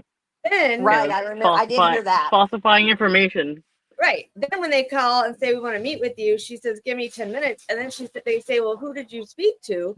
She says, 2 people. You forgot 3 people off that list. And one of those was the DA. Yeah. Why is she calling the DA? She's like, "Well, I was calling the victim advocate." I doubt that seriously, because we No, all you know called the DA's office. You didn't call your victim advocate because you have a phone number. Call the victim advocate. Right. You don't call the DA's office.